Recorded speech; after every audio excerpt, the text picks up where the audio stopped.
To the Misfits, the Ungovernables, the Captain's Crew, the LFA family, McGroin Nation, we are coming alive from the deep red state of Tennessee on rumble.com/LFATV. Welcome to, well, what would be the Daily Breakdown and Ungoverned. How about it? Okay? A great day to have a great day. It is a great day to have a great day, and we are having a great day. And last night was a great day, and last night was a great night. And it's just, look, I wonder what today's show is going to be about. Did something happen last night?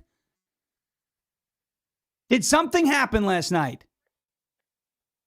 I'm just curious. Did something, was there a primary last night?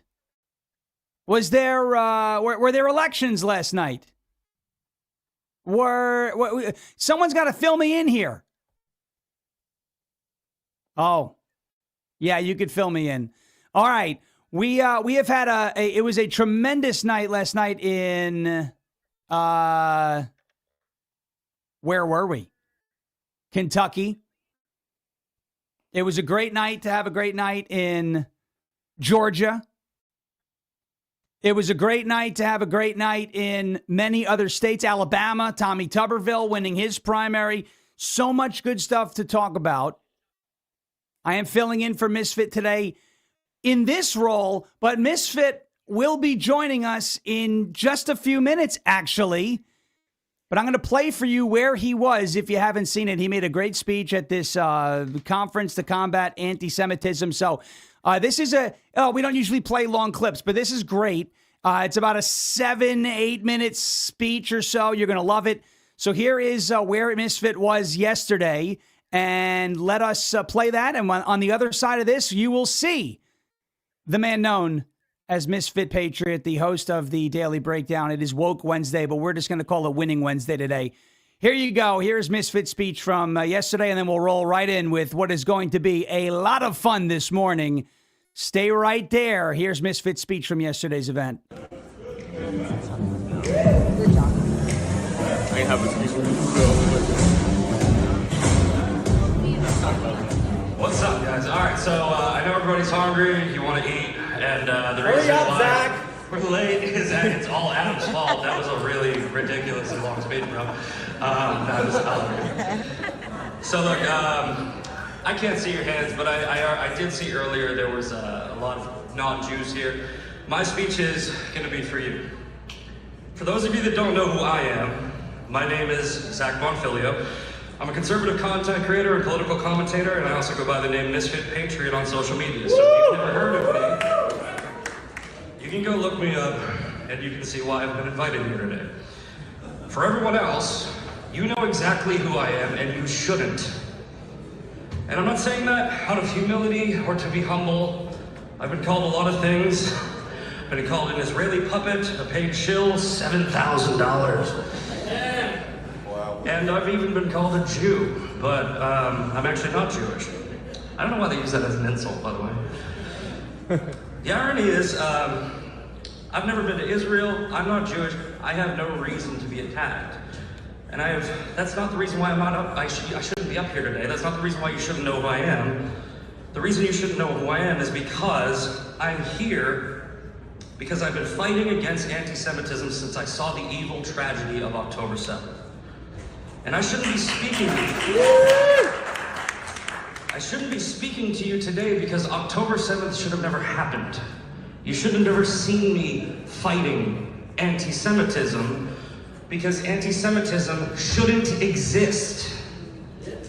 So I guess the better way to put it is none of us should be here, but we are.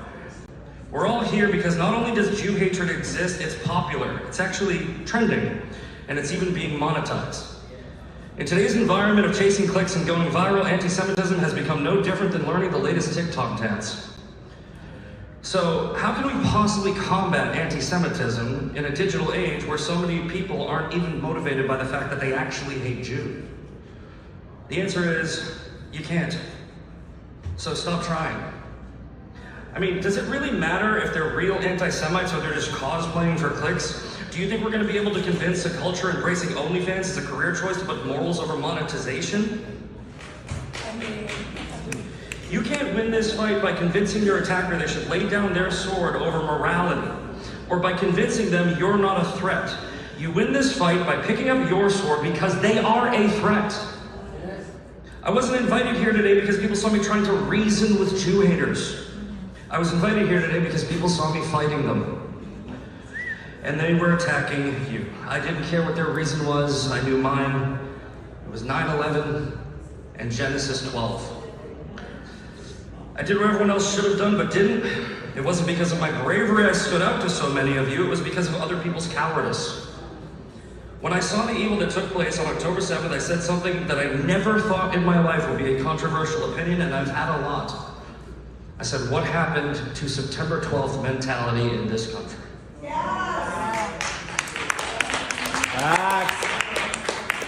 I figured that would be something that everybody on my side would agree with, and some people on the other side would jump on board with, but instead I was attacked viciously. And the part that shocked me was who the attacks were coming from. They were coming from the right. I mean, they were still coming from the left. The Free Palestine crowd's retarded. Like, they're gonna sing. That being said, there were plenty of people on both sides who truly did hate Jews. There were a lot of people with the talking points, but some of them, I figured, these people would pick up a rifle, strap a GoPro to their head, and join in on October 7th themselves if they want to do it again. Hamas and the Palestinians murdered 1,200 innocent people, raped women and children, killed babies, filmed it all, took hundreds of hostages to use as human shields, and then they said they would do it again. Most anti-Zionists would deny all of these facts. They would say it's Israeli propaganda, but some of them, they weren't. They were proud of it. That's an anti-Semite. Whether you hate Jews or not, I can't understand why anyone in this country, America, the thing that I fight for, would justify October 7th after we went through 9/11. Obviously, Gen Z was too young, that makes sense. But there were people my age, and I remember thinking, dude, we made a promise. We said we'd never forget. And the more I looked at their content, the more I realized that these people weren't forgetting. They were remembering a 9/11 that never happened. They were blaming October 7th on Israel because they were blaming 9/11 on Israel. They don't remember Palestinians dancing in the streets of Gaza on 9/11. That happened. They remember the dancing Israelis. That didn't happen. They don't remember, or sorry, they don't remember, sorry guys, many people for many different reasons calling out of work on 9/11. They remember the Jews called out of work on 9/11 because they were tipped off. They don't remember an interview with Bibi Netanyahu where he was talking about the 1993 attacks. They remember an interview where he was predicting the 9/11 attacks. That didn't happen. Everything they were saying was so easy to debunk, yet they were absolutely sure that they were right and I was wrong. It didn't matter that I was showing them evidence that they were wrong, because according to them, the Jews planted that evidence as part of a cover-up. And it was in that moment I actually finally realized how the Holocaust happened. I used to wonder how Hitler was able to slaughter millions of Jews without more people speaking out. I thought the only logical explanation was he made them so afraid that if they did, that they'd be sent to live with the Jews in the camps. I see things differently now. I think more people didn't speak out because he didn't make them afraid of living with the Jews in the camps. He made them afraid of living with the Jews outside of the camps.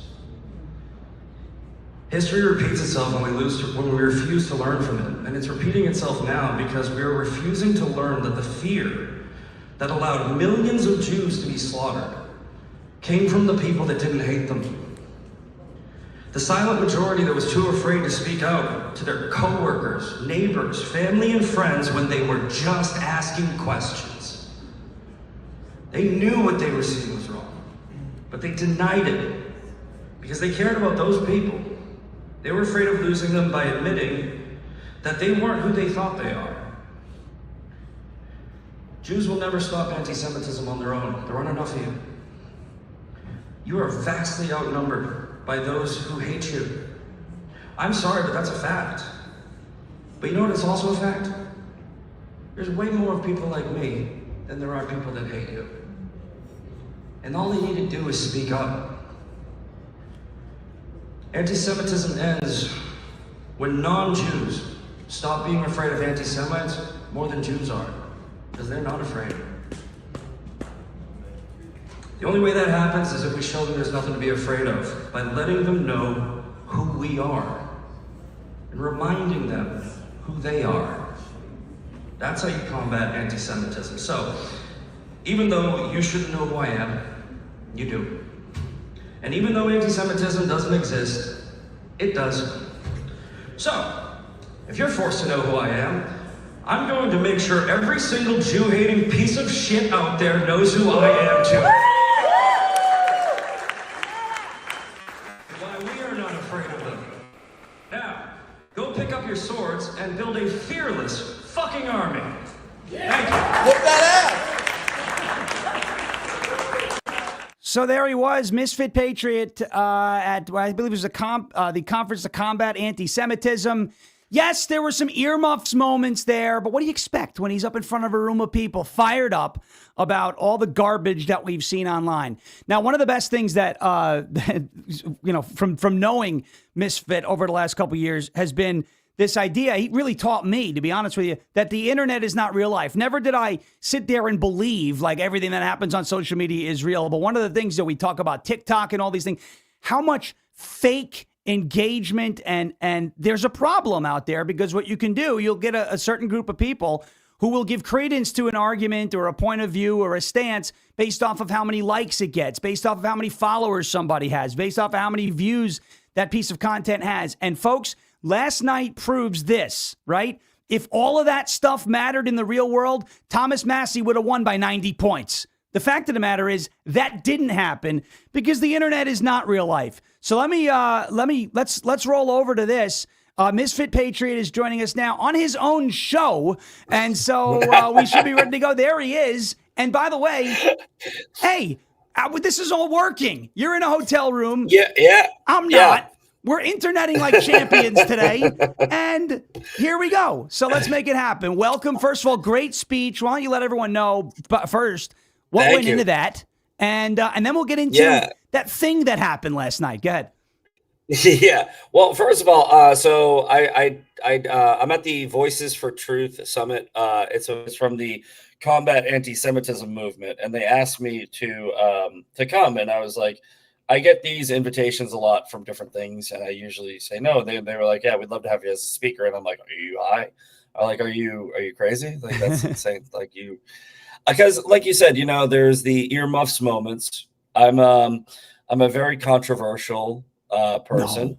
No. And but you know what? I think that it's funny that you said, the internet's not real life, because I say all the time, the internet's not real life, but it affects real life. And what I mean is in the micro, you can have the internet affect real life, right? Charlie Kirk. And sure. And that sounds, I'm saying micro, but it that sounds macro. It's not, it's micro. That's not the real world. The real world is most people don't hate Jews, right? Most people don't hate Jews. And in my speech, I was talking about, the silent majority is actually, because a lot of people think that if you get enough people scared of Jews, they're going to create a Holocaust. And I was writing my speech, and it was funny because as I was writing my speech, I sort of came to that realization where it's the silent majority of the people that are too afraid to call out their neighbors, their family, their friends. And I'm not saying that I had that realization as I was writing the speech. It's sort of like, because I've been talking about that for years. You've been talking about that for years. Right.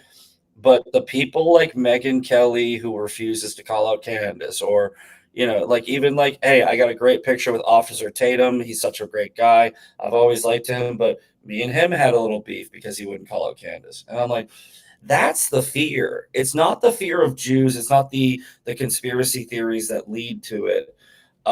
It's the people that won't call out, because I think I said in the speech something along the lines of Jews are outnumbered, but here's the thing. We outnumber the people that hate Jews.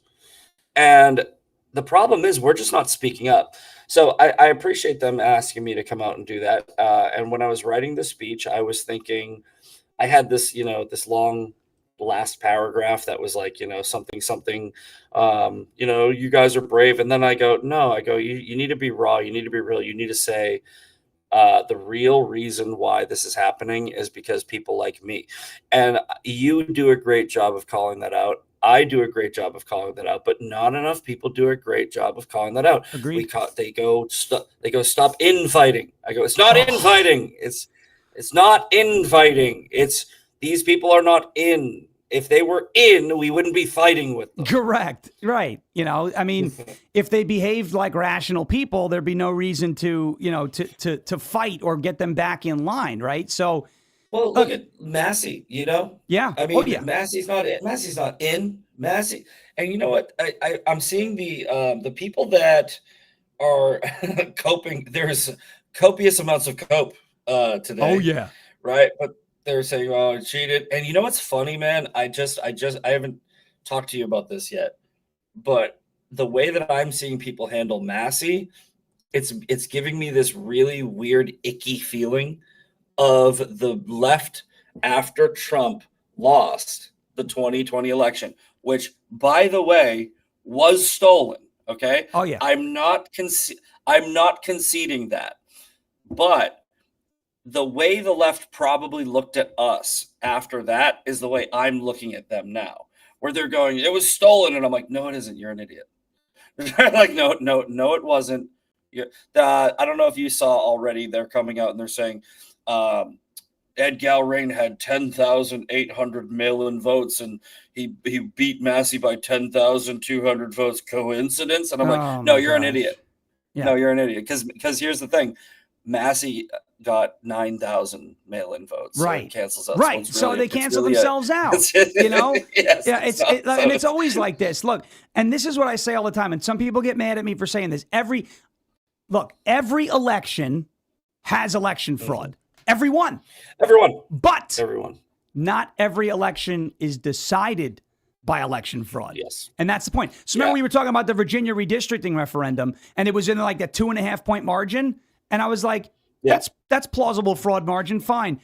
When Abigail Spanberger wins the, governor's election by 15 points. Yeah, I'm sure there was plenty of fraud, but even if you take the fraud out, she probably still wins is the point, right? So here's the thing. They're all crying Brian Glenn, or it's probably not even Brian Glenn. It's probably Marjorie took his phone. He's, it's 2020 2.0. All right, whatever. We knew this was coming. She laid the groundwork for that a couple days ago on X when she was like, oh, we're going to be watching this. There's probably going to be funny business. Because they were getting ready to have something to fall back on if and when they lost. And they knew they were going to lose. So let's go into Massie. I told you, Because how good did that feel last night? Poor Misfit. I don't know if his phone is still alive. I was, when the results started coming in, like quite literally every 45 seconds, I was sending a new screenshot with new vote totals. That's how pumped I told you to. Yeah. So I told you to. I'm sitting in. I'm watching Stella Escobedo, and I'm watching David. I'm watching all these awesome people on stage. And I'm sitting there and I text Sean and I go, text me as many updates as you can. Yeah, I'm like, sorry for blowing you up. He's like, no, blow my phone up. This is our Super Bowl. And I'm like, all right, say no more. Because it was literally, I was on I wore this thing. I have no fingerprints on my index finger anymore. I was refreshing so damn fast. It was, so, it started off at I actually posted a funny picture. I have I posted this on X.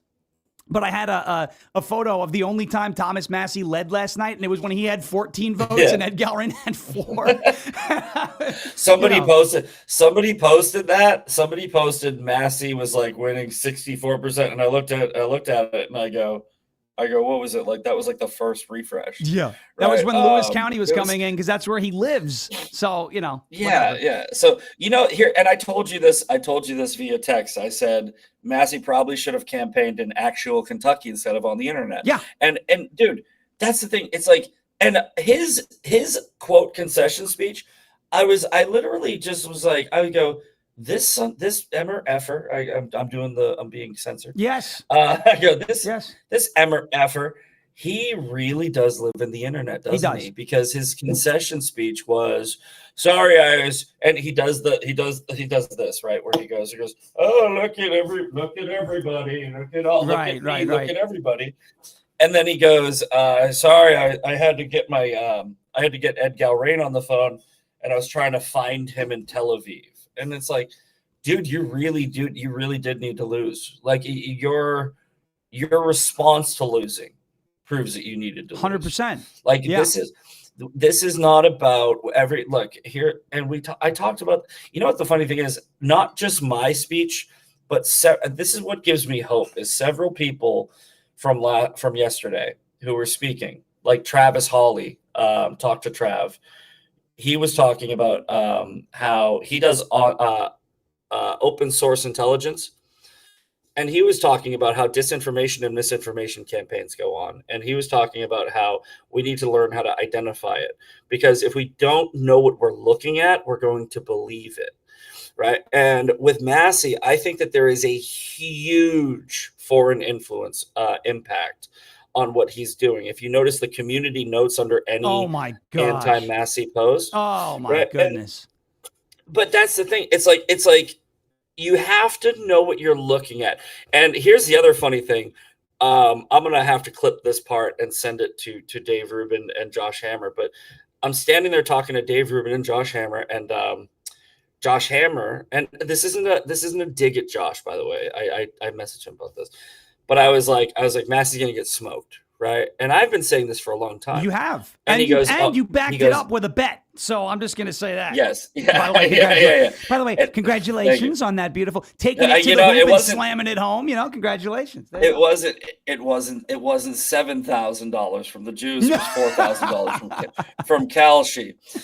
But I'm talking to Josh, and again, this isn't a dig at Josh, but it's like somebody like Josh, who's very smart, very intelligent, right? Even he fell for it, and I didn't. He goes, "It's going to be a super tight race," and I go, "He's going to get smoked by double digits."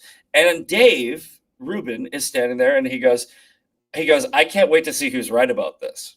Right, and then immediately when the race was called for Galrain, I think Massie lost by 9.8, which let's call it double digits. It's basically 10, yeah, give or take. Yeah, right. So I messaged Dave and Josh, and I go, "Told you," and Dave just goes, "Haha, well done," right? Yeah, yeah. And here's the thing: it's like Josh is a very, very intelligent person, right? But the reason why he said it was going to be a close race is because he lived in the internet.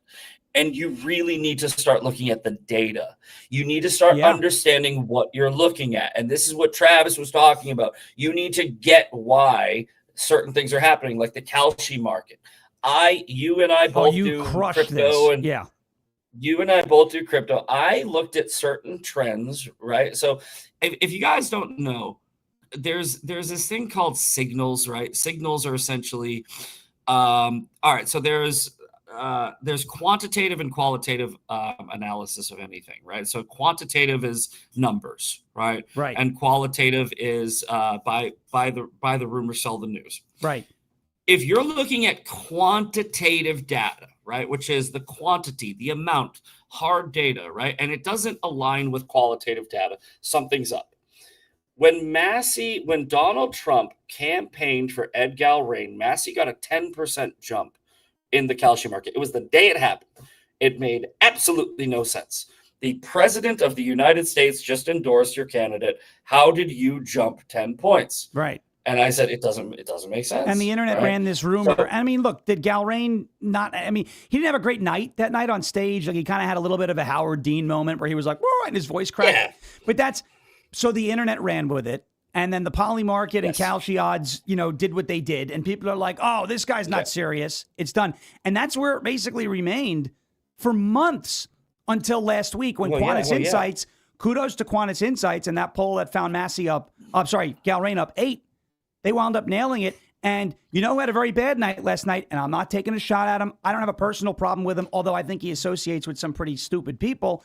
Rich Barris of Big Data Poll, who continued to tell us that this race was tied. He got blown out of the water and very, very, whatever. People make mistakes. You miss. Polling's not perfect. It's fine. But I want you to also understand, because he does associate with some of the doomer crowd, it's Rich Barris that found a similar poll to the New York Times Siena poll ahead of the midterms, the Democrats ahead 11. So I think you can look at it and say, I'm not so sure about that.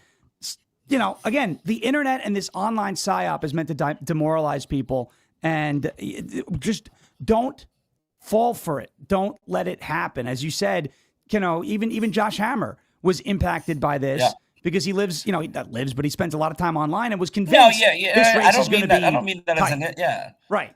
I don't mean it as an insult that you live in the internet. I live in the internet, right? You live in the internet. We all live in the internet, right? When that's the problem, right? Where it's like, what am I looking at? Am I looking at real life?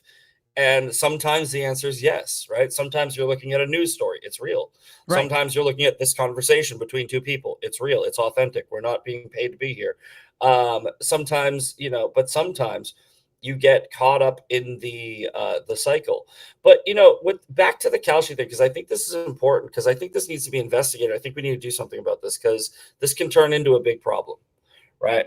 Where I think, and I don't have any evidence to back this up. This is a theory, but I think that hypothesis. I think that Thomas Massie's backers, maybe even his PAC, bought a bunch of bets on Thomas Massie.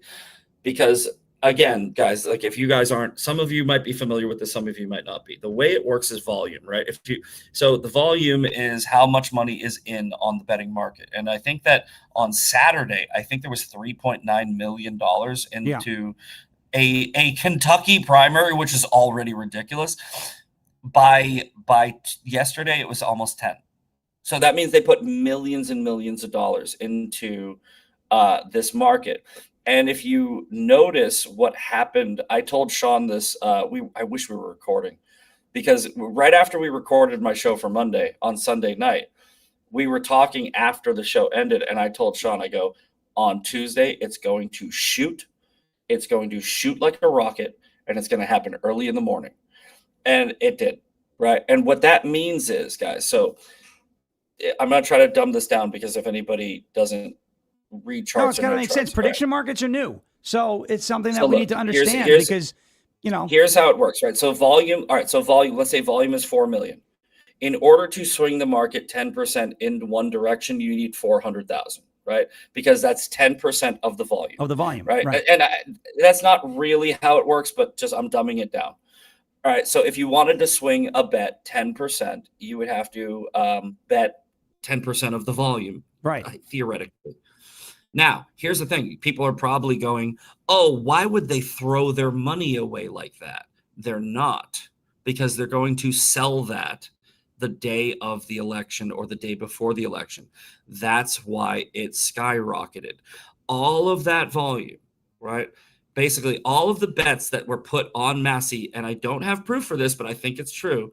Let's say his PAC, his financiers, his backers, they can put $5-10 million. Well, it's not 10 million but they put all of their money into Massie. And the reason they did it was because they wanted Massie to look like he was winning.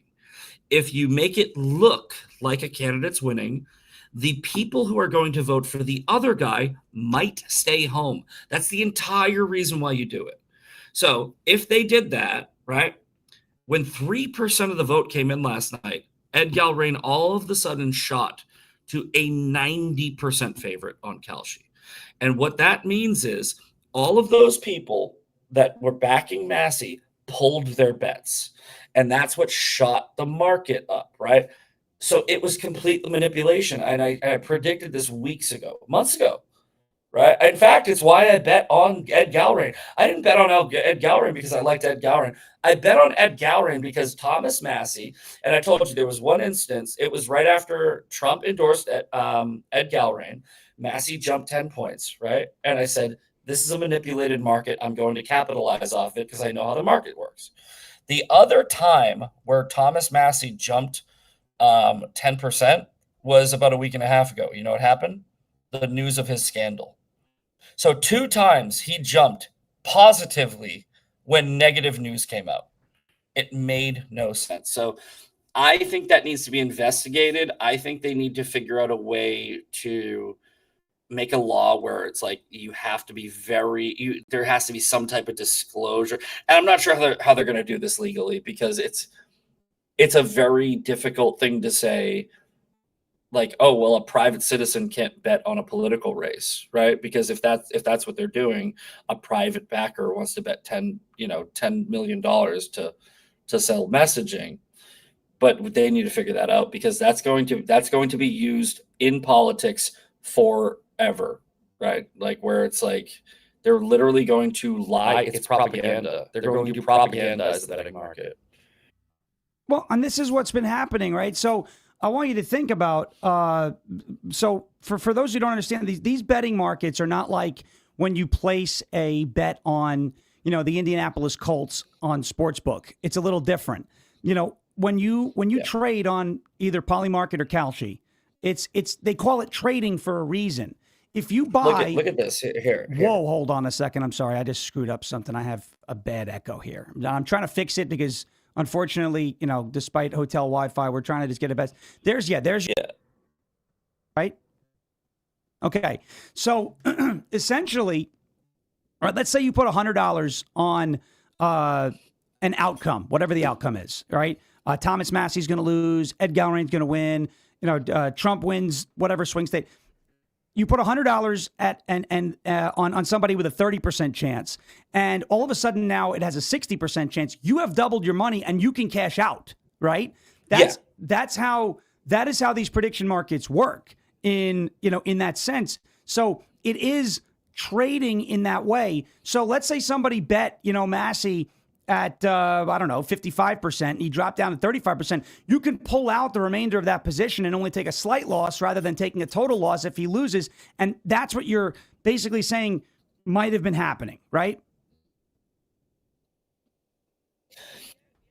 Yeah, because they're not going to. So look, let's say they're going to lose, I don't know what it's called, basically the movement of the market, right? So like whales do this all the time in if a meme, all right, so everyone knows about meme coins. When meme coins get pumped, right, the vast majority of the actual market cap is in the holder of the meme coin. Right. Then they go on the internet and they sell the news, right? So what they do is they go, I have this new meme coin. This meme coin is great. Like Stu Peters did this, right? It's a pump and dump. You pump it and then you dump it. So the people who were betting on Massie, they're getting most of their money back, right? Because what they did was they tricked a bunch of, idiots on the internet to maybe bet for Massie. But here's the thing, they didn't.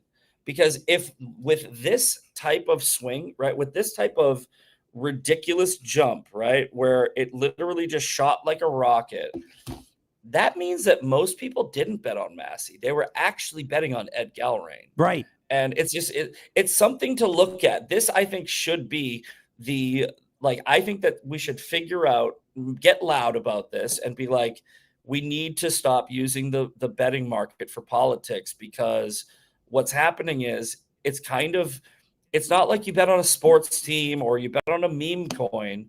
Right. This affects our policy. You can actually successfully change the outcome of an election using the betting market. That's a big story that nobody's talking about. Yeah, no, 100%. And this was something that people will look at it and they'll put, a little more stock into the prediction markets. I get it, because everyday people like you and me who may make bets on races, have skin in the game, and that reflects actual sentiment, but you don't know where the quote unquote manipulators are and what they're doing. And so look, there's utility. Yeah, like if you're betting Ronda Rousey versus Gina Carano, which just happened, right? Ronda Rousey was the favorite because Ronda Rousey was a better fighter.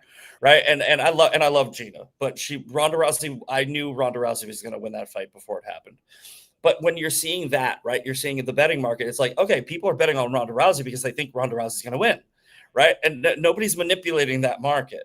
But when there's an incentive to manipulate it, just like there's an incentive to manipulate meme coins. Yeah. And they've been trying to figure this out with meme coins, how they can tackle that, because essentially what happens is it's scamming, right? And this is what happened. You remember the Hawk Tua girl? Oh yeah. This is what she did, right? She pumped, and I guess according to her financiers dumped, right? But That's what's happening with the betting market. I think it's a big story. I think we're very early on this story, and we'll see where it goes. But I think it's something that you guys should definitely pay attention to, because CNN was using Kalshi odds to talk about the race, and I'm like, why? What are you doing? That's insane. Right. You should not be using Kalshi odds to talk about a political race. What you should be doing is looking at polls, Kentucky 4th polls, not X polls where Massie is like, I'm gonna win and fucking sorry.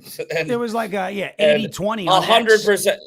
Yeah, but that's not scientific, because you can have somebody in Nigeria vote on that poll, you know. So exactly. and then they can't vote in the real poll, you know, in the real world. Basically. Which leads me into this: the internet is not real life. Okay. Yes. So for everybody, what this is what for everybody, you know, on that side of the woke right, let's call them whatever you want to call them. Oh, it doesn't make sense. It does make sense, but you just have to understand what the word woke means. Okay. But all right, the folks who place a ton of stock, and I'm talking about a ton of stock in online numbers. Okay. Like, for instance, just because something got hundreds of thousands of views on X or Instagram or Facebook or TikTok or Rumble or wherever does not make the thing true. The mindset is, well, it wouldn't have this many views if it was fake. No, actually, the opposite. Fear sells, lies spread faster than the truth. And unfortunately, a lot of the things that you see on the internet that are gaining a lot of the sensational reporting you see on the internet is either full on not true, or there's a part of it that's not true. I go back all the time to December of 2024, where there was that insane story out of New Jersey about drones, and everyone was like, oh, I see the drones. Yeah, you see a kid's toy in the air. That's not illegal. Yes. Like, well, what about the big ones? Has anyone shown me a picture of this? They said they were school bus-sized drones. Someone's got to show me the freaking magic school bus if you want me to believe that thing's flying around New Jersey, right? So the internet is not real life. Sensationalism sells, fear sells, hysteria sells, and the truth gets buried because lies travel faster than the truth. So you have all these people who are placing all this stock, right, in ratios, in online engagement, in followers. Oh, I had some idiot on Instagram last night going, dude, you got bodied in your own comment section on that post you made about Thomas Massie being a fraud. And I was like, yeah, well, guess what happened? I'll take that. Because Massie got bodied in the actual primary. So why don't we talk about this? The internet's not real life, and last night should serve as a major lesson in that course. Yeah, but they're not going to learn that lesson. And you know what? Here's the funny thing: if we teach you this, it hurts us, right? Because if we are the people that know that internet's not real life, right? If we explain it convincingly enough, or the people that are believing it, right, actually wake up, it means that they aren't able to use the tool that helps them, like that helps us. Like they basically, it's basically like saying like, oh, you're actually going to expose the thing that helps you, because the people who know the internet's not real life, like me, could put $1,000 on Ed Galrain, right? Like and know they're going to win 8 months ago, right? Like it's not. But look, it's funny. This is from last night. I took this picture of Travis Hawley up on stage, and it's a video of Tucker Carlson, right? And 0 for 5, by the way, so far in endorsements. 0 for 5. So much influence. So much. Interviewing Thomas Massie, and he says, okay, 25 million views, 4,800 comments, 21,000 shares, 63,000 likes, and 20,000 saves. And he's like, this doesn't make any sense, right? And that's what he was talking about. I hope that they upload his entire speech, because it was very good. But the internet's not real life. But here's the deal. It affects real life. Yes. Right. That's the question. It's when you say the internet's not real life, you have to be very careful of how you're framing it, right? Because what we're saying is, if you're looking at the internet, you're not looking at a mirror. You're looking at a picture. Correct. Right. Where it's not real life, as it's not a representation of real life. But how was Tyler Robinson indoctrinated? The internet. Correct. Right. How was that guy Chud the Builder? Why is he in jail right now? The internet. internet. Right? What, like, there is things that happen on the internet that take individual people and they convince them to do something in the real world, even though the internet's not real life. They're going out into real life and they're doing real shit. And that is affecting the culture.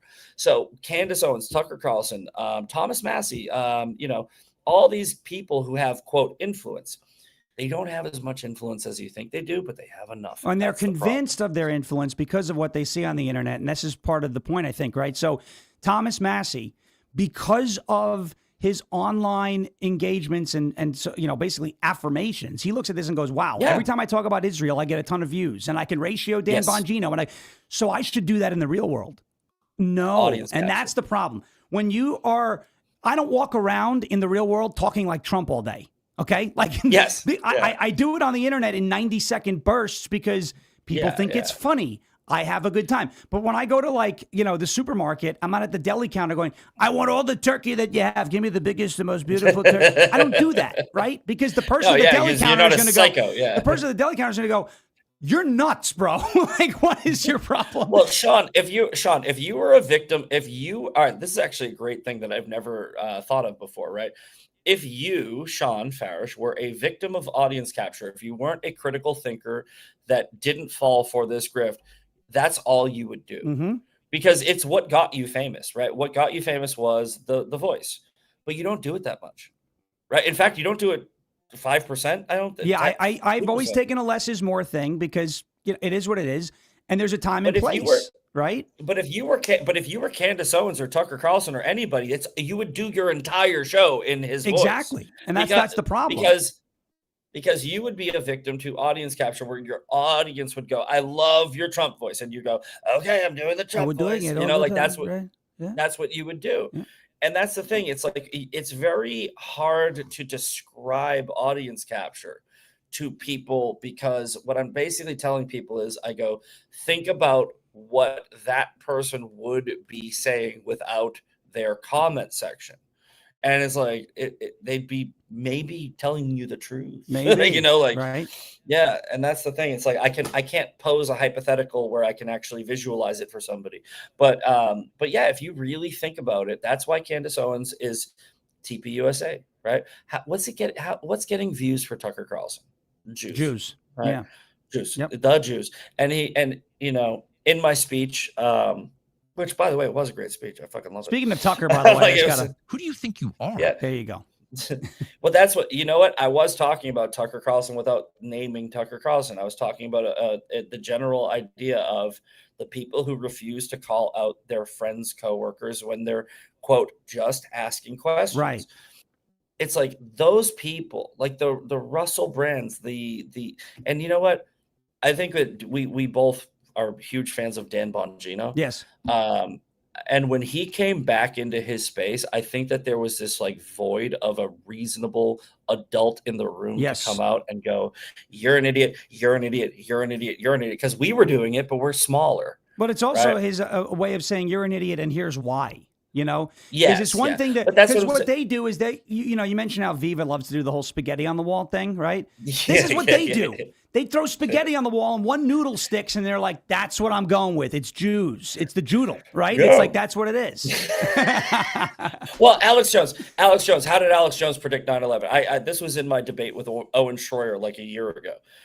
How did Alex Jones predict 9/11? I go, I don't know. Maybe because he predicted everything. Yeah. It's like, that's why, like, he literally is the spaghetti on the wall. If it rains this morning, it's because the deep state launched HAARP and chemtrails in the sky. You know, like it's the lizard people. They're going to come in and they're going to be taking down the Twin Towers, and also the Jews are going to be taking down the Twin Towers, and also the Muslims are going to be taking down the Twin Towers, and also the black people are going to be taking down the Twin Towers. Not bad. And also, not bad. It's like, I got to tell you, but it's like there's a future for you. Yeah, we talked about this before. It's the only impression that I'm good at. You do pretty well. Well, it's not very hard. You got to have a Southern accent. You got to be able to be gritty. Buy my supplements and fight against the deep state. I just said 5 different people took down the Twin Towers, and if one of them is right, Alex Jones. See, I was right. Yeah, right. That's how they do, and that's how they do it. Look at Candace Owens. Do you remember when? Well, obviously everybody remembers. How many different people killed Charlie Kirk, right? In Candace Owens' world, it was a B cult. It was Egyptian planes. It was the Jews. It was the Trump administration. It was this. It was this. It was that. It was that. If one of them actually ever turned out to be right, which none of them will, because Tyler Robbins, the only person that she hasn't accused is the guy who did it. If one of those comes out to be true, they would go, Candace Owens predicted this, right? And it's like, no. What she did was, like Viva Frey says, she threw spaghetti at the wall. And that's what they all do. Right. And that's what they thrive on, because but when they're intentionally vague, it actually helps them, because then it's like, oh, we don't really, it's like I said, and Candace Owens has never come up with an original thought in her life. We don't know, but we know, it's the Nemo line. You never really know, but when they know, you'll know, So it's like she literally stole that from the freaking turtle, right? So I saw your starfish video. I was actually in the room yesterday. Yes, the tank is clean. I had your show starting, right? And I'm in the bathroom, and my phone was way out here where we're sitting, and I just heard like some weird like childish voice, and I go, "That's not yeah." So I'm like, I'm in the bathroom, and I go, "That's not Sean's show." I go, there's no way that's Sean's show. I love the movie Finding Nemo. I think it's funny. It's one of my favorites. Yeah. There's like all these different characters. Right? I love the shark. Right? Oh, I am a nice shark. So. But this is what I always come back to, like movie lines. I love doing it. I use like Captain Jack Sparrow all the time and all this to demonstrate Trump derangement syndrome. There's that scene in Pirates of the Caribbean where the guy's like, how come we're not doing what Sparrow said? Because it was Sparrow who said it. It's like, how come we're not doing what Trump said? Because Trump said it. Yeah, but Trump also said like to eat and drink water and breathe and like not shower with your toaster. So like, are you going to do the complete opposite? Look at the pregnant ladies last year who chugged Tylenol. Like, yes, that's Trump derangement syndrome. But I look at that scene from Nemo, kind of brings it all into a thing. The starfish wakes up. The tank is supposed to be dirty, so they put the fish in the bags and they can roll out the window and escape the dentist's office. That's the whole idea. And so that's their plan. The tank is going to be dirty. And then she wakes up and the tank's not dirty and everything is gone. And so like it's that moment, oh my gosh, the tank is clean. There are a lot of people who are so convinced that what they're seeing on the internet is a direct reflection of real life that are waking up doing the tank is clean meme right now because they were not expecting the tank to be clean. They were expecting the tank to be dirty and celebrating, when people like you and me were like, I don't know, man, the real world, they don't care about this stuff. I was out knocking on doors for the sheriff. Not one person asked me, what's his stance on Israel? You know why? Because it doesn't matter in the real world. Well, dude, you know what? I think towards the end, look, here's the deal. Full disclosure, okay? I have no problem blurring the lines of morality in a certain instance. Okay, let me unpack that. Here's what I mean. I am not sure if the allegations against Thomas Massie are true. The woman could be completely lying. It could be like some truth, some not truth, right? There's probably some truth mixed in, but there may be some embellishment. Maybe. Who knows? Right. However, right, this is what I mean by blurring the lines of morality. A completely moral person, right, would go, I'm not going to touch this. I'm not going to weaponize this. I'm not going to use it, right, against Thomas Massie because it might not be true. Me? No. And here's the thing. I used it against Thomas Massie. I didn't say that it was true. I won't do that. I won't lie. I will never lie. However, I was like, Massie probably had sex. And you know what? Here's why. Because Massie had no problem weaponizing the Epstein files against Donald Trump, right? Massie had no problem doing it. And not just Trump. Anybody who was like, this isn't issue number one. You're a pedophile protector. Okay. You're a pedophile protector. And if he's okay with doing that, you need to be okay with doing it. Those are the rules of engagement in that circumstance. When Viva Frey and all of his stupid ass followers come at you and go, look at what you're doing. I go, look at what he did. I'm doing what he did. Two wrongs don't make a right. No, but they do make it even. Yeah. Right? Like that's you know what? Like, you're right. You know what? You're right. Two wrongs don't make a right, but they do make it even. But here's one thing I never did, and I wouldn't do in the face of some of those allegations. Because even when those allegations came out, I said, ooh, the timing, right, is like a little weird. I said the same thing. But Thomas Massie, like you said, set the rules of engagement last year with the Epstein stuff. You know, standing in front of people who are calling Trump a pedophile. If you said that, hey, I think this is an important issue, but I don't think it's issue number one. Well, you must love child rapists. And I'm like, no, dude. Yeah. Like, so here's the thing. I never accused Thomas Massie of any criminal behavior, number one. Me neither. I said maybe he did these things. I wouldn't put it past him because he seems like a bit of a weird guy. I don't know if the pine cone, it's funny. I don't know if it's true. I still don't know. It's hysterical. But my thing is, like, their side did that. They're doing it right now. I have blocked over 150 accounts that said, you're a pedophile. All right, whatever. Like, we knew that was coming, right? So fine, you're gone. But like, they are the ones who ran with a theory and accused people of being guilty of really, really bad things in the wake of that theory. I we're just looking at it going, hey, I'm just asking. I'm literally asking you, what's going on with the Massie case with the with this woman? Who do you think is skipping the line on the one-way trip to hell as far as morality? Do you think it's accusing somebody of being a pedophile or accusing somebody of very quickly getting over his wife's death? Because that's all I've accused Massie. Yeah, right. I've accused Massie of very quickly, most likely, getting over his wife. Well, and very quickly is subjective. He's already remarried. It wasn't very long ago when his wife passed, so he did get over it pretty quickly. Fine, whatever. Well, you could discuss. That's weird. Whatever. It's a weird thing to do. Right. It's okay to say that's weird. It is. And if you say that's weird and Viva Frey goes, that's not weird, I go, no, you're weird. You're weird for saying it's not weird. It's weird. Right. If I was with I dated a girl for 2 years. Right. And I go, okay, what's the rule? Right. Like, what's the rule? I go, you got to take the relationship and you got to cut it in half or something. And it's like, dude, 30 years, his wife dies. And within now what we know for a fact, this is not a theory, is within 2 months he was dating. Because the woman provided the pictures.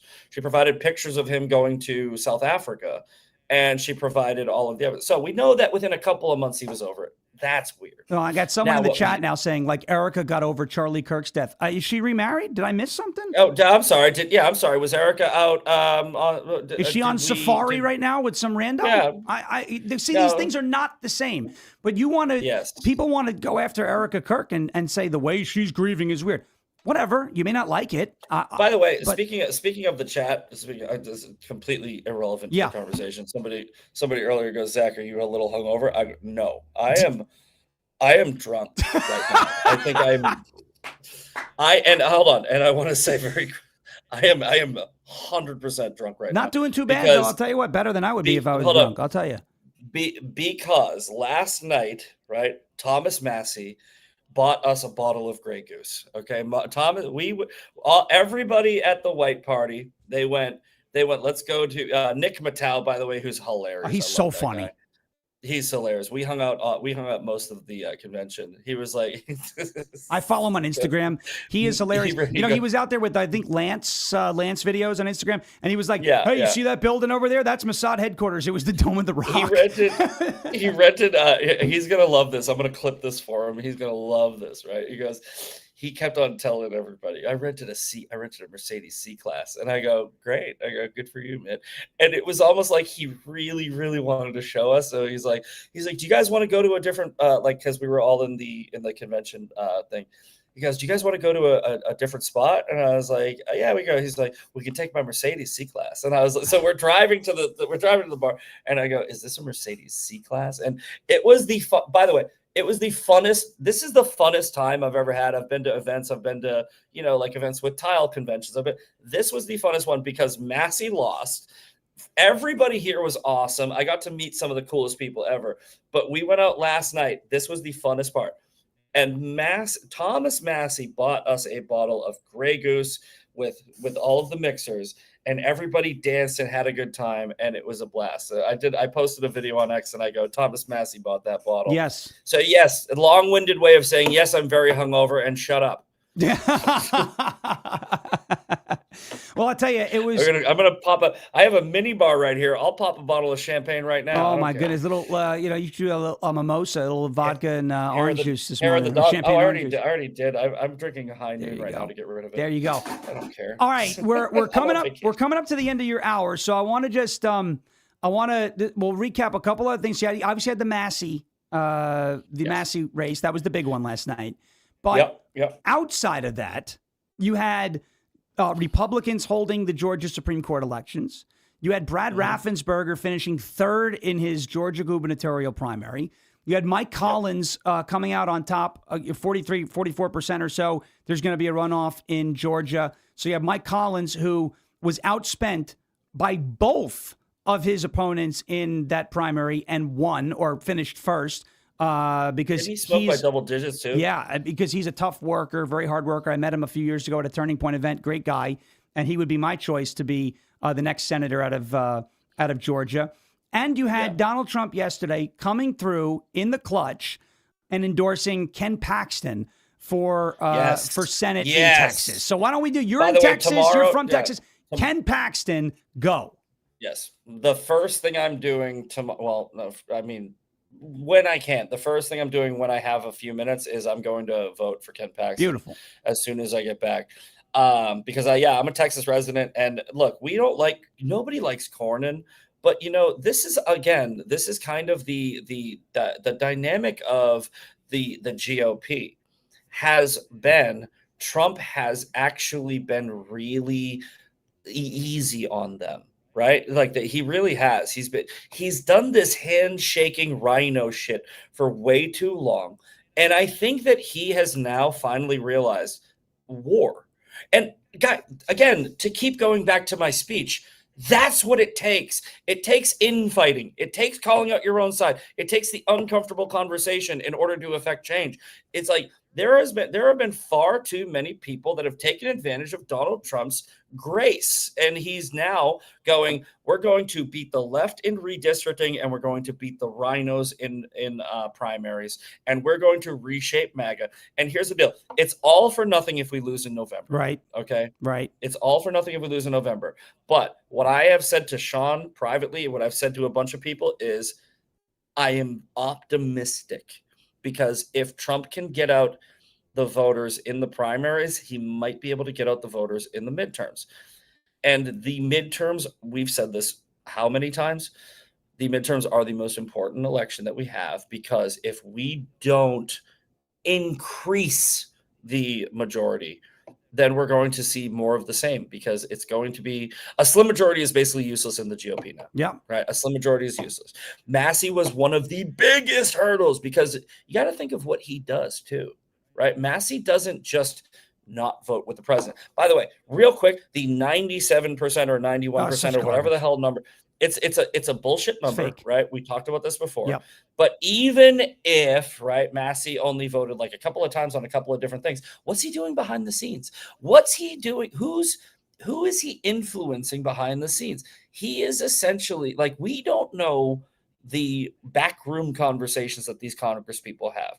So we need Ed Galbraith, a non-politician, fifth-generation farmer, Army veteran, Trump supporter, to go in, and then they're going to go, I don't have a backroom conversation etiquette with this guy, right? He's just going to go in there and vote, I hope. Brandon Herrera, same thing. Right. Brandon Herrera, not a politician. Right. Like, people like AOC, they go in there and they go, I know I'm going in there for backroom conversations. That's why she was a bartender, not a politician. Correct. But she goes in there knowing she's going in for backroom conversations. People like Brandon Herrera and Ed Galbraith don't.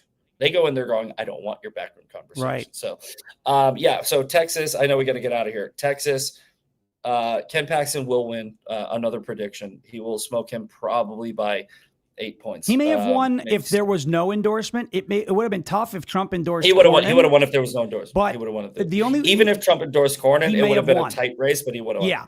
But now with the endorsement, I mean, it's over, right? I mean, but it's not. Go vote. But hold on. We've seen the way, right. Knock on all of it. I got my Brantley Gilbert, right? I get it. I think that, here's the thing. What's funny is I think that MAGA has this PTSD from red wave midterm talk. Yes. Right. From like 2022, where we all were like red wave. But here's the thing. I think there was one. I think they just cheated. And I'm There one of those people. There were a lot of there was a lot of fraud in that. Dude, election. there were so many weird races in that election where I went, nah, they cheated. So I think there was a red wave, and I think there still is a red wave, and I think the red wave is real, and you don't have to be ashamed of thinking it. And if you say it out loud, a boogeyman is not going to pop out of your closet. So don't say red wave, because I always am under the belief that you should play like you're losing. 100%. If you're up 5 touchdowns, play like you're down 2. Yeah. Right. And just play the game like you're losing no matter what. But again, I am very optimistic about November, and my optimism has only been growing, especially with the primary. Well, it's refreshing to see participation in primaries is something Republicans seem to struggle with. I know that there were a lot of speculation about the Georgia Supreme Court seats that the Republicans were going to lose that, and they didn't. So there were turnout, anomalies that we saw yesterday, good ones, abnormal participation higher than normal levels. That's good. That needs to be something that we turn into a permanent habit, not just a flash in the pan or a once off. Because when we participate in primaries, good things happen. Well, what you do really well, which is I don't do it, and that's why we have this diversity and this wonderful thing, is you are very good at breaking down the numbers, where you go into elections and you show the demographics, right? And if you keep doing that, then we need more people like you to do that, where you're showing, hey guys, I'm going to give you the hard facts, and this is the truth. I don't get excited about this because this, right? Whereas me, I'm more of a hype man or a call band, right? But I hope more people actually, and like Travis Hawley, you need to understand the data. And what I was just talking about with the Kalshi things, that's something I know, right? Where if I know about it, I'll talk about it. But we need more people breaking down data and less people talking about friggin' feelings, man. 100%. It's like feelings are just not. If you have an opinion, have your opinion. But when I challenge your opinion and you can't back it up with our data, then I'm going to discard your opinion and say it's only an opinion. I'll consider anybody's opinion if you can. Yeah, you're free to have it. So you're free to have that guy, Chud the Builder. You're free to say the N-word. Somebody's going to shoot you. Right. You're free to. No, you're right. You're free to do this. Correct. Right? And this is like Viva Free. You're free to do this. Also, this is what's going to happen if you do. So, question. Right. So you got a little bit longer day. You're back tomorrow. Yes. Anything else on tap at this conference that you're at, or is this is it? No. It's over. This is the last day. Everybody's flying out today. My flight's at 2:30. It's only a couple hours of a flight, or a few hours. So my flight's at 2:30. I'll be here for the daily breakdown tomorrow for 2A Thursday. Beautiful. I think what we're gonna do is probably just not do 2A Thursday, and I'm gonna do a Massie fucking thing. Have fun. Again. Yeah. Because I'll be back and I'll be in my element. And even though this was a wonderful hour, fun. I also want my hour where I can shit on it. Hell yeah. Right? All right. We went to so I'll be here tomorrow. There's nothing else for the conference. I will definitely be here tomorrow. And it's also really cool, real quick before we get out of here. Sure. I made so many, and I think that you know about this as well. When you go out to these things, you make connections with people where there's an optimistic look of, hey, we can collab on this. We can do this. So I think we're going to have some wonderful guests coming up on the Daily Breakdown that I met here. And I think we're going to have some new sponsors maybe. And I think we're going to be able to take the show into a better direction. I'm not saying that's definitely going to happen, but it's a possibility after some conversations that I had yesterday. So this was very good for the show, for LFA, for everybody. One thing I think that I can divulge this. There's somebody that wants to talk to Jeremy. All right, let me say that much. Okay. And we could have some positive LFA movement based on me coming here. So this was a good trip all around. Not only was it fun as shit, not only did I crush my speech, not only did Thomas Massie buy me a bottle of Grey Goose, but we might have hopefully, knock on wood, set some wheels in motion with some people that are going to help out the channel. So that's great. Well, thanks for joining your show.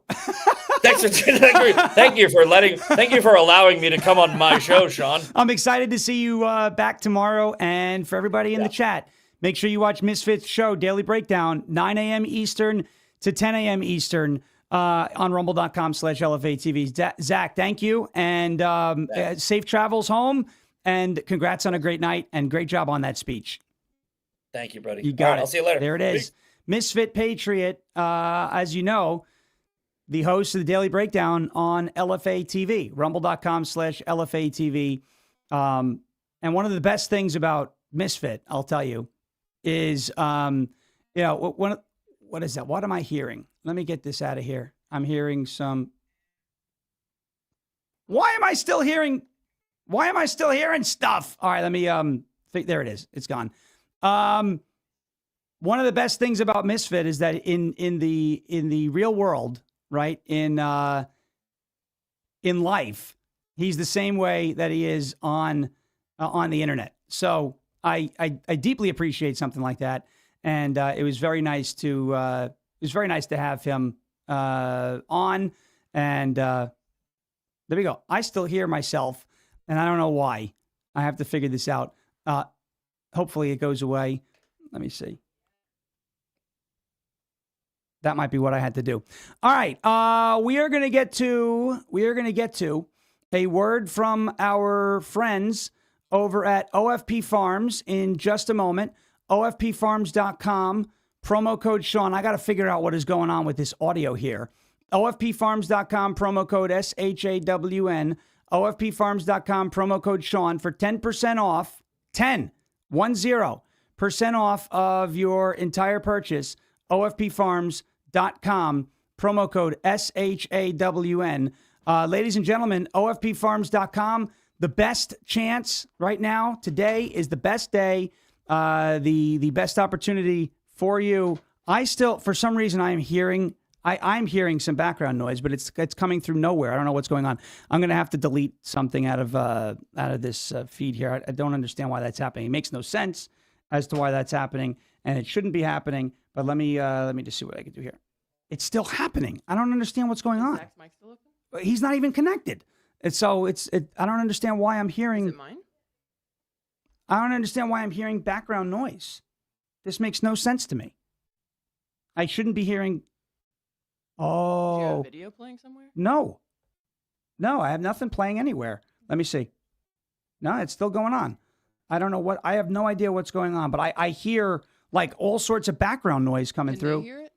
I don't think so, but I hear it, and I can't do a show like that. Yeah, I have no idea. All right, I'm going to have to... Grumpy04 says shut everything down. Well, then we're going to lose the stream.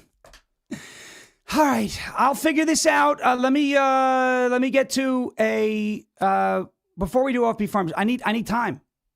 I need time to figure out what the hell is going on here with this audio. This makes no sense. Nothing is open. Nothing, quite literally nothing is open. And we're having this problem. So let me play a word from our friends at goldencrestmetals.com/LFA. Then we'll get to a word from our friends at OFP Farms, because I need some time to figure out what on earth is going on here and why I hear stuff that I'm not supposed to be hearing. This is rather annoying. Here we go. I'm sure by now you've heard that silver went up 160% last year. 2025. I bought this silver for $22 an ounce. It's now worth almost $100. And we and experts think that silver is going to get up to about $200 an ounce. Palladium and platinum were stuck at $900 an ounce for like over a year, or in that area. Now they're up over $2,000. Gold is approaching $5,000 an ounce. If you have ever thought about putting some or all of your retirement or nest egg or savings or just buying bullion in precious metals, now's the time to do it. goldencrestmetals.com/LFA. That's goldencrestmetals.com/LFA. Go leave your name, your email, and your phone number. Schedule a time to talk to the folks over at Golden Crest Metals. Get your free gold guide today, and make sure you tune in on Saturdays at 1 p.m. for the Crest Report, where we dive deep into precious metals, why they're doing what they're doing, and where we expect them to go. It is like insider trading. Nancy Pelosi knows about that. We don't. It's just inside information. It's not even really that. It's called knowledge. Get yours today and get a part of gold, silver, palladium, and platinum, and diversify your portfolio today. goldencrestmetals.com. OFP.com/LFA. Thankfully, the voices in my head are quiet now. That was really annoying because I don't know where the hell that was coming from, but it's done. It's done, and thankfully it didn't bleed into the stream. It was just going to drive me insane. That was not going to end well. GoldenCrestMetals.com/LFA, GoldenCrestMetals.com/LFA. Ladies and gentlemen, also a word from our good friends at OFP Farms. OFPFarms.com, promo code Sean. Now is the perfect time to stock up on your favorite OFP Farms tallow and goat milk skincare products and save money while you do it. Enjoy 10% off your entire order with the exclusive code Sean, SHAWN. OFP Farms, their products are farm crafted in small batches to maintain quality. Got simple ingredients that your skin actually understands. You got to speak your skin's lingo. Your skin's lingo is not over-processed chemicals and whatnot. It is farm-fresh ingredients, nourishing skincare from the farm to your home, thousands of 5-star reviews, and customer service that truly cares. You can feel confident shopping over at OFPFarms.com. That is OFPFarms.com, promo code Sean. OFPFarms.com, promo code SHAWN. OFPFarms.com, promo code SHAWN for 10% off of your entire purchase. Here you go. You see it right there. It is on your screen. OFPFarms.com, promo code Sean. All right. Big thanks to the Misfit Patriot for joining us today. And now we will get into, again, a little bit of what went on yesterday. Hanging in the Louvre, folks. Hanging in the Louvre. Ed Galrain defeated Thomas Massie yesterday in the Kentucky 4th Congressional District primary. Ladies and gentlemen, let us take a look at, we'll take a look at DDHQs, and then they are the best. Fox News was way behind this yesterday. This is probably why they don't allow me on Fox News, because I always take shots at the fact that they are slow on their reports. We had this race called probably, I would say 15 minutes before they called it on Fox News, but it is what it is. Yesterday, this is how it broke down in Kentucky's 4th Congressional District. Let me pop this on your screen for you if this thing will work. You know, the video connection worked well, but now all my other gadgets aren't working well. All right, here it is. Ed Galrain won by over 10,000 votes, 54.88 to 45.12. And as I mentioned, one of the things I like to do after we see results like this is compare them to what the polls showed. So we're going to do a little compare and contrast this morning and show you who got it right and who got it wrong. We'll go to the Real Clear Politics average here in Kentucky's 4th Congressional District and all the polling that has been done in that race. A lot of that polling started in early April. Here is Real Clear Politics right here. Qantas Insights, April 6th to April 7th, found Massie leading by 9. Big Data Poll, who we told you was Rich Barris, found Massie leading by 4 in that first week of April. You can see right there. Qantas Insights, fast forward a month, 908 likely voters surveyed May 11th to May 12th. This is before that quote-unquote scandal dropped, found Ed Galrain leading the race by 8 points. Look at that. And that's what started the disruption in a lot of the betting markets and prediction markets. Big Data Poll, Rich Barris again, May 12th to May 14th.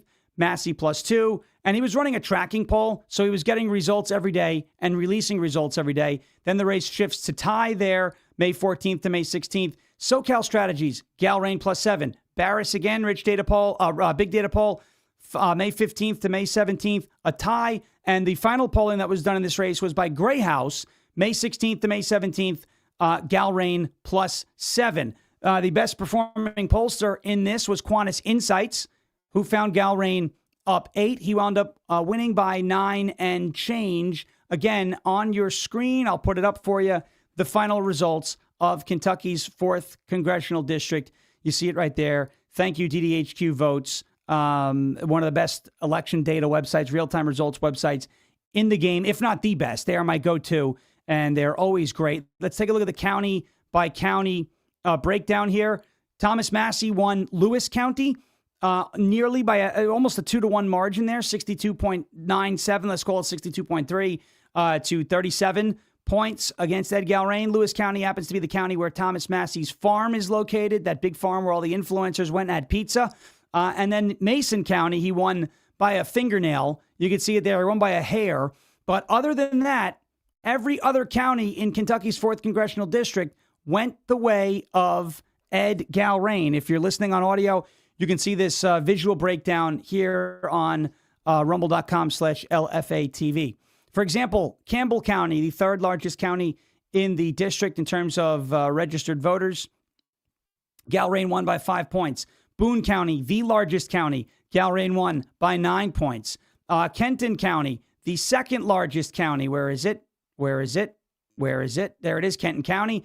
Galrain won by 5 points. So he won all of those dense population areas. He also won a lot of the rural areas. And the only spot that Thomas Massie led was his home county and the neighboring county next to it, Mason County in Kentucky. What does this prove?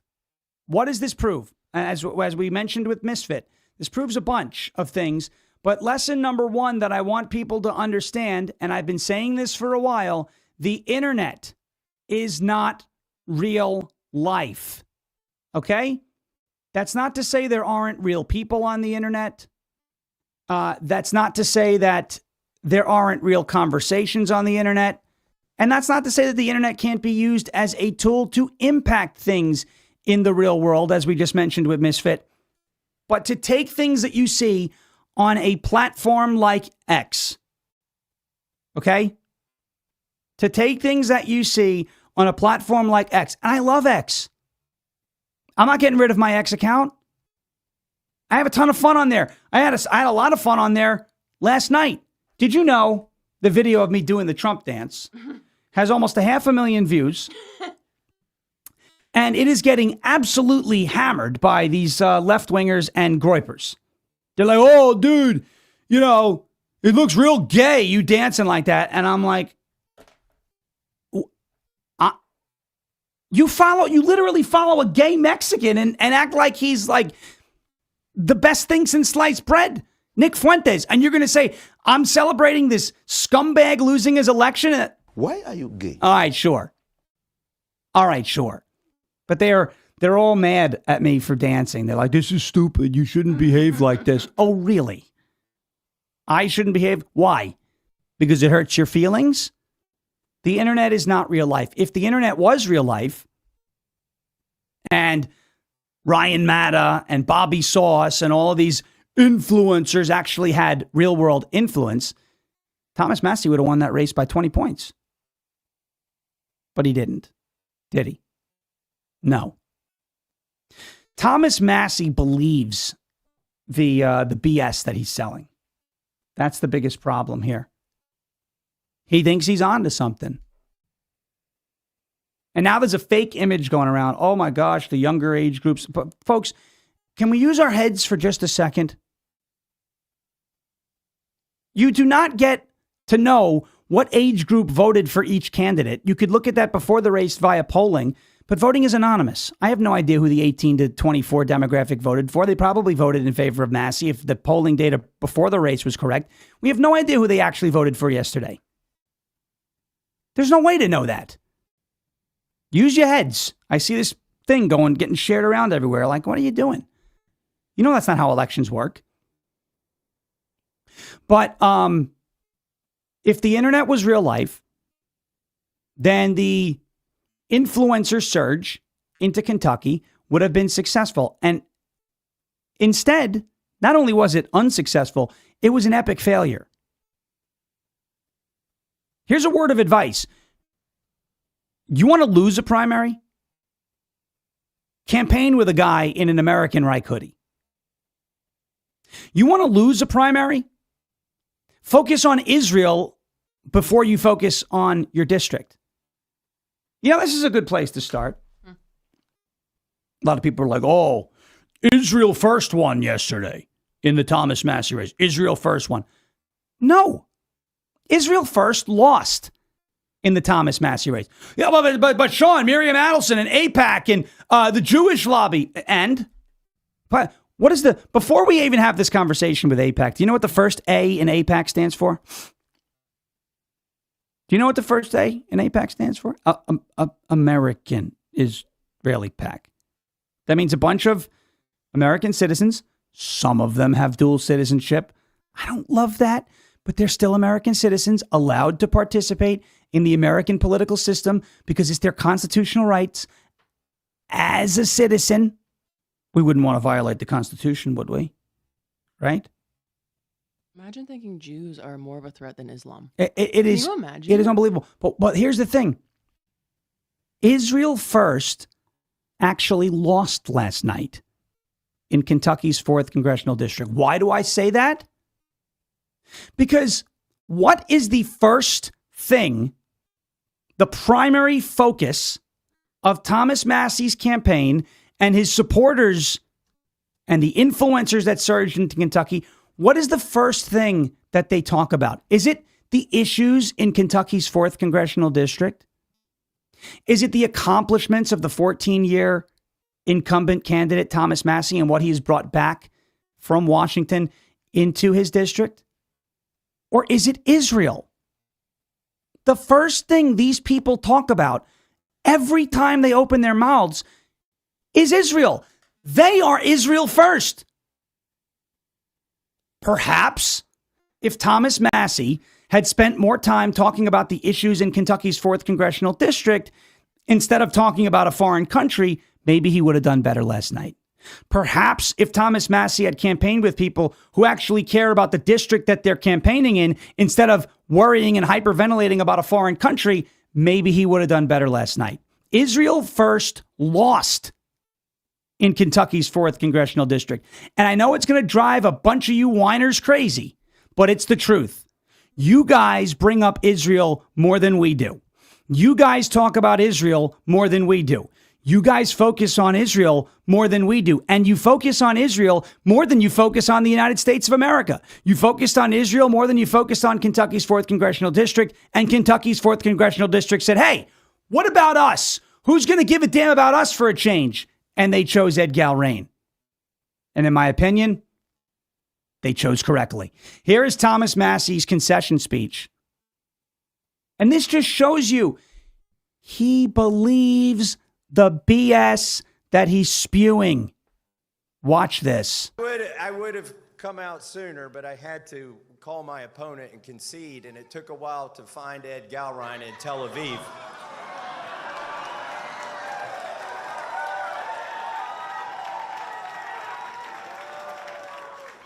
I did get the call through, though. I have called and conceded the race. We've been honorable the whole time, and we're going to stay that way. Honorable? What? All right. First, really? I had to get my call through to Tel Aviv. Really? That's where we're going in the concession speech? All right. You dodged a bullet, Kentucky. You dodged a bullet. But I have to take issue with the end. The Tel Aviv comment is whatever, but I'm not going to get triggered over, oh my gosh. It is what it is. I'm not happy with it, but whatever. It's a classless move. But can we please talk about the second portion of that clip? Honorable?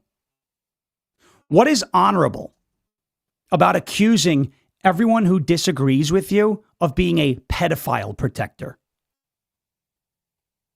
What is honorable about accusing everyone who opposes you of being paid to do so? What is honorable about campaigning and palling around with that group of degenerate freaks? Ivan Raiklin, Bobby Sauce, Ryan Matta, and so on and so forth. What's honorable about hanging out with those people? The answer is nothing. You did not run an honorable campaign. While you were campaigning, you called this administration the Epstein administration. You accused this of this massive cover-up and all these redactions. You doxed 4 innocent people and implied that they were pedophiles. You did not run an honorable campaign. You ran an abysmal campaign. Now, this one meant a lot to me because last year I dared ask why Thomas Massie voted a certain way on a piece of legislation. He then came in and accused me of being paid to post that and then blocked me. Okay, I said from that point forward, I am now going to make it a point to play as big a role as I can play in him losing his primary. Misfit posted this on X last night too. Folks, the fact of the matter is, and I said this a couple weeks ago, Ed Gallrein did not run a great campaign. He won, and that's all that matters at the end of the day. But Ed Gallrein did not run a great campaign. I didn't see much about his ground game. He wasn't very big on social media, which I said is not real life, but it can be used, like Spencer Pratt is using it, to advance conversations in the real world. In my opinion, Ed Gallrein's campaign was a little low energy. Like our sheriff's campaign was higher energy than Ed Gallrein's campaign, the Kenneth Barrett for sheriff primary. That is how unlikable Thomas Massie actually is. That is how unlikable he is in his district. That is how fed up the people of Kentucky's 4th Congressional District were with a guy who's been there for 14 years and has delivered nothing. You are a public freaking servant. You need to show some respect to your constituents and stop blaming everything on the boogeyman Israel and own up to the fact that you are an awful politician and an incompetent representative in the House. You would think after 14 years, Thomas Massie would have some sort of influence over some of his Republican colleagues in the House and not have to be the lone grandstander throwing things into turmoil when we have a razor-thin majority. You would think after 14 years in Washington, D.C., he would have some pull with some of the Republicans to deliver results for the constituents in his district. Nothing. He has gotten one bill passed that he sponsored, and that is the Epstein Files Transparency Act, which does nothing for the residents of Kentucky's 4th Congressional District. Nothing. It doesn't pay for any federal roadways. It doesn't do a thing for those people. It doesn't create a job. It doesn't bring investments into the district. It did nothing. This man was an ineffective, incompetent politician, and he was put out to pasture politically last night by his voters. I don't want to hear a peep. Israel won the election. No, Ed Gallrein won the election. I don't want to hear a peep. Israel cost Thomas Massie. The Jews cost Thomas Massie, as Chewbacca pops up on the screen, his seat. No, Donald Trump cost Thomas Massie his seat. This whole psyop about MAGA is dead is bull. It's BS. If MAGA was dead, how come we got so many great results last night? If MAGA was dead, how come MAGA just told Thomas Massie to go F himself? If MAGA was dead, how come Brad Raffensperger finished 3rd in Georgia's gubernatorial primary? If MAGA was dead, how come all the MAGA patriots who supported Mike Collins, despite him being outspent 15-1 in the Georgia Senate primary, came out and put him up at the top of that list where he finished 1st? If MAGA was dead, how come Georgia and the Republicans in Georgia held those Supreme Court seats? If MAGA was dead, how come we saw, 37-0 last night? In terms of the race? Let me see if I can find this. There's a graphic that I had. I got to see if I could pull it up. 37, I think it was. 37 wins and 0 losses in the May 19th primaries for Trump-endorsed candidates. 10-0 in Pennsylvania, 9-0 in Georgia, 5-0 in Idaho, 1-0 in Oregon, 6-0 in Kentucky, and 6-0 in Alabama. If MAGA was dead, then how come it's thriving? Can't answer that question, can you? They can't answer that question. Because MAGA's not dead.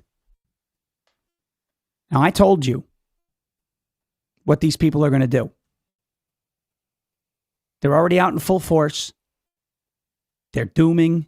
Oh, make Israel great again. MAGA's not going to win the midterms. What did I tell you to do with those people? Don't engage with them. Don't give them the time of day. Now, if somebody wants to actually have a conversation about it, hey, let's talk. Fine. But if you're coming in and you're dooming, oh, because Massie lost, that's it, November is done. Mute, block, scroll, goodbye. I'm not entertaining that. There is a demoralization campaign that is being run on you. You, because of what they're posting on social media, are supposed to feel like all hope is lost. And because the most conservative member of Congress, who is endorsed by Brian freaking Krasenstein, by the way, and the New York Times, and other left-wing outlets, the Young Turks, personalities, etc., they want you to believe that the most conservative member of Congress was just primaried. That is not what happened.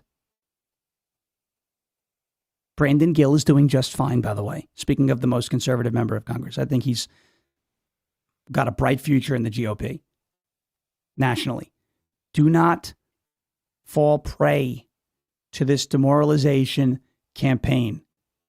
They're going to ramp it up in full force. And I'm going to go over something and show you the parallels between this and another demoralization campaign that was run in 2018. Before we do that, I want to get to a word from our friends over at Cove Pure. It is COVEPURE.com/Sean, covepure.com/SHAWN. You guys ever heard of PFAs?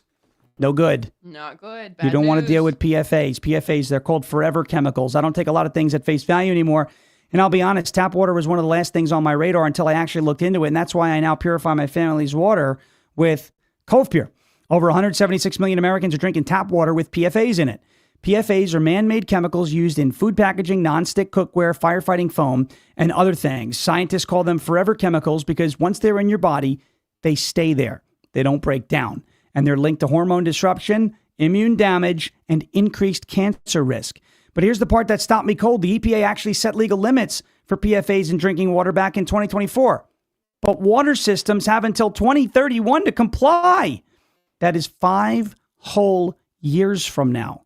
Until that deadline arrives, a utility can be operating above the legal limit, and they aren't required to notify you.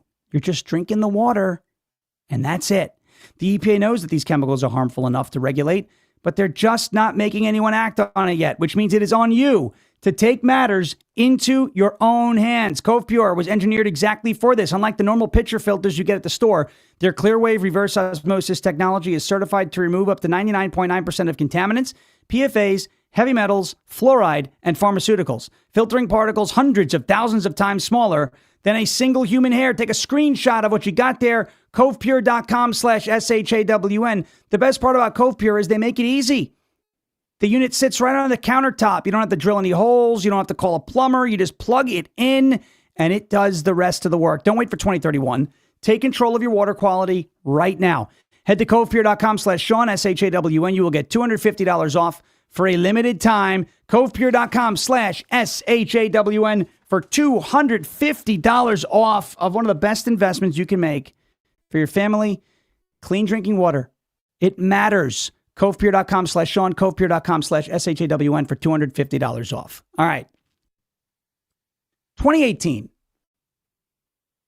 What was the PSYOP that was run on the MAGA base and the United States of America in 2018? Does anybody remember? What was the PSYOP that was run on the MAGA base? What was the PSYOP that was run on the MAGA base and on the United States of America? January 6th, right? No, in 2018. January 6th. 2018. January 6th hadn't happened until 2021, technically. What was the PSYOP? Does anybody remember what the PSYOP was in 2018 ahead of those midterms? Someone's going to get it. Skank that Trump was... Stormy Daniels? No, it wasn't Stormy Daniels. They did try that during there, in fairness, with Michael Avenatti. But that wasn't it. Winky! Ding, ding, ding, ding, ding, ding, ding, ding, ding. Oh. Smart. It was Russia. 2018, the PSYOP was Russia. Jersey Jane, Russia. Dawn, Russia. It wasn't COVID. COVID didn't happen until 2020, right? Russia. Russia. Russia. That's what it was. COVID was also a psyop. Yes. Stormy Daniels was also a psyop. Yes. So you guys aren't wrong to say those psyops. But the ones that were, and Stormy was playing a little role in 2018, but the Russia scandal was the big one in 2018. I want you to think about how they talked about Russia. Go in the chat. Let's do this. This is going to be cool. What are some of the things that Democrats said about Trump with regards to his quote unquote ties to Russia in 2018? And frankly, it's some of the stuff that they still say. But what were some of the terms? Do you remember some of the ways they described Trump's quote unquote relationship with Russia in 2018? Some of the actual words they used verbatim. I don't know if you remember any of this. Some of the things that they said about Trump and Russia and Putin. He was controlled the laptop. No, there you go. No, controlled. But the laptop. No, the laptop was Hunter. That was Hunter. That was Hunter Biden. Yeah, he was controlled. PP hoax. There, Meat Shield 72. Putin's puppet. There you go. Sheba Rista, Putin's puppet. There you go. CQ 707. Colluded with Russia. The list is too long. Dawn says the list is too long. He was a puppet of Russia. All right. Great job. Great job. Asset. Another one. Perfect. There you go. Bucklebrush Jones must be drunk this morning. I specifically said, what is the psyop they ran in the 2018 midterms? Yes, I'm well aware that the Russia psyop started in 2016. Thank you. What would I do without Copernicus in the chat? A Russian asset. Putin's puppet. Brennan came up with that. Said controlled by Russia. What about, hey, the whole dossier, right, with the peeing on the hookers rumor? What did they say Russia was going to use that as? They were going to use that as blackmail. Haha. Blackmail. Blackmail. Huh. Do you guys hear anybody saying things about that with Donald Trump regarding another country that's not Russia right now? Israel? Yeah. Oh, I'm on a roll. You're on a roll. I'm barely even awake right Look now. at this. Okay. That's the Brennan's From the on allergies. I'm in a little bit of a haze. That's the Brennan's on a roll alarm. Somehow. So I want you to understand what I'm showing you here. It is so easy to see the psyop and recognize this. In 2018, the way they were able to motivate their base to vote for Democrats in the 2018 midterms was they were going to impeach Donald Trump. Remember, Rashida Tlaib literally campaigned on impeach the MFer over Russia. You can't, a vote for Republicans, a vote for Russian control of our government, a vote for, if you don't vote for Democrats, Putin's puppet in the White House. Russia is blackmailing Trump. Remember how many times? I wonder what Putin has on Trump. Ladies and gentlemen, fast forward 8 years. They are saying the exact same things about Trump and Israel now. Trump is in the Epstein files. Israel is blackmailing Trump. Bibi has something on Trump. Trump is Bibi's puppet. Trump is an Israeli asset. Trump it was installed by the Mossad. Folks, once you see this, you cannot unsee it. It is the easiest psyop to spot. They're playing a video game. They took one player out of Madden and put a different player in. They spelled their halfback. They put in the next quarterback. They substitute Russia for Israel. It's the same words. It's the same people. It's the same psyop. They want you to believe that Donald Trump has no agency and is owned by another country. They tried it with Russia. That failed. And now they're trying it with Israel. And that failed last night too. It is the same psyop. Israel is the new Russia. Bibi is the new Putin. Epstein is the new blackmail. and dossier. The Epstein files is the Steele dossier. That's not to say that everything in the Epstein files is fake, because there are some terrible things that happen to those kids, and I'm not trying to downplay that. But it is being used against Trump in the exact same way. The Steele dossier, Donald Trump, golden showers, the PP hoax, all that stuff. That's what Putin's got on him. He's blackmailing Donald Trump. Fast forward to 2026. Donald Trump, Epstein files. Epstein was a Mossad agent, and Bibi is using it as blackmail against Donald Trump. It's the same thing, guys. Once you see this, you cannot unsee it. Israel is the new Russia. Bibi is the new Putin. And the Epstein files, the new Steele dossier. Once you see it, you can't unsee it. Finally, they're trying this crap. Here's Brian Glenn. I guarantee you that Toolbag didn't write this post. Marjorie Taylor Greene almost definitely stole his phone and wrote this. 2020 2.0 is what that was. Really? Or your guy just got smoked. It was a 10-point race. He lost by 10,000 votes. Oh, did you know that Ed Galrine had 10,000 mail-in votes? Yeah, did you know that Thomas Massie had 9,000 mail-in votes? So they both cancel each other out. Boy, that was easy. What, is Ryan Matta going to make a post about it and draw a red box around that photo too?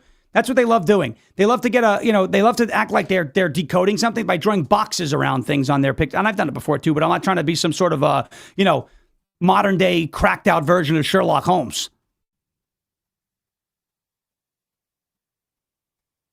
Your guy got smoked. Smoked. Okay? It wasn't close. It wasn't. Thomas Massie had 14 years to prove himself. And Kentucky's 4th Congressional District finally had enough. Coupled with a Trump endorsement, the end has finally come for the Thomas Massie era. And I'm going to keep dancing about it. I might make another video and say, by the way, I'm going to make another video today later and say, update, I'm still dancing, you tool bags. That might be what I do. You guys could have seen all the whole celebration. Oh. He comes out blasting you guys have no idea. YMCA dancing, hollering, hooting and hollering. I started going, and it was YMCA, it was Creed, it was Leonard Skinner. It was a freaking party last night. And I ate some roast beef, some broccoli. Poor guy, I was outside doing yard work, and I'm trying to yay, from out in the yard. I'm running on the porch. I'm like, YMCA, let's go. Woo-hoo. All right. Let's take a quick break, get to a word from our friends over at Silent, slnt.com/Sean, slnt.com/SHAWN. And then I'm going to show you a couple of other clips and things from last night. Folks, let's face it, your phone is a tracking device between government agencies, big tech, corporate data brokers, even pesky cyber criminals. Everyone's fighting for a piece of your digital footprint. And they don't ask. They're supposed to ask, but they don't ask. They just take it, which is ridiculous. That is why Silent exists. Silent makes Faraday gear that blocks all wireless signals, including cellular, Wi-Fi, Bluetooth, GPS, RFID, and near-field communications. No signal means no tracking, no remote access, and no breadcrumbs. It's the same technology trusted by special operations teams around the world, used to block signals, avoid surveillance, and secure communications wherever the mission leads. And right now, it is available to you to protect your family, to protect your freedom, and to secure your digital footprint. All you've got to do is drop your phone in one of their sleeves, and it is off the grid, completely silent and invisible to the outside world. From their backpacks to their crossbodies to their sleeves, Silent's patented technology gives you total control of your privacy. Just visit slnt.com/Sean. Get 15% off and free shipping on qualifying orders. That is slnt.com/Sean. Protect your rights, secure your data, and stay one step ahead. Silent.com. Silence! The chaos goes silent. Today, slnt.com/SHAWN. Okay. Rooster 26 MPLS is a troll. Welcome to call 631-527-4540. Actually, you know what? Screw you. I have never once gone into a liberal show just to be stupid in the chat. Never done. Never once. Never I once. feel like that's just a waste of time. I wouldn't do it. I have important things to do. I've watched people I disagree with, like live streams, but I'm not in the chat going, "You're wrong. You don't This go is in there stupid. just This is." to be a pain in the butt in the chat. I was listening to Jabba the Hutt last night, Slobbert Barnes, right? Well, you have to understand, in the middle of his cheese sandwich, you have to understand, that with his stupid lisp, right? You have to understand that, like, the future is still coming, and, like, MAGA's, like, dead, bro. Dude, stop stuffing your face. Get a hold of that chin you got wagging below your actual chin, Jabba. Can we just, let me just take one more thing here. The kiss of death are these influencers that palled around with Thomas Massie. They're the kiss of death. If you want to lose a primary, take your cues from people like Bobby Sauce and Ivan Raiklin and Ryan Matta and all the rest of those clowns that were out there. If you want to lose, take your cues from them. Whoa, they have better engagement on X than you do. Yes, and what did it do for them in the real world? Nothing. I had some idiot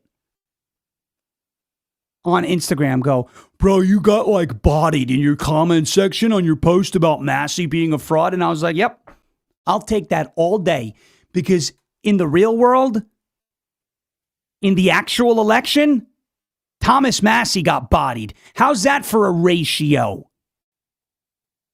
Your online metrics, your views, your clicks, your follows, your replies, they don't mean squat. That was proven yesterday. So you want to continue to place all this stock in your online numbers like it means you're something, and that it means that your views are the prevailing views in the real world? By all means, go ahead and think that. But it was proven wrong yesterday in a big way. Tucker Carlson, 0 for 5 now on endorsements. 0 for 5. But please tell me, he has a lot of influence. With who? Not with people who are participating in elections. Who do you think you are? The internet's not real life, guys. I cannot stress it enough. All right. I want to move on to another candidate. I love to highlight a good old underdog story. And I'm not going to say that Mike Collins is an actual underdog, because he was, in my opinion, he was the favorite in the race. He's been great in Congress. But I want to put this graphic up for you. Money spent on advertising in this Georgia Senate GOP primary. Mike Collins spent $695,000. Carter, $7.85 million. Dooley, $2.78 million. Now, if money truly bought elections like the doomers want you to believe, right? If money truly bought, it was all that money from the Israel lobby that, swayed the race. Well, if money bought everything and money was the way you can track who's going to win and who's going to lose a primary, well, Chris Rose would have lost a couple of years ago. He was outspent 25-1. And Mike Collins would have lost last night, and he didn't. Why am I only seeing the Democrat? No. Why am I only seeing the Democrat? I don't want to see the Democrat. I want to see the damn Republican. What is going on here? DDHQ. They're only showing me. There we go. Decision Desk HQ. Here we go. Mike Collins, who was outspent 15-1,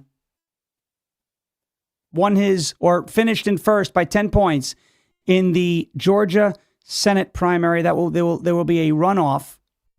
I'm not exactly sure when the runoff is, but there will be a runoff.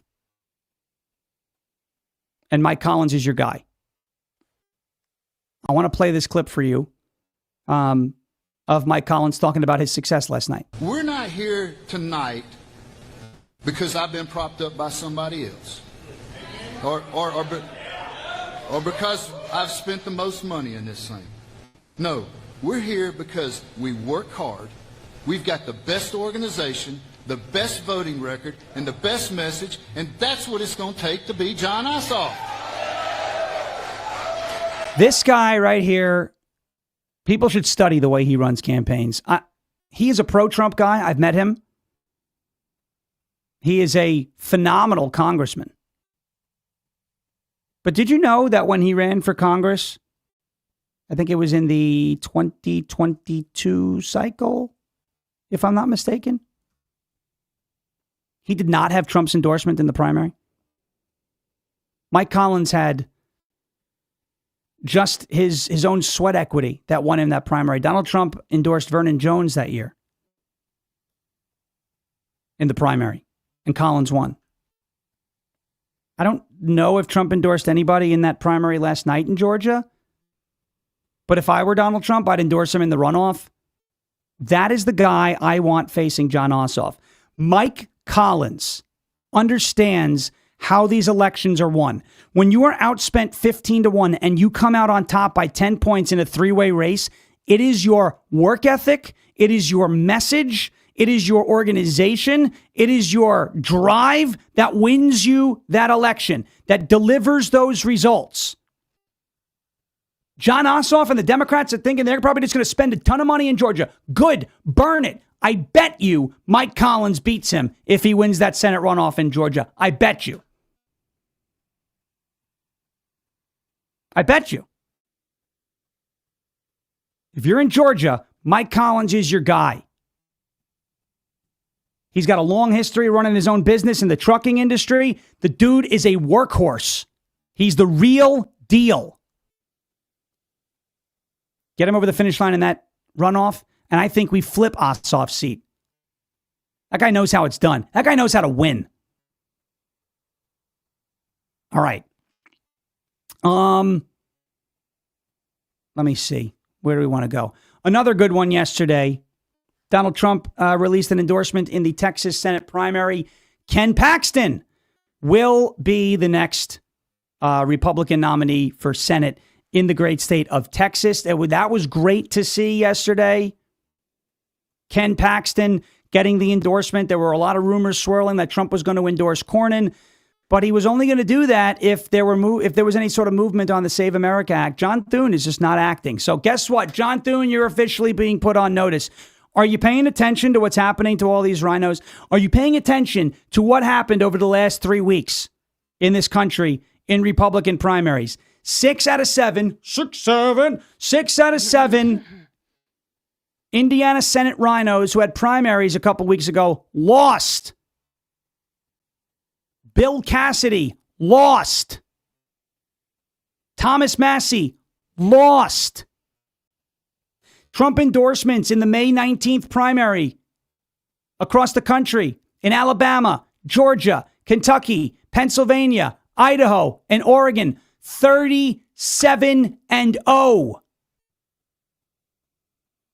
John Thune, you better be paying attention, big guy, because if you continue this crap that you're doing, you're next. And you're gone. You will lose your job. He's up for re-election in 2028. Just 2 more years. Oh, he's just trying to run out the clock. Donald Trump is still going to be influential and popular in Republican politics in 2028. Matter of fact, that might be the peak of his influence because we're going into the next era, the next chapter, and everyone's going to want to see who he wants to hand the torch over to. And I guarantee you, he doesn't want the torch falling into the hands of people like John Thune. It is Mo time. It is Mo time. Thank you, guys and gals, for the warm reception this morning. You know what we need to get on our soundboard? What? Remember that song that I was saying? She says, he's choosing Texas, I can tell, but Jews everyone Texas? Yeah. thinks right. that she's in Jews and taxes. Right. Jews and Texas. taxes. Yeah. It's Jews and taxes, I can tell. That would be so fun. Finally, I want to show you what the Doomers are actually up to. I told you it's a demoralization campaign. What does it mean to be demoralized? It means to be detached from reality and unmotivated, right? Here's Dollar Stowe. Oh. Dollar Stowe, cock-a-doodle-doo. Cock-a-doodle-doo. Dollar Stowe, Obama. Hayberg on Instagram is a better Obama than Hakeem Jeffries. Cock-a-doodle-doo. Cock-a-doodle-doo.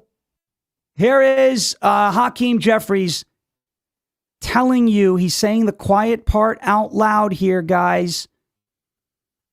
This is the play. It is demoralization in order for them to win. Listen. I guess part of how we as House Democrats view this moment, either MAGA extremists are going to break the country or we're going to break them. And our goal is to break them. We will defeat them. We have to beat them electorally, and then we have to break their spirit because of the extremism that's being unleashed on the American people. That's completely and totally unacceptable. Break their spirit, huh? Now do you understand why the doomers are doing what they're doing? Now do you understand when I tell you that these people are not on our side? Now do you get it? The doomers on social media are trying to break your spirit. Who wants your spirit to be broken? Hakeem Jeffries. Now, I don't know if they're coordinating with him, but I do know that every time the Nothing Is Happening Brigade starts going berserk on nothing's happening, Israel first, Massie, this one, now Fishback, whatever. Every time they start their BS on social media, Hakeem Jeffries is looking at that, licking his chops and saying, look at them, they're going to break their spirit. This is all about demoralization and making you depressed, making you feel like you were let down, making you feel like promises were betrayed. Do not let the doomers break your spirit. That's what Hakeem Jeffries wants. Instead, look at 37-0. Look at how easily Thomas Massie was defeated in the vote count last night. Look at Raffensperger finishing third. Look at Mike Collins finishing first. Look at Alabama's results and Idaho's results and Oregon's results and Pennsylvania's results. Look at the Georgia Supreme Court results that a lot of people thought Democrats were going to flip those seats, and they didn't. Look at all those things and understand that you have a ton to feel good about. You have a ton to be proud of. You have a ton to be excited about and motivated over. And if the doomers don't want to be excited, and the doomers don't want to be motivated, and the doomers don't want to admit that good things are happening, and the doomers don't want to admit that this is the greatest political movement that you could be a part of, possibly in the history of our country, save the American Revolution, they don't want to admit that? Fine. Don't let that campaign work on you. You've got plenty to be proud of. You've got plenty to be excited about. You've got plenty to fight for in the now and the future. They want to break your spirit. We're not going to let it happen. Thank you so much for watching and listening. 2 hours. Thank you to Misfit jumping in for that first hour on his own show. That's funny. He was a guest on his own show. How about that? Jeremy Herrell will be coming up next here on rumble.com/LFA TV. In the words of Donald Trump, we will never give up, we will never give in, and we will never ever surrender. And if all else fails, we'll just become ungovernable. Thank you. God bless you. God bless this one nation under God, indivisible, with liberty and justice for all. Have a great rest of your Wednesday. I'm off to join the great Michael Patrick Leahy on the Michael Patrick Leahy Show, the Tennessee Bonus Hour at Michael P. Leahy, Leahy, on X. Back tomorrow, 10 a.m. Eastern Time, rumble.com/LFA TV. Until then, have a great rest of your Wednesday. Jeremy Herrell up next. Thank you for your attention to this matter.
and gentlemen, May 20th, year of our Lord 2026, and the winds just keep rolling in. Used to be a song. Keep rolling, rolling, rolling, rolling. Come on. Keep rolling, rolling, rolling, rolling. And that's exactly what we're doing right here. Rumble.com/LFATV. This is live from America. And I am your ever so humble, God-fearing, and God-loving host of the show, Jeremy Herrell, from the Hawkeye state of Iowa. But please, don't let me hog all the spotlight. Don't hog it, Jeremy. Producer Eli. Now I know y'all be loving these wins right here. That is so freaking crazy. Dude, I got that CD in here right now going down a nostalgic thing. Anyway, hit the roll button, hit the share button. I can't even concentrate right now because Massie's gone and I'm sure Matt is back in El Salvador. So let's get to work, everyone. Eli, now I know y'all be loving this right here, LFATV, right? We need to remake the song. Rockin' Rev Dean. Steve Barry is in the building. Scotty is here. Nick is in the building here on Rumble. We got Cat Lover. JJ is here. Claire is in the building. Deborah here. Piglet. Fun Mom. Liberty. Wayne Davis. T. Collins. Emro. Moose for Trump. The One I Am. And let's see. Somebody new. How about Karen Vanessa? And let me just shoot over to YouTube real quick because, we got some folks over there, love us or hate us. They're there. So let's give some shout outs. Jason, Beatrice in the building. How you doing? Barbara is here. Good morning. Julian, how are you doing? Julian Almares, how are you? Zach Scott in the building over there. Connie Donnelly, how are you? Christopher, good to see you. Shinjin, Scott. Michael. Great job. Great job, ladies and gentlemen. You did it. Not only did we win big in Kentucky, Eli, but yesterday, President Trump, I believe, just yesterday alone went 25-0. The man's on fire. Over the last couple months, he's like 37-0. That's like 100%. Looks like we are alive and well, doing very good. I love it when patriotism comes together. They hate us because they ain't us. You know what I mean? They hate us because they ain't us. JJ says, so U.S. does not bow to Israel? I guess not. But if you ask the Ryan Matta crew, the Dunk on Matta crew, it was all Israel. We lost because of Israel. Israel. Great. Now a foreign lobby has bought our states and bought our country. I hope you're happy with yourself. I hope you raise your kids right. Look at you. You're a disgrace to America, you Israel-loving Jew. You got to be kidding me, Eli. He's peanut butter and jealous, bro.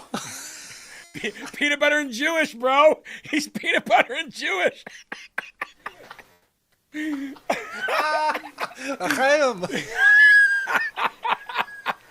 Hey, where's that $7,000?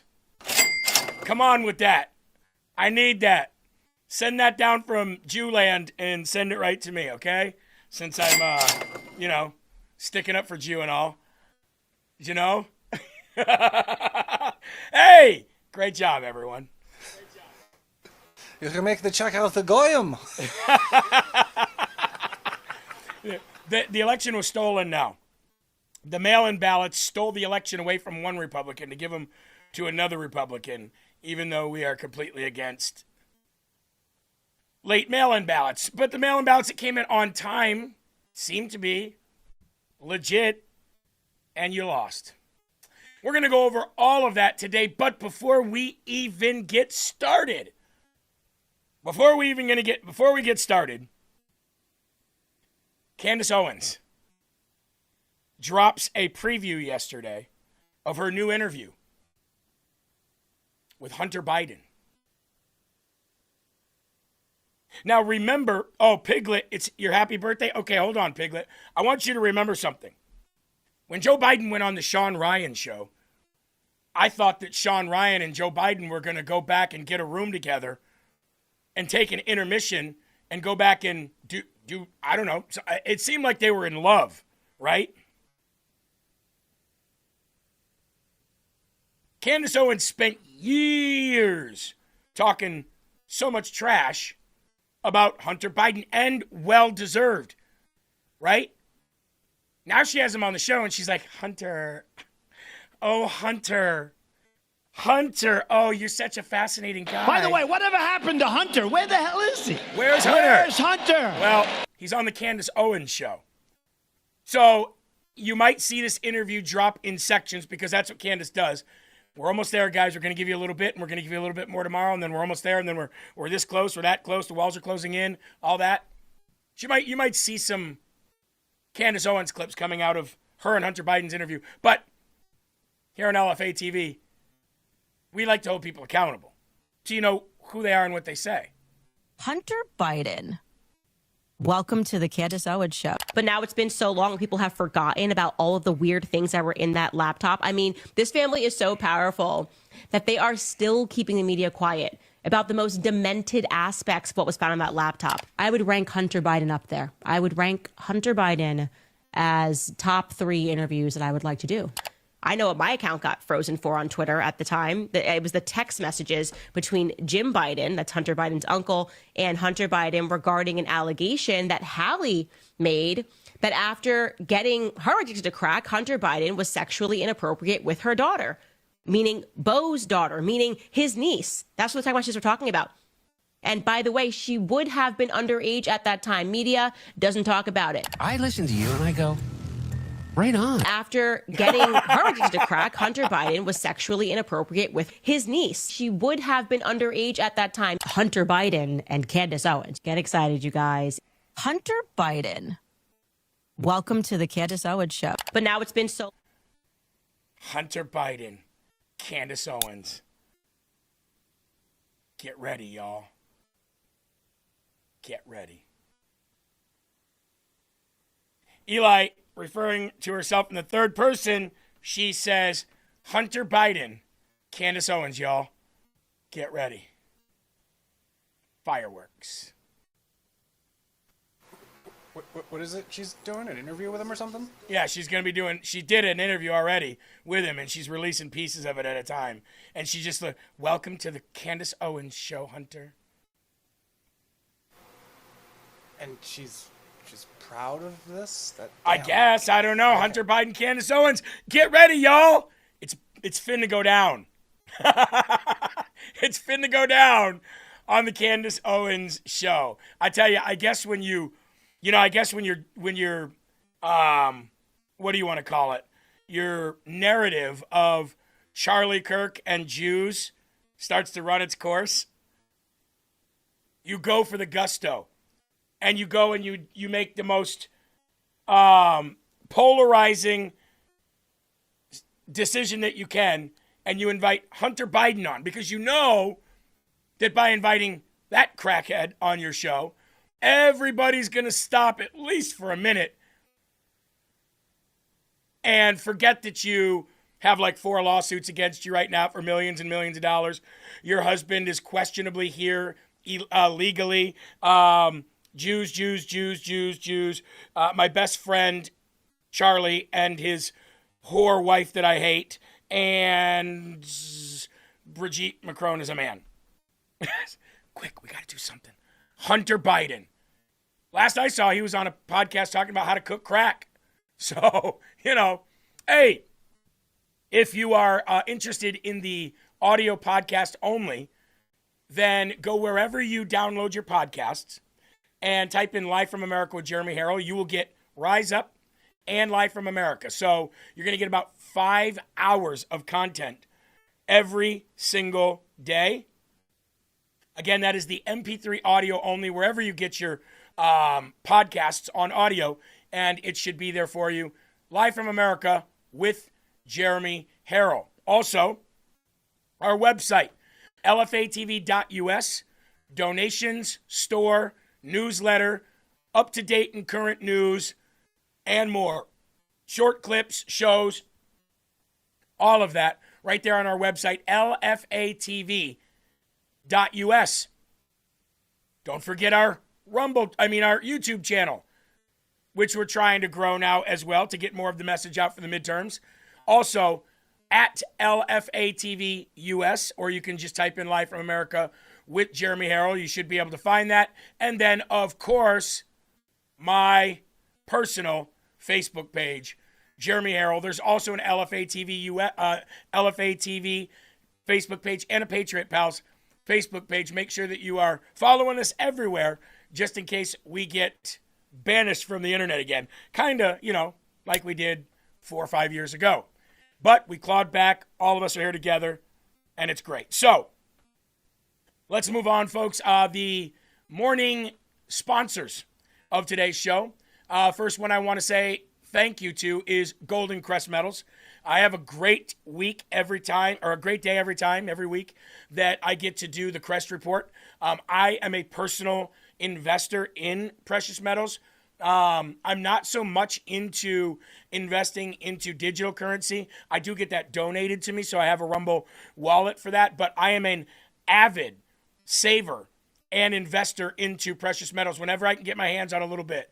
If I can get an ounce or two of palladium or platinum, if I can get a few ounces of silver, if I ever can buy any more gold, which doesn't seem like it's the case, I'm going to go to Golden Crest Metals to do that, because Rich Jacoby, his entire team, they're all about education. They're very, very, very professional, very good to talk to. If you don't want the precious metals at your own home and you want them to store them, they store them for free. So, goldencrestmetals.com/LFA, or catch the Crest Report every single week right here on LFA TV at 1 p.m. Eastern Standard Time every single Saturday.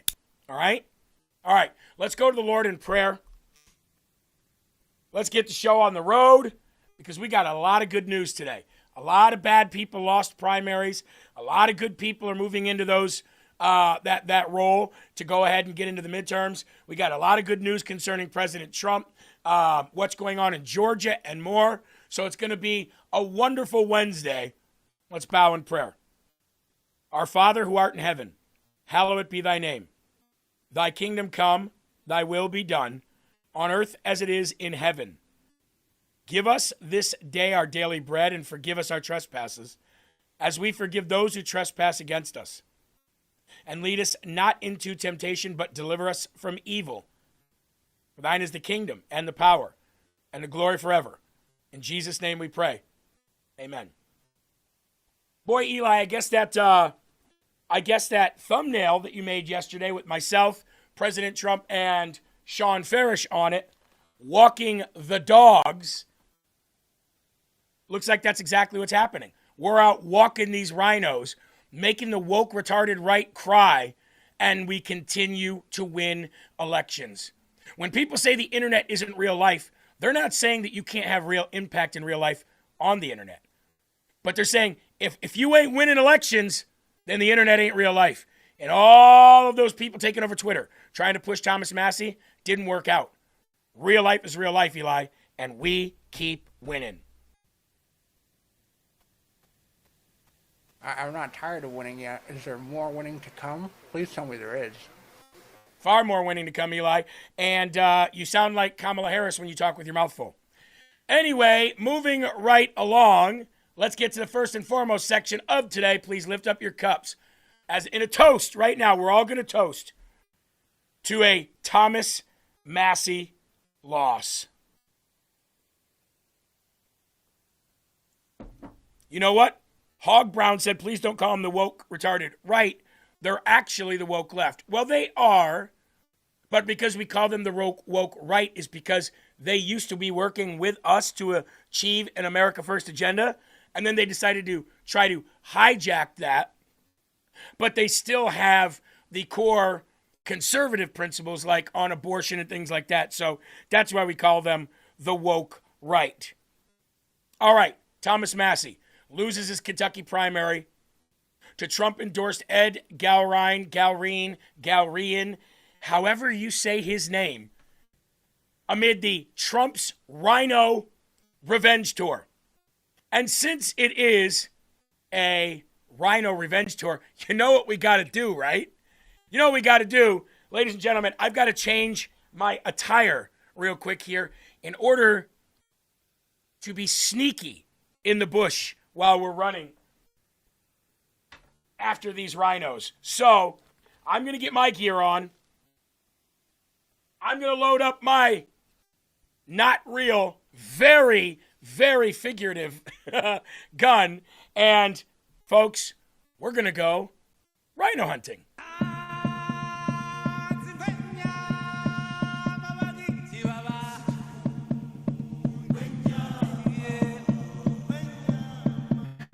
I half expect to see Simba and Mufasa out here in the wilderness as we're hunting rhinos. Hold on. Oh, that's a Massie rhino. Laid him down pretty quick. That was easy. That was light work. Hold on. Ooh, there's Bill Cassidy. Yeah, he's been in there quite some time, and he's a senator. He's even harder to figuratively, politically take out. Boom, got him. He was pretty easy, actually. Let's see, who else we got? Ooh, John Cornyn. He's a little tough, ladies and gentlemen. Let's see if we can. He might take a couple. Yep, there's one. There's another. Okay, let's see. John Thune. Oh, I don't know, ladies and gentlemen. It might be a couple of years before we can take him down. He's a big rhino. But, we'll get there. Thomas Massie loses by double digits. Now, I want you to understand the ramifications of what I just said. Thomas Massie won with 80% of the vote since he has been a congressman. You understand? By the way, this is not a real gun. I am not really hunting. This is a disclaimer. We are not really hunting people. We are figuratively hunting rhinos. No actual rhinos were hurt or disturbed during the taping of this show. And no real rhino human beings are in any way in danger.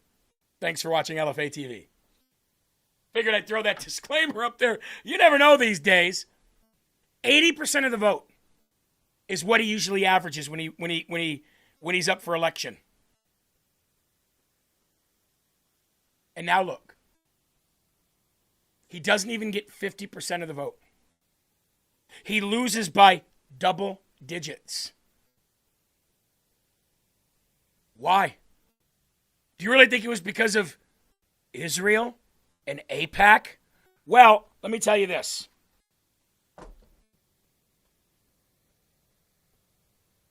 Producer Eli, I need you to do me a favor. I need you to search for me. What were Thomas Massie's poll numbers in January of 2026? I'm going to prove a point here. For re-election in his primary, if it shows that, by the way. What were his primary poll numbers in January of this year? I can tell you where they were roughly. Where they were roughly is he had over 70% of the vote. If you're talking Kentucky polls. He had roughly 70% plus of the vote. I think he had even closer to 80. Okay? He's been sounding the alarm on AIPAC and Israel money forever. So if it was AIPAC that made him lose, if it was the Jews that made him lose, then why didn't he start going way down in the polls until Donald Trump started railing against him? It seems to me that Trump's criticism of Thomas Massie had far more weight in the undoing of Thomas Massie than his fictitious and fantasy-driven Jew story. Because he's been AIPAC for the last 2 years. Israel. Tel Aviv. He did not start losing badly until Trump started saying, okay, this guy's gone. So you might want to say that Israel money is what got him out of there because he talked bad against AIPAC.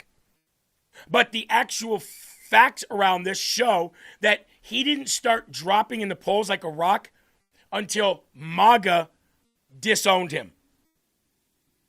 Once MAGA disowned Thomas Massie and started saying, time to replace him, that is when he ramped up his rhetoric about the Epstein stuff, Israel stuff, Jew stuff.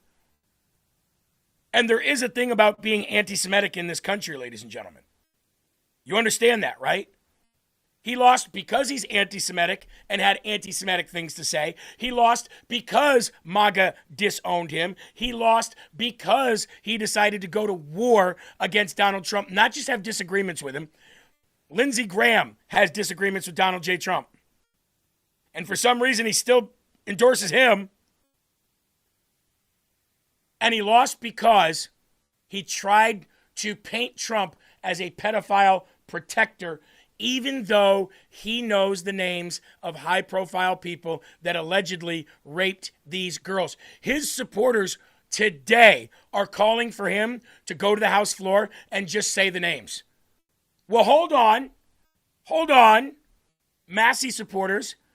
If you know that he knows the names and he hasn't released the names while he's calling Trump a pedophile protector and to release the names, do you not see that there? Is this a satire? Josh Sider video here? Do you not see the irony? Eli, all over X, other than the crying, the whining, and the Jews now own Kentucky. I guess I won't be. Eli, I guess I'll never drink some bourbon from Kentucky again. It's Jew-owned now.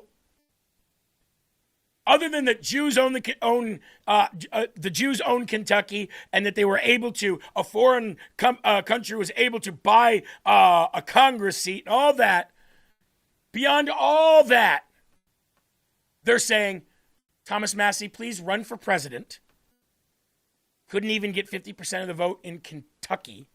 Thomas Massie, run for president and go to the House floor before you leave and say all the names of the people on the Epstein list.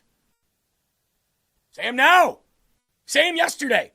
Say them months ago when you were standing on the steps with Marjorie Taylor Greene, Lauren Boebert, Ro Khanna, and the apparent victims while they held up signs about how Trump is a pedophile. That's why he lost. He lost because he went against the hand that fed him, the American people, who voted overwhelmingly for Donald J. Trump. Now, when they tell you about 4 billionaires who put in $30 million, mostly Jew-funded, you know what they're not telling you? They're not telling you that Thomas Massie himself put in over $15 million in the race. They're not telling you that. You know what else they're not telling you? Hold on, you're going to love this. You're going to love this. Here's another thing they're not telling you. Thomas Massie's single largest campaign financier is an American Jewish billionaire named Jeff Yass, Y-A-S-S, who's a key figure in the far-right Israeli think tank called the Kohelet Policy Forum, which actively pushes for the Greater Israel Project. Hold on. Oops.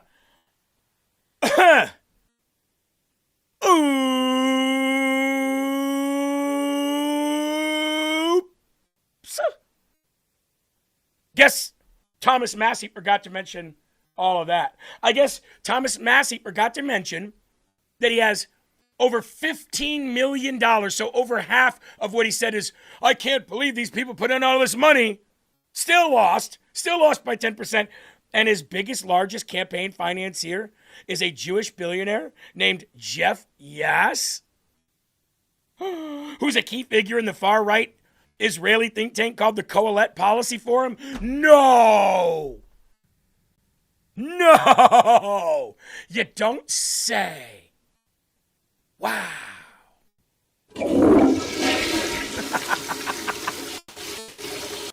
Peace. Enjoy. I hope it was worth it.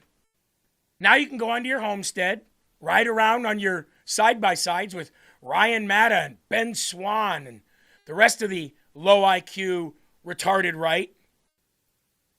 Circle jerk, drink, pick your fiddle, or something else. Is that what they're calling it these days, Eli? I guess he was picking Ryan's fiddle down there. Haven't heard much from Ryan today. That's weird. Driving home, guys, sorry, I'm diving right into this Slim Jim at this gas station. I had to stop and fuel up. That and ethanol. I was really hoping to hear Ryan's concession speech. That would have been nice. Now, I do wonder, didn't you say Thomas Massie paid to get him up here? I wonder if he paid to send him back. No, he used the CBP1 app and deported himself back to El Salvador.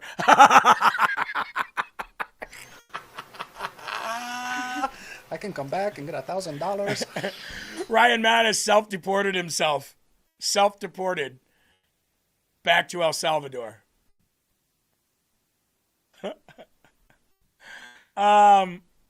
Hey, Ryan. I wanna see you out that door, baby. Bye, bye, bye. Everybody's so mad.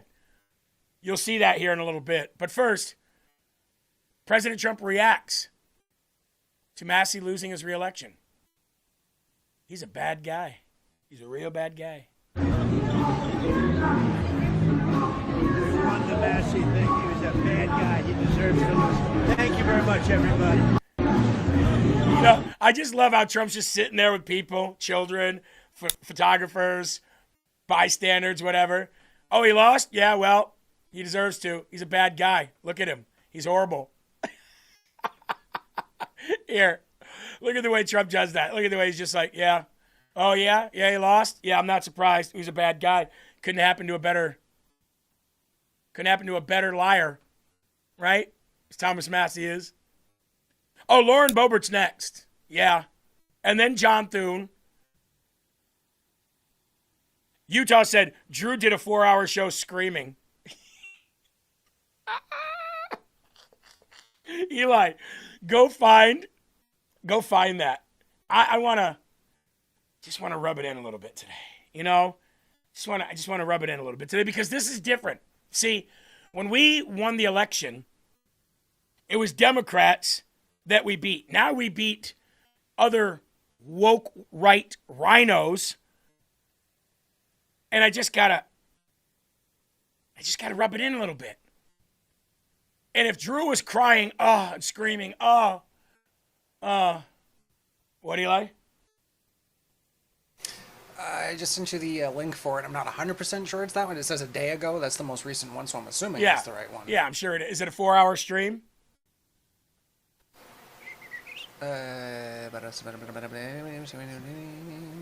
Yes. Okay. 4 hours, 39 minutes, 20 seconds. All right, good. Maybe I'll find that during a break today and we'll play a little bit of it. Anyway, here's how classless and lame Thomas Massie's beginning of his concession speech was.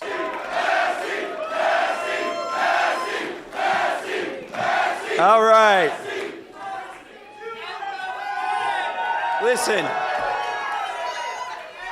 I would have come out sooner, but I had to call my opponent and concede, and it took a while to find Ed Galrine in Tel Aviv.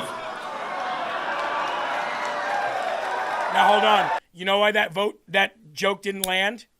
Funny. But you know what, Eli? Do you remember Happy Gilmore when he said, this guy spends more time in the sand than David Hasselhoff? Come on, laugh. That's funny. Remember that? Yeah, I remember. It was funny the first time I heard it. Yeah.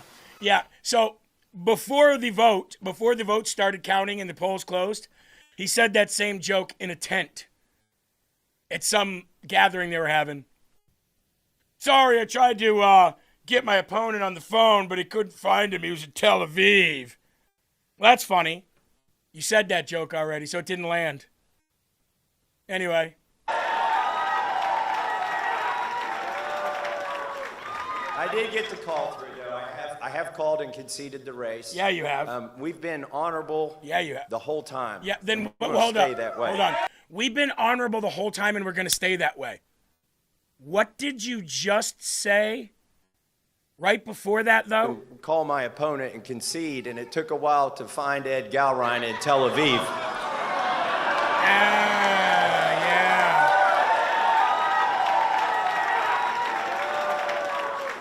I did get the call through, though. I have called and conceded the race. We've been honorable the whole time, and we're going to stay that way.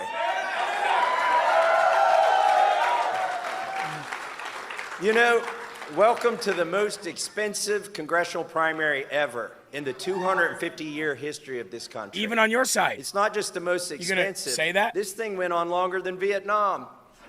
Oh, ha, ha. It started 9 months ago, and they didn't even have a candidate, and they decided they want to take me out. Now his young wife looks like she doesn't want to be married to him anymore.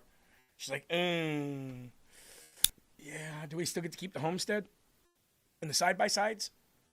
Is our backdoor money deal making days over? I don't know. But Israel, right? We're honorable. We're gonna do the honorable thing. Really? So I wonder if the honorable thing means running as an independent to split the Republican vote. Because if you go on X right now, that's exactly what they're begging him to do. They are begging him to run as an independent and split the Republican vote so that Democrats win. I wonder if that's honorable. So the woke right.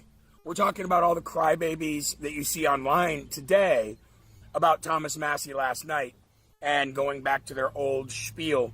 It's the Jew money that did it. They forget to tell you that Thomas Massie himself raised over $15 million. They complain about all the money that was spent against them, but they spent themselves half of what they're saying was put in to beat Thomas Massie. So, you know their new strategy now. Now, they're instructing those candidates, like Thomas Massie, to not only burn it all down on his way out, Bill Cassidy, too, to vote with Democrats, which is what Thomas Massie's been doing anyway, which is why I don't understand why anybody could back him unless they're a Democrat, but also to run now in the general election, which is the midterms, because these are primaries that we're going through right now, as an independent, so that you split the Republican vote, giving the win to Democrats. They are so absolutely butthurt. Zero morals whatsoever, no integrity whatsoever, that now they want to try to run as independents in order to split the Republican vote so that Democrats walk away with the win in the midterms. Think about that for a minute. Think about how low you have to be to do that. Think about how much of a scumbag you got to be to do that. Oh, now I ran against Democrats like that in New Hampshire who did that flip-flopping stuff and tried to split votes and tried to play sleazy politics. But here's the thing. You keep trying to do to us what we're doing to the rhinos. And now you're on this whole thing about Israel, Israel, Israel. So that's your number one focus. And completely overlooking everything that President Trump is doing and everything that we've been doing as MAGA and everything that you were doing with us as MAGA until you decided to break off. So now you're instructing these candidates to run as independents to sabotage everything. And you're trying to do to MAGA what we have been doing to the rhinos. Unfortunately, we win. You don't. Your candidates suck. Your ideas suck. Your agenda sucks. Everything that you do is fake. You're posers, right? And your candidate, Dan Blazarian and Fishback, you think they're going to win if Thomas Massie couldn't? It's not only time to continue to crush the rhinos, it's time to crush each and every single one of you too. And there's more of us. More of us. You can have big voices all you want because there's a lot of idiots out there, but there's a lot more of us. And Trump has all the power, and you're losing. So go ahead, try your Democrat tactics. Let's see how that works out for you. Yep, exactly. So that's their new tactic. They're gonna demand that their candidates, when they lose the primaries, to stay in as an independent to try to scoop up votes. to try to derail Trump's agenda, our agenda, so that the Democrats will win. So when somebody in this chat said, stop calling them the woke right, they're really just Democrats, who elects Democrats? Other Democrats. The problem with Thomas Massie is that he literally bit off far more than he could chew, and he thought by bringing cokeheads like Matta and the rest down to his house, that was going to push him over the edge. Hog Brown just said Nick Fuentes started all this. He absolutely did. Why do you think I got on his ass so early? Unfortunately, Nick Fuentes spoke to hundreds and thousands, if not millions, of youngsters who don't know any better. They're told that a country the size of Rhode Island runs the world and that Russia runs the world and America's just this, bend over the barrel, we'll do whatever you say puppet. Do you think that's the case? Do you really think that Israel and Russia, Israel, Russia, America? And that's what Thomas Massie lost sight of. America. He's so blinded by his hatred for Jews that he completely overlooks all the other PACs that spend far more money than AIPAC, which is an American company, by the way. And he overlooks all the money going to the Taliban, which is just $1 billion shy of what we give Israel. Overlooks the fact that Bibi Netanyahu and Trump said, we're weaning you off of American, aid. They overlook all that because they hate Jews so bad. I think I know like 3 Jews. Like personally, I think I know like maybe 3 Jews. But I guess they run the world, right? Here is CNN feeling bad for Thomas Massie. Remember, ladies and gentlemen, if MS Now, Hakeem Jeffries, the Democratic Party, Marjorie Taylor Greene, and CNN all wanted Thomas Massie to win, whose side are you really on? He said the Epstein files, something that went from seeming like a far-fetched dream to a reality. And he referenced that in his speech tonight. I want you to listen to what he told his supporters. We need basic decency. That's what the Epstein Files Transparency Act was all about. By the way, today is the 6-month anniversary of the Epstein Files Transparency Act. We've taken out 24 CEOs, an ambassador, a prince, a prime minister, a minister of culture, and that was just 6 months. I got 7 months left in Congress. I mean, first, what do you make of his loss tonight and what's to come potentially? Thomas is a good friend, so I'm saddened just on a personal level. I was very angered over the last couple of days seeing the smears on his character. He's a good man. He put his career at risk to pass the most popular and consequential bipartisan legislation in the Epstein Transparency Act, probably in modern history. It pulls off the charts, and it was to hold the elites accountable for treating young girls as dispensable. And he lost his seat because he stood up against the Iran war. And the lesson really is that people who are against the Epstein class and against this war don't have a place in the Trump coalition. And look, he was winning voters under 45 by 30%. And if they don't have a place in the Trump coalition, there's a new movement that thinks this system is rotten and that wants to build for the working class against the Epstein class for Team America, and they're welcome to join this new movement. Yeah, no. Thomas Massie started losing to MAGA even before he was adamantly against all the stuff with the war. His poll numbers started going down in early February. Okay? Regardless of the Iranian conflict or not, he still would have lost. He still would have lost. He lost because he voted with Democrats all this year and late last year against things that Trump wanted pushed. Period. He voted against the SAVE Act. The guy voted against the SAVE Act in the House. He voted against the big, beautiful bill. He voted against tax cuts for the country. He voted against no tax on tips, no tax on Social Security, no tax on overtime. He voted against all of that. I don't even think the Social Security thing ended up getting through. And he sat there on the steps with Ro Khanna and Marjorie Taylor Greene with signs that said Trump is a pedophile protector and anti-Trump signs behind him and pro-abortion and pro all kinds of lefty agenda narratives on signs behind him, and sat there and went against the leader of the party. That's why he lost. And everybody else will lose too. Lauren Boebert, count your days, girl. You're done. You're done. No more blowing away the competition. Oh, too soon?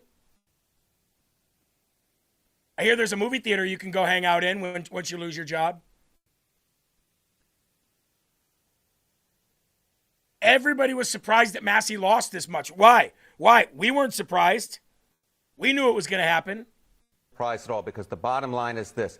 Donald Trump is the general of the Republican Party, and the Republican primary voters are his soldiers. And if you look at Thomas Massie, you can see it very clearly. You look in 2020, 2022, 2024, he was getting 75%, upwards of 81% of the primary vote in 2020. And today, he gets less than 50% of the vote. That's the story. That is incredible, because you look at it so consistent time after time after time, and then, wow, look Boom. at tonight.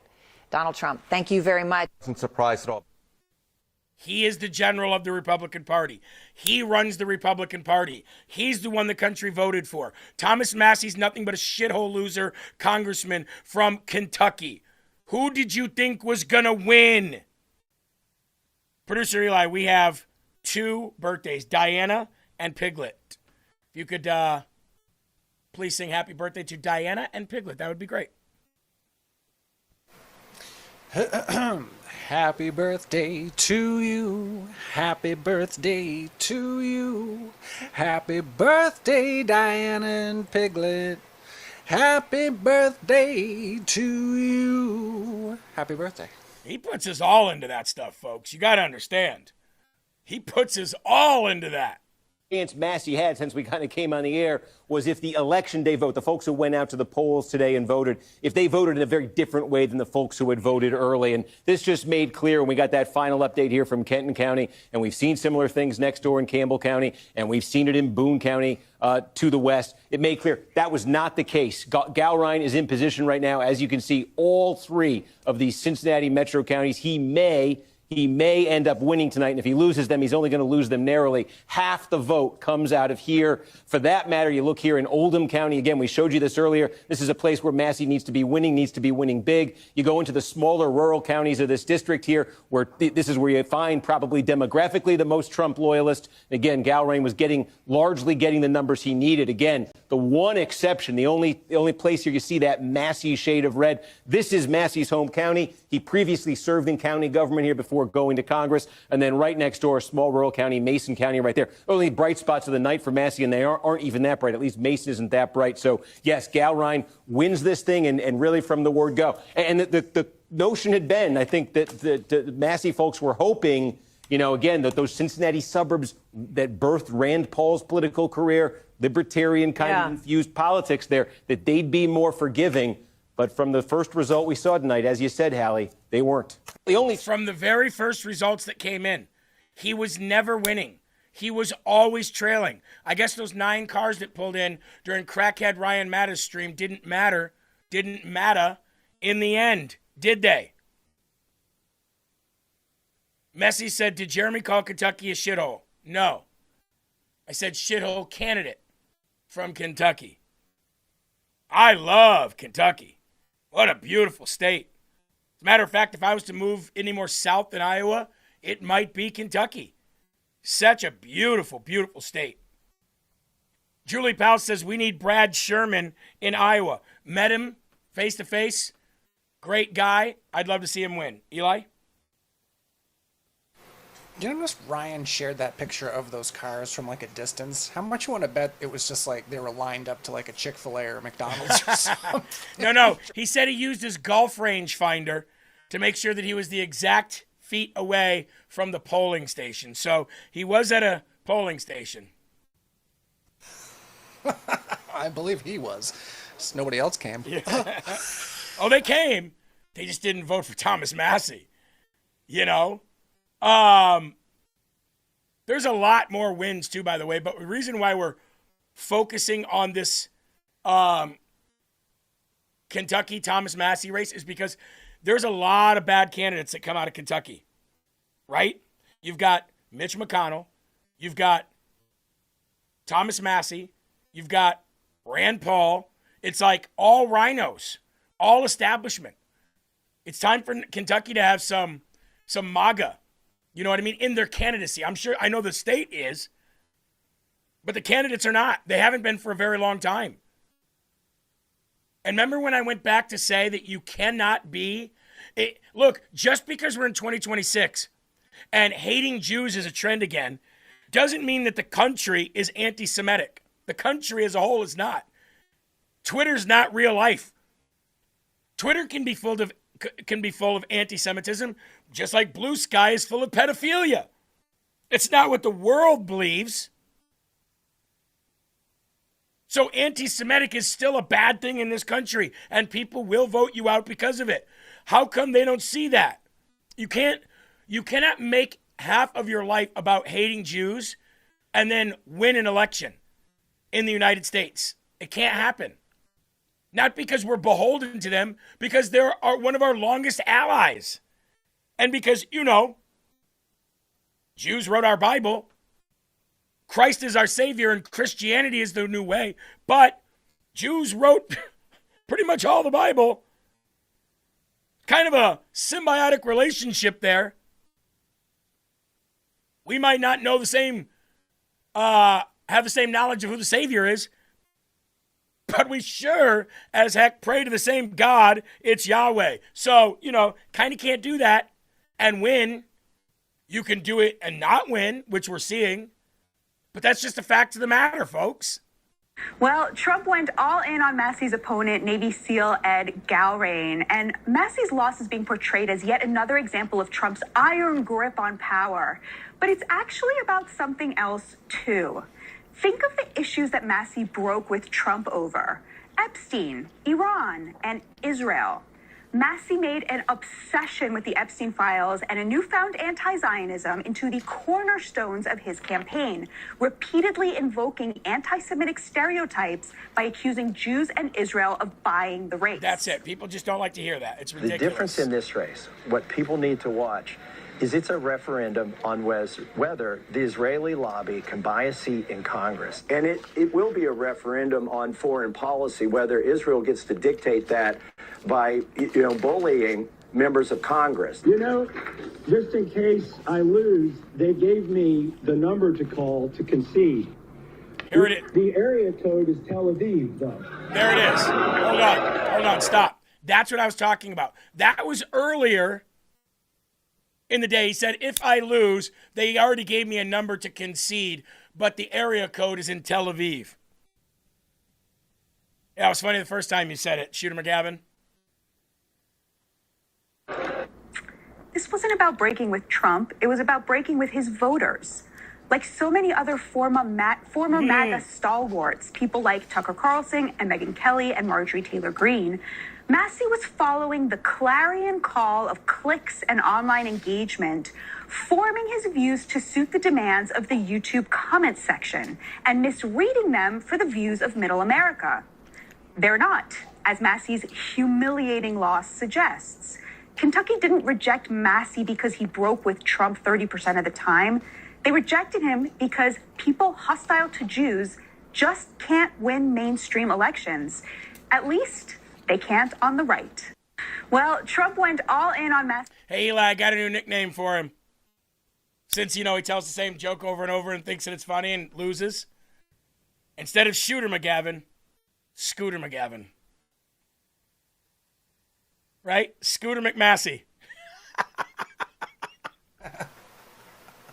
I was thinking of Mrs. McGavin. Yeah. It works both ways. Yeah. Now, for the people in there who said, no, we don't serve the same God. They don't believe in Jesus, so no, we don't serve the same God. Do you pray to Yahweh through Yeshua while you are blessed with having the Holy Spirit? Yes or no? Joy of the Lord, that's a question for you. Ronkowski, that's for you too. Just a quick question.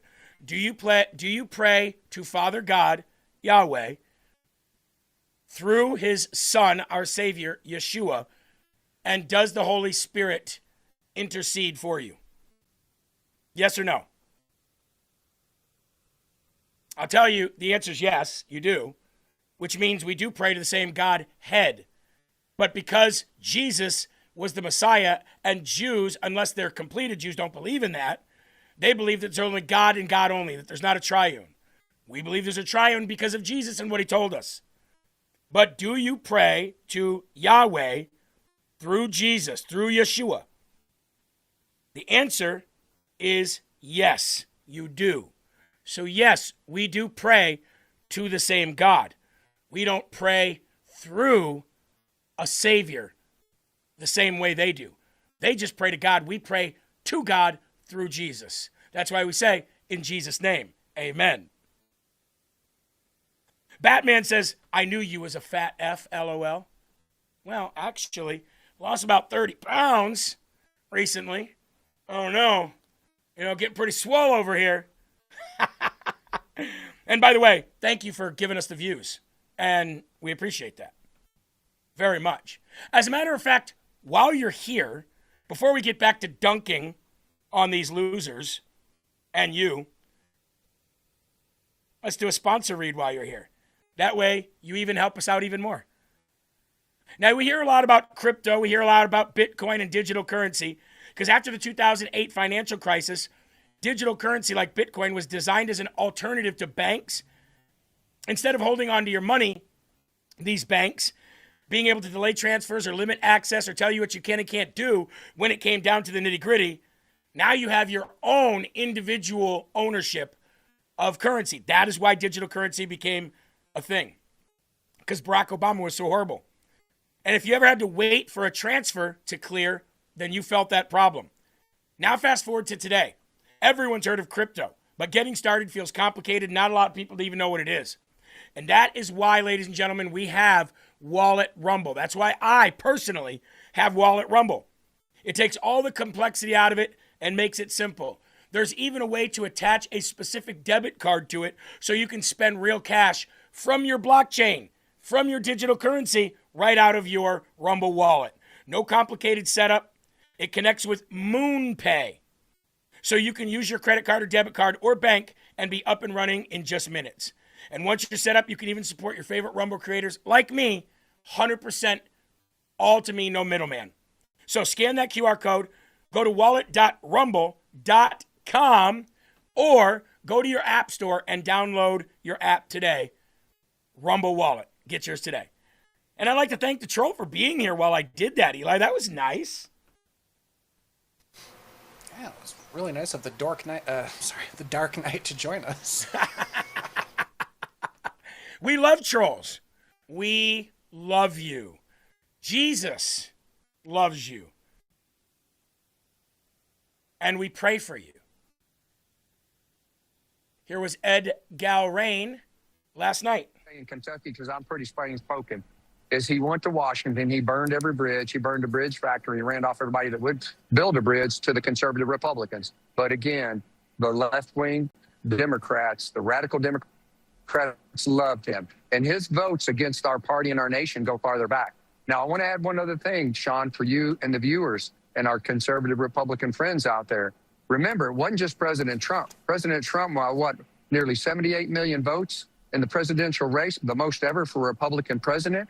He won 31 states, including the swing states, and also 312 electoral votes. And here in this district, President Trump won by nearly 85%. He stood against us, but he liked to just single out President Trump. All that to say, it's a new day. These people deserve better, and I'm going to give it to them. I like that. I like that. It's a new day. These people deserve better, and I'm going to give it to them. That's all we want. We want President Trump's agenda implemented without delay, without anybody standing in the way and trying to stop it from our own party.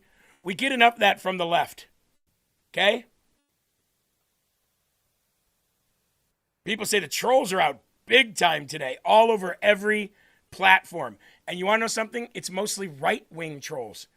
It's not even left-wing trolls. It's not even the coward left. It's the coward, ignorant right. Unbelievable. Here's another clip of Ed Galrain last night. Winning. I want to thank President Trump for his support, his endorsement, and his counsel as I navigated this campaign, which is a journey of unto itself, and for his courageous leadership of our nation at this critical time. I want to emphasize that, this critical time and juncture in history. Thank you, Mr. President. I want to thank President Trump for his support. And again, without President Trump, he doesn't win. So what does that tell you? That means that he is going to be loyal to the president for that win. And he should be. Because what people don't understand is when they say, oh, you're a Trump loyalist, you're a Trump lackey. You just do whatever Trump wants, right? He's the leader of your party. He's your daddy. Well, actually, by default, you're doing what we want. Trump is the only person who's ever even come close to coming through on his promises. Name me another candidate who's done that. Well, actually, I can. Barack Obama did. Barack Obama promised change and hope to the socialists and the communists, and he brought it. But not the same, but he deceived them. President Trump was straight out. Same thing that he was saying in 1985, he's saying in 2025. Same agenda that he had for this country 40 years ago, he has today. During his campaign, he said, I'm going to do this, I'm going to do this, I'm going to do this, I want to do this. And while he's not been able to accomplish every one of them yet, he's the only president that I've ever known that has stayed true to what he said he would do. So, when you support Trump, when you're loyal to Trump, you're loyal to us. You're loyal to our vote. That's how I feel. That's how I look at it. So what you got, what the left and the woke right call a cult or we're just owned by Trump and Trump's owned by Israel, they don't understand integrity, loyalty, promises made, promises kept. They don't really understand America first. They don't understand how getting the world to rely on us for their energy is America first, as long as gas prices are $4 a gallon. See, they can't get through one to think about the other. And that's the problem. So they've got to have a scapegoat. They've got to have a bad guy. Every story needs an enemy. Utah, that broke, Vish, that broke yesterday. The Fox, the DOJ issuing an arrest warrant for Raul Castro in Cuba. I saw that last night, but yes, they're going to try him too. How is that not America first? How is it not America first to adopt the Monroe Doctrine? How's that not America first? See, they have to make a bad guy. That bad guy for them happened to be Israel. Unfortunately for them, they're barked up the wrong tree. The country is not ready to hate Jews again. The world is not ready to hate Jews again. Not yet. I'm sure it'll get there. So hang on, guys. By the way, by default, hating Jews like the way you do. Remember what Ryan Mattis said yesterday, Eli? I'll call up my Muslim homies. Most people don't have Muslim homies. So by your staunch hatred for Jews, you align with Islam.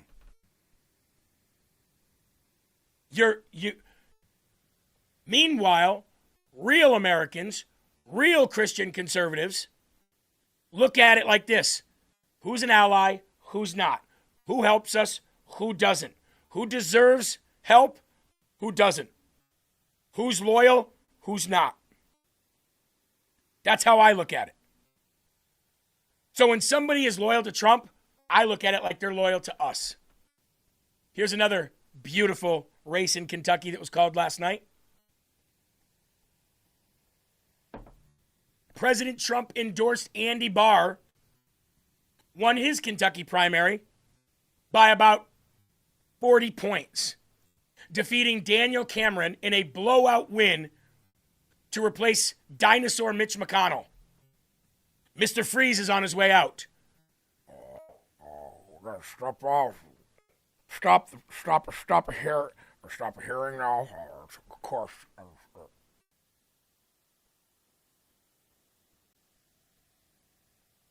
Sorry. Froze there for a minute.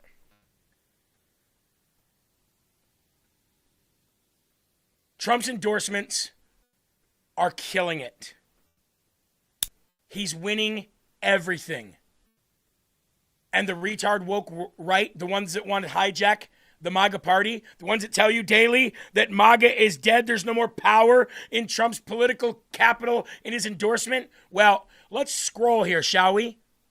Let's just scroll here through President Trump's Truth Social page here.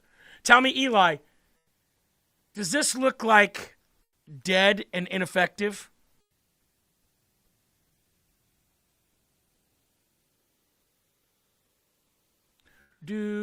Actually, you know what? I have an idea. Let's start this over. Does this look like a party or a man who's dead and ineffective with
Eli, I can't stand all the winning. Meanwhile, Nick Fuentes and his group of dorky little nerd basement-dwelling turds win nothing. How's it feel? I don't know. I don't know what else to say. I'll say this. Carol A7711, happy birthday. There we go. Happy birthday. That's just an insatiable amount of winning going on there. Let's see how the people over on YouTube are taking it. Let's see here. Let's see. He's celebrating primaries. That's adorable. Yeah, you're not. That's reality. How much did he dementia post last night? Oh, I don't know. Enough to make you mad.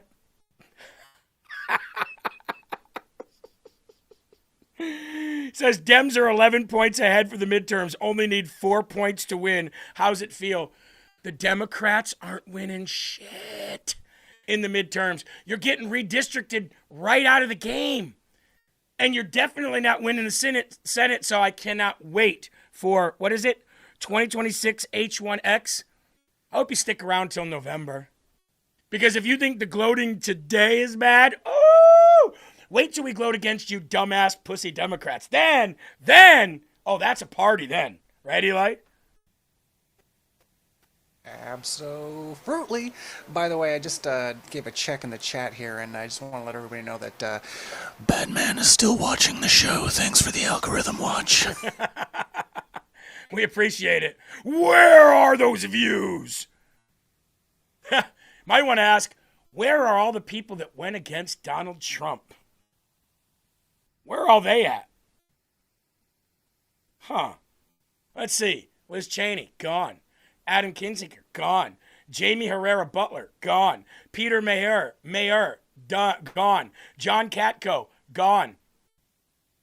Fred Upton, gone. Tom Rice, gone. Dave Valadeo, gone. Anthony Gonzalez, gone. Dan Newhouse, gone. Bill Cassidy, not even on here, gone. Marjorie Taylor Greene, not even on here, gone. The dynasties are dead too. Bush dynasty dead. Cheney dynasty dead. Romney dynasty dead. Pence dynasty dead. Shall we keep going? Can we?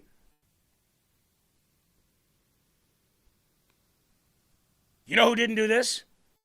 The woke right thinking that they're America first. We did this. And now we're going to do it to every single one of you. Period. The joy of the Lord says Democrats and Republicans all the same, doesn't matter. Then why didn't you vote for Kamala Harris? The joy of nothing. Why didn't you vote for Kamala Harris then? Or better yet, why don't you go vote for the next Democrat? Says it doesn't matter. And prove it. Show it to us. Walk into the voting booth, take a picture of yourself voting for a Democrat, and show the whole world how it doesn't matter. How about that? You know, people who say that, there might be some truth to the fact that politicians look out for themselves, but Demons and Republicans are not the same. Not anymore. Not since Trump. Now there's Democrats, rhinos, establishment people, independents, and there's MAGA. And we're MAGA. So if it doesn't matter, prove it. Put your money where your mouth is. And go vote for a Democrat and show the world. I'm just going to vote for them anyway because it doesn't matter. President Trump posted this. I love it.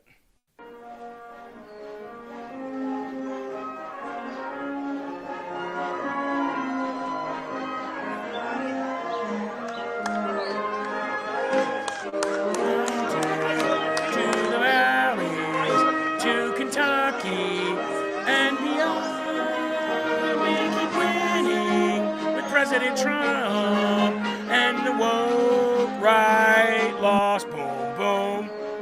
I like to make up my own songs if you can't tell. It's fun to do. Sometimes I get a little bored in the studio. But Eli, how much more winning do you have to do to get people to shut their mouths? If you don't win ever. Ryan Maddow did a video last night. He goes like this. Let me tell you what's going to happen next. I said, stop right there on his post. I said, why would anybody listen to what a shitbag like you has to say what's coming next when you just lost as bad as you didn't? I said, I'll tell you what's next. You're getting a plane ticket back to El Salvador. That's friggin' hilarious. Let me tell you what's going to happen. You just told us Massie was going to win. Why the hell would anybody listen to you, numbnut? Exactly. Why would anyone listen to what you... Massie's this is going to be a blowout. We're going to have a victory party. We're going to do so much coke. I'm going to do coke off Thomas Massie's bare ass. We're going to be drive-arounds and ride-alongs, and we're going to be... There's bugs, and there's biological engineered ticks that they're dumping on me. And look at those frickin' chemtrails. Gosh darn it. Look at those effing chemtrails. That person just rolled up on me. Anyway... I haven't slept in days. I've been looking out windows, scratching myself. I'm having a hell of a time over here. I can just see him at his maddest last night. Maddest. Gosh darn it. Mad-assed.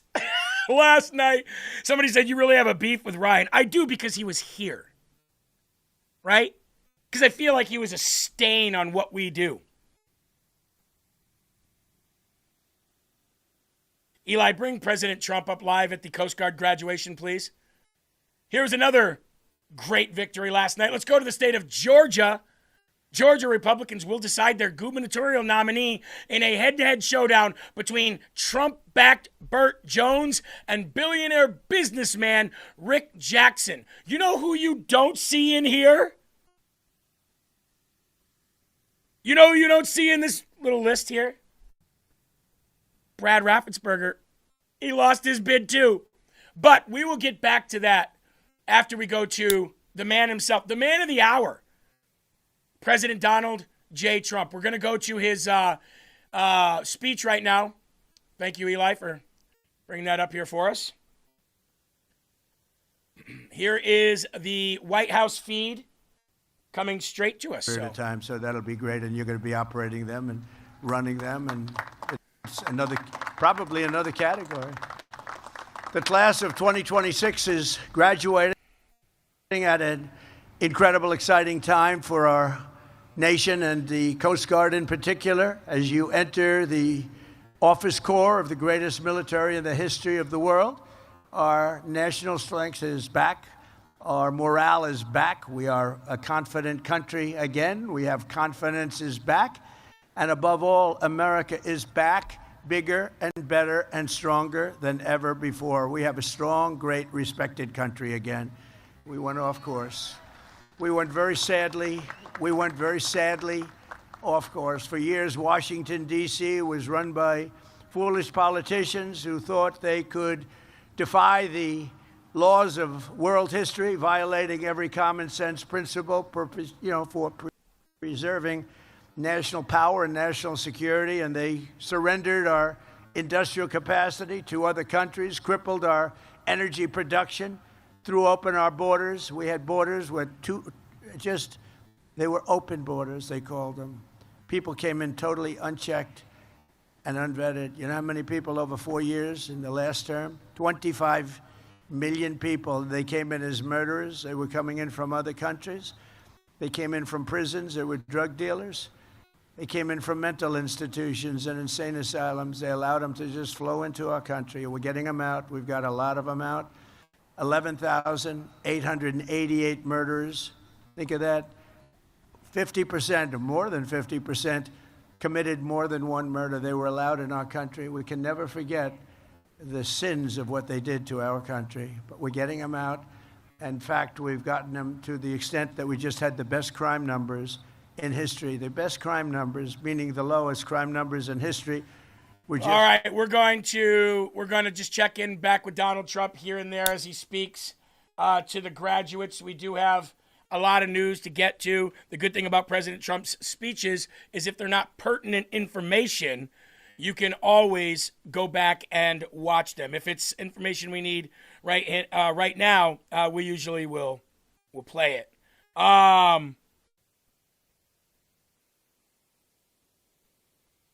Starting to like YouTube, Eli. Not YouTube itself. Starting to love the trolls over there.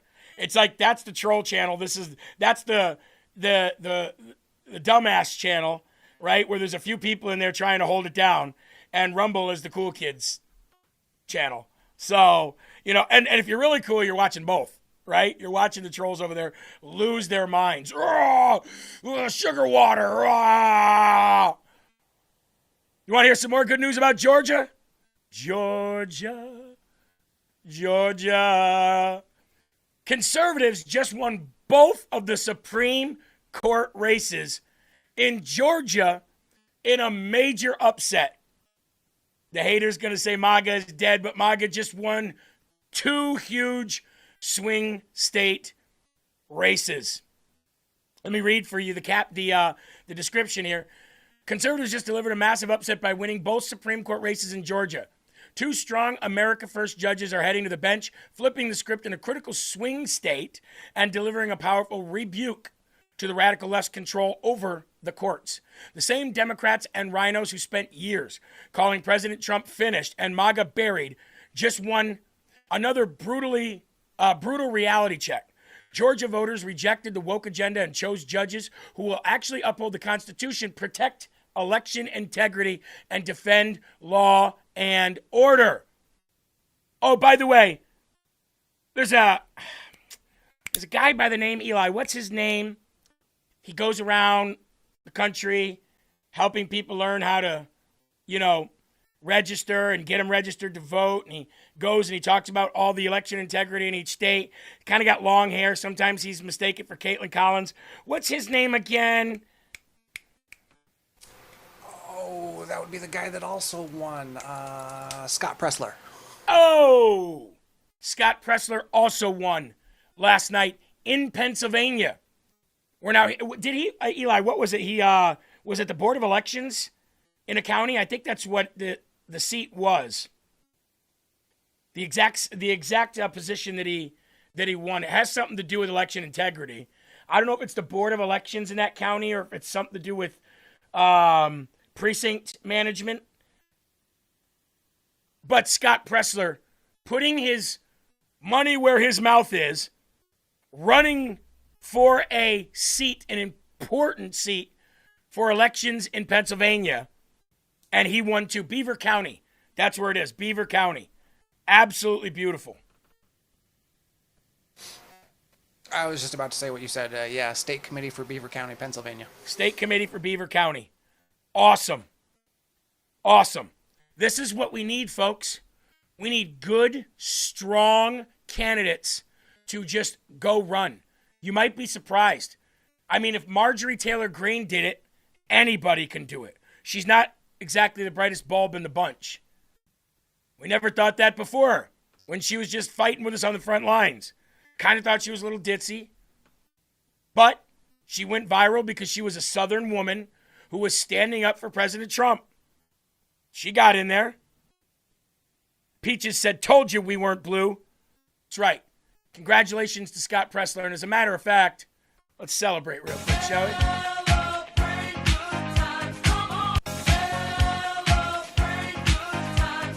There you go. You just seen Eli dance.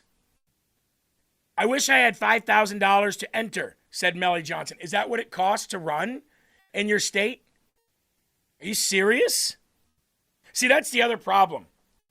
Raising money to run for an office. Having to get, 500 or 1,000 signatures or 5,000 signatures, depending on where you live, to be able to run, I think is ridiculous. If you want to run, you should just go pay a small application fee and you should be able to run. I don't care for what seat.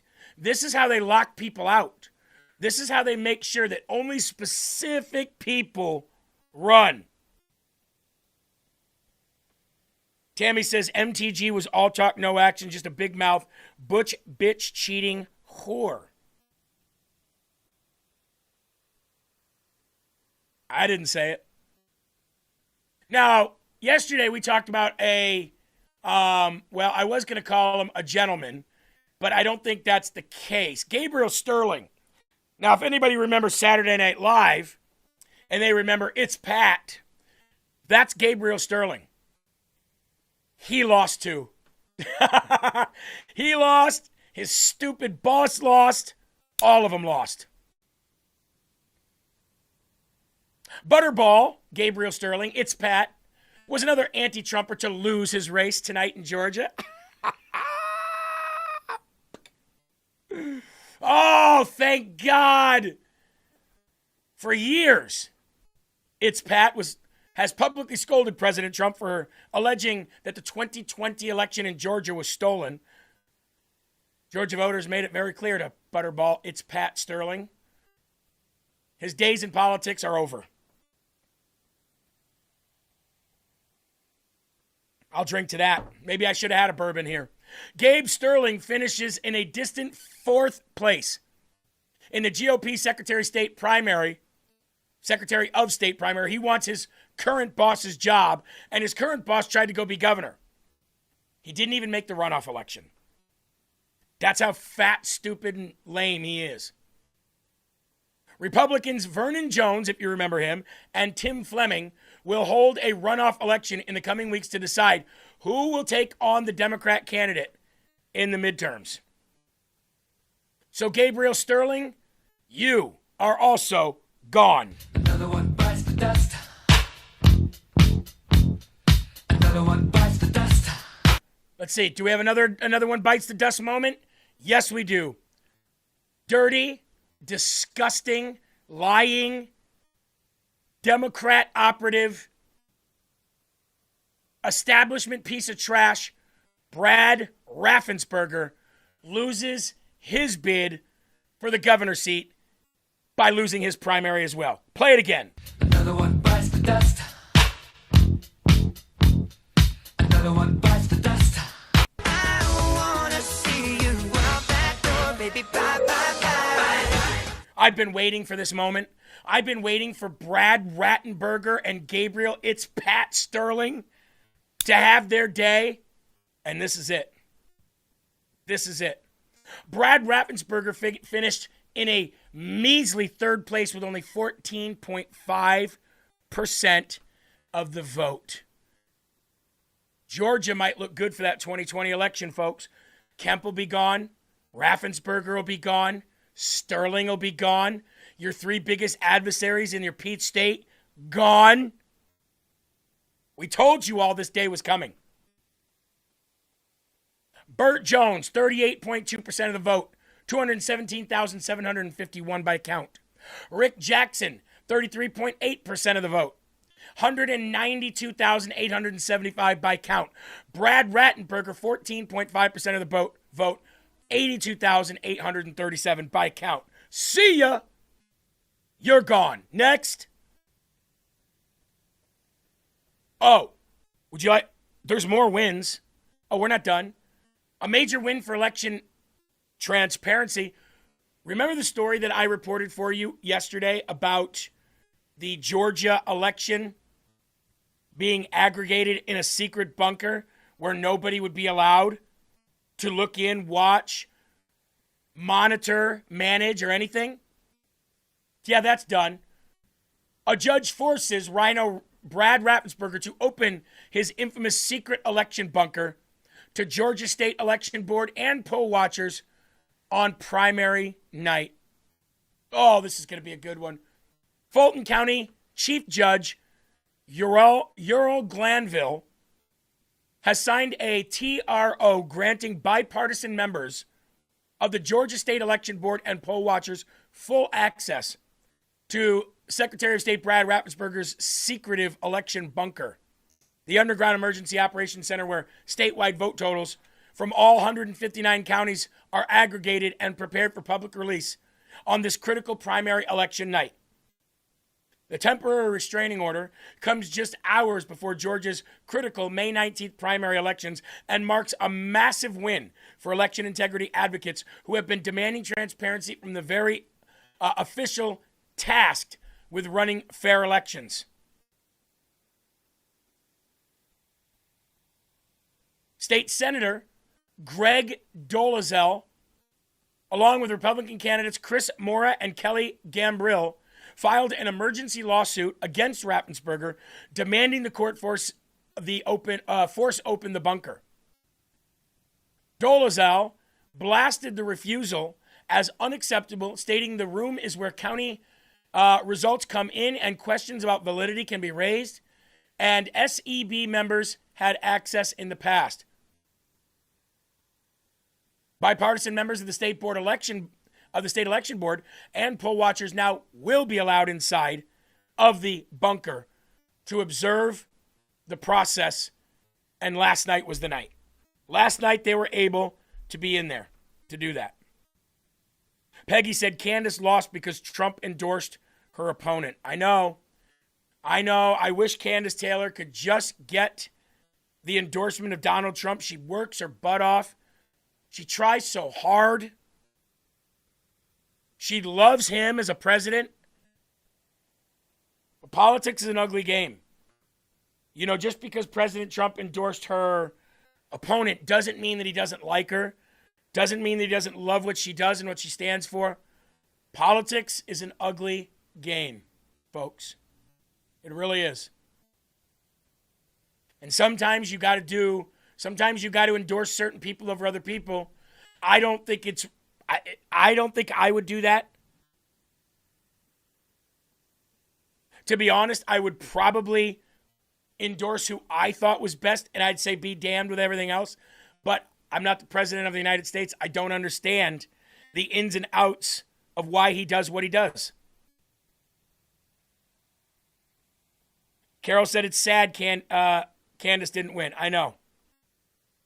W. Wilson, you've got it right. Trump endorses who he thinks has a better chance to win. Yeah, I know. It's not always about who we want. It's about who can win. And sometimes when you put a certain person, trust me, before Donald Trump makes an endorsement, he looks at the possible candidates versus the possible Democrat candidates. And if a Republican candidate can't beat any of the Democrat candidates because of either name recognition or past statements or whatever, then they just push him to the side. Because in the end, it is all about winning. Again, it doesn't mean that President Trump doesn't know who Candace is, because he does. It doesn't mean that he doesn't respect her, because I'm sure he does. I've never asked him, but I'm sure he does. It's about winning and losing, folks. It's about winning and losing. Nobody knows that better than Thomas Massie and his content creators. Let's go back to President Trump speaking to the Coast Guard Academy, and then we will come back to the news, okay? Renovations and improvements right here at the Academy. The Academy is going to be so beautiful. It's already beautiful, frankly, but it's going to be tippy top, as I say. It's going to be perfect. Under our leadership, this service is seeing more action than at any time in many decades. I would say at any time, period. You've never seen what is happening. And the Coast Guard, as good as it has been, has never seen what's happening to it right now. And the spirit has never been higher. And I think we can say that. It starts with the leadership, but I think the spirit with the Coast Guard has never been higher than it's been right now. And I got to know a couple of people over the last 2 weeks from the Coast Guard, and I can see why. These are incredibly brilliant people, good people. I have to say, I don't want to give them any ideas, but in the private sector, they'd be making a lot of money. And you know what? They wouldn't trade what they're doing. Would you guys trade for millions a year? Maybe. Maybe. No, you wouldn't. I don't think you would. A lot of people would like to be in your position that are doing very well, believe me.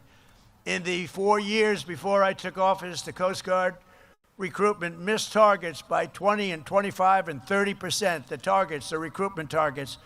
And not only you, the Marines, the Army, Navy, Air Force, Space Force, that's my baby. I started the Space Force. I was very happy. It's going to turn out to be one of the most important of all. But you missed your recruitment numbers, and it was an embarrassing time. Not only the military, the police, firemen, anybody with a uniform, they didn't want to be associated with our country, frankly.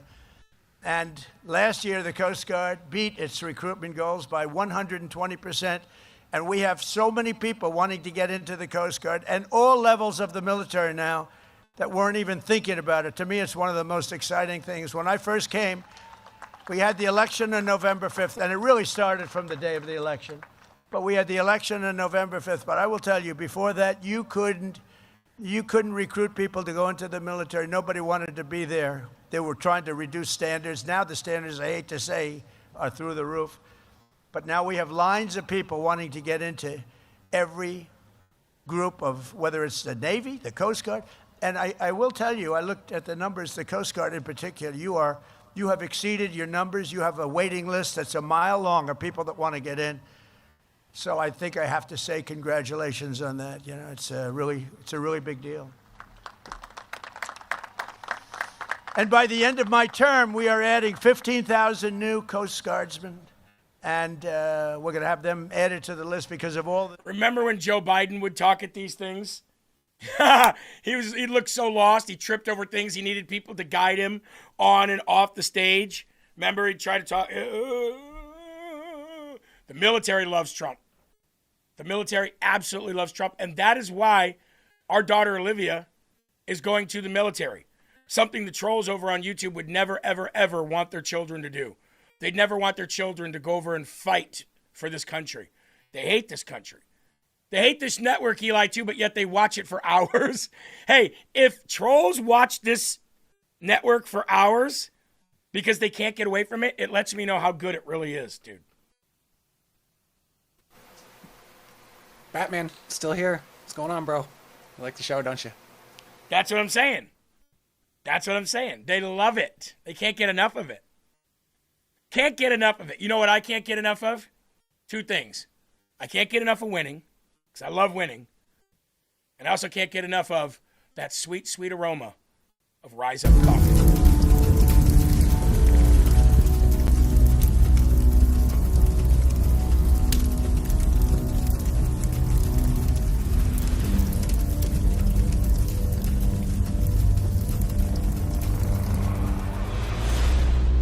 In the long history of the world, the struggle to survive has been a constant.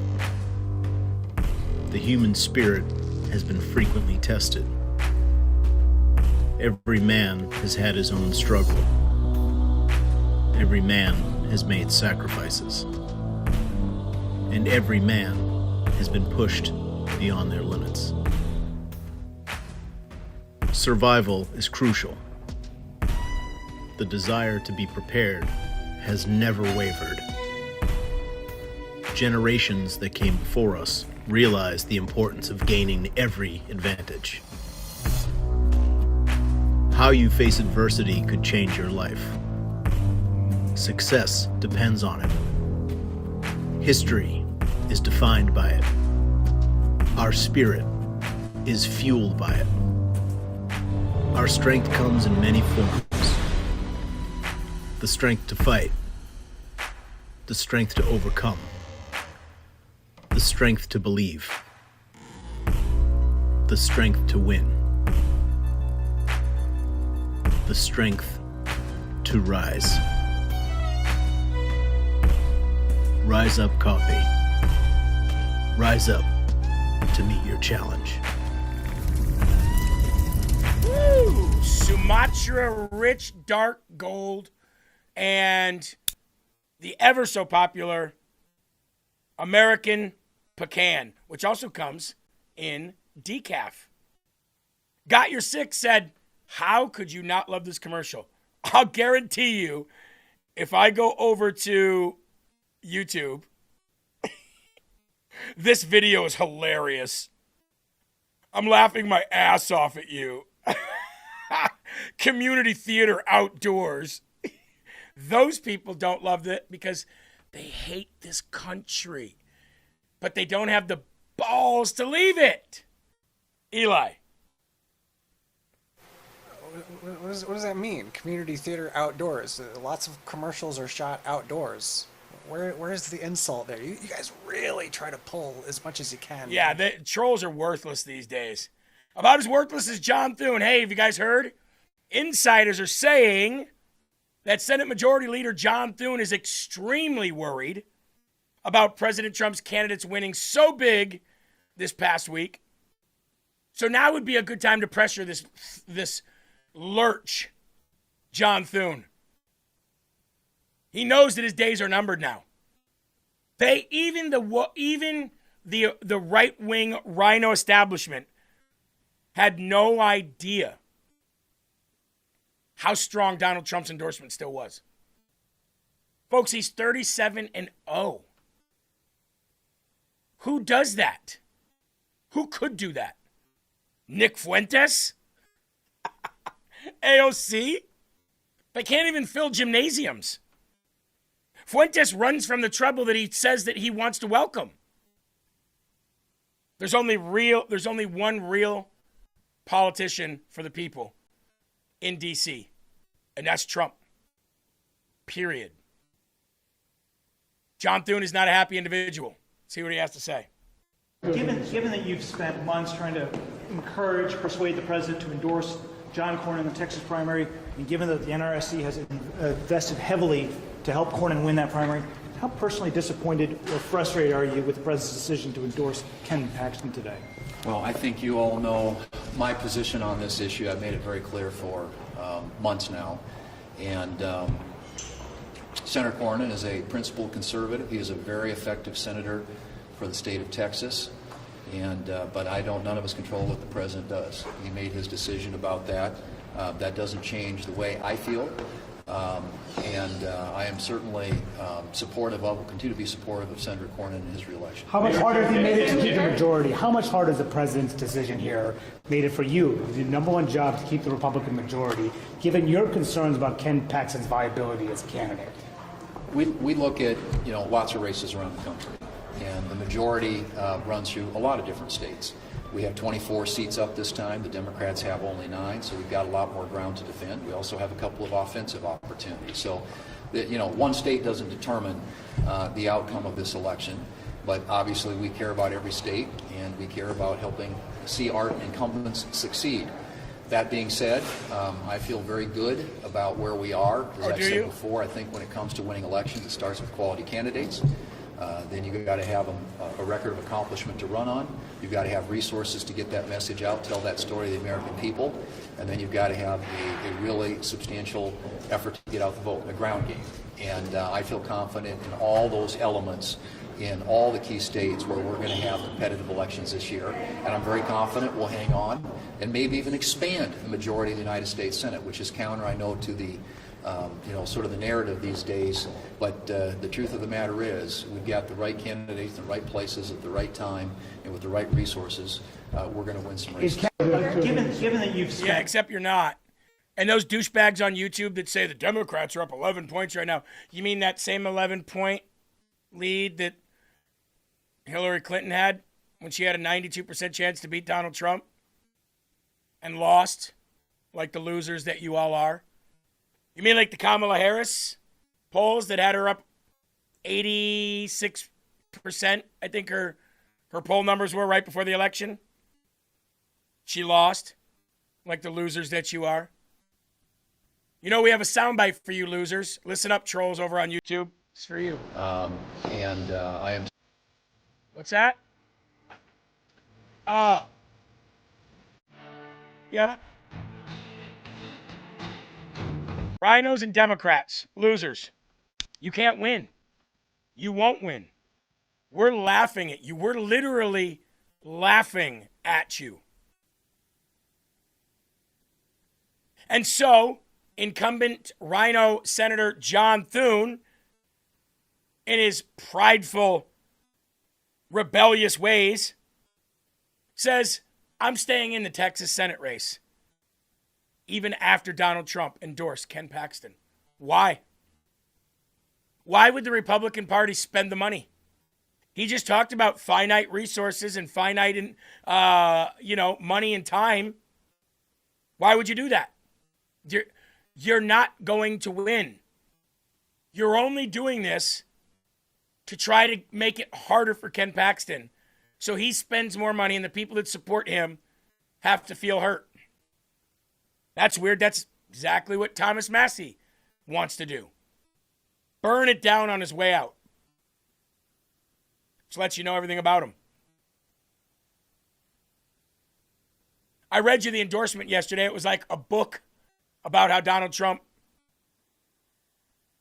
what he thinks of Ken Paxton and how he wants him to win.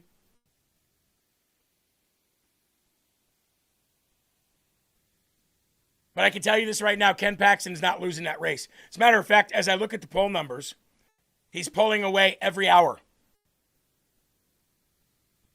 John Thune is up for re-election in 2 years. You don't think that we're still going to have this power in 2 years? Donald Trump will be at the end of his presidency. We'll have all the power in the world. Gas prices will be cheap. Things will be amazing. You don't think we're going to have this power? You don't think Ken Paxton can beat Tallarico in November? Now, here's the only thing I worry about is Ken Paxton and Greg Abbott don't get along either, because Greg Abbott is a Bush dynasty establishment guy. Greg Abbott probably wants John Cornyn to win.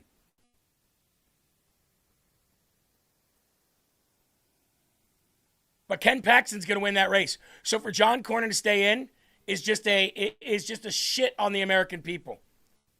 He says, I have worked closely with President Trump through both of his presidential terms and voted with him more than 99% of the time. You also said that he was liable for January 6th. You called for January 6ers to be arrested. You also said that the 2020 election wasn't stolen. So don't pull that shit. We're not stupid. We don't forget.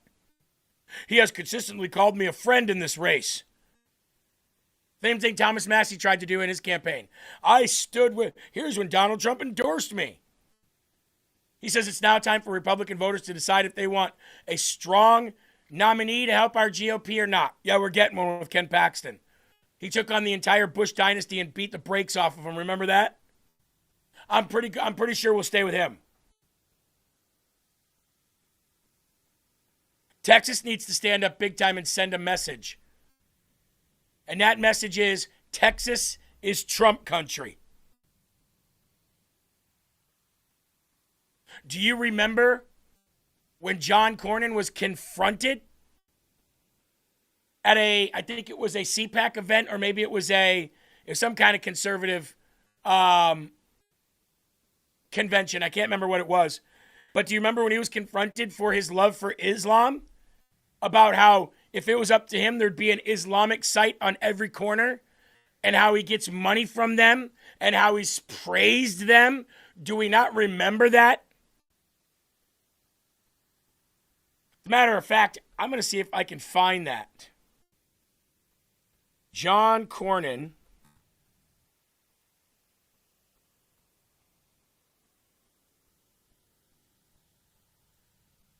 Let's see here. I think I might. I'll find it. I think it was the girl who works for The Blaze.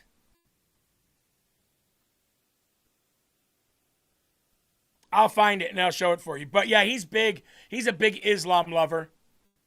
So we need to get rid of anybody in Texas that loves that, because otherwise you're going to get that entire community down there that, if it wasn't for Ken Paxton, would be up. DeClue says oil prices down to $99.43. That's nice. Jeremy, what do you think of California? Is Hilton going to win? You mean the primary or the general? I have a hard time believing that a Republican will win the governor's seat in California, because they've already said that they will do everything they can to make that not happen. Yes, Sarah Gonzalez. Yes, Melissa Steffi. It was Sarah Gonzalez who cornered him at a convention. If anybody can find that, that'd be great. As far as the primary goes, it would probably be better if Hilton won than Blanche. I think more people would get behind Hilton and the Republican Party than what's his name's Blanche, right? The sheriff there. I don't know. That's a hard one to call. I think if there was no cheating in California and no illegals were allowed to vote, that there would be a red governor. I do believe that. Jeremy, will Byron Donalds be governor in Florida? Well, he's got a good chance. I hope he's the governor in Florida. But again, I'm not in Florida, so I don't know what Floridians truly want. I know Bianco. Bianco is the other guy. My bad. Bianco. Yeah. Sheriff Bianco. I think Byron Donalds would be a great governor for Florida. I don't know if that's who Floridians want. I know there's another alternative that Floridians are looking at, but, we'll see. We'll see what happens there. I don't know. What about Spencer? Do you think that Spencer can win his race? Yes, I think he can. Yes, I think he can. I think Spencer can win his race. I think he could be the mayor of L.A. I think that there's a lot more people that would vote for Spencer than would admit that they voted for Spencer Pratt. But I think he can win. I think he's actually going to win, to be honest with you. Hilton is Democratic. Hilton is a plant. You know what? Both of them are not good candidates. That's why I said it's hard to tell. Neither of them are good candidates. neither Bianco or Hilton are good Republican candidates. So you're kind of damned if you do, damned if you don't there. You know what I mean? I guess that just comes down to what Republicans in California want most. Do they want Hilton or do they want Bianco? Both of them are not good MAGA candidates, if you ask me. Like, I would love to see, to be honest with you, I wish Spencer was running for governor rather than mayor, but I think Spencer will win the mayor-governor, the mayor in L.A. Is Rob Sand going to win in Iowa for governor? Probably. Probably. Just by looking at the numbers, probably. Bianco is not who you think he is, but Hilton is Moneybags POS. That's why I said neither of them are good MAGA candidates. Vegetarian said, I disagree with you. I'm voting Hilton. Go vote one or the other. But neither of them are exemplary MAGA candidates. You know what I mean? Gonzalez confronts Cornyn. Look for, we'll see. All right. I'll do that now. Gonzalez confronts Cornyn.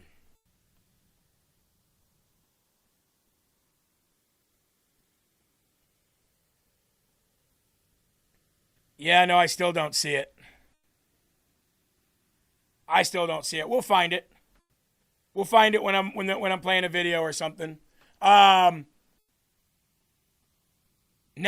we get to my favorite segment. Segment I've been waiting for all day. And that is the freak out from Democrats and woke right Republicans over the Thomas Massie thing. Remember the woke farmer who's out on bail right now facing jail time? Close attention to the Republican primary in Kentucky today. Massie, the incumbent, has known to be anti-Trump and anti-Israel. He's a Republican who is willing to stand up against this fucking invasion of our country. Pro-Israel groups, So Israel, spent $32 fucking million on this election. That is fucking record-breaking. And this is just a Republican primary in Kentucky. They are that threatened by just one Republican senator. Stop.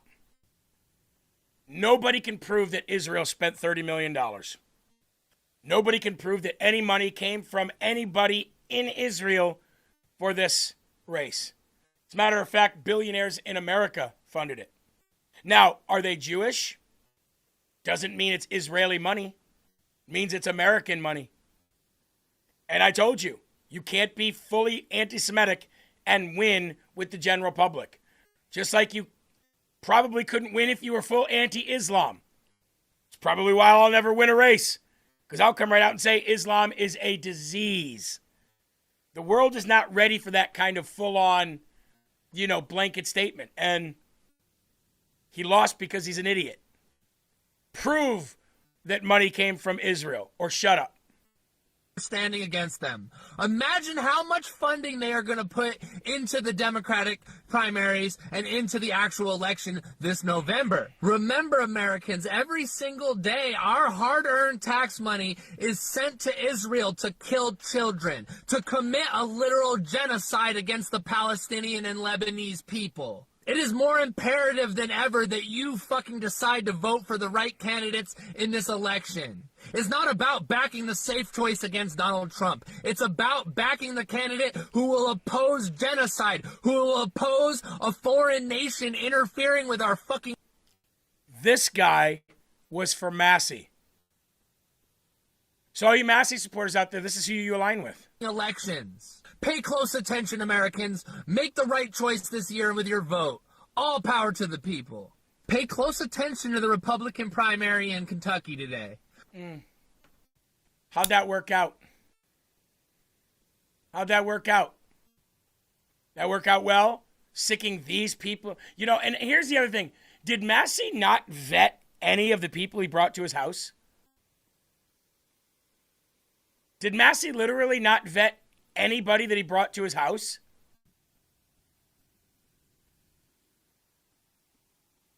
Like, these are the kind of people that were in Massie's house, for crying out loud.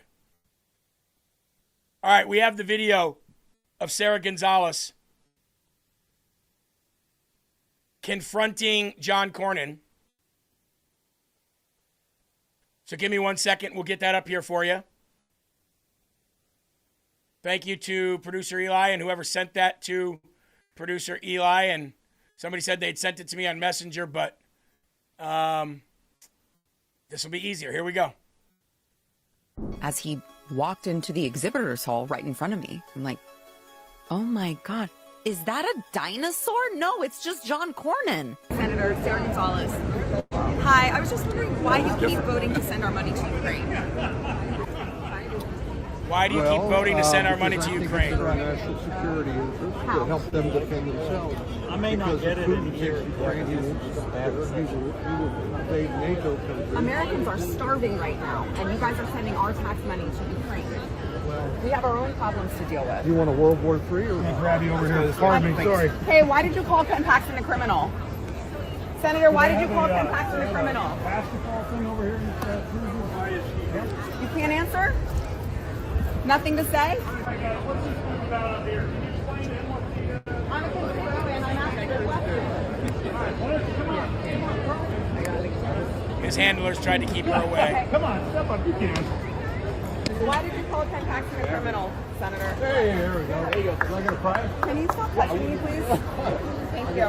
He was touching. His Oh, butt was come on. Give her access. What the hell? Senator, why can't you answer? There are more J6s from That, my friends, is John Cornyn in all his glory. That is the person that we're dealing with, someone who does not want to answer questions. He doesn't want to be called out. He doesn't want to get criticism. He doesn't want to answer questions. Instead, he would like to push his overweight bodyguards to surround a petite 5'4" woman as if she's any sort of danger to him because I'm asking questions he doesn't want to answer.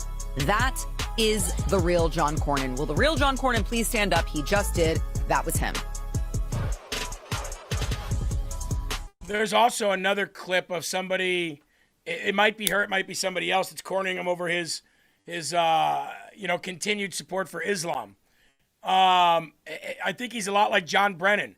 These older, corrupt DC officials and senators and representatives from each state that have been there for 30, 40 years.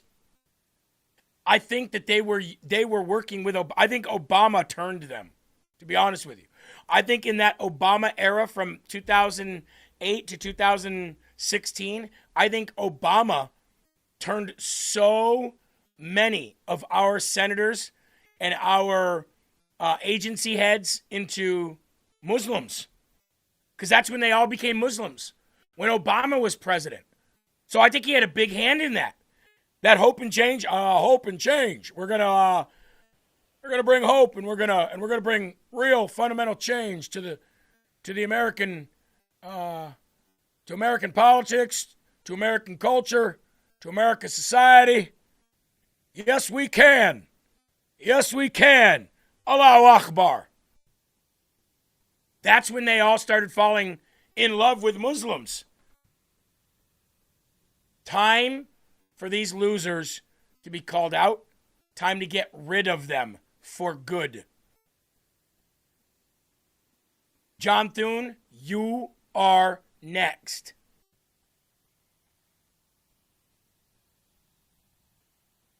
Nick Fuentes, the one that started a lot of this peel-off of America First copycat poser liars. Earmuffs, kids. If you don't want your kids to watch a loser, get them out of the room. Watch the meltdown of Nick Fuentes last night. Cons, these people, the Likudniks, they have been in control of the GOP, and all I know is this apparatus needs to be shut down. That's all I know. This Rupert Murdoch, Fox News, Trump, Ike Perlmutter, Paul Singer, Miriam Adelson, AIPAC, Trump thing needs to be fucking destroyed. And I don't care who does it. You can't. It can be James Fishback. It can be Thomas Massie. You can't do it. It can be Steve Bannon. It can be the Democrats. It can be AOC. I don't care who does it. Fuck them. Wow. Randy Fine, Mark Levin, and Laura Loomer. I don't know where I'm going to land. I am not going to land side by side with those sick and disgusting, vile traitors to the country. That's all you need to know. So that's why I'm voting Democrat in 26. Pyrrhic victory. And this is what I want. All these pro-Israel Republicans that are doing their little victory lap today, I saw Stephen Chung say, fuck around and find out. That's what happens when you mess with the president. All these people celebrating today. Wrong? I am going to make it my sole mission. You already did that. To take those words from tonight and shove them up their fucking ass. How? In the midterms. How? Congratulations. You have an empire of dirt. Congratulations. Trump still has influence with his Jewish money over the Republican primary in Kentucky. Congratulations. I hope that goes well for you in the rest of those races in the midterms. Now you are begging for it. You celebrated the defeat of the one congressman that actually cared about keeping the promises, about no new wars, about disclosure on the Epstein files. You're 30% approval. You are the most unpopular president in history. There has never been a more stark betrayal of... But wait, Nikki Pooh. Eli, what was that Adam Sandler movie, Little Nicky? I just want to tell you that we're going to win the elections, and we're going to win them strong. I'm going to make it my mission to shove it up Trump's ass. Look at me, everybody. We're going to win. We're going to do it strong and hard. I'm going to shove it up there strong and hard. You lost. How are you going to do that? How are you going to do that? You going to run yourself? How come you don't run, Nikki Pooh? No, Nikki Pooh? How come you don't run? Because you can't win. And you can't get anybody else to do the dirty work for you. And Trump is the most unpopular president in history of all presidents. And how come he just went 37-0, bitch? Goes well for you in the rest of those races in the midterms. Now you are begging for it. You celebrated the defeat of the one congressman that actually cared about keeping the promises, about no new wars, about disclosure on the Epstein files. You're 30% approval. You are the most unpopular president in history. There has never been a more stark betrayal of a political movement in recent memory. You're celebrating and participated in, an accomplice in, the defeat of the only congressman that was popular, that was true ideologically to the origins of the movement. Now you have to be utterly destroyed. That is why I say I am going out in 26 with pleasure, enthusiastically going out for the Democrats. Wow. I will be encouraging all my followers to go out for the Democrats. I am supporting the Democrats at this point out of pure vengeance. The Republicans are not on our side. And right now, the Democrats are the lesser of two evils. Wow. Randy Fine, Mark Levin, wherever they are not, is to me the lesser of two evils at this point. That's what has to be done. You won the battle against Thomas Massie. Let's see who wins the midterms. That's maybe what you weren't counting on. So MAGA is dead. Trumpism, you can have it. You can have your Republican Party. The young people are out. You can have the boomers. They're all going to be dead in 10 years anyway. No offense, if you are one. You can have all these brainwashed boomers that watch Fox News. Take a look at the exit polling. Every demographic under the age of 55 supported Thomas Massie. That's the future. So I will gladly take the L. I'll gladly take a couple steps back. Take a couple while D's, we wait too. for the demographics Take a couple L's, to take a change. couple And then it'll Ds. be our party. In the meantime, let the Democrats... Hey, Eli, he's taking a couple L's. He's taking a couple D's. You know what he's never taken? He's never touched a couple B's. He's never done that. He's never touched a couple B's. He's never squeezed an A or two. But he'll take L's and D's all the live long day. Little Nick Fuentes. Attack you politically. Let the funding run dry. Let them impeach you. Let them indict you. They're your problem now. I'm recusing myself from that fight. Let the Democrats return to power for a couple years. Hey, Nick, buddy, can you show me on this doll? See this doll here? Can you show me where it hurts, bud? Does it hurt right here? Is this where it hurts to lose so incredibly badly? Right here? Or maybe in here? Which is it? Does it hurt here mostly? In the buttocks region that you lost? And if you lost in Kentucky, what makes you think you're gonna win the world, Eli? The shit talk from this squeaky voiced little pussy is absolutely second to none. I have to applaud him for the shit talking alone, but you see, Nick, we all remember when, one of our boys slapped one of your supporters in the mouth, and you said, I guess we just won't go down that street then. Come on, guys, let's go this way. And you're talking this much shit. He said, we better get out of here before we get our asses beat too. Looks like you really hurt one of my friends. Release the good.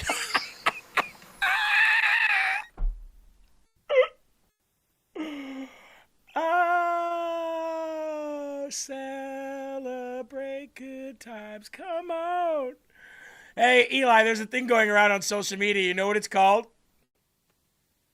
It's called Your Endorsement Doesn't Mean Shit Club. And this is who it is. Tucker Carlson, Candace Owens, Megyn Kelly, Dave Smith, Joe Kent, whoever the flying fiddlers that is next to him, Ian Smith, Ian Carroll, Nick Fuentes, Alex Jones, Dan Blazarian, whoever the hell that is next to him, Marjorie Taylor Brown, Owen Schroyer. Oh, look at little Stu Peters. This is the Your Endorsement Doesn't Mean Shit Club. Right here.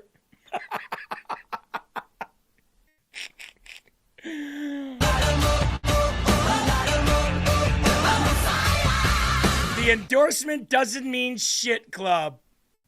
They're all mad today, aren't they? They're all mad today. MAGA is dead, okay? We're going to vote Democrat, and MAGA is dead. Meanwhile, back at the White House,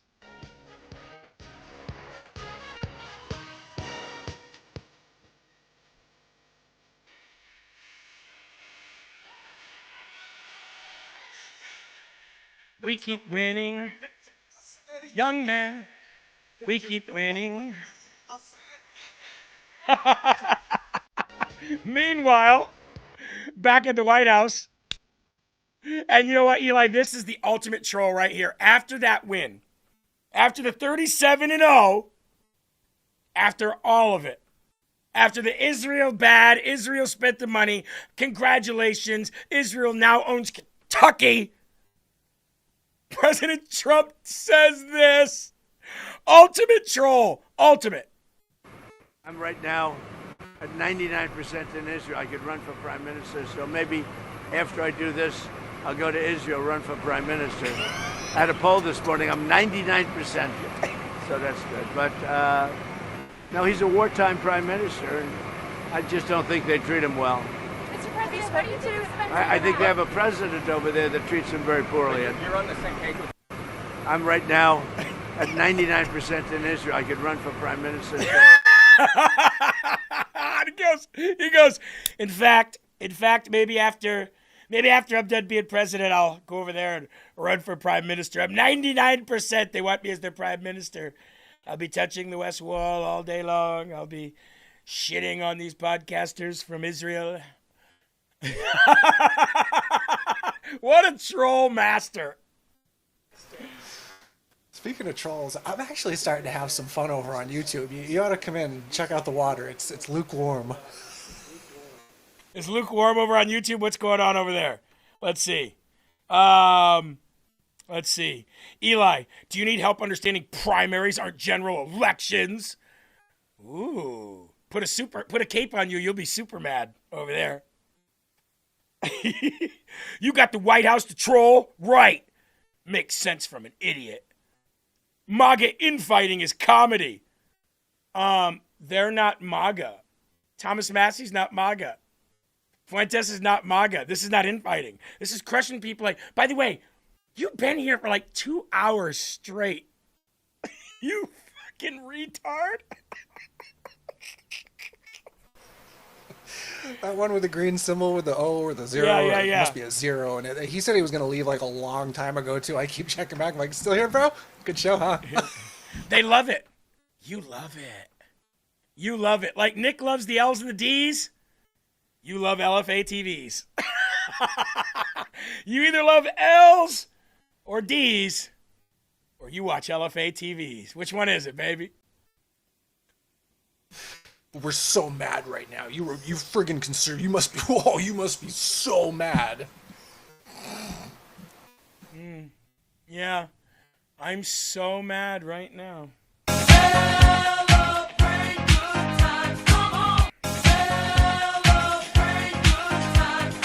So mad right now, bro. I'm so mad right now. Matter of fact, I'm so mad. I'm so fed up. I've had it up to here. I'm just gonna quit. Can't do this anymore. Trolls won. Ryan Matta won, and Nick Fuentes won. We're just gonna give up now. Eli's already gone. Well, I'm leaving too. Yeah.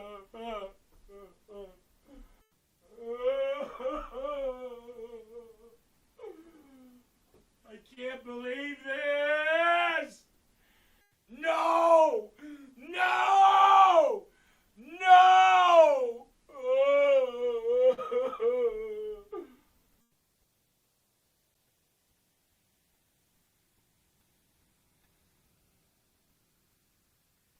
I'll be back.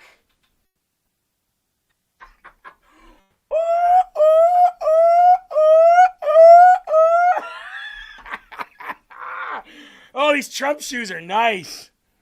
Walking on gold, baby. Yeah. Oh, Eli, I couldn't stay gone too long. The winning is just too much. You know, I crave it so much. Psych. Oh, man. Anyway, where were we? Oh, yeah, Trump's going to be Prime Minister of Israel. Such a great troll. I'll go to Israel, run for prime minister. I had a poll this morning. I'm 99%, so that's good. But no, he's a wartime prime minister, and I just don't think they treat him well. Mr. President, what do you do? Dude, I got to be honest with you. I'll take Trump as a president again, right? But, dude, imagine this, Eli. Imagine Trump leads the Republican Party still, calls the shots in the Republican Party, then goes over and becomes Prime Minister of Israel, wipes out all the Muslim countries, makes Israel as big as the United States while still being the leader of the Republican Party in America. Imagine how mad they would be then. Jews! Ooh, there'd be an awful lot of psychiatrists dipping their toes into the TDS realm of psychosis. You know, Eli, they made Thomas Massie. You know that video of that woman screaming after Trump won the 2016 election? You know that? No! AI put Thomas Massie's face on that. We'd be having so much fun with AI. Oh, man. Oh. You know, if it wasn't for the Jews and the ticks, the genetically engineered, bioengineered ticks that they're dropping out of the sky right through the chemtrails so that the ticks have chemtrails on them. And then we pick them up and we eat them and we drink ethanol gas and, you know, we're dying because of it. So stupid. Stupid government. Whew. Who wants more good news? Anybody want some more good news? I got some more. Today's Winning Wednesday, Eli. That's what we're going to call it. Today was Winning Wednesday. Matter of fact, every election happens on a Tuesday, so technically Anybody want to take a gander at this? Tell me what this is. This is South Carolina. This is South Carolina. South Kakalaki. And this is the congressional districts in South Carolina. District 1, southeast corner, here on the map. District 2 right above, District 3, and then it kind of goes clockwork. Clockwork direction, District 4, District 5, District 6, District 7 in South Carolina. Well, the South Carolina House has just passed a 7-0 Republican map as the GOP moves to wipe out Democrats' last congressional foothold in South Carolina, just as we predicted. Where is the person? Oh, Eli, it finally looks like that person left over there. It finally looked like 2026 H1X left over there, but I thought you were going to win. I thought you were going to win the House and the Senate, and now you're gone. South Carolina House of Representatives just rammed through a House Bill 5683, approving a bold new congressional map that delivers a clean 7-0 Republican sweep of the Palmetto State's U.S. House seats. It can be recalled that South Carolina Governor Henry McMaster issued an executive order requiring the General Assembly to return to an extra legislative session to address the state budget and critically important congressional redistricting. The session kicked off May 15th at 11 a.m., just days after the weak-kneed Senate Republicans blocked a clean extension and tried to kick the can down the road. I bet they don't do that now. R. Sylvester said, Jeremy, why don't you believe chemtrails are real? I didn't say that. Didn't say that. When you assume, you make an ass out of you and me. That's what they said in high school, right? I didn't say that chemtrails didn't exist. I was just quoting Ryan Maddow that said that they were dumping bioengineered ticks from the sky while he was looking at the chemtrails. I do believe there are chemtrails. And ticks. Just not getting attacked by them as a tag team. It would have been hilarious, though, had Ryan been saying that, and all of a sudden a tick falls in his eye. That would have been hilarious. That would have been hilarious. Last night, South Carolina's House approved the proposed 7-0 congressional map with a vote of 74-36 on second reading and 74-37 on the third reading.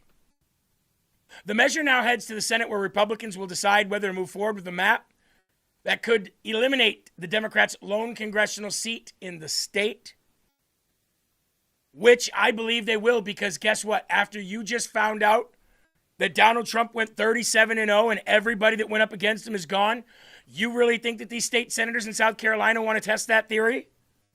Huh? You really think they want to push that issue? Now, you know what Bill Cassidy did? Bill Cassidy, because he's so butthurt, this is what I said about how they're going to burn it all down on their way out. Because Bill Cassidy is so damn butthurt over losing his primary so badly, he voted with Democrats to advance the War Powers Resolution to limit President Trump's action in Iran. Now, this didn't go through the Senate as a whole. It went through committee. And it will no way ever get pushed through the House. AGSUSA says, how does the redistricting in South Carolina affect the legislature in South Carolina? Well, as far as the state legislature, I don't think it has anything to do with this is U.S. congressional maps. So this, as far as I understand it, this only applies to U.S. congressional districts, not state elections. Two different arenas. So, but that's a good question. And I'll probably look into that to find out if the congressional redistricting has any effect on the state election itself? Very good question. I don't think it does. I do think they're two different, arenas here, but very good question. Let's look into that, okay? The Senate on yesterday, voted 50-47 to advance a war powers resolution to limit President Trump's actions in Iran. Senator Bill Cassidy joined the Democrats after he lost his primary on Saturday. Oh, what's the matter? You want to go burn the whole thing down now, you little asshole? Tells you exactly what type of people these are. And Massie's going to try it. Cornyn's going to try it. They're all going to try it. All of them will fail. They're just shooting themselves in the foot even more. GOP Senators Collins, Susan Collins, and Paul also joined the Democrats. Rand Paul. Three GOP senators did not vote. Cornyn, Tuberville, and Tillis. Senators approved a motion to discharge the resolution from committee in a 50-47. Susan Collins, Lisa Murkowski, Rand Paul, Bill Cassidy joined the bulk of Democrats in favor of advancing the resolution. Guess who the sole Democrat is who opposed it? Anybody want to take a guess? Fetterman. You still mean to tell me that you wouldn't take Fetterman over some of these Republican rhinos?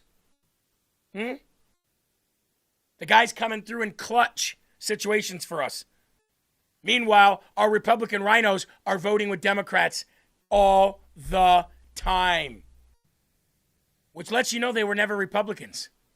If they see the writing on the wall and they know if they go against the leader of the Republican Party, they're going to lose, then they were never Republicans to begin with. They were always Democrats, Republican in name only. That's what it means. I am now on the bandwagon of bring Fetterman over. After the last 5 votes where he's voted with Republicans and Republicans went and voted with Democrats, I'll take Fetterman any day, all day. Bring Fetterman to the Republican Party. Court him. Do whatever you got to do. At least the guy is standing on principle. That guy's 10 times better than the Republicans that I just mentioned. Meanwhile, when I say that, I got Republicans saying to me, "How dare you? How dare you?" What do you mean, how dare I? You out of your mind? Leave your feelings at the doorstep. This is politics. This is a real fight here. And you've got assholes like Susan Collins, Lisa Murkowski, Bill Cassidy, Tom Tillis, John Cornyn, John Thune. And you want to sit here and say, I don't trust Fetterman. I trust him more than I trust all of them put together. Period. Darlene says, no, we don't trust him. I do. What do you mean? What do you mean you don't trust him? Does he lie? That's one thing I'll give Fetterman. He doesn't lie. He tells you what he's going to do and he does it. So there's no trusting or not. You know where he stands. You don't have to trust somebody. Trust means to follow somebody on faith, on the fact that you think that they're going to do the right thing every time. I know where Fetterman stands. Last 5 major votes for Republicans, Fetterman's been there for us. And our Republicans have gone over there. And we treat them better than him. I'll take Fetterman, please. Now that he's Betterman, I'll take Betterman. We're going to move on here because have you seen the women of New York lined up to go after Trump? Oh, they mean business, Eli. Ready? I don't know if y'all ready for this. Y'all ready for this? I'm passing the mic to someone who's protecting New Yorkers' rights and freedoms. And I'm passing the mic to someone who has given New York farmers and agricultural producers a voice in Washington. I'm passing the mic to someone who has spent her career blazing trails for badass women leaders. I'm passing the mic to someone who secured free school meals for all New York students and put money back into New Yorkers' pockets. I'm passing the mic to someone who always stands up to Trump's attacks and calls out his BS. That's all of us. I'm passing the mic to someone who's protecting. Hold on. Can I play? Eli, can I play? I want to play here first. Ready? I'm passing the mic to a racist, fat, cross-eyed, fraudulent criminal who worked with the person passing the mic to change the laws in New York and go after Donald Trump even though I lost. Peekaboo, Letitia James.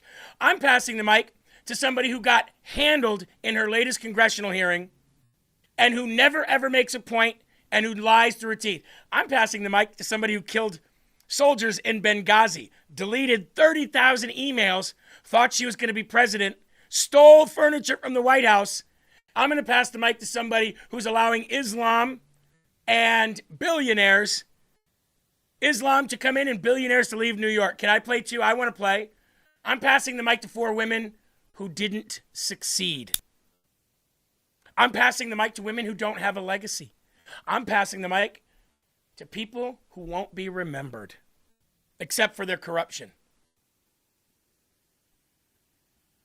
I hate these TikTok challenges, Eli, when politicians get involved. You remember like the thing where they're like, step outside and I get real high and I scream at the top of my lungs, what's going on? And then it pans around and bitches ain't shit but hoes and tricks. Look on these. It's like, oh, it's so cringe. What's going on? Shut up. Yeah. Boo! Shut up. That's what's going on. It'd be great if somebody walked by and just threw water on him. Water bucket challenge. Dang, you corny. So corny. I'm passing the mic. I'm passing the mic to a guy who used to be on LFA TV, but now drinks ethanol and gets attacked by bioengineered ticks and runs from chemtrails. Hi, everybody. Ryan Matta here. We're going to dive right into that. I'm passing the mic to Laura Loomer, who I used to look up to, but now I call her Larry because she destroys me every time she opens her mouth. I'm going to pass it on here now. Passing the mic.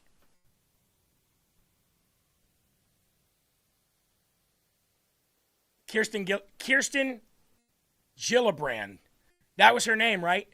She got the mic passed to her. You guys want to see Sean Duffy absolutely destroy Kirsten Gillibrand about money she takes?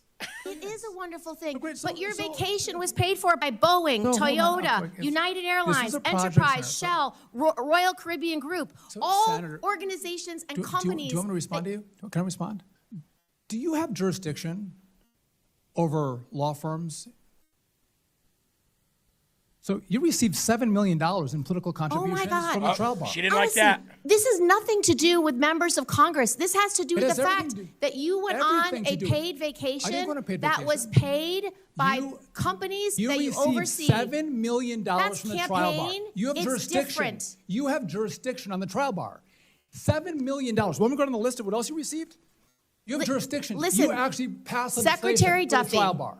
This hearing is about you I didn't make any and money. this administration. No, it's about you. I didn't make any money. This hearing, I you are the witness. I am not the witness. I don't have any. Well, maybe you should be. Well, you know maybe what? You should answer the Secretary American people Duffy, for $7 million Secretary from the Duffy, trial bar. Secretary Senator, Duffy, $7 million. I think you should be that telling goes in this state committee dinners. That goes to why put your ad on television. That's all to you. You spend that money. This is what I'm concerned about. Dinners, you are please. political, and you are We're using over your our position in time right political now. ways. $500,000 paid by the trial bar to fly you on a private jet. I've never been on a private jet. Zen Air. I don't. Zen Air? Never been on a private jet. No. $462,000 private jets. We don't. Members of So Congress they pay aren't for you to allowed. fly on a yes, senators Not can. true. It is. Not true.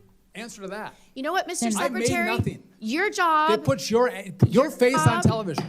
Your face job. on television, your steak dinners, your vacations by the trial bar. I make We're going to nothing go to on this. Senator No money. Capito, recognized to you for your question. Destroyed her. You want to bring up money? Oh, $7 million. I got the receipts right here.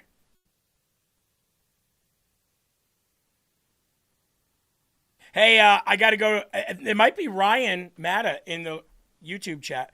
How's your gas and energy bill doing? Ryan, 2691. You voted for lower prices and no wars. No, we are getting lower prices. See, you're just cherry picking a few things. There's a lot of lower prices that we're paying right now. But we also didn't give a shit about wars. We didn't give if it's killing Muslims, we're all about it all the time. If Donald Trump would have said, I'm going to go to war and I'm going to kill Muslims, we would have been like, yeah, cool, we're still voting for you. No, we voted to close the border. That was the number one issue with voters, closing the border. Boy, we did that all right. We voted for deportations. We're going to ramp those up. We voted for investments to come back into this country and for the world to rely on America again. America first, that's happening. We voted for record high stock markets. We voted for jobs, which now manufacturing is flooding in and building jobs like crazy. We voted for world dominance, which is exactly what we have. And we won.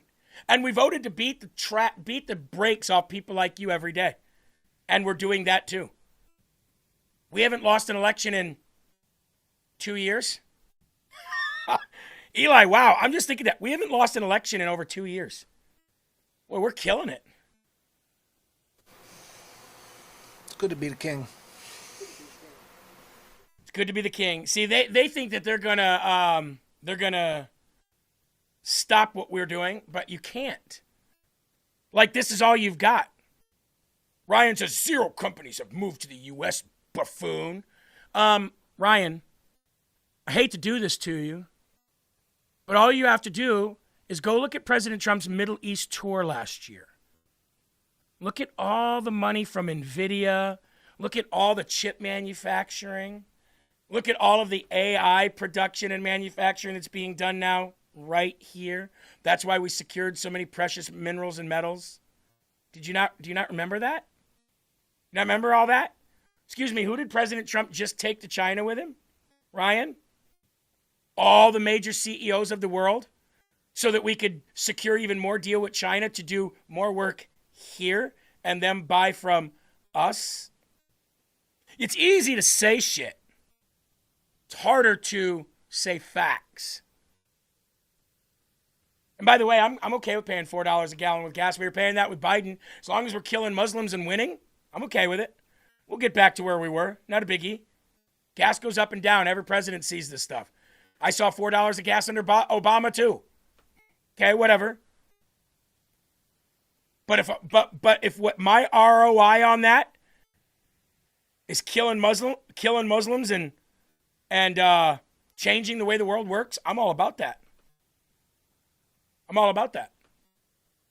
Ryan, I just told you. NVIDIA alone is going to create an estimated 1 million jobs over the next year because of plants that they're building right here for chip making. That's chip making that would have been done in the Middle East or in China. That's here now, dipshit. That's here now. What about Chevron? What about the oil and gas refineries going up? What about Chevron, who's now being completely got completely propped up and rebuilt in Venezuela to send up to, right now, 3 million barrels of oil here a day? It is so easy to beat you guys.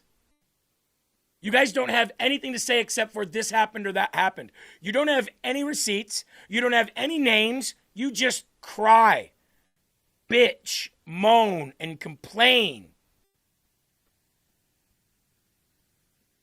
Or the AI bubble is going to pop and plunge us into a depression. And if a frog had wings, it wouldn't bump in its ass when it hopped. And if a Democrat had brains, he wouldn't be spending his precious little time on Earth trolling somebody that he doesn't agree with. Don't give that retard a knife, Eli. Look at me, I got a knife. I got a knife. Well, let's take a quick break here. And let's thank two of our sponsors. Number one, Done with Debt. Just like we're done with Democrats, we're done with debt too. If anybody out there, because of Democrats, unleashing COVID on the world and stealing an election. So for about 6 years, you had nonstop problems there because of Democrats, financial and more. If that sounds like you, donewithdebt.com, clearing a path to your financial freedom. 888-322-1054. All you have to do, and there's been so many people who just did it recently too, and I've been talking about it for months. Go to the website, fill out that questionnaire on the right side. Somebody will get back to you. They are very, very kind, very wonderful people there. They're going to help you. Thank you, Raz and me, for the $20 donation. I think that might be the first one that we've seen in the last hour. So thank you so very much. I appreciate that. And by the way, every time there's a troll, donations are going to always come in. So thank you, trolls. We appreciate it. donewithdebt.com. Reach out to them today. 888-322-1054. And also, Fatty 15. Live long enough to watch these Democrats cry. Live long enough to watch these trolls cry. Fatty 15 will do that for you because of C15. C15 is a fatty acid, an essential fatty acid, first of its kind in 90 years, to be harnessed and to be taken in this capacity. And they found out that dolphins were living a lot longer, and the dolphin families and pods were growing. So they started human trials. They started seeing the same benefits, short-term benefits, with humans as they did with dolphins, which means that they're at a cellular level changing the way that your cells age, backed by 100+ peer-reviewed studies, pure and patented C15 ingredient, unmatched quality. Fatty15.com/LFA, promo code LFA.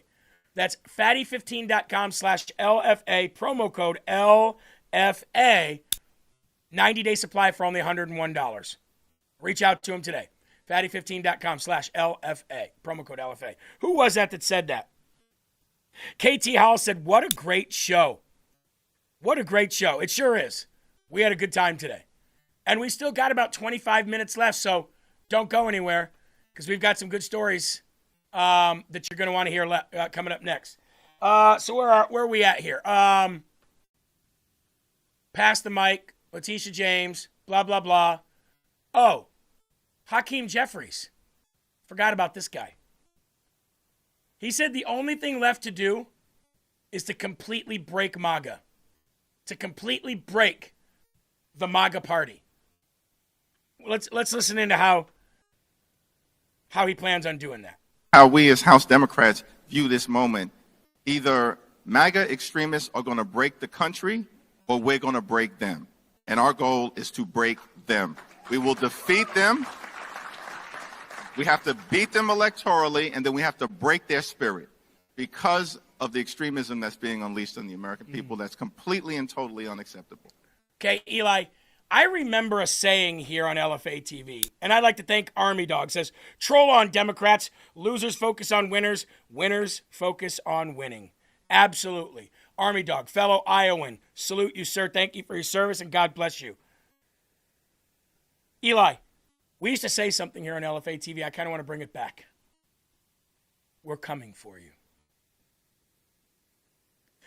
If you didn't break our spirit when you stole an election and unleashed COVID and destroyed our kids' lives, if you didn't break our spirit when you put us on domestic violent extremist watch lists because we came to school board meetings because you were trying to bang our kids,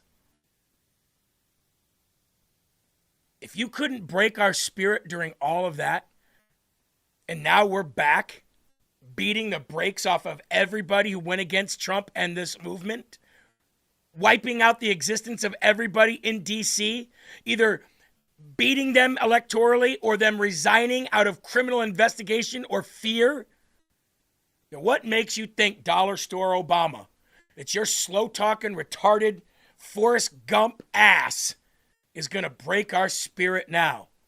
My mama always said, my mama always said, Eli, I think we need to bring back "We're coming for you."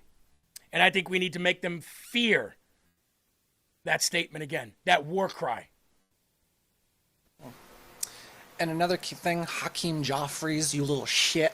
You and all your other scumbag Democrats. I'm getting real sick and tired of you scumbag assholes. Excuse my language using that word. MAGA extremists. What do we do that's extreme? Seems to be your party with the gays and the trans and the psychos going around burning cars down, destroying businesses, killing people, doing mass shootings. How about you focus on your extremists and we'll focus on the fact that we're, winning and fixing the country, you little asshole. Yeah, we're fixing what you broke. But keep on calling us extremists and see what happens. You can't beat us, you can't kill us, you can't jail us, you can't do anything. You can't do anything but cry. Now I got to play this video of Ted Cruz. This is Ted Cruz. I want to thank, hold on real quick, Vita Rose, Eli, $100 donation because of those trolls. See, trolls, the more you come, the more we get paid. $100 donation from Vita Rose, the best show on Rumble and on YouTube. And on YouTube. It's the best content that trolls on YouTube could ever consume. You know they're MAGA because they can't spell. Ryan says. You know they're MAGA because they can't spell. User said, no, seriously, you guys are racist pigs. So I can see it. Tony says, you are an extremist.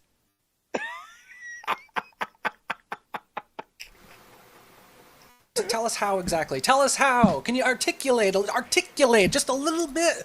How are we extremists? How are we racist? Go on, come on with the comments, numbnuts. I'm racist against aliens, not the human race. Eli, I thought that we were the human race. Red and yellow, black and white, they are such a pretty sight. Matter of fact, I wrote a song called Rebirth of America. Black, white, brown, all cities, all towns.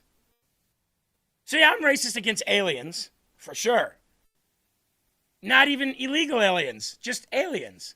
I'm racist against a race that I don't know is true or not true, or here to hurt me or not. I don't know how I can be racist against another human. You mean bigoted? Yeah, I'm bigoted. Absolutely. So are you. We're all bigoted. Every single one of us is a bigot. I am hugely bigoted against Islam. I think everybody that practices Islam for real should meet their maker. 100%. I am bigoted. Yes. I am not racist. So before you even call somebody racist, maybe you ought to know what it means. There's only one race. It's the human race. Or you're an animal. Maybe you're a marsupial. You could spell that. User says, America loves Obama. Oh, perfect. Oh, perfect. We got an Obama tard in here. Perfect. How about this? Let's suspend the constitutional part that says you can only run for president twice. Ryan, you are a bigot. You hate Trump, and you hate Trump supporters. That's bigoted. Dipshit. Retard. You are a bigot. Everyone's a bigot. Everyone's bigoted against something. But to the Obama lover in there, here's what we do. Let your guy run for a third time and let our guy run for a third time. We'll find out who America loves. We're okay with that. You let Obama, Mr. Hope and Change, who didn't do shit for the black community, allow him to run again. We'll allow President Trump to run again. Even Steven, right?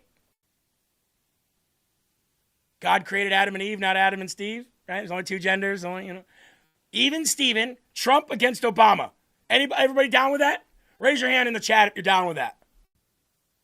Tony said, I love Obama. Then you'd be down with that? You'd be okay with that? User said Obama would kick Donald Trump's house in a fight. You mean ass? Kind of got ahead of yourself there. I'm not talking about a fight. I'm talking about an election. Are you good with that? Trump versus Obama. Would you be okay with suspending that part of the Constitution, that amendment, and allow them both to run for a third time if Trump and Obama ran against each other? By the way, you call him President Obama. I mean President Trump. You can call him former President Obama, but you got to call him President Trump. He's your president. Arthur said he's okay with that election. Eli, you okay with that election? Barack versus Donald? Damn Skippy I am. Let's go. Be over in 4 or 5 minutes. Do you know how we know Donald Trump would beat the black off of him? You want to know how? I said that just to piss you off. You know how we know that Donald Trump would beat the black off of him? Because his endorsement for Kamala Harris didn't do shit. Didn't move the needle with black voters at all. As a matter of fact, he was scolding them about how they should vote, and they got pissed off at him and didn't vote on purpose. Kamala Harris didn't pick up any of the black vote after the Obama endorsement. He went on a tour for her and couldn't move the needle even an inch. His political capital is over. Ryan says, war. We can do that too. We're the ones with the guns, Dippy. We can do it any way you want it. We can do it in the election arena. We can do it at the ballot box. We can do it in a ring. We can do it in the world. It doesn't matter. Democrats lose always, or they cheat. And now that you can't cheat, you can only lose.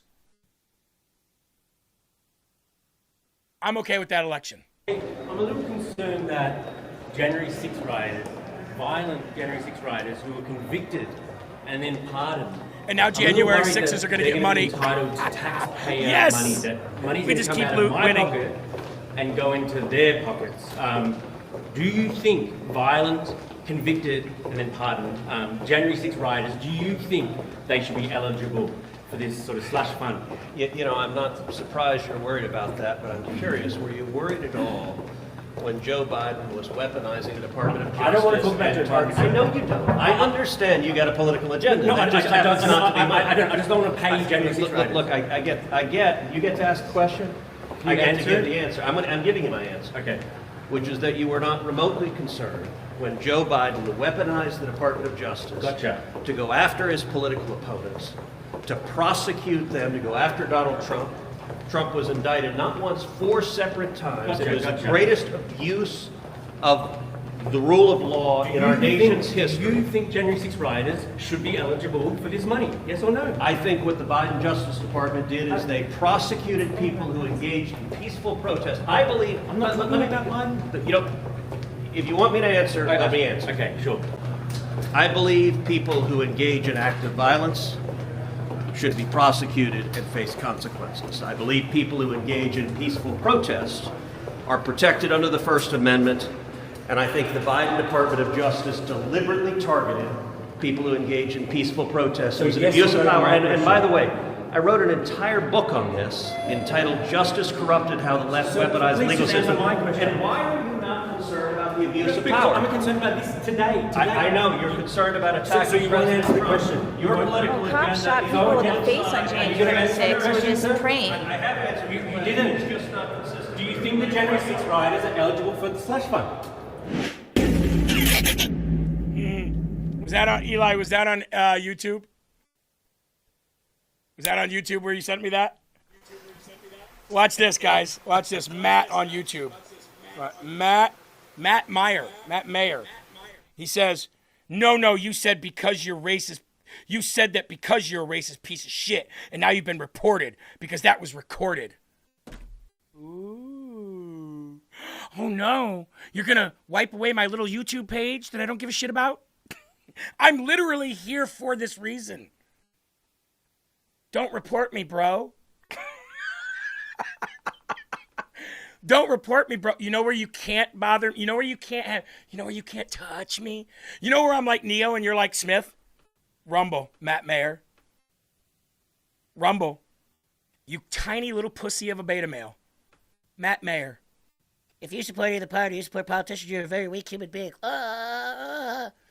You can't touch me. Send that to your mama. That's a kiss for your mama, Ryan.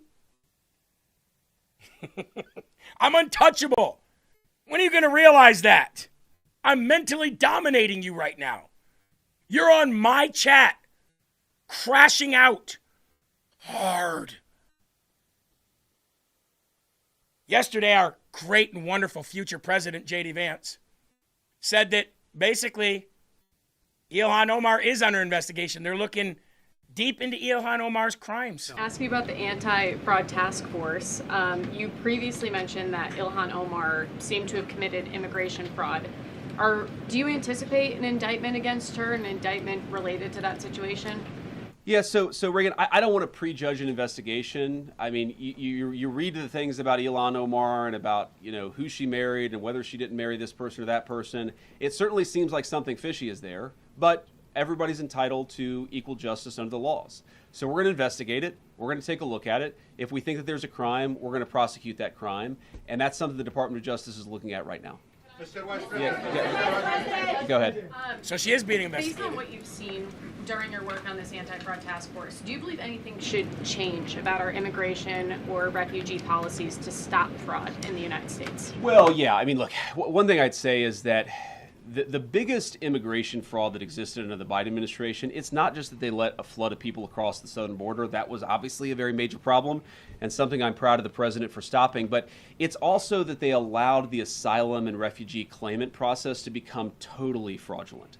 And so here's what would happen, right? You would take a person who, in normal cases, would just be a traditional economic immigrant. Whether you let them into the country or not, they're trying to come because they want a better job, okay?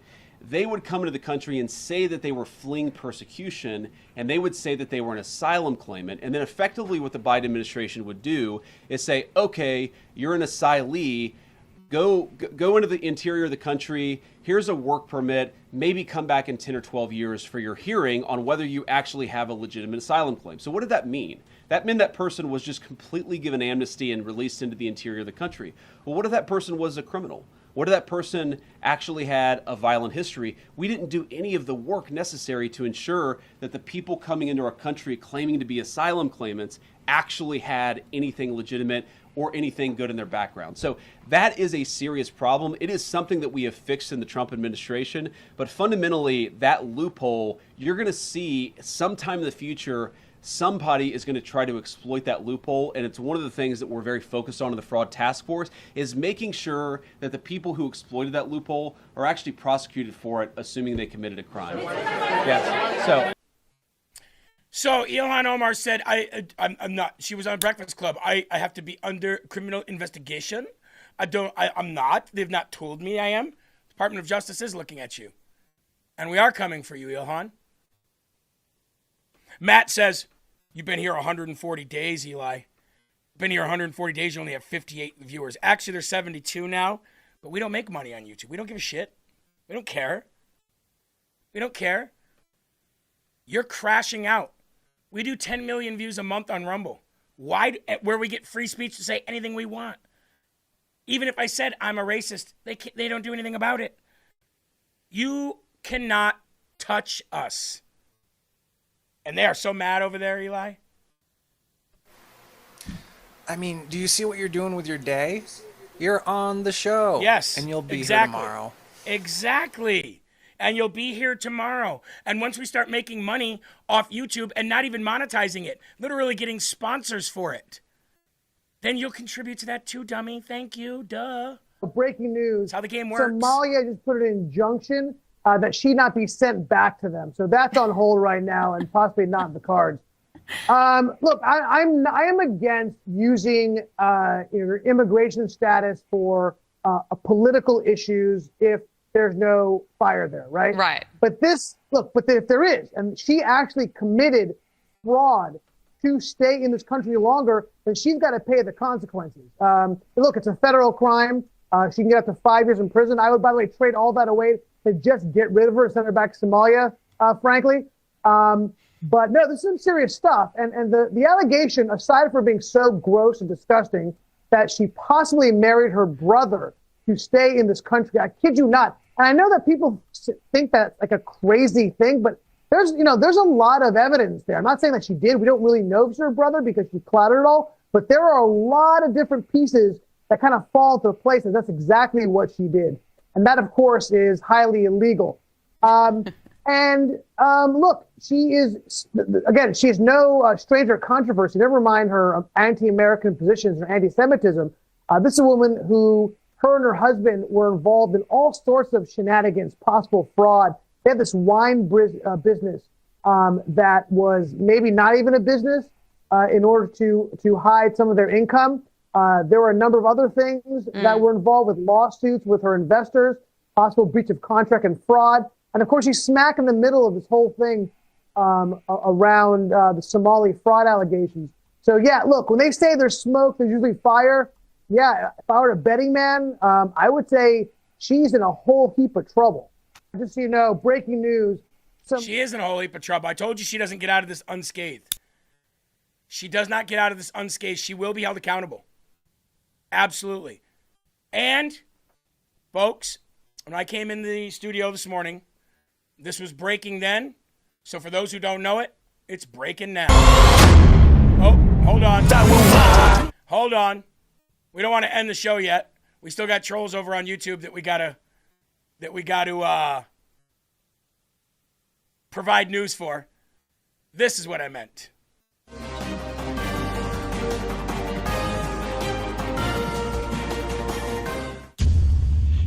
Oh, you're really going to hate this, guys, on the left and people over on YouTube. President Trump has signed an executive order barring banks from extending credit or other financial services to illegal aliens, citing national security concerns. The order is titled Restoring Integrity to America's Financial Systems. Also directs to an end to low-dollar cross-border money transfers, which the administration says has been used to fund terrorism, drug trafficking, and human smuggling. So what does this mean? What does this mean, Matt? Ryan? What's it mean? It means now illegal aliens can't get loans, can't borrow money, can't get a house loan. Every bank is FDIC insured, so you're screwed. Comes from the feds. That can't happen any longer. That'll help our housing system. And these disgusting third world shithole illegal aliens now can't even send low money transfers out of the country. I'm telling you, Eli, this is really winning Wednesday. I'm loving every second of it. Loving it. Yep, love it. Absolutely love it. I'm so glad you think giving the government your facial identity and your personal information makes you tough. Sure does. Yeah. You know what makes us tough? You know what makes us strong and great? Not allowing illegal aliens to send out our money or get homes here. So they're going to be homeless or they're going to deport. One of the two. The funny thing about Democrats, though, is like Hakeem Jeffries constantly says he wins, which is why I worked up this little number. Remember that meme? The guy on the 30s, like, making sure his medal's real, like, woo, spraying champagne while the actual winners are looking at him like, the hell are you doing? Yeah. User on Facebook says, plus I own 2 businesses and I live in Redondo Beach, California, and I'm a Democrat, by the way. Good for you. Great. It's not really a flex. I own 2 businesses in California and I'm a Democrat. Cool. You just told the world you're a retard. Great job.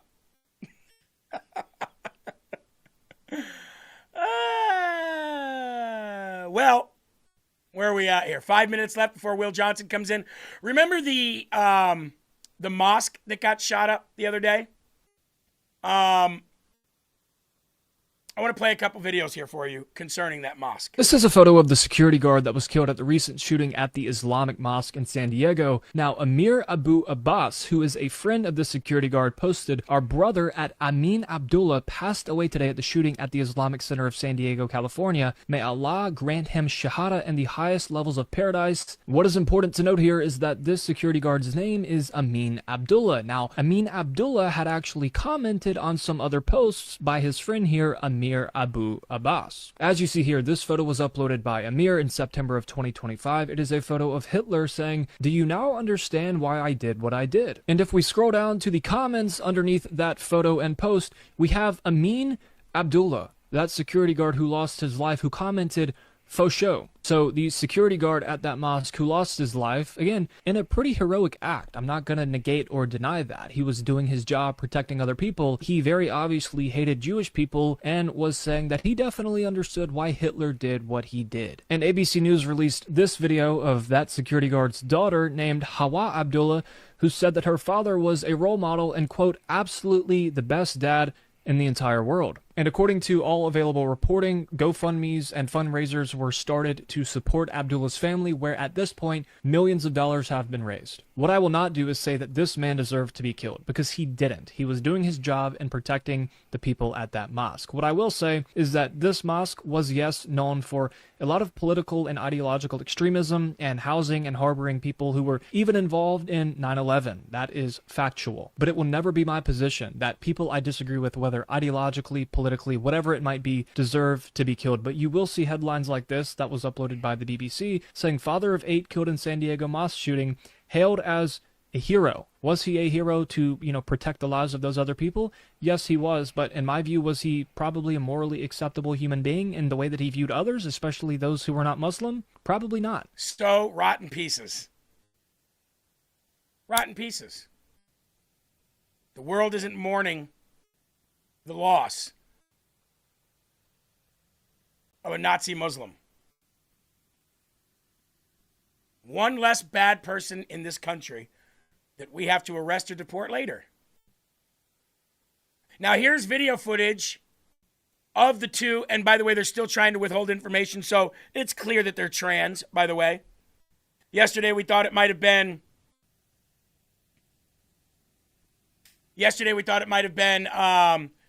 something to do with their Latino pride. But the fact that the police are still holding back any information lets you know they were trans. They were definitely trans. Here's video footage of themselves doing it. They recorded it all.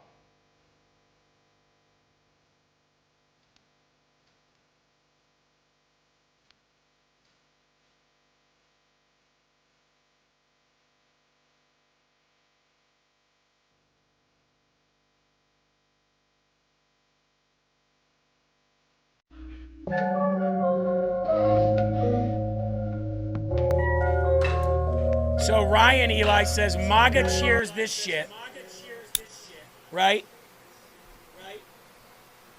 They say MAGA cheers this shit, but cries about Charlie Kirk.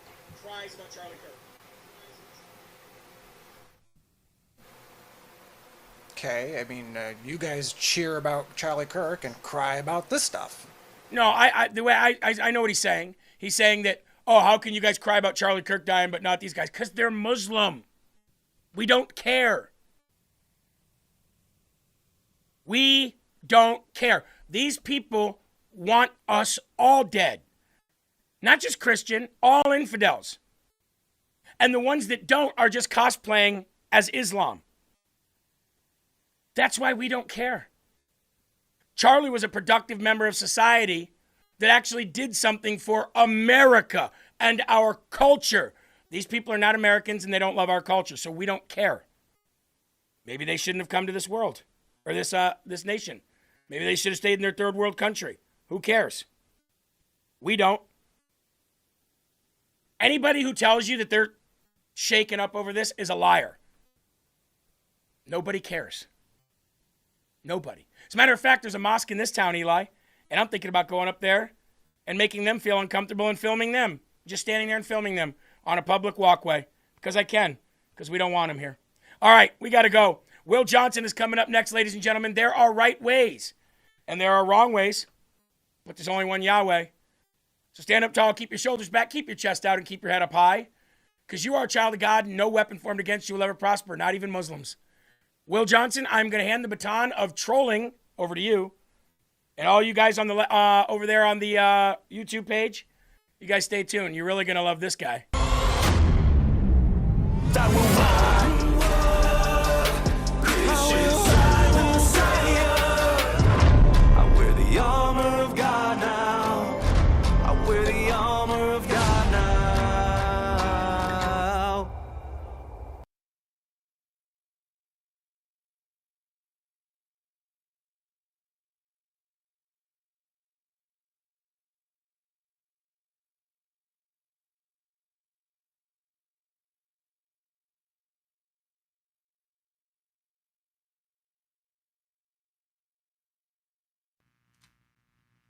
What's going on, everybody? Thank you so much for tuning in. My name is Will Johnson, and this is the Culture Wars.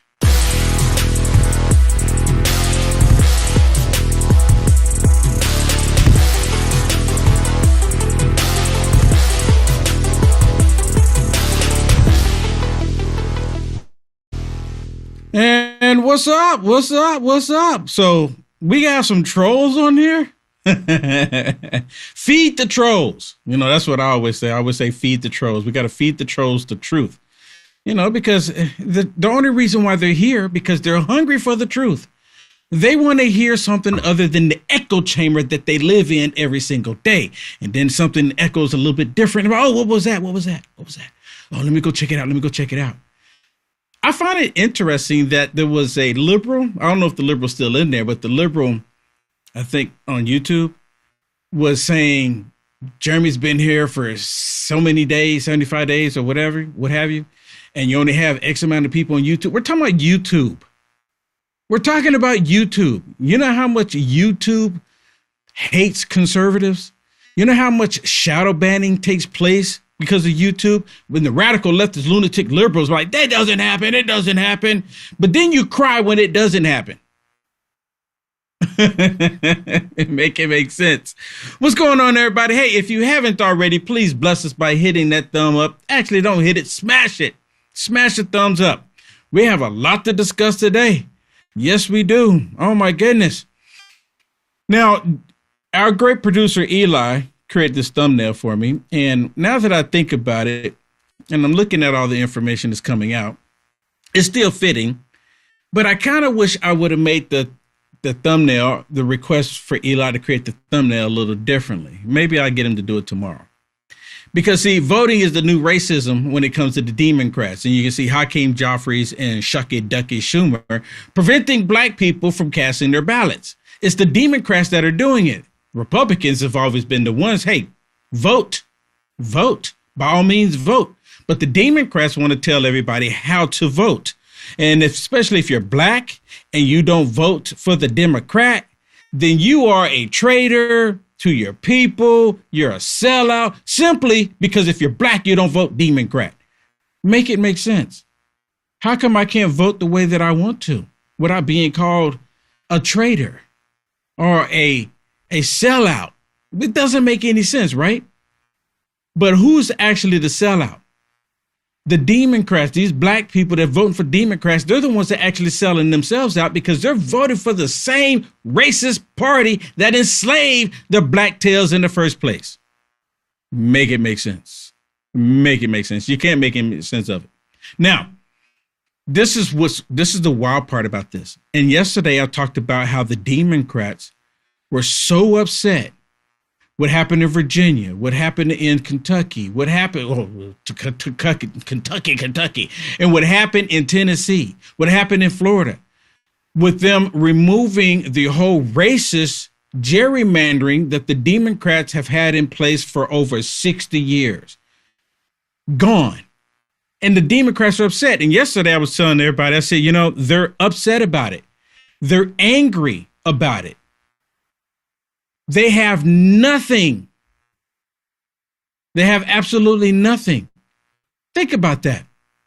Democrats are so upset with President Trump and the Republicans, they don't know what else to do.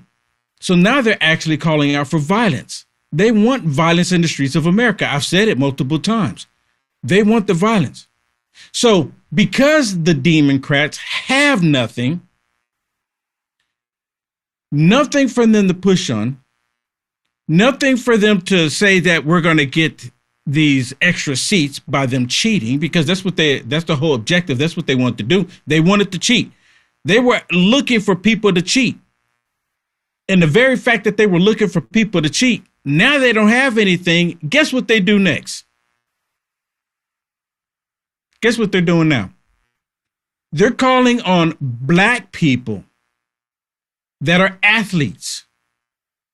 You can't make it up. They're calling on young men and women that are in college, these universities, that have scholarships, that have the opportunity of going to the NFL, to the NBA, to even baseball careers. You know, athletes, they worked hard to get where they are.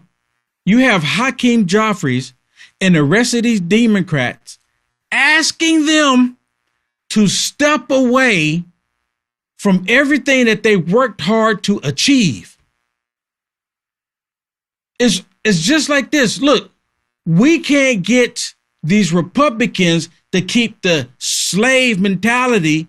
We can't get that. So we're going to get you, all of you that are in sports, the athletes, you know, because white people watch the sports and they watch black people run up and down the court or the football field or et cetera, et cetera, et cetera. We're going to call on you. They're not calling on anybody white. They're not calling on Hispanics. They're just only calling on the black people. You know what this will do to their careers? It will end their careers forever. What black person, unless you're just completely stupid to it all, what black person is actually going to say, yep, I'm just going to give up my chances of going on to being a professional athlete because Hakeem Jeffries wants me to quit because he didn't get what he wanted. He's so desperate. He wants that gavel so bad, he's willing to destroy everybody else's lives just to get it. That's how stupid this dude is. Listen to him. I heard this. I'm like, this is a joke, right?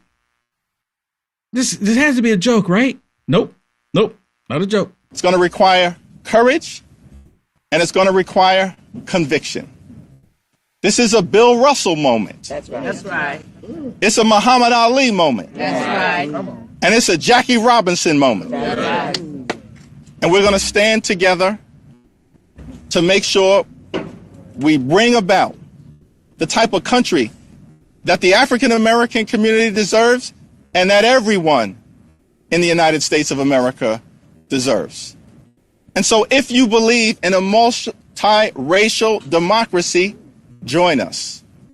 If you believe in free and fair elections, join us. And if you believe in fair black political representation in the South and all across America, join us. Really? Are you kidding me?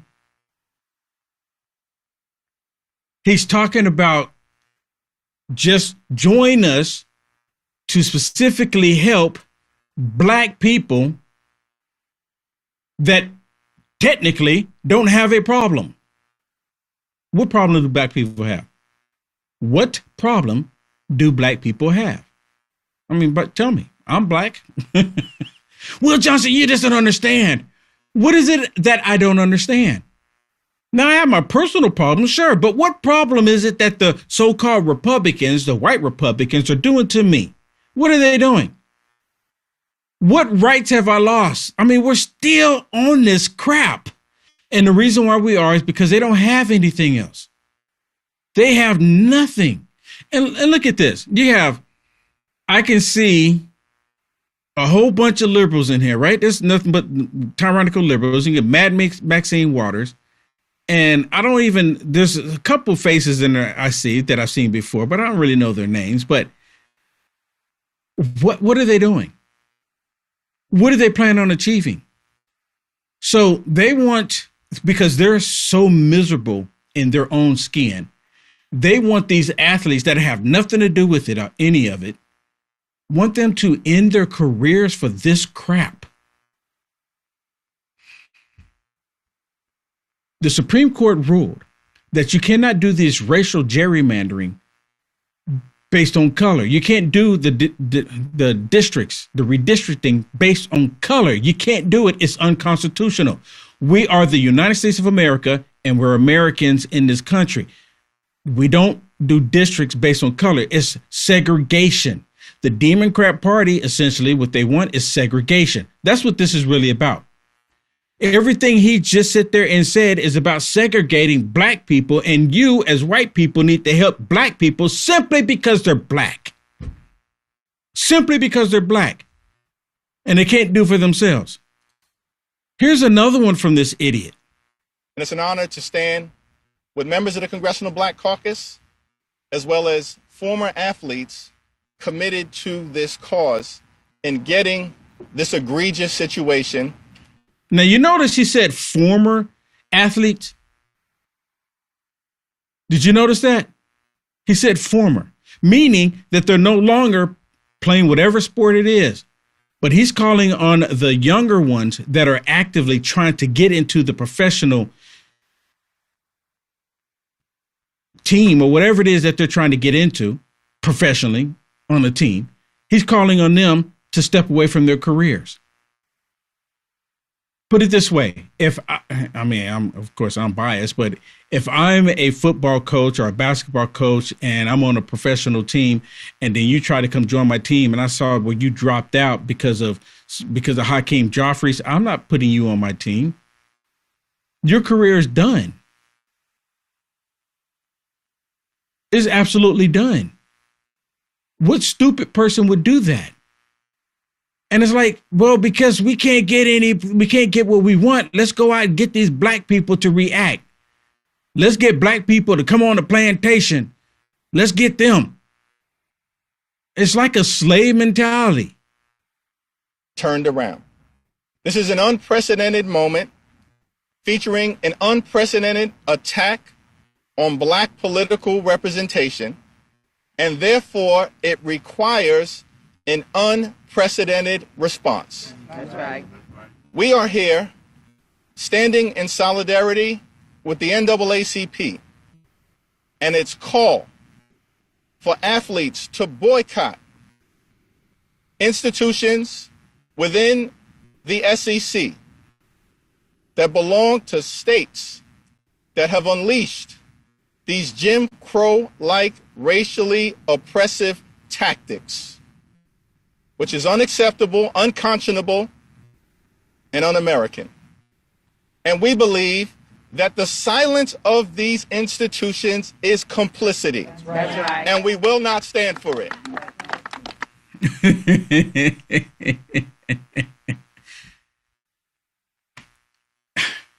I have a question for you. And I've already asked it once before already. You know, their whole purpose of going out here is telling black people that you're about to lose everything and we're not going to stand for it. I'm still, maybe I truly don't know. I need somebody to tell me. I need someone to actively tell me what rights I'm about to lose. Because I know I can still go vote. Even when they pass, God willing, they do pass it, the Save America Act, meaning that you have to present your ID to vote. Every time I voted, except for when I was in California, I had to show an ID. In California, they just mail out ballots. Did you hear what happened in Virginia? They have about roughly 2 million or 1 million ballots floating around that are duplicates. And because they don't have any ID, they can turn all of those ballots back in. Virginia, the feds need to go into Virginia immediately because they're trying to do the shenanigans there. I mean, these people are going to cheat every step of the way because they don't have anything else. They have nothing. And if they can't get these athletes, what is it going to do with the athletes? Let's just go along with it really quick. Let's just say that the athletes decide to say, okay, we're all going to drop out. All that's going to do is open up room for other people who want to get on the team. And guess what's going to happen? Because these colleges and these universities that have a academic program, they need to fill these positions. And they're going to tell them, say, if you walk away from this, you're not going to come back. Because if this is all it takes for you to quit, you're not coming back because I need someone who's going to be dedicated to the team. Right? We need people to be dedicated. And that's the reason why all these people in the political realm right now, like Massie and Marjorie Taylor Greene and Liz Cheney and Adam Kissinger, that call themselves Republican, they're not dedicated to the team. Mitt Romney, they're not dedicated to the team. And because they're not dedicated to the team, they all lost. Rightfully so. Rightfully so. You have to be dedicated to the team. And what's going to happen? They're just going to quit and then they're going to be gone. No one's going to talk about them and say, oh, did you quit for what? Did Hakeem Joffrey's pay you? No. Then why'd you do it? I thought it was going to help. Stupid people. I've constantly talked about how the racial division in the country is only here because of the Democrats. And the racial division is not going to go anywhere unless we can get rid of Democrats. But since that's not going to happen, we have to talk about it. We have to deal with it. We have to address the issue. And then you have the NAACP. The NAACP, which is another race-baiting organization, just like the SPLC, pushing this racial division in our country, wanting everybody to believe that President Trump Republicans are taking the rights away from black people. Again, you can't make it up. In this moment when black representation is under attack, it is important for the CBC to keep in their tradition of being the moral of the Congress, but the moral of conscience of this country. No representation, no revenue, no one black should be on a playing field of institutions that's living off of our labor, and yet in states that are seeking to reinstitute a sharecropping reality. It is not the responsibility of Black America to hold individuals who should know better accountable for doing better. As soon as the United States Congress... Wait a minute. So he's saying you shouldn't hold them accountable for doing better, but they're asking athletes who have the potential of going to be becoming professional athletes, asking them to just drop out. See, these people don't think with a complete thought. They don't have a sound mind. Stand united to ensure our Constitution represent all of us. We will be a better nation as a result. NAACP this morning, in solidarity with the CBC, we are calling on athletes who are coming out of high school not to attend any state-funded schools of states that have moved to minimize our right to vote, to minimize our ability to elect candidates of our choice, and states that are seeking to create a sharecropping reality. Whether that state be Missouri or Mississippi, whether that state is South Carolina, Georgia, Alabama, Louisiana, Texas, or Florida. 55% of all African Americans live in the former Confederate South. But the 55% of us who live in the former Confederate South, we will not tolerate a Confederate mentality on our labor, on our ability to contribute, and our ability to be to have representation. In this moment, our democracy is in crisis. This is not about partisanship. This is about true representation. And for the NAACP, we will fight with all we have in solidarity with the Congressional Black Caucus to ensure that we have representation, or if we don't, we will withhold the talent that play on the football field or on the basketball court, be them men or female, in this moment.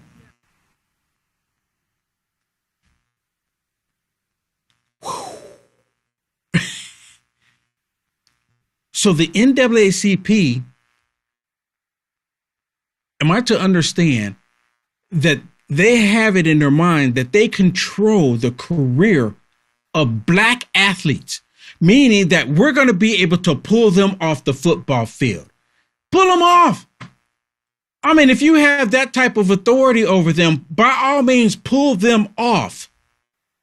Eliminate them. Let them go.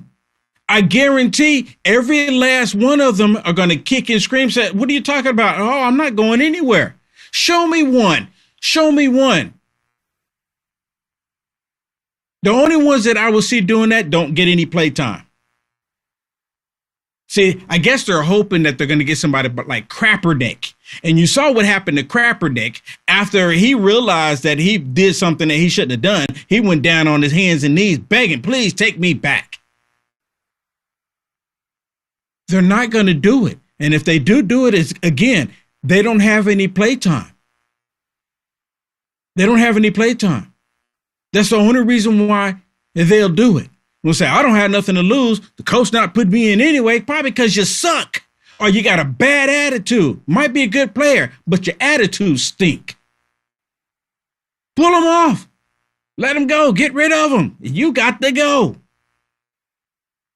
See, this is what it comes down to. The NAACP and these Democrats believe that they own black people. That's what it comes down to. They still have this master slave mentality in the Democrat Party. We own you, little nigglets. We own you. So because we're telling you to get off the field, you got to get off the field. And you don't go back until we tell you. Like the coach don't have anything to do with it. Like the parents don't have anything to do with it. They're paying for it. If you got a student loan, you got a scholarship, that has nothing to do with it. We told you to get off because we're not getting what we want, because we can't do any district thing based on color to keep us in power, to keep our authority. So we want you to get off the field. And be like, I don't have nothing to do with it. I don't care. You're black. Weaponizing blackness against black people. This you can't make up. It's the most idiotic thing ever. And nonetheless, here we are looking at it. Here we are looking at it. It's the most bizarre thing ever. It's so disgusting to see this happen in this way. It's like, as black people, we can't learn. We can't figure it out. When do we move on from this nonsense? When do we stop becoming emotional beings and start realizing that we're individuals too? We can make up our own minds. We get to support who we want. Look, maybe I don't like chicken and chitlins. I don't have to eat them. I do like chicken though.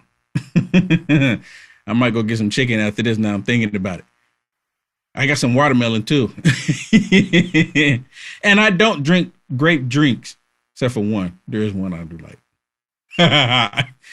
Which I don't know why they make association with strawberries, chicken, and grape soda to black people. I don't even know how that even got started. But nonetheless, they want us to believe that we are controlled by the NAACP, controlled by the Democrats. And I don't have to be a black person who votes Democrat. There's no prerequisite saying that, hey, Will Johnson, in order for you to be able to do X, Y, Z, you have to be a Democrat. Nowhere does it say that. Nowhere does it say that I have to be a black person to vote Democrat. And if you're black and you don't vote Democrat, as I mentioned before, then I must be a sellout. Make it make sense. When it was the Democrat Party, 100% that enslaved black people, and that same party, there was never a switch, still trying to enslave black people, still trying to do it today. But they've figured out how to do it in a different way, manipulate people. Figured out how to manipulate people. And then, of course, you have like Chuck Schumer, being the white Democrat that he is. He's using the NAACP to control black people because he's standing side by side with Hakeem Jeffries. Listen to Chuck Schumer. All this racial division caused by them.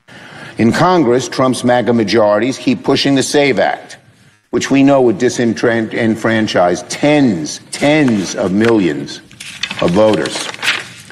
With the SAVE Act, Republicans would purge millions of American citizens from the voter rolls through a screening algorithm designed by none other than the evil trio of Trump, Vogt, and Musk in their Doge squad.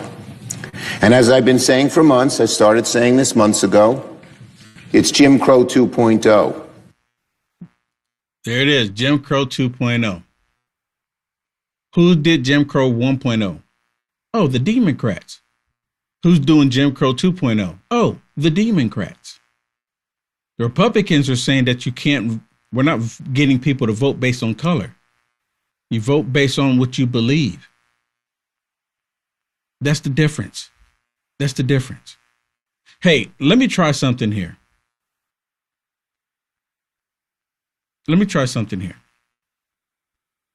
Y'all can see the chat on the screen, right? You see the chats? You see the chats? Now, I don't know if you've noticed, but if you're looking in the chat, you see in the chat, you can see the chat is coming from Rumble and it's coming from YouTube. Do y'all see that? So all the chats that are on YouTube are popping up here on the screen. Not everybody, but can we get maybe 20 people? Just go put a comment on the YouTube channel. Just put a comment on the LFA TV YouTube channel, and then you come back to Rumble if you want to stay on Rumble, because some people prefer just to stay on Rumble. But could you do this for me? Just go and put a chat, and you'll see your icon here, and you see your comment on there. It'll be a little red. You can see the little red logo there, like that one right there. You see the red right there? That's coming from YouTube, and the green is coming from a Rumble. If you would, please bless me, bless the network. Just go over there briefly and put a comment. Put a comment in the live chat on YouTube.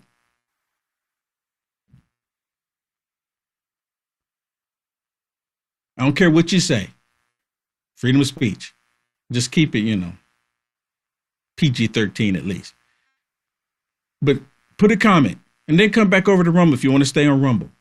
I get it. Because a lot of people just want to stay on, the Rumble or the platform that they're on. But please, if you have a YouTube account, go over there, just put the comment in there and come back. Does everyone have the link to the YouTube, to the LFA TV YouTube page? Does everybody have a link?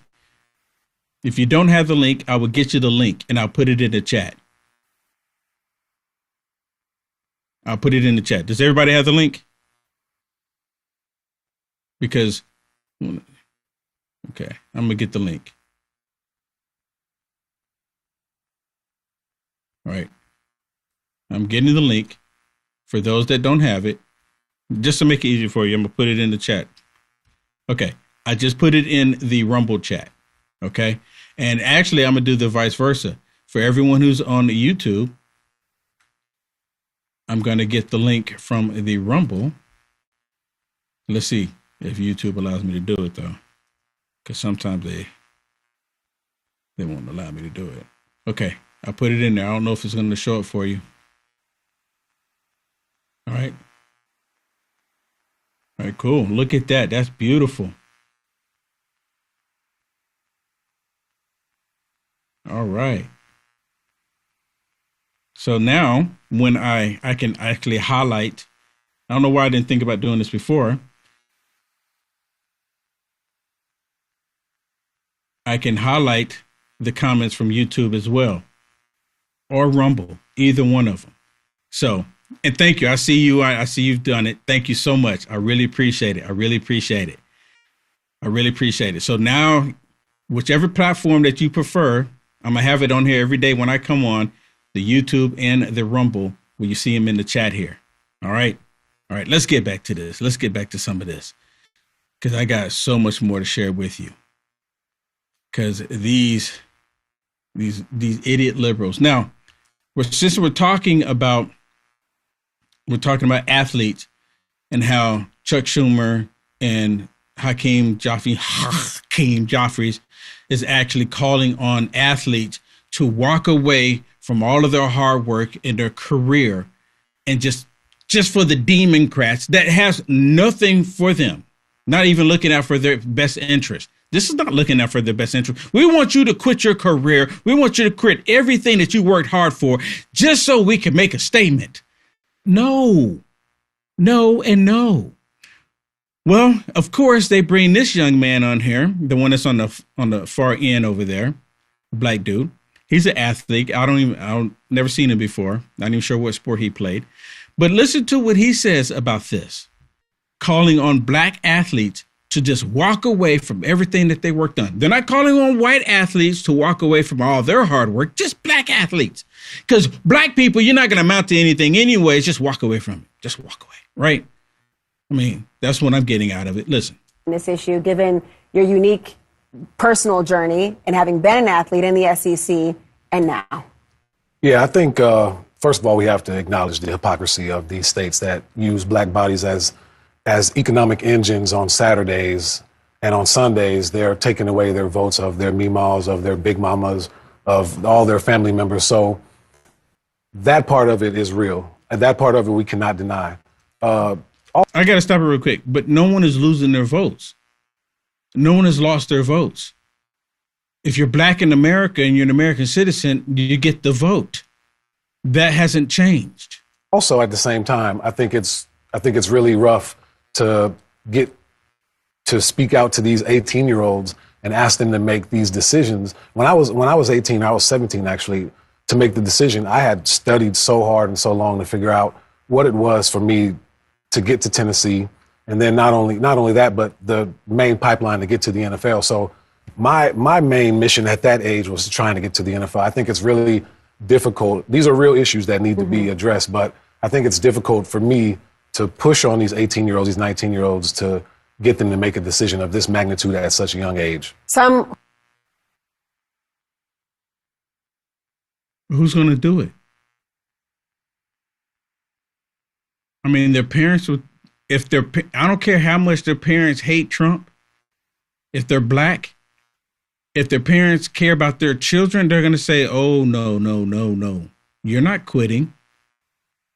You're not quitting. This is not going to, what the Democrats are fighting for is not going to matter next year. If they quit playing today because of what the Democrats are calling them to do, their careers are done. Next year, what's going to happen? They can't do legislation say you got to take these students back because they quit for our behalf. It's not going to happen. They're done. And again, he's saying that the Meemaw and, grandpa, they're going to lose their rights to vote. So, where?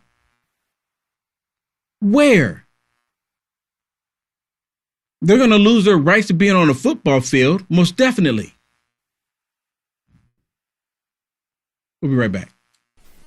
Remember when you were younger and you used to hear stories, whether it be in Greek mythology or whatever, about the fountain of youth, people constantly looking for something out there that would help them live forever or live longer? Well, kind of got something like that with Fatty 15, and it's not mythological. No, Fatty 15, this is an empty jar right here, but that's your size that you get. That's a 1 month supply. You get a 3 month supply on this deal. Fatty 15 contains something called C15. If you don't know what that is, it's an essential fatty acid that is necessary for your body's cellular generation, meaning that if you have any damaged cells, it will repair them. It'll also change the way your cells age and you will live longer. C15 does exactly that. Again, if you don't know what C15 is, definitely do some research, but it's Fatty 15. And in each and every one of these capsules that you get in Fatty 15, you're going to elevate your cells, you are going to repair your cells, and you're going to live longer. That's what it does. It slows down your aging process for healthier hair, healthier skin, balanced metabolism, deeper sleep, and 3 times more cellular benefits than omega-3 fish oils. Fatty15.com/LFA, promo code LFA. Save 15% now. That's fatty15.com/LFA, promo code LFA. Thank you very much. Back to the program. We always have concerns, but with this president and these Republicans who have no commitment to the rule of law and doing things the appropriate way, we're ready. We have 3 purposes now. 1 is to win the midterms. 2 is to make sure the elections are safe. And 3, to tell people what we will do when we win. And that is the mission. There's so many things that you can do to protect the election, and they are being done, whether it's litigation or legislation or just mobilization, communication, all of that. But in addition to that, we have to be on guard as to what they may try to do to the technology. They may try to creep into the technology and create a false count. How do you guard against that? That's a challenge. They're going to creep into the technology. You know what happened to people that talked about somebody creeping into the technology in 2020? Do you remember what happened? Does anybody remember what happened? They were banning people left and right. creeping into the technology. I thought it was secure. I thought there was nothing wrong. Is she telling us something about 2020 that we're already aware of, but not supposed to be aware of it? I thought it was all secure. Pelosi, let me creeping into the technology. I elaborate more on that. Give us some more information on that. Pelosi, give us some more information. Of course, they never drill down and ask about those questions. They never get down to the nitty-gritty of that. They never do. They just have this whole thing that because President Trump is fixing America, he's fixing the country. And in order to fix it, you have to eliminate what is broken, right? You have to fix what is broken. And in our country, the major part, let me put it this way. I'm not a doctor, never claimed to be a doctor. This is not me giving medical advice of any sort. Okay, be clear about this. But I remember when I was living in California and I did IT, I joined the first aid team. And joining the first aid team, I got the opportunity to learn how to do CPR and, administer bandage and stuff like that. Right? It was something that I wanted to know, and I wanted to learn it. Well, one of the things that going through the course that they would tell you is that you have to assess the damage. What is, let's just say that a building collapse or an earthquake or natural disaster, something happens, and you got people that are hurt. You see one person with a broke arm, but then you see another person that has a gash on them and they're bleeding out. You assess the situation, not a doctor again, just some of the stuff that I went through when I was getting trained to help, to be an assistant. The one with the broken arm, they're going to survive. They can wait a couple minutes, right? Because you look at it, okay, but this person that is bleeding, you need to go ahead and stop the bleeding, work on them immediately. The analogy in this, what I'm getting at, is the country, right? The country, Republicans, Democrats, we all have issues in the country, to be honest. But when you look at the Republicans at this point kind of have like a broken arm. The Democrats, they're bleeding out. Now, the question is do we want to save them? Do we want to save them? Yeah, we want to save everybody. But we have to fix the problem, the major problems first. That's what I'm getting at. We have to address the major problems in the country before we can fix anything else. And the major problem in the country are the Democrats, because they're the ones that's causing the problems. That's when we need the FBI to finally do their jobs. We need the DOJ to finally do their jobs. We need them to finally go ahead and arrest these people that are causing the problems, that have caused the problems in our country. Because if they don't address those issues, then we're always constantly going to have these problems. And if we don't address the issues before we get to the midterm election, this is my personal opinion, and I hope and pray that I'm wrong. But if we don't address these issues before we get to the midterm election, the Democrats, if they go in and they steal this midterm elections, guess what's going to happen? They're going to flip everything around. They're going to make, as we talked about it, they're going to stack the courts, Puerto Rico, D.C. states, get rid of the Electoral College. So then that way to be only California and New York that make the decision on who's president of the United States of America. And the rest of the states don't have a say-so any longer. Listen to Warlock complain and wants to make sure that the Democrats can rule the country. This dude is another evil, despicable human being. In a real sense, they're setting fire to the democracy, and the Supreme Court is pouring fuel on that fire, and we have to stand up in this moment. I'm proud of all that we did when I first entered the Senate. It was the 117th Congress. We passed a lot of legislation.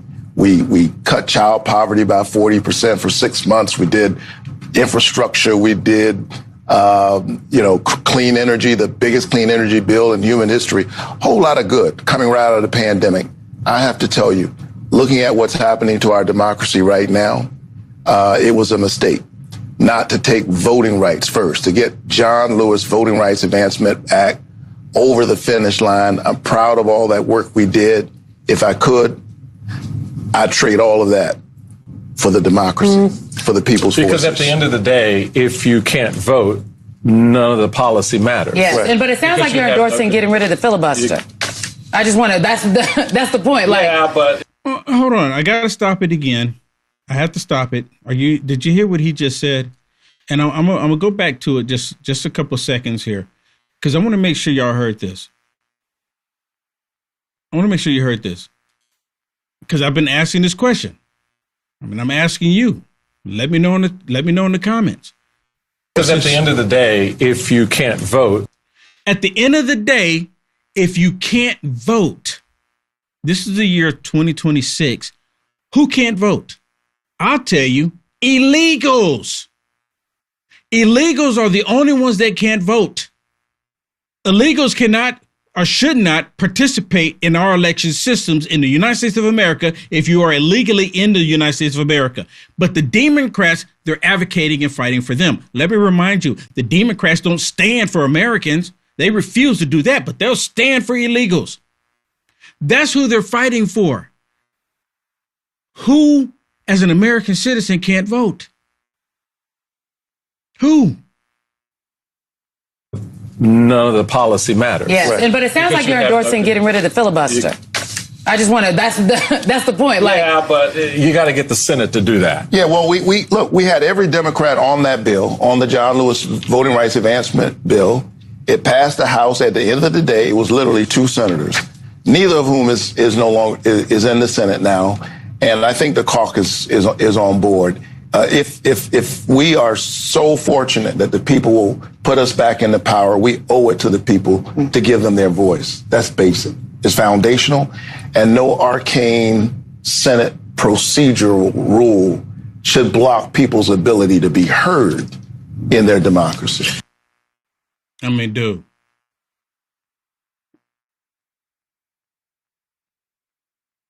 I mean, they disregard that we're in a constitutional republic, but nonetheless, they want everyone to believe that their rights are being taken away. I'm seriously asking you, and I'm looking at the chat here. What rights do I not have? What rights do I not have? Now, I notice, especially, and I had no idea, on YouTube, there's a whole bunch of woke liberals on YouTube, and they're not even answering my question. What rights am I going to lose? Because I still get to vote. What rights?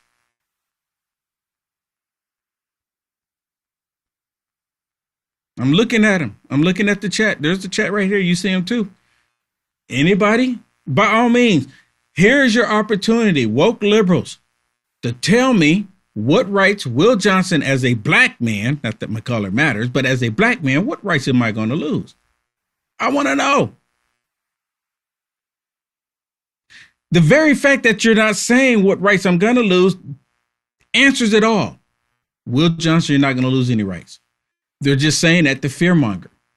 And the thing is, they're getting stupid liberals to believe the nonsense. Can you imagine that? How they get stupid liberals to believe this nonsense? How does that even happen? How does that even happen? Stupid liberals.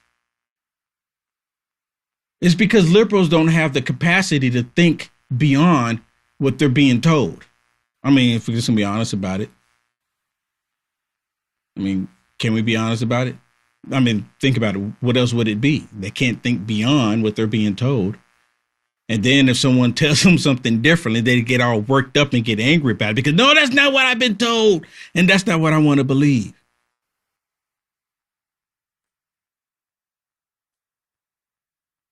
So it brings us to the position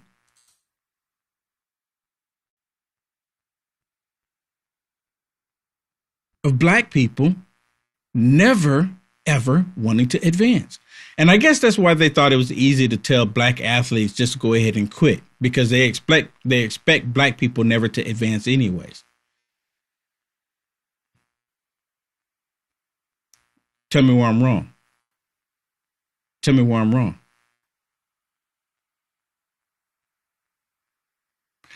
And as I mentioned before, they want me to vote Democrat, not because the Democrats have actually done something positive that would benefit me and other Americans. They want me to vote Democrat simply because I'm black.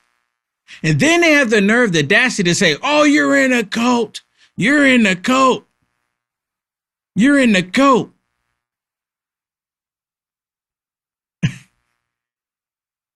Have y'all seen that? Oh, of course you have. Because we think for ourselves, we're in the cult, but we're the ones that didn't want to drink the Kool-Aid, but we're in the cult. We're the ones in the cult. I mentioned earlier how President Trump basically eliminated all of these rhino democrats, rhino demon rats. You see, that's when the rats come into play. Rhino demon rats, because the Republicans against truth, or in this case, Republicans against Trump. And when Trump is out of office, it'll just be Republicans against truth. But for right now, demon rats, Republicans against Trump, getting eliminated. And guess who's upset about like Massie getting eliminated? Guess who's upset about it? The Democrats. Because see, they need these people that's referring to themselves as Republicans to stay in position because they're fighting for the Democrat Party. Listen to this interaction. This black woman here, angry because Massie is done. So, Massie is another casualty of the retribution tour. But I think people need to understand that the reason why Donald Trump went after him was because he was not subservient to him on the Epstein files. Oh my and goodness. that is a problem because America will remember who protected predators. Can we just do a little bit of fact checking on the Epstein issue? Did every member of the House Republican Conference, except for one, vote to release the Epstein files, yes or no? Because there was a discharge petition where they had to. The answer is yes. Did Donald Trump sign it into law, yes or no? Because he knew that he was going to lose the discharge petition. Just for the be record, honest about that, Scott. the Republicans voted to release it. Donald Trump signed Because it. there was a discharge petition. They were forced to put it on the floor, Scott. They weren't, come on. If they were open to doing it, then they would not have had to go through a discharge petition. I know you're trying to rearrange. No, I'm not. I'm telling you the facts. But the Mike facts Johnson are, said it was unfortunate when it happened. Trump signed it. Scott, the White House brought in Lauren Boebert to the situation. So why didn't the Democrats do it the entire time Joe Biden, Christopher Wray, Mayorkas, Fauci, all of them were there? Why didn't they do it then? They had plenty of time. They had every opportunity to bring up the Epstein files when Joe Biden was in the White House. This wouldn't even be a question, right? Why didn't they bring it up? Because during that time, all the Republicans were saying, release the Epstein files, release the Epstein files. And we knew that they weren't going to release them because it was Joe Biden. And then here comes President Trump and he releases the files and they're not happy. You know, the only time that they'll be happy is if they release files that appears to be that President Trump is guilty of sexually assaulting children. That's the only time they'll be happy. But because there's no evidence, there's no documentation that said President Trump did any of that crap, they're saying that President Trump didn't release all the files. And Massie, the only reason why he's upset is because he didn't get a position in President Trump's cabinet either. He wanted handouts just like Marjorie Taylor Greene, just like Candace Owens, just like the rest of them, because President Trump gave them the boot. Like, I don't want to have anything else to do with you because something's not right with you. You're not right in the mind. Not right in the mind. And now all of them getting the boot. And guess who's upset about it? The Democrats. They're upset because a Republican lost their race.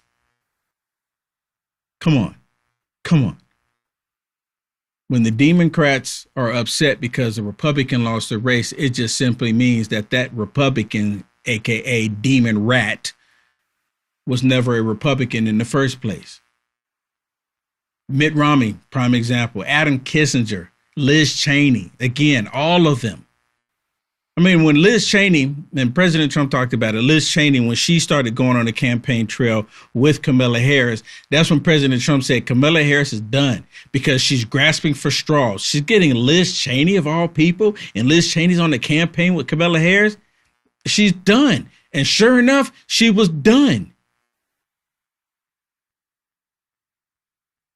And Liz Cheney was bitter because she was supposed to have some inside too, right? She was supposed to be on the inside, on the no. But nope, she got the boot. Rightfully so. Let me share this with you. Actually, I want to share this with you. This is what Jim Acosta. And Jim Acosta, he's another despicable human being. 100% despicable human being. And I'm going to show you what I'm talking about when we come back. It's finally here, our second annual mega sale. This sale only comes around once a year, so take advantage of the best offers ever while you can. For example, save 50% on our Giza Dream bed sheets, as low as $29.98. And for the first time ever on TV, MyPillow mattresses and MyPillow mattress toppers, as low as $99.98. And you save 50% on our Lux Pure 6-piece towel sets. Regular $69.98, now only $39.98. And our best-selling standard MyPillows, regular $49.98, on sale for $17.98. Wait on it, mega sale, only $14.98. So go to MyPillow.com or call the number on your screen. Use this promo code to take advantage of our second annual mega sale. But wait, there's more. To make the mega sale even more special, when you order right now, your order's going to ship absolutely free. I got a question, though. Where are the ICE raids at the Trump properties? Yes. Can somebody call ICE on the Trump golf course in Virginia? Yes. You're telling me there's nobody in there that is undocumented or has some kind of squirreliness going on with their paperwork? Give me a break. Hey, how many immigrants has he married? He's got one buried at his golf course in New Jersey. Listen to this. Isn't she buried by the first hole or the second tee or something like that? The first hole, yeah, it's the first hole. Immigrants always doing the jobs that Americans don't want to do. He's definitely not going to. See how racist they are and how hateful they are? Then he got a wife buried at the first hole or the second hole. Can you imagine if Republicans were talking about Joe Biden this way, or even Obama, their Lord and Savior, Obama, for the Democrats? Can you imagine? They would probably send somebody after you referring to them like that. Jim Acosta, he's another one. He's bitter. All of them are bitter. They're all angry. They want President Trump to go away so bad they can't stand it. And they're talking about illegal aliens. ICE is not picking up people in the United States of America based on color. They're picking them up based on their status. ICE is not just the federal police force that he's developed. It is his. And there's a historical analog here, which is the SS. The SS was unaccountable to the parliament. They answered only to Hitler. ICE also, once they get the funding and have these massive increases to the extent that it's larger than the FBI, they largely don't need approvals from the congressional body. It is very much Donald Trump's force. So this type of rhetoric is what causes political violence. This type of rhetoric. They're the only ones doing this. There's no Republicans referring to people as Nazis. Now, are they demonic demons? Yeah, sure. But we don't talk about going around and harming people. That's exactly what he's doing. Same thing with this dude, Tom Steyer, in California, trying to be the next governor. Listen to him. I don't want to start this without mentioning the tragedy in San Diego yesterday at the Islamic Center. You see, they're going to defend the Islamists.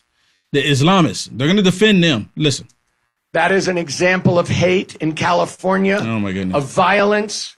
It's exactly the kind of things that we can't have in the Rainbow Coalition that is our amazing state.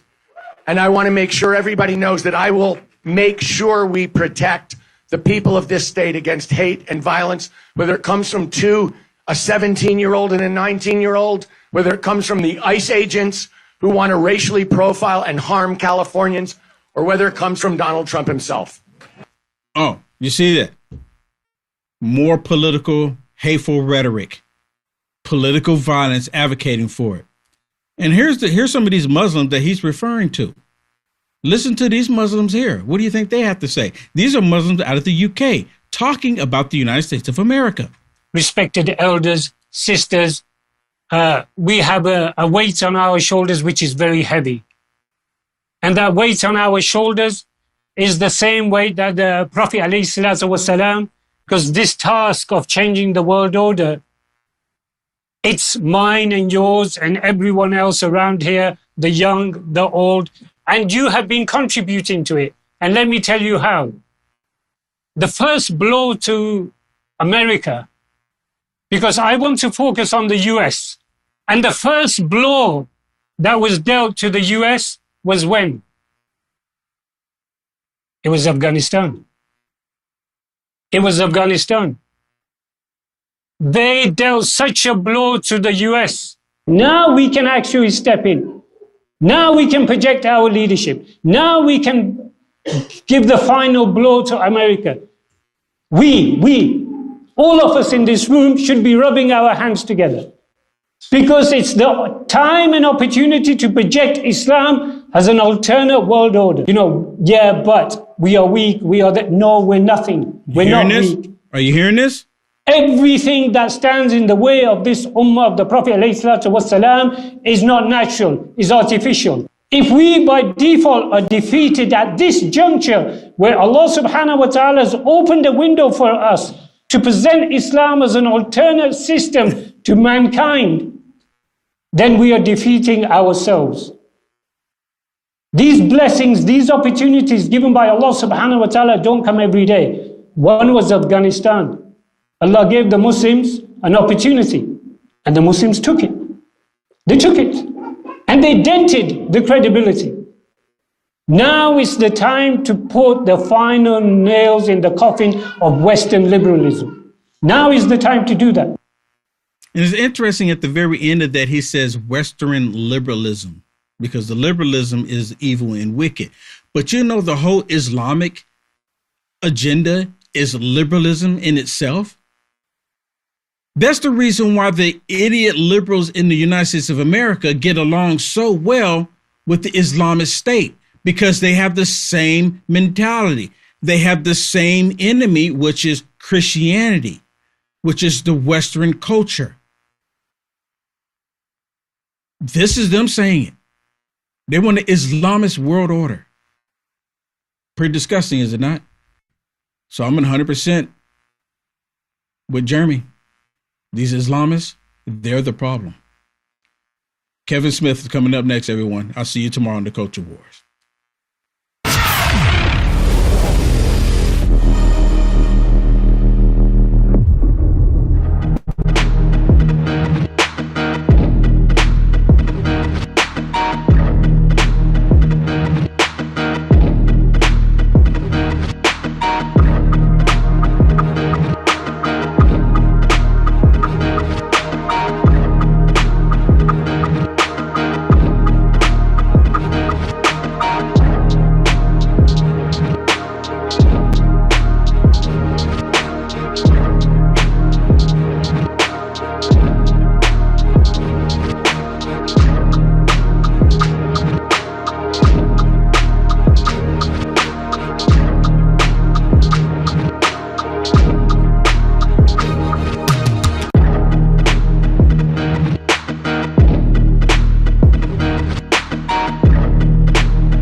everybody. What's going on, everybody? Wednesday, May 20th, 2026. My name is Kevin Smith. Thank you so much for tuning into Loud Majority Live. We got a jam-packed show for you guys today. Obviously, big primaries yesterday throughout the country, most notably in the state of Kentucky, with Ed Gallerin beating Thomas Massie. We're going to be going over all of the outcomes and the details and everything to do with that. Pretty wild scene. We'll see where it pans out. Also, President Trump makes a key endorsement in the state of Texas. Polling doesn't look great in there, but it's Texas, so, we'll see if the people of Texas come through in spades there. Also, we're going to give you a quick Iran war update. We're going to have some fun at the expense of a Democratic candidate. And the NAACP wants black kids to stay poor. Yeah, that happened. Based on the new voting rights law, that isn't really happening. That people are absolutely lying about. The president of the NAACP has told young black kids to stop going to schools that will pay them to play sports. Instead, go to UMass. I don't know. Before we get started, guys, do me a favor and hit that thumbs up button. Share the video out all over the place. We are rocking. We are rolling here, guys. Head on over to loudmajorityusa.com. That's loudmajorityusa.com. Sign up for the newsletter. Check out our shop. That is the best way to support this show and everything we've got going on over here. You guys can get your 250 merch today. We've even got kid stuff, baby. Go get it today. Head on over loudmajorityusa. Look at that. Look at the bruh. Look at that. Awesome shirt, guys. Head on over loudmajorityusa.com and use promo code SPLC to get free shipping. That's promo code SPLC to get free shipping. Giddy up. Let's go. Let's dive right on. Oh, and I forgot. We're going to have some fun today, as you see from the title. And one of the strangest stories I think I've ever read about what can only be described as the most annoying TV commercial I've ever heard. That's right. So let's dive in quick. Let's dive in with Massie. Obviously, that was one of the biggest races going on around the country last night. Ed Gallerin, a guy most people had never really heard of, was running against Thomas Massie. Here was the results. This is a resounding victory for the president and the power he has now in the Republican Party at just about every level. Remember in Indiana, the state senators who nobody even thought about, right? When he endorsed almost 6 out of 7, 6 of them won, Laura. Yeah, well, Raffensperger in Georgia looks like that. He did terribly there. So another Trump foe. Yeah, that's good. That's coming up, but that's another one. We'll watch that result, but that is not going to be positive. My prediction is, in the end, for Raffensperger. Look, Donald Trump still has an aggressive hold over the boomer Republican Party. Obviously, there's been a lot of consternation online, mostly about the Iran war. People have been, people have not been thrilled with the way the Iran war played out, particularly young people. Now, some people can say, that's just a feeling. You don't have any proof. Well, no, actually, I do have proof. Here is the vote based on age group in the Kentucky primary for Thomas Massie, with people under the age of 55 absolutely pulling for Massie. And then we go down here and we see that everybody over the age of 55 pulled for the Trump-endorsed candidate. Now, what does that mean? Young people overall, let's make this a little bit smaller. Let's leave this on the screen real quick. Let's put this up here. Here are the Kentucky primary results. Now, what does this tell me? Well, it tells me that young people don't vote. That's what it tells me. It tells me that the Fox News aged viewer, which is exactly what that is, still has a tremendous sway over Republican politics in this country. But it does not bode well. It does not bode well for the future. Now, I'm not going to get into how I feel about this particular race for a number of reasons. What I will say is this.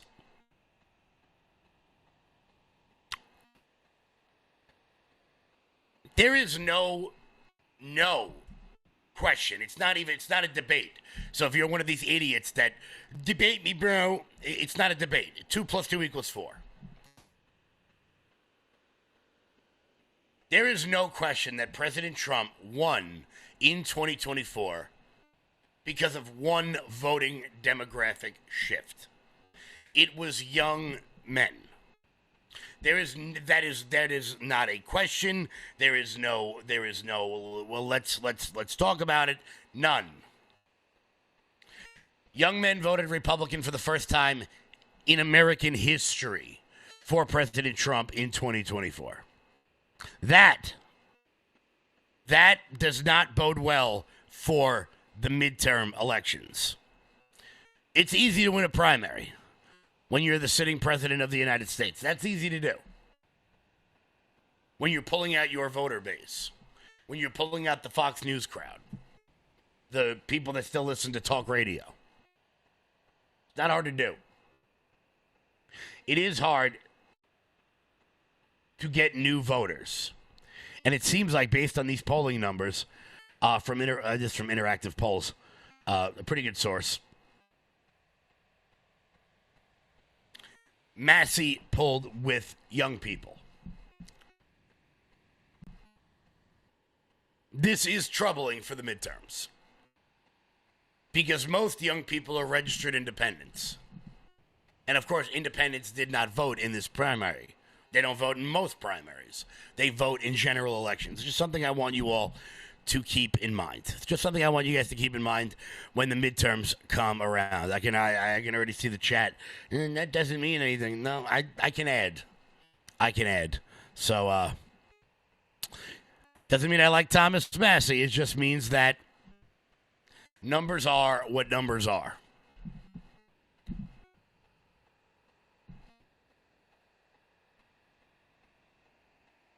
Whatever.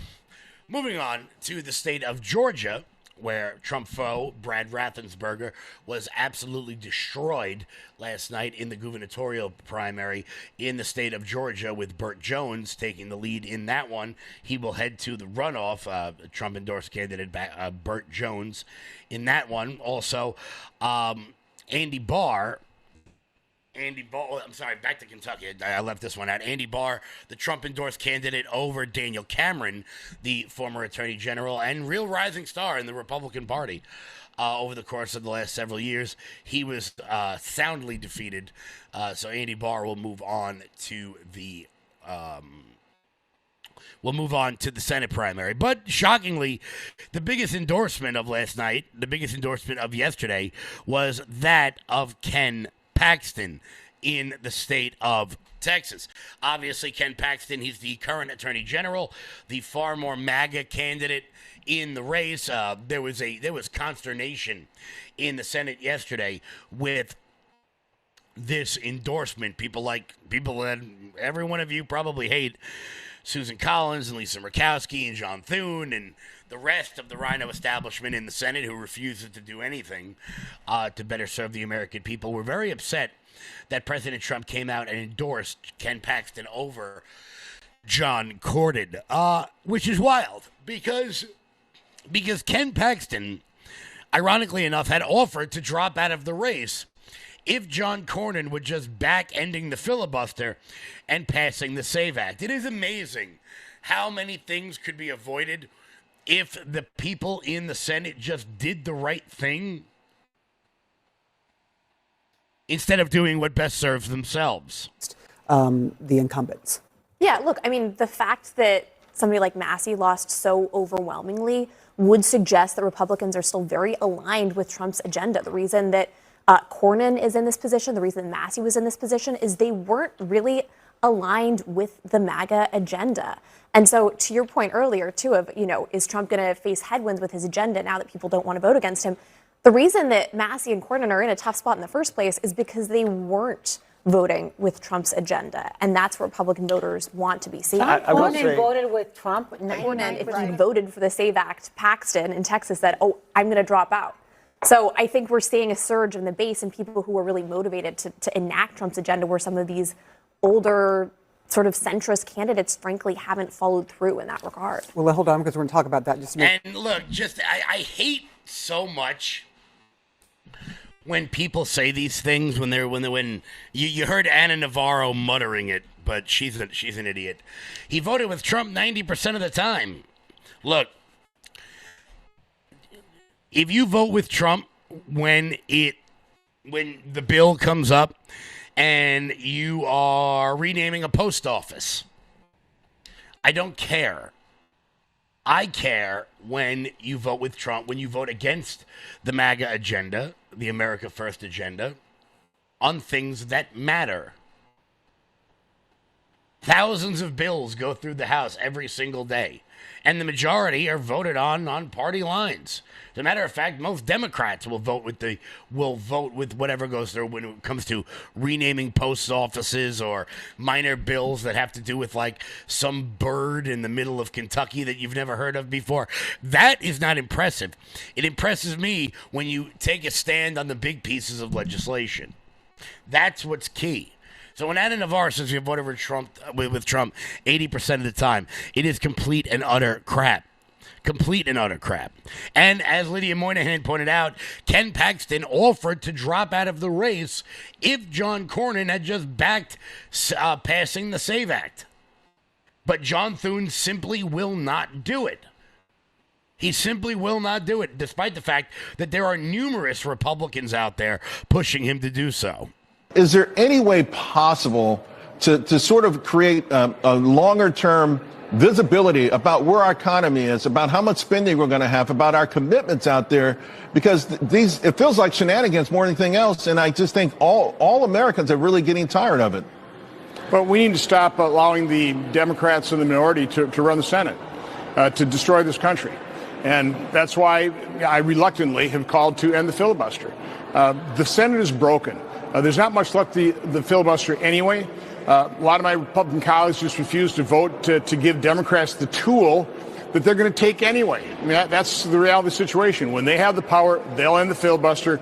They'll complete their goal of turning America into a one-party nation, Puerto Rico, D.C. into states, this pack the Supreme Court, nationalize their elections. So that's the path we're on. I want to prevent that by passing good legislation to secure our election. That means we have to end the filibuster. We don't have the votes right now in the Republican conference to do that, though. And the bottom line is, and Ron Johnson is correct, Democrats will do all of those things when they get into power. And it really begs a question here. With the Paxton endorsement, many people believe that John Cornyn in Texas is more electable in a general election than Ken Paxton, despite the fact that the base may like Paxton more. I know I certainly like Paxton a hell of a lot more. And polling may suggest that that Texas is not as locked up as we would like, with Ken Paxton being the nominee. It happened, and then came the Truth Social post.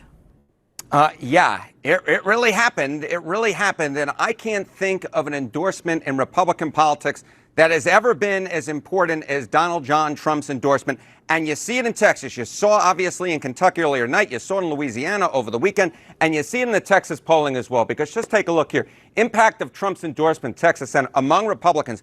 Look at what you see here. 55% of Republicans say that you would be more likely to vote for the candidate that Donald Trump endorses. You see 36% say no impact. Look at this, though. Just 9% say less likely to vote for the candidate that Trump endorses. But overall here, it's just very clear. If you get Trump's endorsement, as Ken Paxton has, then all of a sudden what we should expect to see is Republican voters lining up behind Ken Paxton, which, of course, is what we've seen in basically every single other contest, including, obviously, in Kentucky earlier this evening. But with Lisa Murkowski's comment there, she said, how does it help the president if we ended up losing Texas? It's because there's a real question about how Ken Paxton would fare against James Tallarico, the Democrat, come November. Yeah, okay. So I think it's so important to note that you have one world, one galaxy in which you have the Republican primary electorate, and then you have a completely other galaxy, which is the general electorate.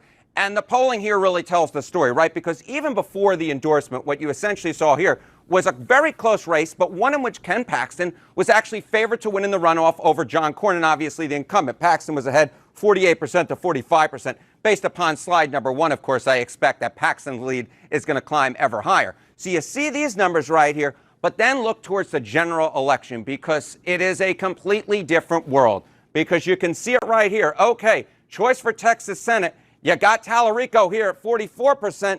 And then look at here, Ken Paxton, a Republican in Texas. The best he can do at this point is averaging 40% of the vote. I mean, I was looking at all the polling I could find. This is the best that a Democrat for Senate has been polling since like 2002. That is a very long time ago. When you have to go all the way back since I was in middle school, you know that the Democrat in this particular case is polling well in Texas. Look, Texas is getting bluer. There's no question about it. There's no question about it at all.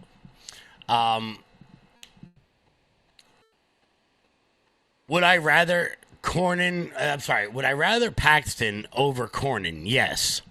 Would I rather Cornyn over Tallarico? Definitely. Definitely. Man, I could do an entire show on the midterm elections because, like I said, I do worry about what last night's results have brought in a macro context.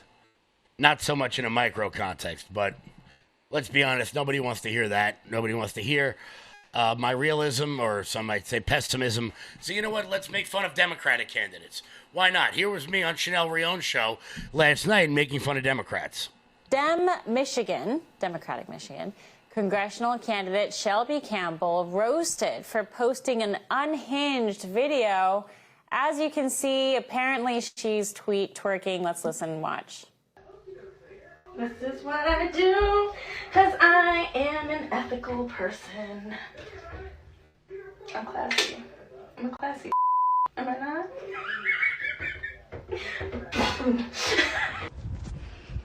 I am a great. But would you know a if you saw one? Kevin, I know there are crazy candidates that land on the ballot somehow, but this one's for real? I have so much. I could say so much.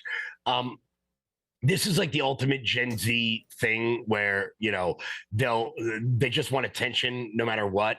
And look, it went viral. She got her name out there. So I guess mission accomplished. But, you know, I don't know. I just don't see British MPs or members of the European Parliament doing stuff like this. I just don't, you know, I don't think anyone in the Knesset is doing this. This seems to be a uniquely American thing where in order to run for Congress, the best way to get your name out there is to be as vulgar and as crappy a dancer as humanly possible.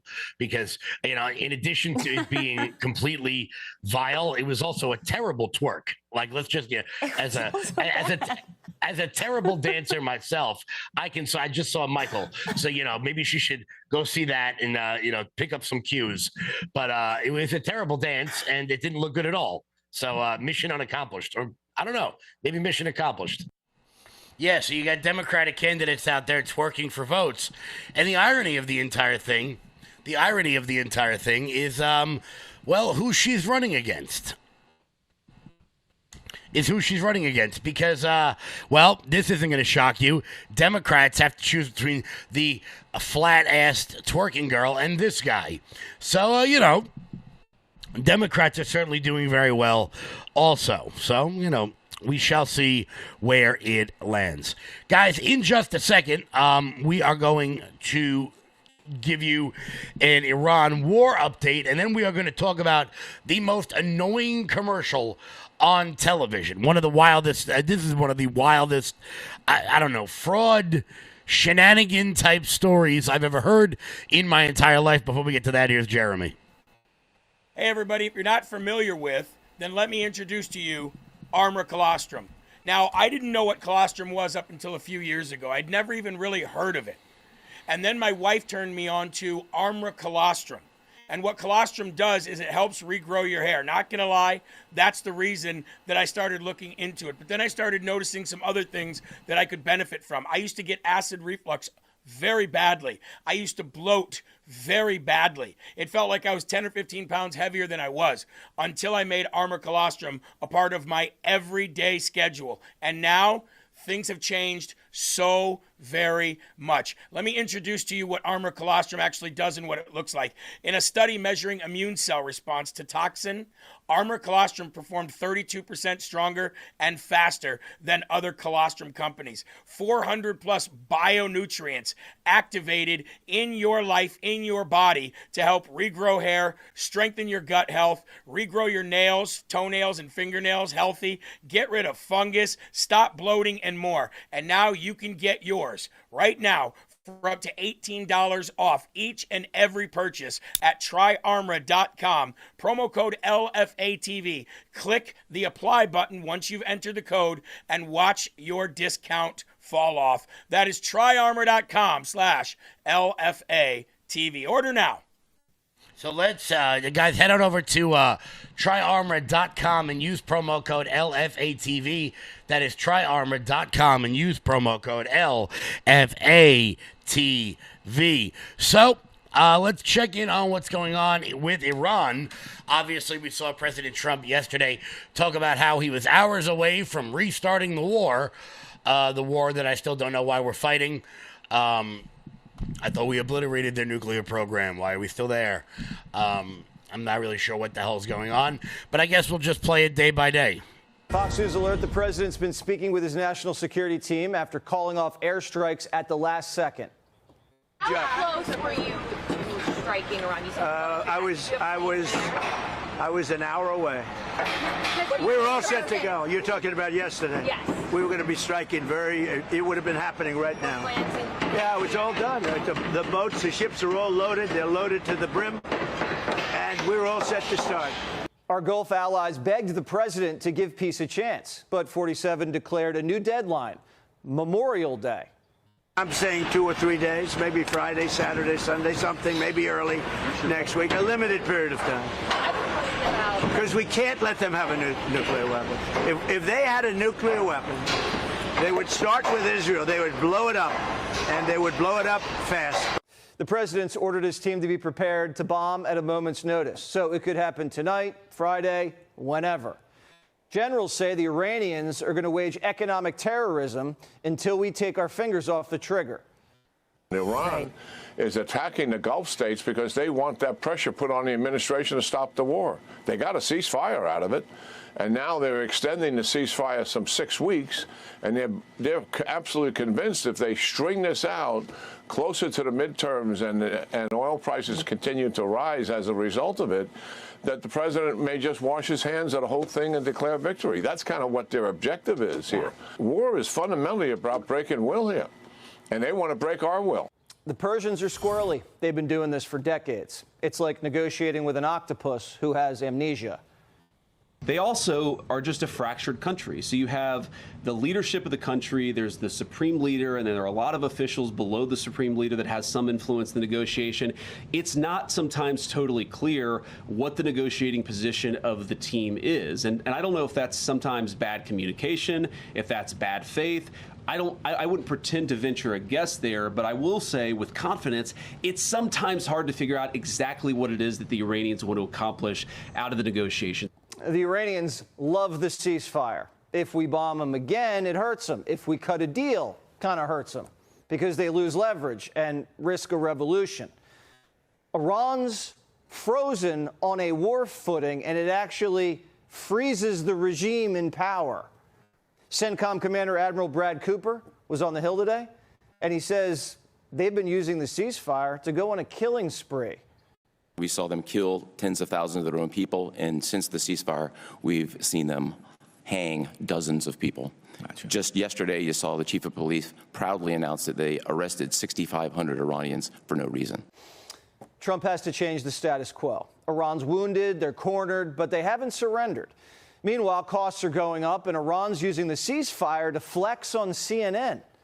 These kiosks have been set up in each of these sort of squares where members of the military there, you can see them with masks on, they're showing people, in this case a woman, the basic skills of how to use what I think is an AK-47 or a Kalashnikov and things like that. Look over here, they're showing children how to use them as well. It's all part of a sort of state-sponsored call to arms in case the war begins again. CNN's being used by the mullahs, and they don't seem to care. The network is not helping the United States. It's all guns on state television too. It's several Iranian channels broadcasting their hosts brandishing assault rifles. They gave me a weapon so I could learn how to use it, like you, this anchor tells her viewers. After his on-air training, this presenter fires off a round into the studio ceiling. Iran doesn't look like they're ready to sign a treaty. They're trying to bait us into a ground invasion and look tough domestically. It's their only play because their arsenal's almost gone. Operation Epic Fury significantly degraded Iran's ballistic missiles and drones while destroying 90% of their defense industrial base, ensuring that Iran cannot reconstitute for years. And then finally, Iran spent decades and billions of dollars arming proxies. Today, Hamas, Hezbollah, and the Houthis are cut off from Iran's weapons supply and support. The mullahs don't have the proxies or their sugar daddy. Xi's not so happy with the gay Ayatollah. He wants the straight open. But his boy Putin just landed in Beijing, and Pooty Poot's telling him, let's keep it closed. High oil prices are funding my war in Ukraine. The blockade's still undefeated. Overnight, an Iranian blockade runner known as the Skywave tried crossing the Indian Ocean. Ship was loaded back in February with over 1 million barrels of crude from Karg Island. Lloyd says Skyway was coming back from Asia. Unclear if they ever got a chance to unload. This is now the third runner that we've seized. And NATO's thinking about sending troops to Hormuz if the strait isn't opened by July 4th. Gas prices are putting pressure on the White House. We are very aware that because of what's going on in the Middle East, gas prices have gone up, and a lot of Americans are struggling because of that.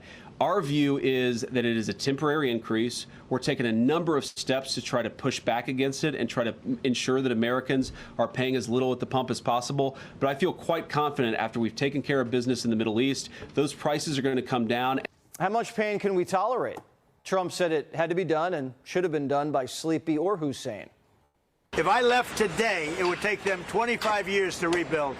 But we're not leaving. We're going to do it right so that in 5 years, 10 years, if you have a bad president who doesn't want to do what's right to do, this should have been done by Obama. This should have been done by Biden. It should have been done by other presidents long before me.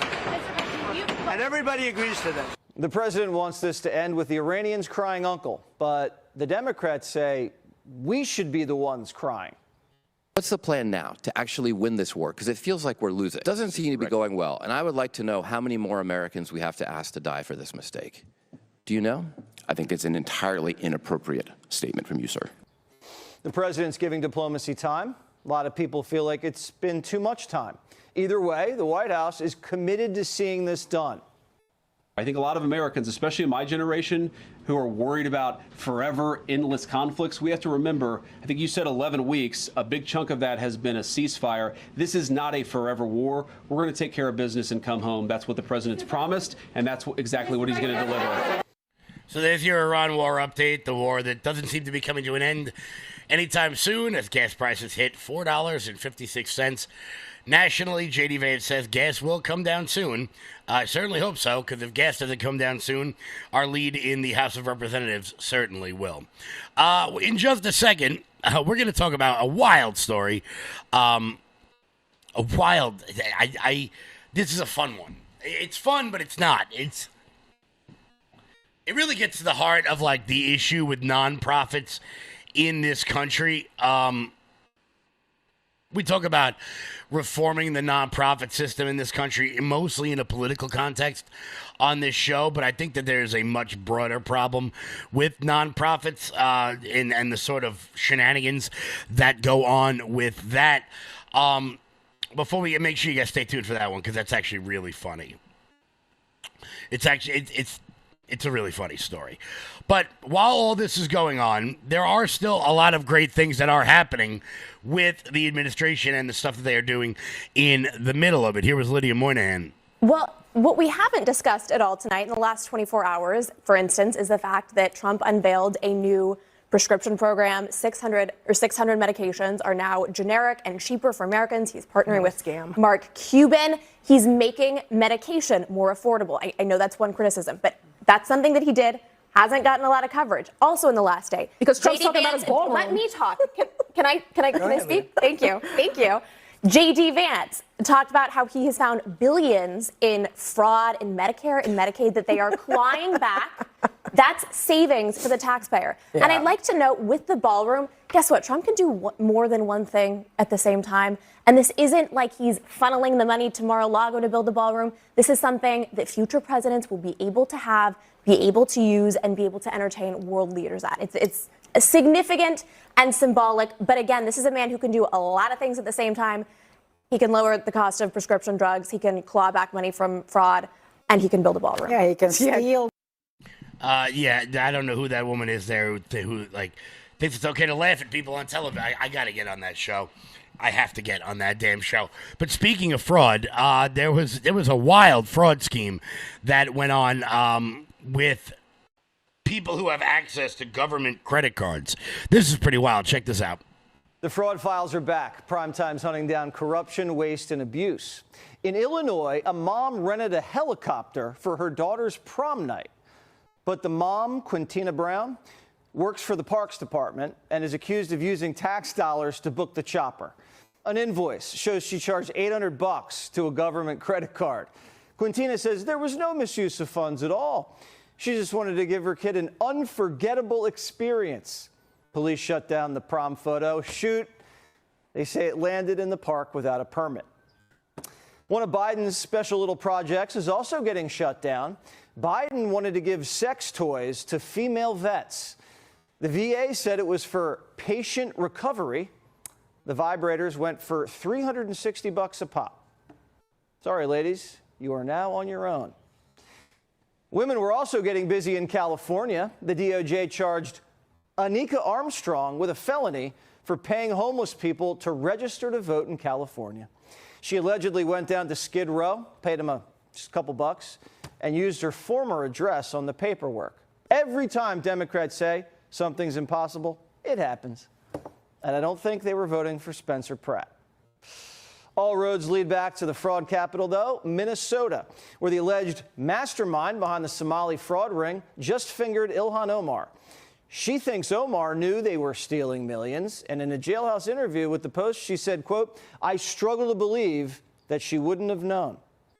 Now, we don't know if Omar's part of the scam or what's going on in her marriage, but the frauds are he's on the case.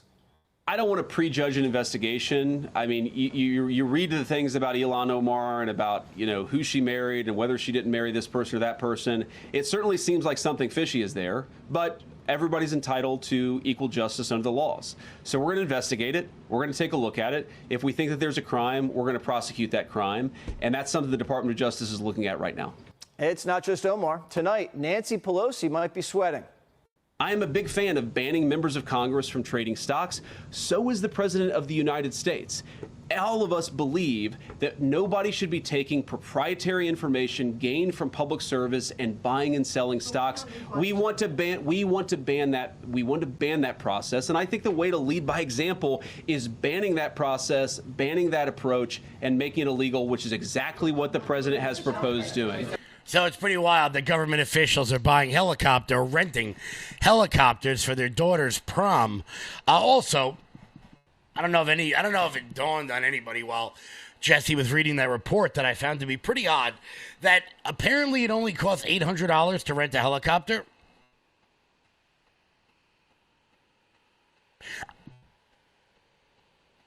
I don't know. I would have thought that cost a lot more. I would have thought that,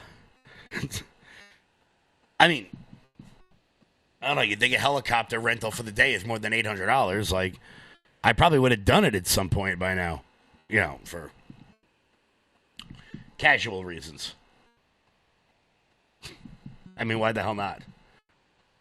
On top of that, we're also getting hearings coming up so we can get more sound bites to play on the show from the Southern Poverty Law Center, who will be testifying before Congress within the coming days. A House hearing will be taking a hard look at the Southern Poverty Law Center as is accused of using donor funds to funnel millions to extremist groups. It claims to be fighting. But what is the SPLC? Well, it was first launched in the early 70s to help legally help the poor and disenfranchised. The organization allegedly monitors white supremacist organizations and other groups it deems hateful, tracking them through so-called intelligence project. But the DOJ claims that the SPLC has actually been funding groups like the KKK.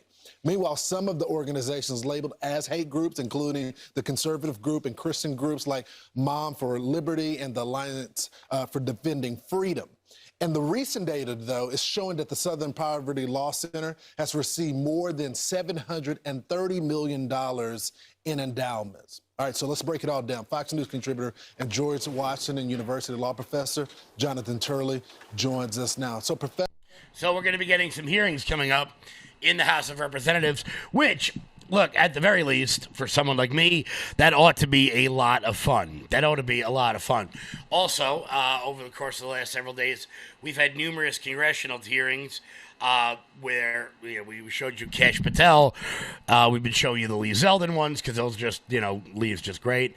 But one that didn't get a lot of traction was Sean Duffy, who decided to really go in on Patty Murray, the senator from Washington. This is just funny to watch. Invitations to receptions, you get to go to roundtables, you get to networking events. If someone from the healthcare industry gives you $2 million, what do they get for it? What do you give I do them? not oversee the I do not regulate. You have jurisdiction. I do not regulate. You have jurisdiction. I do not $2 million regulate to put your face on TV, to buy steak dinners, Mr. Secretary, to go on vacation. Listen to my point. That's what you do. Mr. Welcome to MAGA. Welcome to Drill Baby Drill. Secretary, are you going to drill? please. Do you want to support lower gas prices? I welcome that. Let's drill. Let's refine. Let's pipe fuels across the country. You obviously have not been supportive of that. Book of every one of us, so that instead of answering our questions, I'm asking you a question. You're asking about gas prices. I, you have done everything you can to increase gas prices for Americans and make us buy EVs. Mr. Secretary, this is my time. Donald Trump is lowering the cost of energy. You are wasting my that. time. You're wasting my time. Responding with a book of claims that you have come at us with. Do you deny that you got $2 million from health care? I can go down the list here. Mr. Secretary, that Emden is gave not... you $140,000. Mr. Secretary, it is my time. Pfizer gave you $102,000. Madam Chair, I am asking to be able to ask a question here. I do I'm not just pointing need out your attack record. by a secretary who is the witness at this table that is out of order. What did Big Pharma get for the $1.1 million that Big Pharma gave you? What did they get for it? Mr. Secretary, what did they get? Seriously. I want to know. I think America wants to know. I find it I got nothing from anybody. I find it astonishing. I do too. That you are so angry at a question that I asked. I'm surprised that you are, Senator. I am not. I'm sitting here trying to ask a question. I'm being interrupted rudely by a secretary who's here. No. Mr. I just take great joy in watching these people freak the hell out when they're finally questioned on their nonsense. I guess when people have had their heads stuck so far up your ass for the longest time, you never really get challenged on things. And that's what happens to a lot of these senators. So I've been teasing it the entire show. We're going to talk about, and you guys see from the title of the show today, we're going to talk about the most annoying commercial on planet Earth. And, of course, that would be 1877 Cars for Kids. Now, I'm sure many of you are now upset because that song will be stuck in your head all day long. Although you might be a little bit annoyed when you find out what happened. Before we get to that, Mike Lindell. I'm excited to announce that we're having our first ever mega sale on overstock clearance and brand new products. For example, save over 50% on this season's flannel sheets. Queen size only $59.98. Kings only $69.98. They sell out fast every year, so order now. Save 20% on our brand new My Crosses. They're designed in the likeness of the one I've worn every day for over 20 years. They come in men's and women's, and they're made right here in the USA. Get our 2025 6-piece My Towel sets for only $29.98. Our initial quantities are extremely low, so get them now before they go. And our best-selling standard My Pillows, just $14.98. So go to mypillow.com or call the number on your screen. Use this promo code to take advantage of our first ever mega sale. But wait, remember that $75 free shipping rule? Well, that ship is sailed because right now, every order ships absolutely free. Guys, head on over to mypillow.com and use promo code LOUD. That's mypillow.com, promo code LOUD for up to 80% off everything on the website. That's mypillow.com, promo code LOUD. So, I mean, I'm going to show you a clip from a show that does a great job breaking this whole thing down. But Cars for Kids. You all know the annoying jingle. I'm not going to sing it for you, so don't even ask. But it turns out that when you donate today, when you donate your car to Cars for Kids, it's not exactly going to where you think it's going to go. And this is what happens with a lot of these, like, donation things. Like, firstly, like those clothing donation bins that you see all over the place. Yeah, you're not actually donating the clothes. Most of the time, those bins are owned by private individuals who then later sell the clothes. They don't actually donate them to Goodwill. Or some of them, maybe the Goodwill ones do. But Cars for Kids, 1-877 Cars for Kids. Donate your car today. Check this out.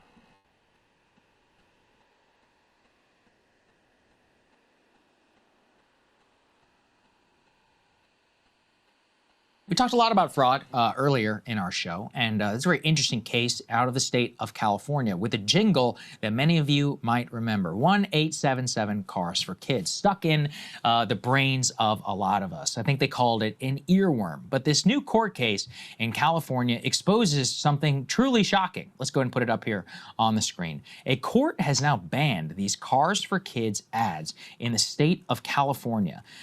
As they report here in the local NBC News Bay Area, Cars for Kids, known for its catchy jingle, will no longer broadcast ads in California. The Orange County judge found that the charity violated false advertising laws. The case stems from a lawsuit in 2021. A man sued the charity's affiliated organization, URA, Inc., where he discovered that the money from the car he donated was not going to underprivileged children in California.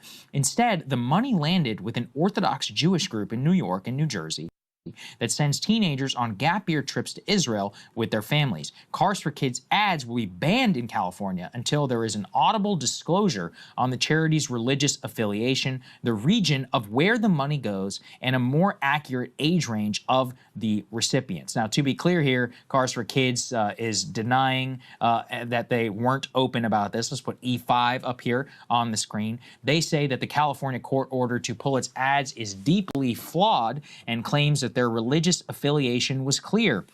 I don't know. Was it clear to y'all? Wasn't clear to me. You can certainly make up your mind for yourself. Cars for Kids says it is well known we are a Jewish organization and referred to the suit as a lawyer-driven attempt to siphon off charitable funds from their own gain. Again, the organization is based in the predominantly Orthodox Jewish city of Lakewood, New Jersey, and claims it has helped, quote, hundreds of Californians. Now, some of the details here are genuinely shocking. So just to read here a little bit from the New York Times in their write-up of what actually happened, is it primarily funds this New Jersey-based Jewish organization, URA, which provides programs including an adult matchmaking service, trips to Israel for teens, and summer camps in New York. The only program in California that Cars for Kids sponsored was a promotional giveaway of Cars for Kids branded backpacks. Similarly, what they write is that there was testimony where they testified, actually, that about $45 million a year that they raise, 60% goes to URA its sister organization, which operates out of that same building in Lakewood, New Jersey. Another 30% is spent on in-house advertising, 6% on administrative costs. URA has also spent the money overseas, the judge wrote, including $16.5 million to buy a building in Israel. And so when we went down a little bit further, let's put E4, some of the photos that we were able to find from URA, this organization. They include, you know, some of these. By the way, I literally pulled this image. It's from their own website. Include, if anybody's accusing me of doctoring it. This, for example, is Last Chance Deadline. It features their mascot, Five-ish, which is a $5 bill, speaking into a microphone, saying the biggest event of the year, Urathon.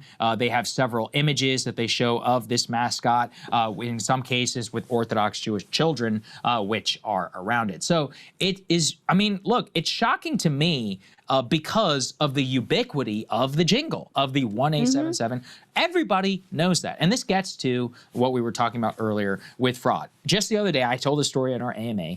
I was at Old Navy, and there was some organization where the guy was like, hey, man, we buy clothes, like cheap clothes, for foster kids. I'm like, you know, I put a 20 out of my wallet, and I was like, here you go. Now I'm like, I don't know. I mean, you know, this something like this, I'm like, maybe I'm an idiot. You know, it's like a drug addict who is pretending or something. I have no idea. I hope that's not the case. Maybe I got bamboozled, but this is the type of stuff which really makes you think about it. And yeah, I mean, I had a hard time getting through a lot of that with a straight face. But I mean, it's crazy. It's objectively crazy. One of the most famous jingles on all of television, a nonprofit-based organization that it ends up, this California court decision finds that their religious affiliation is undisclosed and that the testimony from the actual court case reveals how much of that money is being funneled to this separate Orthodox Jewish group. There's nothing wrong with people who want to support an Orthodox Jewish group or whatever they want to do. That's fine. That's your right as Americans. However, using this advertising, which a lot of people, well-meaning folks, people like me who are like, yeah, let's give money to foster children. And then if that is then used for a different purpose, that's a very, very different story. Yeah. Yeah. I mean, I'm excited to announce. I don't know about you guys. But when I was watching that annoying jingle over and over again on my TV, I didn't think it was going to an adult matchmaking site. Somehow I now hate that commercial even more than I did before, which is impressive because I got news for you. I mean, I don't know if there's a single person out there that really likes that commercial. It comes on TV, the damn song gets stuck in your head the entire day. Be honest, chat. Are you singing it right now? Are you singing it right now? I think you are. I didn't know it was going to buying buildings in a foreign country. I guess I really didn't know what the hell. I always found it kind of odd, that commercial anyway, because like you're donating cars for kids, but kids don't drive cars. And then they got into boats for a little bit. Like if you had like a boat sitting in your driveway, you could donate that too. Or your motorcycle. It was always very odd to me, but you know, turns out fraud is rampant everywhere, which is pretty funny. Guys, we'll be back in 1 second with another case of, well, I guess this wouldn't be fraud. This would just be stupidity. Before that, here's Jeremy. Hey, everybody. If you're not familiar with, then let me introduce to you Armor Colostrum. Now, I didn't know what colostrum was up until a few years ago. I'd never even really heard of it. And then my wife turned me on to Armor Colostrum. And what colostrum does is it helps regrow your hair. Not going to lie, that's the reason that I started looking into it. But then I started noticing some other things that I could benefit from. I used to get acid reflux very badly. I used to bloat very badly. It felt like I was 10 or 15 pounds heavier than I was until I made Armor Colostrum a part of my everyday schedule. And now things have changed so very much. Let me introduce to you what Armor Colostrum actually does and what it looks like.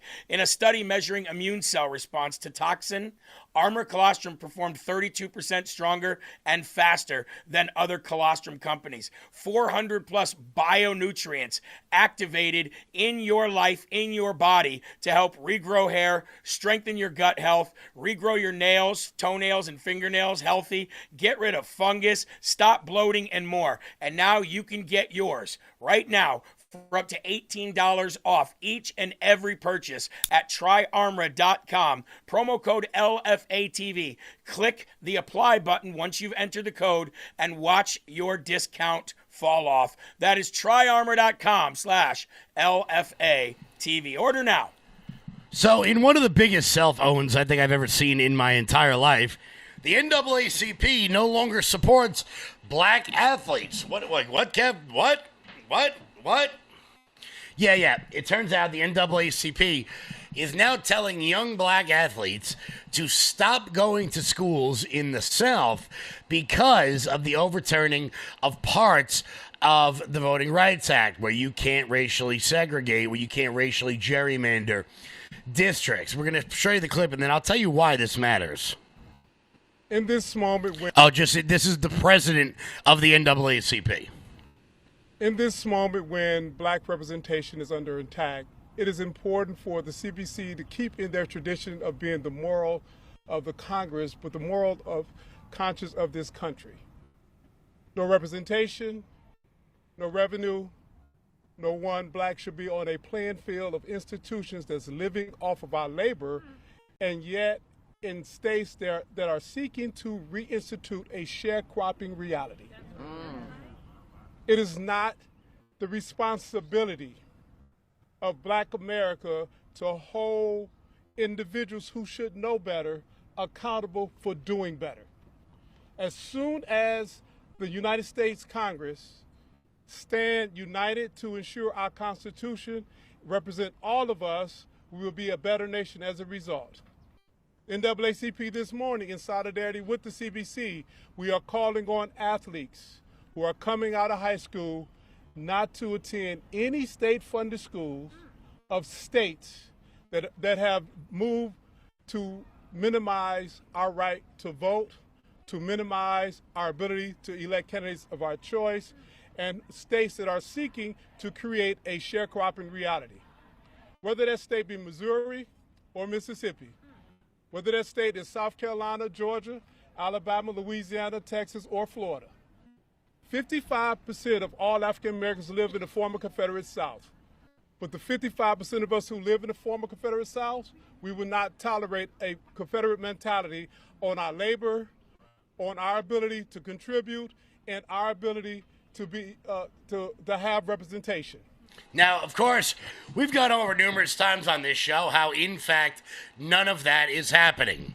Quite literally, none of that is happening. But even if it was happening, which it isn't, you now have the president of the NAACP telling talented young black athletes that they shouldn't go play in the SEC, a place where they will more than likely, well, not more than likely, they will have a far better chance of A, making the pros, but even for those athletes who will not make professional sports, in order to get NIL money. So if you're a talented black athlete,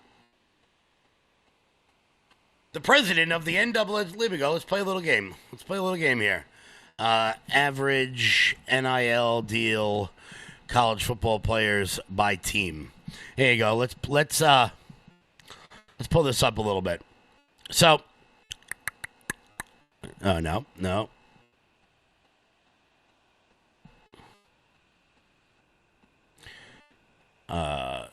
College football for players.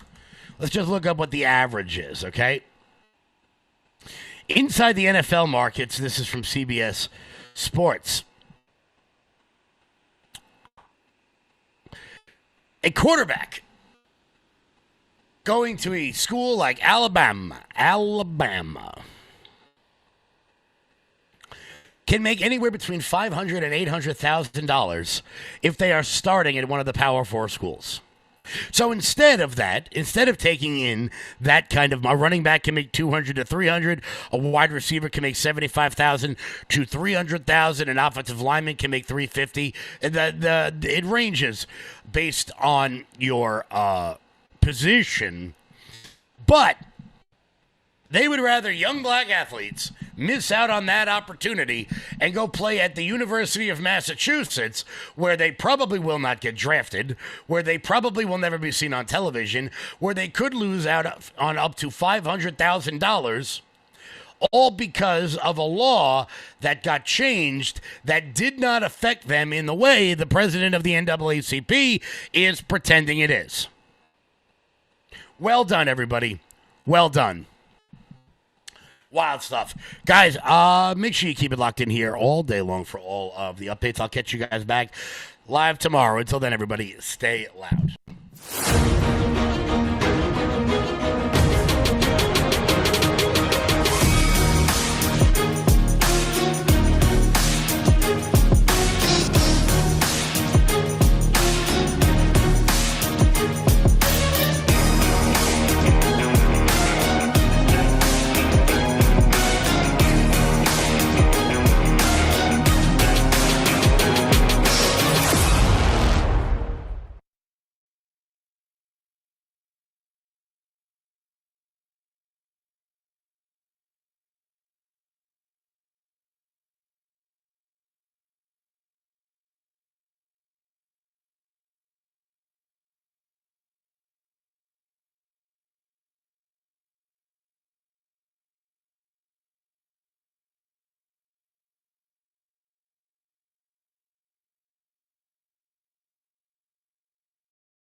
Welcome to the program, everybody. Thanks so much for being with us. This is the Paul Herrell program.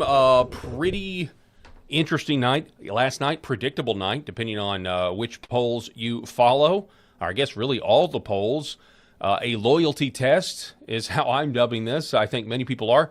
President Trump is clearly in control of the Republican Party. There's no question about that. If you want to get anything done, it's pretty obvious that you're going to have to go through him. So we're going to talk about the fallout between the Thomas Massie, Ed Gallerin, Thomas Massie losing, decisively yesterday in that primary. Also going to talk about what it means about other endorsements. As I mentioned earlier, you've got, I know of people in Texas that were maybe more in the Massie camp but they're ecstatic that Donald Trump has endorsed Ken Paxton instead of John Cornyn. So it's kind of a choose-your-own-adventure style of politics today. We're going to talk about that as well as many, many other things. I've got Eric Haynes with me in seat number 3. Rob Spencer will be joining us here momentarily. The Paul Herrell program starts right now.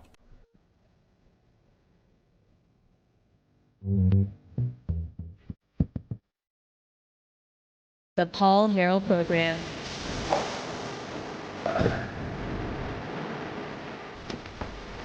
All right, folks, welcome to the show. I am just a little bit discombobulated because right before we came on the air, my system, because I was messing with it wrong, I screwed up a whole system, so I had to restart my program, bring it back up, discard changes, and then I had to put all the stream keys back in. So you have to forgive me.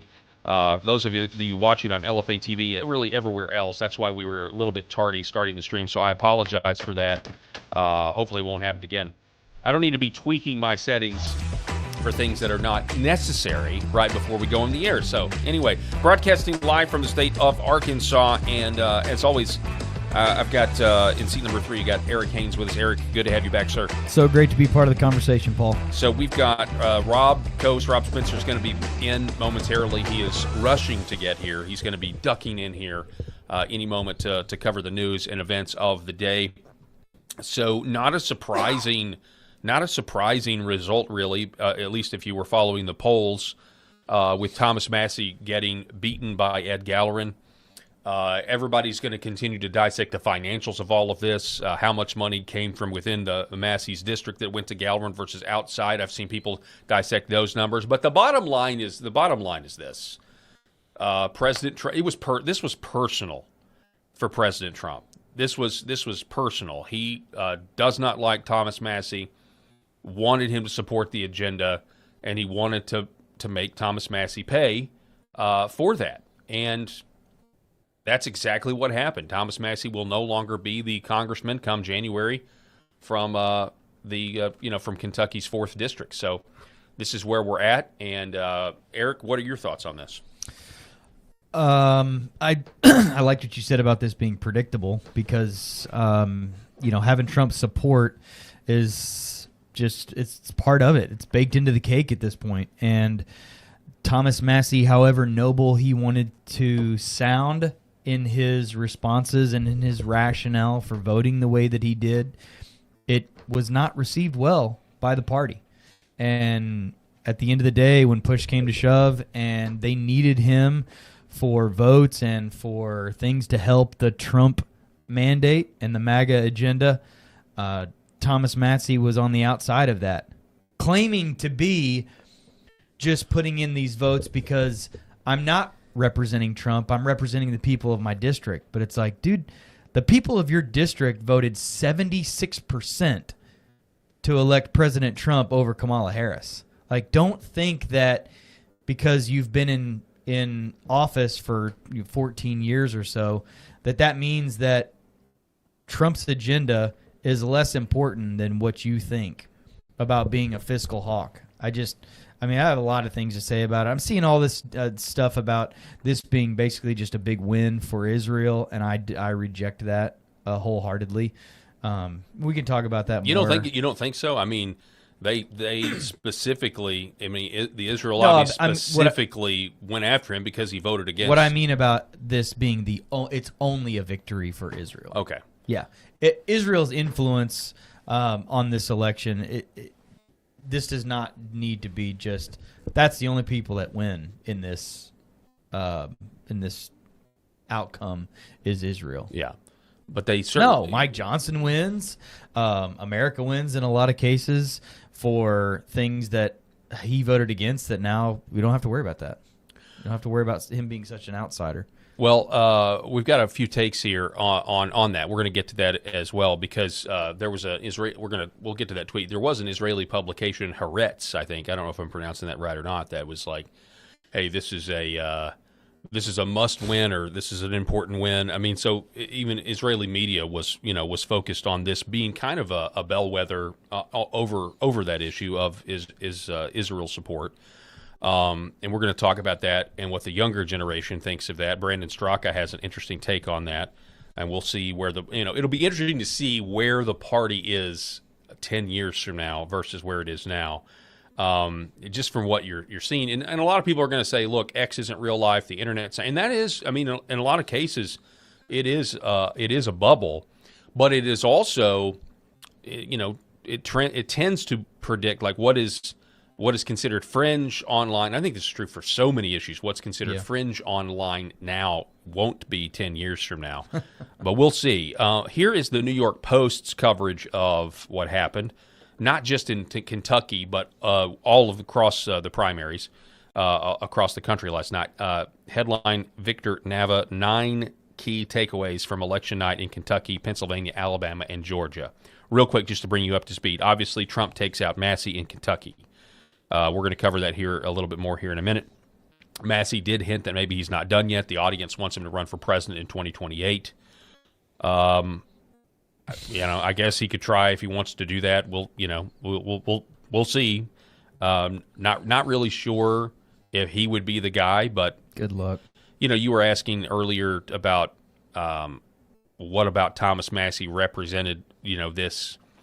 I don't know what you said, independent streak with the young people or whatever. And I think because we're going to see here in a minute, the young people and really everybody, no one really cares about spending and the debt anymore. Honestly, it's really interesting. There's more boomers now, I think, in the Republican Party that actually care about that than there are young people. But I just think Massie was used as a bellwether. He was used as a symbol to say, okay, we're going to have this disagreement. We're going to have this fight that we're having. And we're going to use Massie versus Gallerin as a microcosm of that. Anyway, squad-backed candidate wins in Pennsylvania. Self-styled Democratic Socialist State Representative Chris Rabb won Pennsylvania's 3rd District Democratic primary after receiving endorsements from the far-left squad lawmakers. He writes, Rabb, who is virtually assured to win the general election, is in a solidly blue district, was backed by Alexandria Ocasio-Cortez, Ilhan Omar, who, by the way, who knows? Maybe Ilhan Omar's getting arrested soon. Don't hold your breath. Wouldn't that be awesome? You talk about something that would invigorate the base. Yeah. That would be one of them.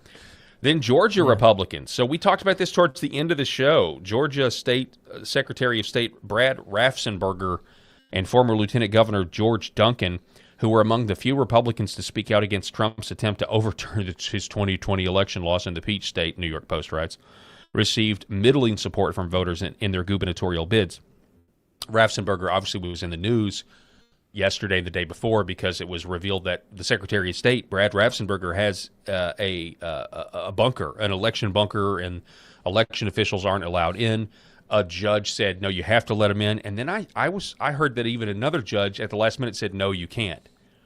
So anyway, he doesn't do well. He doesn't win. And again, look at this guy. The gall of this guy, who is not known among Republicans for being a trustworthy person, being a guy that is for election integrity, is gonna fight people trying to watch the counting process that the Secretary of State does.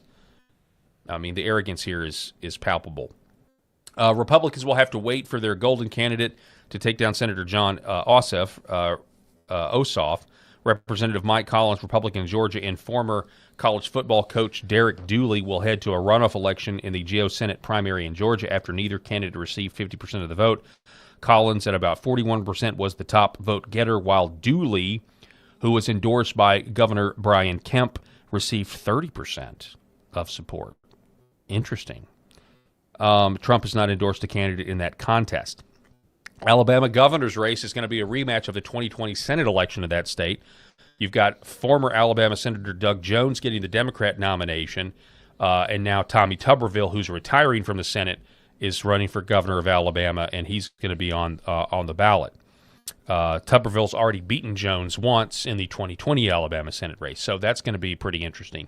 I actually think Tommy Tuberville is going to be a more effective governor than Kay Ivey for the state of Alabama, if for no other reason that Tommy Tuberville is one of the only senators that I know of who has said that the election fraud in this country is so great that there are people in both parties in D.C. I believe he said both parties, but he definitely said, I definitely know he was talking about the Democrats, who are in office right now and would not be in office had we exposed this. And I think it was even Tuberville that was even, I could be wrong about this, but, I mean, I can't remember if Tuberville was also echoing some of Emerald Robinson's reporting over the Venezuelan election fraud and where a lot of the software that, infects our voting machines comes out of Venezuela. A lot of her reporting on that. I think Tuberville was echoing a lot of that as well. I don't have that clip in front of me, but I think I remember that you sharing that clip at one point as well. Yeah, I think so.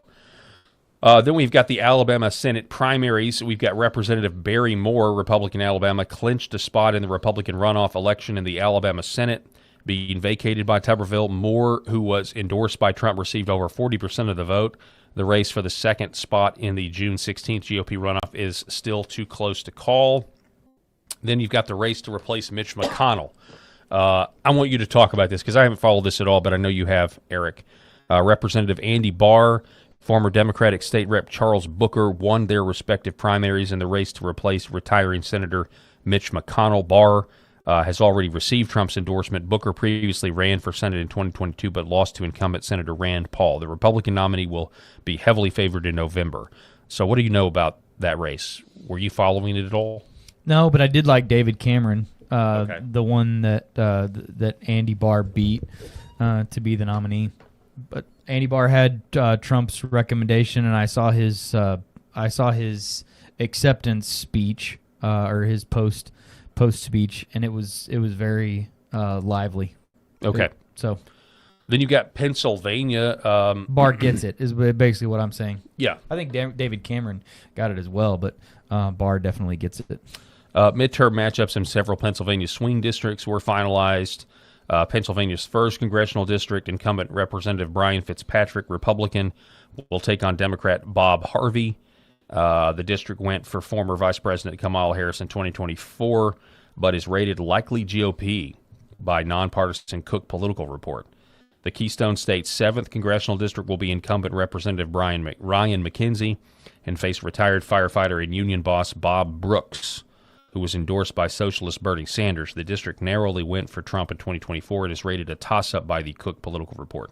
In Pennsylvania's 10th Congressional District, another toss-up won by Trump in 2024. Former news anchor Janelle Stelson will take on incumbent Representative Scott Perry, Republican, Pennsylvania. So that's what happened last night. It's a pretty good recap article if you want to know just, all of the primaries that were taking place. But, yeah, go ahead. Bottom line is, to your point, Trump's endorsements won 100% of last night. I mean, he's basically 37-0 was his scorecard last night. If you had Trump's endorsement last night, you won. So if you are John Cornyn in Texas. So, yeah, that was our conversation last night, too. It's like John Cornyn better be shaking in his boots. After the news came out yesterday that Paxton got the endorsement, the headlines I saw was John Cornyn cancels election events and heads back to D.C. Yeah, I guess it's over. If you love it, if you love it that much, you better get you better enjoy it. I mean, you do have a while. You've got until January. You're going to lose, and you're going to be the senator. You're going to be able to do what Bill Cassidy is doing. Yeah, right. Cornyn is spite votes. Yeah. And you know what? I think some of these other senators as well that already don't like President Trump's agenda, but now that Trump has done what he's done with Ken Paxton, I think the Senate is going to become more hostile towards President Trump. And I think my scenario for an executive order is still plausible, where he comes out and gives an executive order mandating the end of mail-in ballots and that sort of thing, and it'll go before the court. What a swamp move by Cassidy, too. Switching his vote on a war powers resolution and going with the Democrats as this vote, just literally out of spite. Right. It is. There's no other explanation for that vote, Dr. Cassidy. If he'd have won his primary, he wouldn't have made that vote. No. There's no way. Exactly. Not a chance. Exactly. Like now, all of a sudden, Bill Cassidy is anti-war with Iran. It just makes everyone look so foolish. I know. I know. And petty. It's the pettiness of it. I mean, you really never get out of high school. If you really think about the human condition and you think about, how petty we can be, high school never really ends. It's just like you could even argue high school territorialism and pettiness is actually more pure and than what we make it, because we get out of high school now we're adults, so now we just lie to ourselves that we're not those immature people we used to be. We're now adults, and so it's just a mask. You're doing the same type of thing. Well, look at the names of some of the people that they're in the room with too. I mean, we were just talking about them a while ago. Ocasio-Cortez, Omar, Tlaib, like Raskin, people like that. They used to be in the room with Swalwell. Like all those people. Many of those, high school is probably a compliment. Many of those Democrats, if they were in power, would be voting for more conflict with Iran also. Like they would be, if there was a Democrat president, they would be back in the Democrat president's conflict in Iran. Yeah. Many of them would. Like Hillary Clinton would have been bombing the heck out of them. Exactly. That's the both parties' argument here about she would have probably foreign policy. Nuked them already. But here's the takeaway. Let's focus on Massie for a second. So Jack Posobiec, the last few weeks have shown that President Trump is solidly the sole leader of the Republican Party. Multiple incumbents that have gone up against him have now found themselves losing primaries by GOP voters. That is the takeaway. Again, if you want to get anything done, that's the mechanism to do it, and that is why the deep state sympathizers and Uniparty. I mean, that's why they try their best to surround and influence President Trump as much as they can. So Cernovich said this. So again, another Posobiec tweet. Thomas Massie projected to lose Kentucky GOP primary. Cernovich's post last night, and this caught my eye because this is a conversation that we had, which is nobody cares about the federal deficit. That was Massie's signature issue. Nobody cares. And it's kind of ironic, and this just dawned on me. The boomers voted for Ed Gallerin en masse, but it's the young people that I think care less about the debt than boomers. Now, this is just speculation, but I think if you polled it, that's what the case would be. If you took personalities, parties, and everything out of it, I think if you polled it, that's what would come out. And I don't mean to be callous, and I want to say this again. Like, I get it. If the me from 2009 was hearing the me in 2026 say that the national debt doesn't matter the way we think it does, I mean, I would think that I was, totally a sellout or a total moron, or, I would probably call myself, I don't know what I would call, I'd probably be like, oh, so you love Occupy Wall Street? I'm just trying to think, what was going on back in those days. Remember Occupy Wall Street, by the way? That was crazy. Anyway, the point is, we were talking about this off air, $1 trillion, if you conceptualize how much $1 trillion is, so imagine a field full of piles of money, and each pile of money is 27. Hang on. Each pile of money represents $27 million for 100 years. Okay, one pile is 1 trillion. So each pile represents 27 million a day for 100 years. That is how much that pile is. Yeah. And so we owed 12 trillion in 2009, and now we owe basically 40. So you tell me that we understand this, that we have, first of all, that we have a real, at this point, even a legitimate way of paying it back. I don't really think we do, and I know there's people a lot smarter than me that could figure out some way to do it. But the point is, that ship has sailed a long time ago. Yeah. We have voted to, as conservatives or people on the right, we've voted for people that are going to get spending under control and get the deficit under control. We've voted for that for a long time, but nothing ever happens. And the reason is because whatever system we think exists is not the full system. It may not even be even resemble the system we think exists.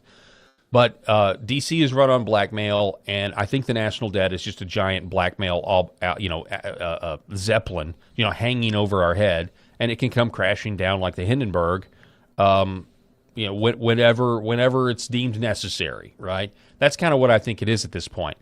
So, so especially when our country, especially when we spend billions of dollars on USAID and all of this other waste and fraud, and nobody's held accountable for it, by the way, to then say, hey, Trump's agenda, which is whether you love it or hate it, or whether you thought the big, beautiful bill was fantastic, or you thought, well, maybe not, or whatever, the bottom line is to not vote for Trump's agenda on the big, beautiful bill because of the debt or the deficit is just not going to resonate with most people now. They don't care, and I can understand why. Now, many of them that don't care probably don't articulate it the way I do. I've come to this conclusion because I just think we live in a fake system. We really do. It is so fake and artificial.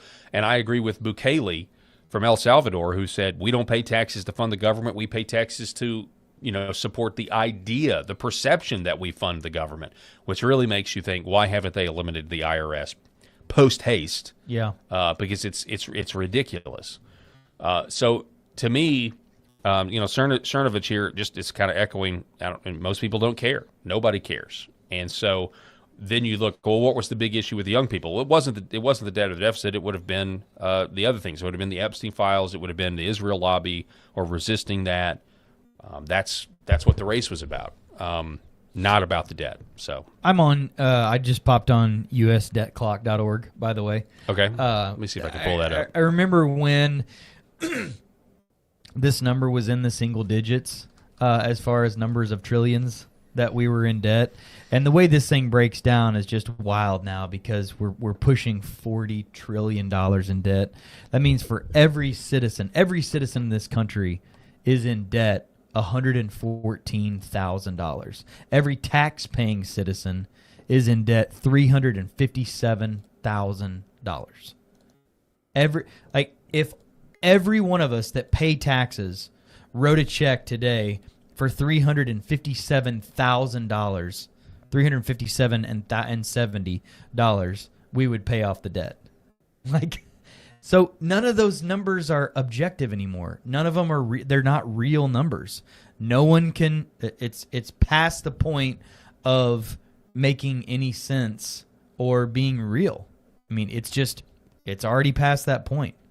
So that's monopoly money. Look at that. It is. $39 trillion. Yeah, it goes so fast. The numbers of hundreds of thousands goes so fast that nobody can even. It's not relative. There's no way that people can wrap their heads around those numbers. And this isn't meant to be doom and gloom because that's the whole point. It's not doom and gloom anymore, Paul. It's not real. I was raised, and we were talking about this before, I was raised when this first whole debt clock thing really started. And I was older, but I was told, here's what's happening. We're in debt as a country, and China owns all that debt. So someday, China could get really mad at us. And when they get mad enough, they're going to say, hey, U.S., it's time to pay up. And we're going to default on that loan, and then our country is going to be bankrupt somehow, like it's some weird Monopoly game, like it's Monopoly money, like in the game of Monopoly. Somebody's going to call our debt, that being China, because they own it all, and we're not going to be able to pay it, and so then we're just all going to, our system's going to crash, and we're all going to die. And that's just not really objective to think about it that way anymore, right? Yeah, no, I think you're right. I was exactly. It's not scary. That was scary. Yeah, it was. That was like, hey, it was part of the 2009, 2010 Tea Party movement. Oh yeah, China, they're gonna call our debt, or and it's like, man, we're not. It is not that simple. The system is so complicated. Our financial system is so corrupt and so complicated, and there is a small number of people that actually understand it. And the more complicated something is, and the smaller the group of people that understand it, the more opportunity there is for corruption. Mm-hmm. And that's where we're at. And all those people can live high on the horse. All those people can be bought. All those people can benefit from it. What was it? What ancient was it? Greece or Rome or what ancient? I heard this somewhere on a podcast, but I cannot remember where it was.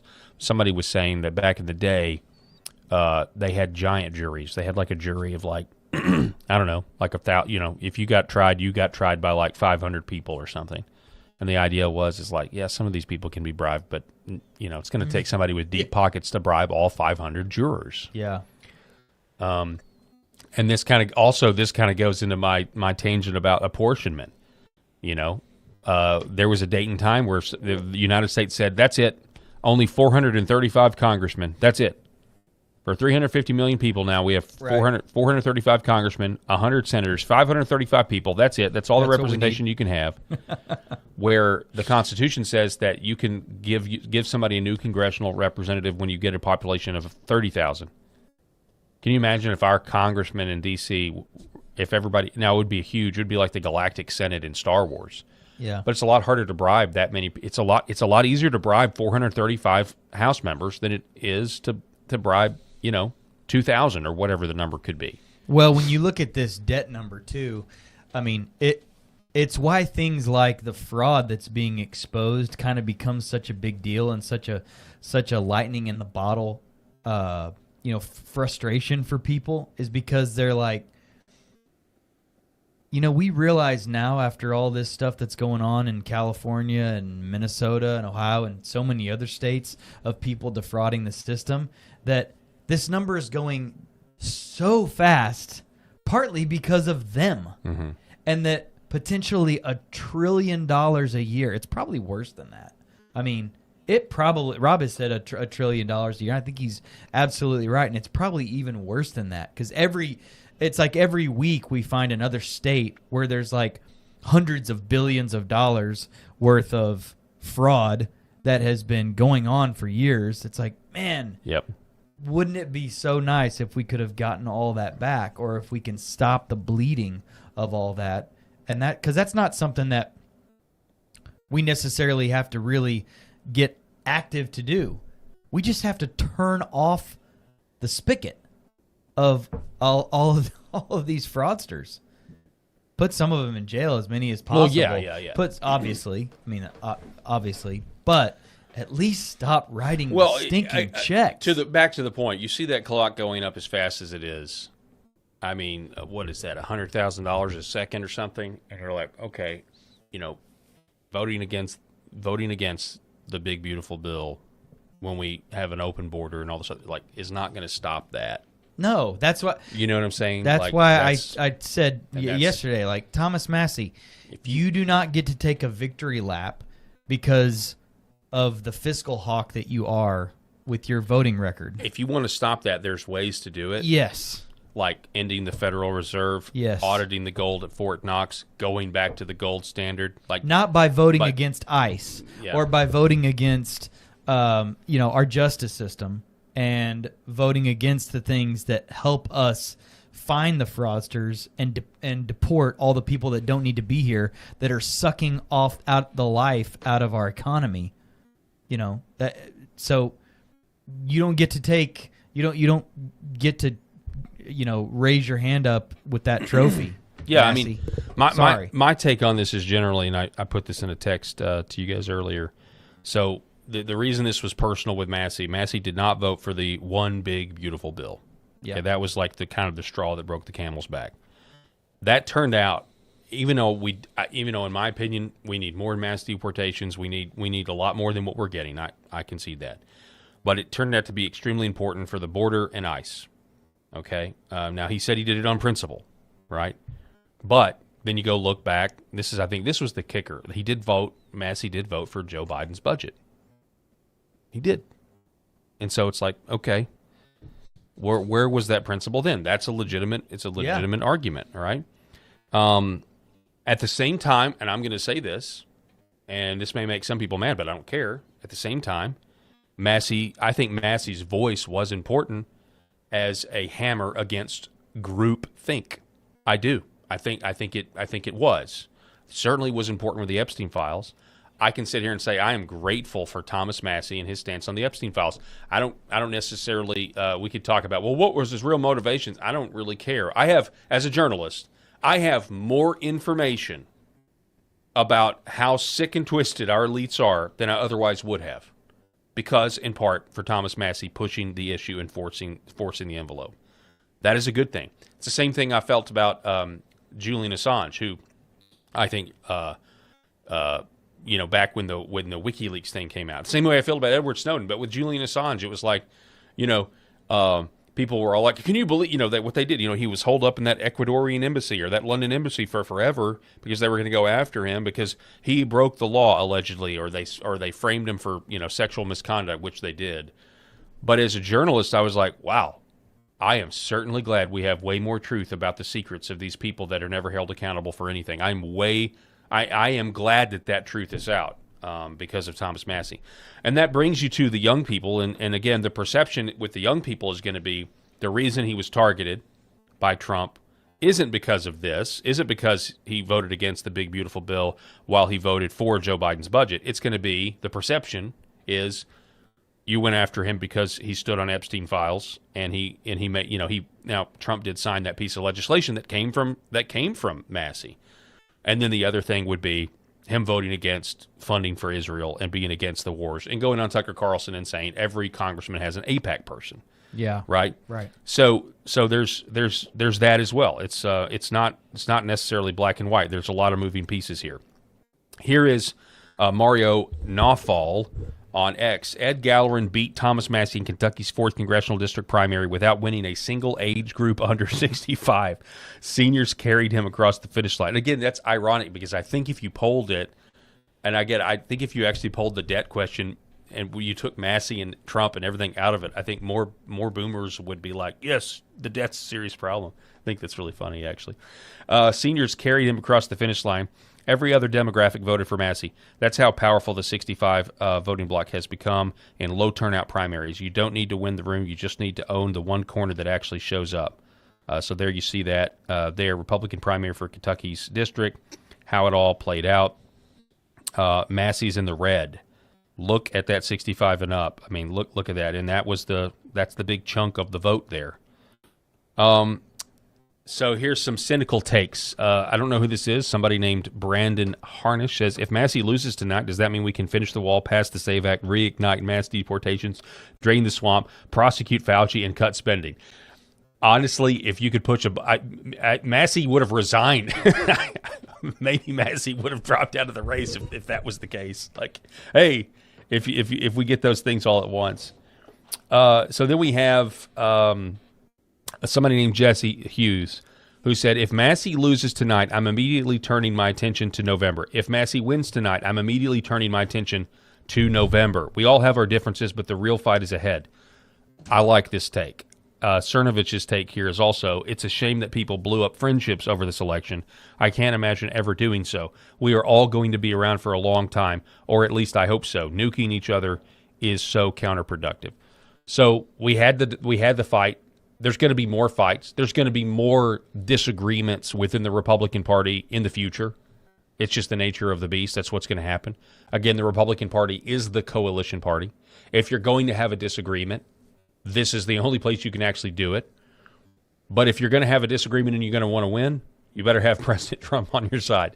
Those are the variables at this point. That's where we're at. Totally agree. So then there's the AIPAC. AIPAC putting out this tweet. Congratulations to U.S. Navy SEAL Ed Galvin for defeating anti-Israel incumbent Thomas Massie. Pro-Israel Americans are proud to back candidates who support a strong alliance and help defeat those who work to undermine it. Being pro-Israel is good policy, they say, and good politics. So AIPAC, the comment section in this tweet has been wild. Yeah, I bet. R.N. McIntyre, though, highlighting, this was yesterday. So the Israeli news publication Haaretz posted an article yesterday, headline, the most consequential Republican primary for Israel is happening in Kentucky. And so, again, this, I'll just... Yeah, Gallerin won, 19 out of 21 counties? Yes, he did. handily, and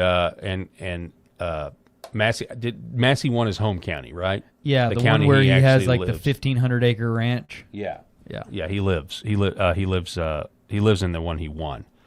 But R.N. McIntyre writes, if a Chinese paper wrote a story about how a primary race in Kentucky was the most consequential race for China after pro-China donors poured in, and they didn't pour in 35 million, but they did pour in a lot.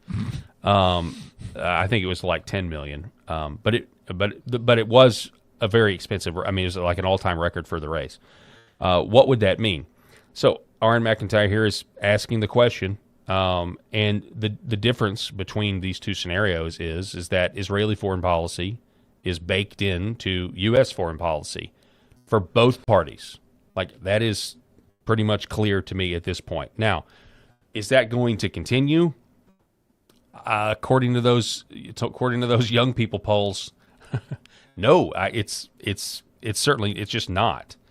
But I guess the reason I pulled this tweet again is because this isn't a conspiracy theory. This is just the way the world is right now. And there are people debating it. There are people that have a problem with it. There are people that I think go too far. But I don't think there's anything wrong with questioning who funds campaigns and people taking issue with it. We've been doing that for a long time, whether it's Big Pharma funds this person's campaign or whatever. It's just the way things are. Look who it is. Rob. How you doing, Rob? Did you just put the camera on me? Yeah, brother. Look who it is. You know what? At least there's somebody sitting in this chair. I'm because so sorry. Yesterday, I saw lots of camera angles of a person not sitting in this chair. Dude, it was like muscle memory habit. Here's what I think tried it to was. give him the signal too that was going on. I think you were slamming me for not being here. Actually, he's like, listen, guy, you had to get that tattoo. He brought up Clint Eastwood's empty chair a couple of times. Yeah. So I listened to a lot of the show yesterday and as much as I could today, but what are y'all talking about? Thomas Massie and his loss? Once again, there was a lot of other shows that talked about this race. We've talked about it. We talked about it Monday. We talked about it Tuesday and today. We really haven't talked about it very much at all. And the reason I really wasn't interested in talking about it is because I've seen this play out before at a micro level here in Arkansas when Asa Hutchinson was governor. That this is just what happens. You keep saying that like with Asa, like you wanted him to be president, didn't right. you? Just say it, right. Paul. Yeah. But I've seen this play out, and it is what it is. People who have people who are in that executive power, they want to go after those who are giving them a hard time in the legislature or in Congress. It is personal, and in this case, it clearly was with Massie. And it. I look at it as like I pretty much knew this was going to happen. Like I thought maybe there was a chance that Massie would have won, but I pretty much knew this was going to happen. And it was kind of like one of those things where I've just seen this too many times, and I am ready to move on to things that are like I do want to continue bringing up. Like, yes, we have a lot of work to do. Yes, there are no deep state arrests. We need more mass deportations. Like, we've got a lot of stuff to get to. And we spent so much money and energy on this in a Republican squabble, and it just doesn't interest me because I've seen it too many times at the local level. So anyway, yeah. Well, go ahead. Sorry. So I want to say this. I got my shirt. So nice. I keep buying all these shirts from Grunt Style, and I'm hoping that they will sponsor the show because we gotta reach out to them. Yeah, we gotta reach out. So my wife literally told me today. She was like, "You have got to stop," because she saw this shirt and she was just like, I hadn't seen that one, like she knew. When you walked in, I was like, oh, yeah, that's cool. She knew. And the Culpeper Minute Men. So the Culpeper Minute. So if you've ever heard of the Don't Tread on Me, so this was, Revolutionary War, and they were from Virginia, And so if you've ever heard of the "Don't Tread on Me" and the snake thing or whatever, that was the Culpeper Minutemen. Wow, from Virginia. From Virginia. And my name is Richard Henry Lee. There you go. Virginia is my home. Sorry, go ahead. Oh man, that was pleasant. Sorry. And so y'all have never heard that song, Richard Henry? Anyway, go ahead. Yeah. Anyway, so I saw this one and I love it, and so I bought it. And my wife said, like, she was like, we're a couple of T-shirts away from having an intervention. Mm-hmm. Your closet is just nothing but the same. All You got a lot of replicas too, Yeah. So if you've ever watched this show, of course, I wear a grunt style shirt literally every day, and that's not because I just wear the same shirt every day. I have, I think, about 20 T-shirts from Grunt Style. So that's a good one though. That's a sharp one. I like the yellow. It's yeah. really good. So I think it looks good. Obviously, it was not incognito because here's the thing, I'm I'm the wife who's like trying to hide the Amazon packages. That's where I'm at right now because I'm like looking for the mail when it runs because I run home to grab the shirts and try to hide them. And I did. She didn't know that it had been shipped. She didn't realize that, but then she was perceptive enough to realize that she's not seen this shirt before. So anyway, I've got a problem. We know spouses. They can be very perceptive. Yeah. Our wives know, literally, our wives know everything that we're thinking and doing and all of that stuff for the most part. And she knows I've got a Grunt Style problem. So anyway, well, maybe they'll sponsor the show, and then we can like, we'll send it them, can be like promo code Paul. I think promo code Rob.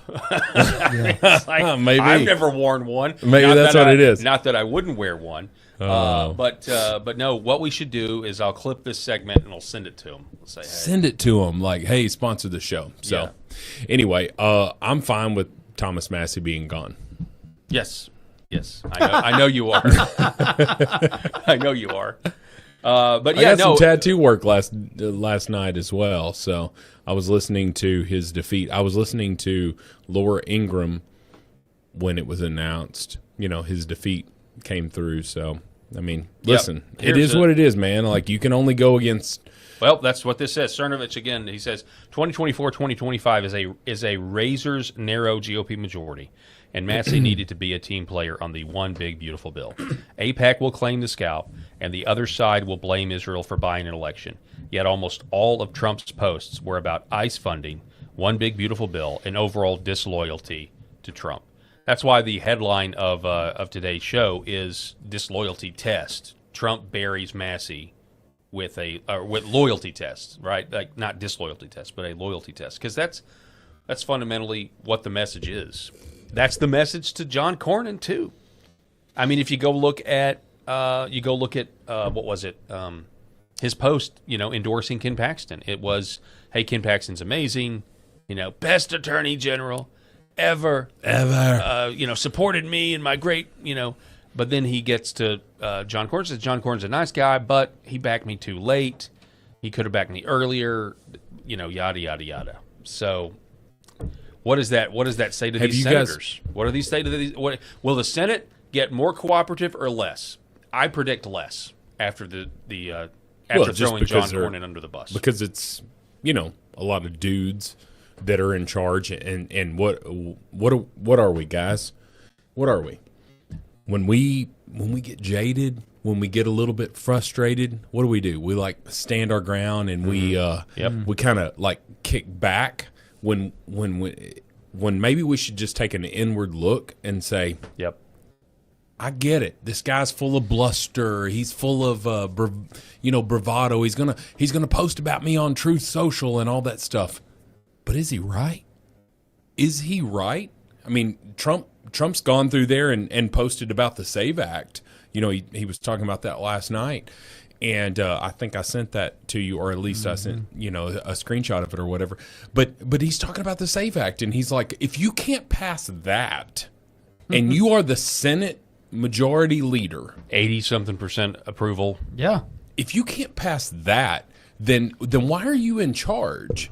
And so I think he wants to come out a little harder against John Thune, and I would imagine that he would, but he's also playing a little bit of politics. Yeah. So, like 2018 Trump would be just obliterating John Thune. This 2026, whatever year we're in right now. So, I think he's being a little bit more, like, hey, I don't see John Thune going away. But all of his allies are dropping like flies. And I'm here for it. I like it. I love it. I want some more of it. And I'm hoping. Come on. I'm hoping that old Cornyn is next there in I think Texas. so. Well, like I said, there is a divide in this. It's kind of a mixed bag, if you will, on some of this stuff. Because, again, Trump's endorsement is, has the power to destroy an incumbent. Sure. And help the challenger. And so we see this with Massie. And now we're seeing this with Cornyn. I hope we don't see it. My mixed bag. I hope we don't see it with Lindsey Graham. I hope the Trump endorsement fails with Lindsey Graham. I hope the Trump endorsement succeeds. Yeah, I'm rooting against Trump on Lindsey. Yeah, because it's just like there's literally no rationale for it. I mean, is there something behind the scenes that we don't know about Lindsey? Well, it's interesting. No, I don't think so. I mean, yeah, there's probably something, but I mean, it's funny because Noel Fritch was on Timcast. I played this clip. Were you here with that? You were here for that. And Tim Pool was like, yeah, it's really weird. Like, we don't have any evidence that Lindsey Graham is gay, but everybody, if you talk to anybody in D.C., it's just everybody just accuses him of being gay, and he said, and there's really no pushback from it, So that's not the secret. But no, I hope that Mark Lynch beats Lindsey Graham. 100% I do, because I think Lindsey Graham is a crazy sociopath who is totally drunk on power, and I also think it's weird. I think his apparent gayness is really strange from one of the most conservative states in South Carolina. So somebody was asking Wilson, who is I'm going to tell you something, man. Please, Wilson. Take care of your heart. Take care of your health. We love you. Is he in trouble? No. Okay. We just love him in the comments. He's incredible. What is the replacement prospect for Lindsey?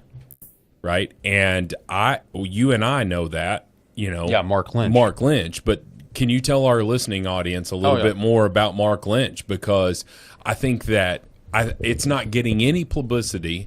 And I think, and I want to ask you guys this.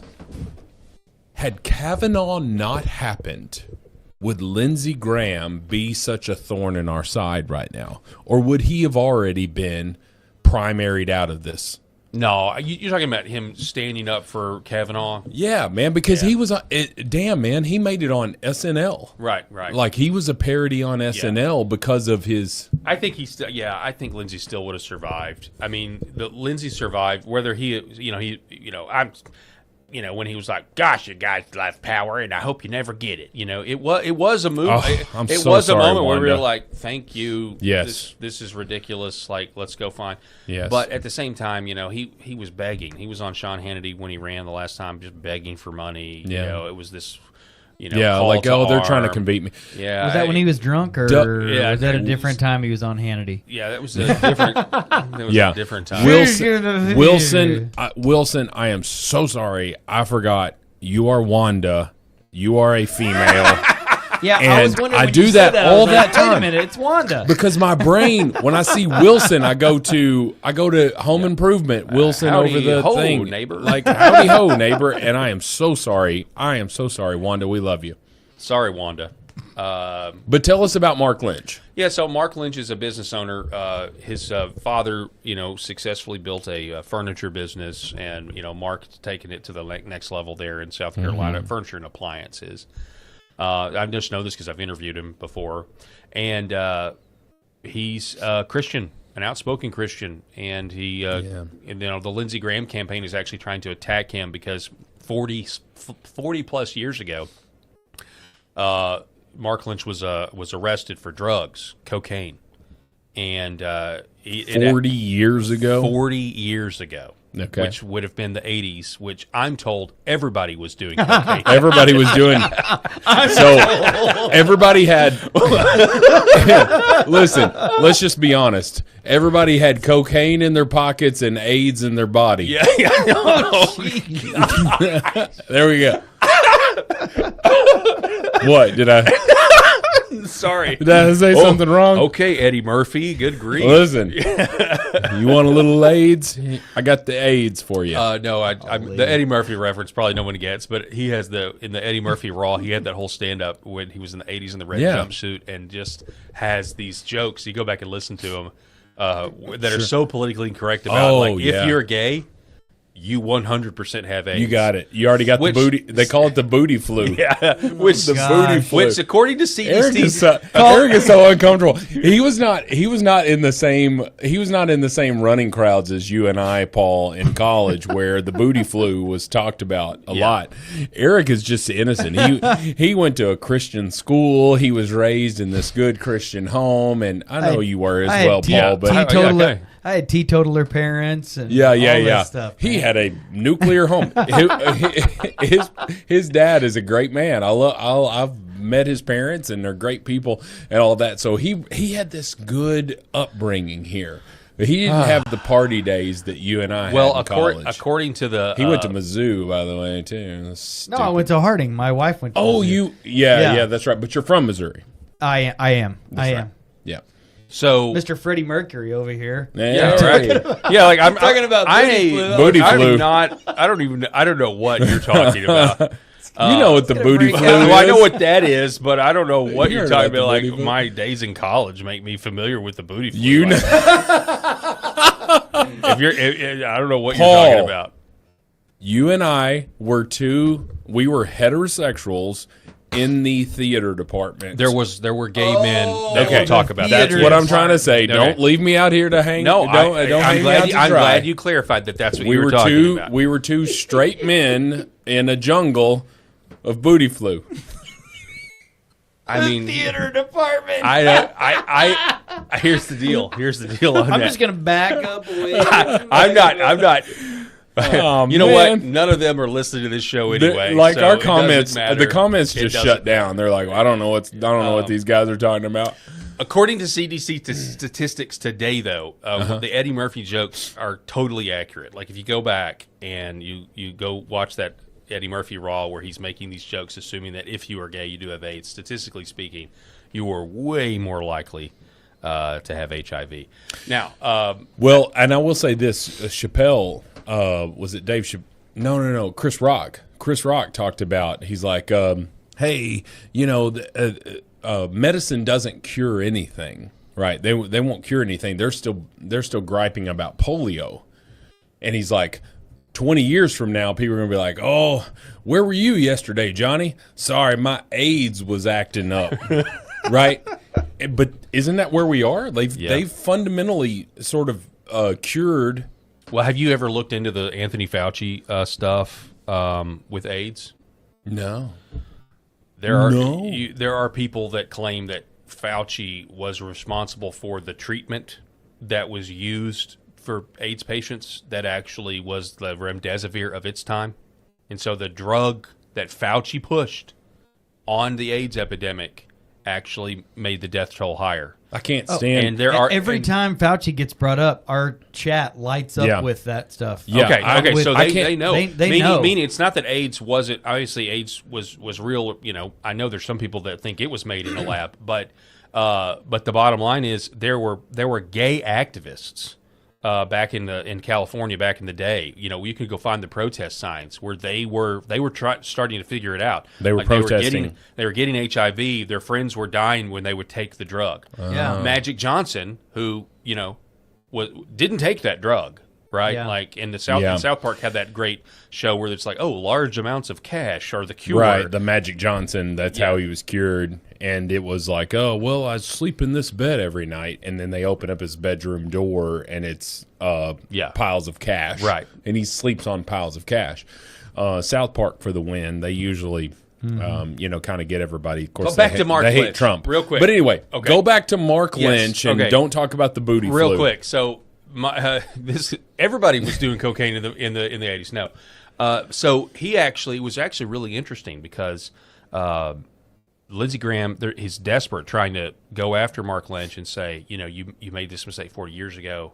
And Mark Lynch has actually used it as a platform to tell people about how God saved him from that and how he was able to turn his life around, and it was a wake-up call in his life. And he now even has a ministry for people, who have a drug problem. We've all had a wake up. So we've all had some sort of wake up call in our life. So, but the bottom line is Mark Lynch, he knows, Donald Trump endorsed Lindsey Graham, obviously, but his stance is, look, I think the people of South Carolina don't like this. I think they're tired of Lindsey Graham. You can't trust him. He's only around every 5 years.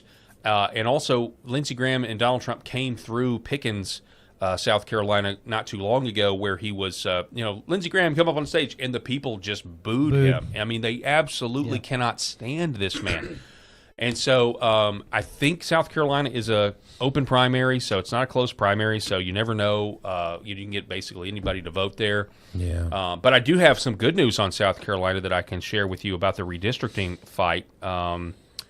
Let's see, where did this go? I thought I had this pulled. Yeah, here it is. Eric Daugherty reporting this.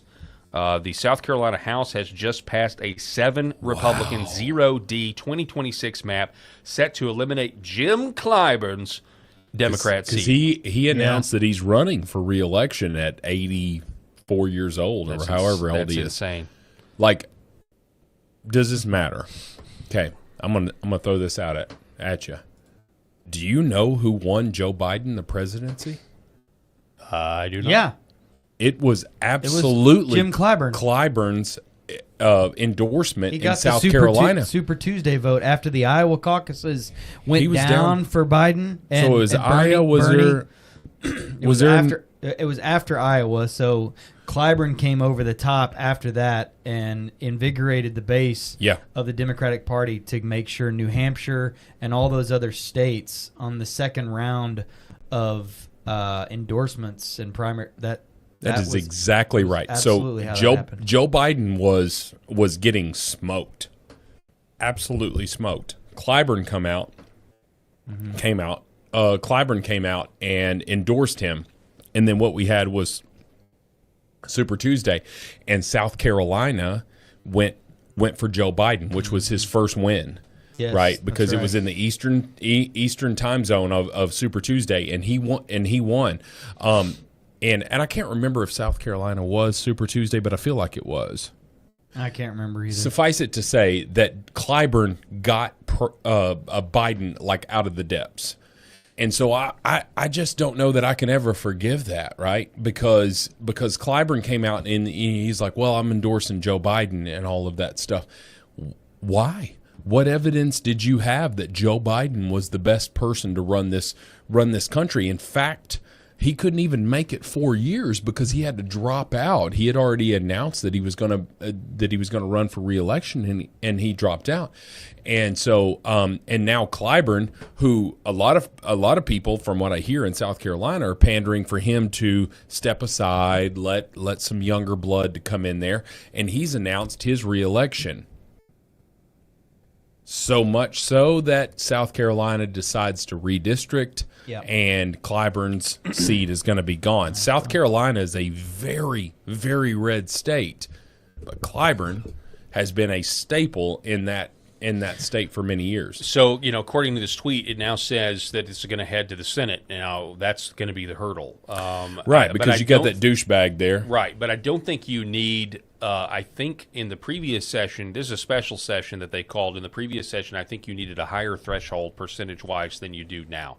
That is how I understand it. I could be wrong, but that was a reporter out of South Carolina that said that a couple of weeks ago. And now that they've called a special session, I don't think they need the 2/3 or whatever. I think they may be able to pass this with a simple majority. Okay. And if that's the case, it should go, smooth sailing, and we don't have to listen to this idiot say we need a vibrant Democrat Party for the good of our country. What a moron. Well, is it like in the United States? I mean, forgive my ignorance, but is it like in the U.S. Senate where the majority leader is the one who decides what makes it for a vote? I don't think a lot of these state houses are not like that. Okay. I know D.C. Like is it's gotta very come much up. controlled. I think I know in Arkansas, and some of these D.C. types have lamented this when they come back to serve, that they think it's ridiculous that if you are a member and you file a bill, you get a hearing on that bill.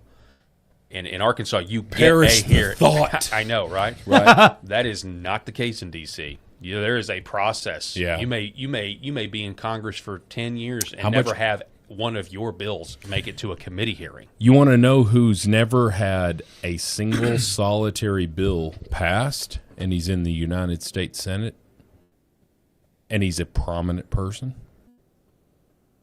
You mean, can I guess? Sure. Republican, Democrat. I'm going to go with Democrat. Okay. Yeah. Prominent person, Republican, Democrat. Been in the Senate for a long time. Bernie Sanders. Feel the burn, baby. Bernie Sanders has never had a single solitary bill that he authored passed in the United States Senate. And yet he's a chairman of like some committees or was. He's automatic. Or a subcommittee. Yeah. Yeah, and he's automatic. Back when they're in power. He's automatic when he's up for election, for re-election. He's automatic. He's automatic when the Democrats are in charge and they put him in on these committees and stuff. He's automatic. Wow. Why? What substantial thing have you ever done to serve? Number one, excuse me. If you've never had a bill passed, I would assume that it originates out of something that's going to help the state of Vermont. Right? Like that's ultimately what the goal is. We've got 2 senators per state. Like you're producing this bill that's going to ultimately aid the people of your state. If that's not the system that we're in, then why do it? I understand I'm being naive here, but if it's going to originate out of the state of Vermont, hey, this will be good for, I don't know what Vermontians, or is it Vermontians or whatever? I don't know what they're called.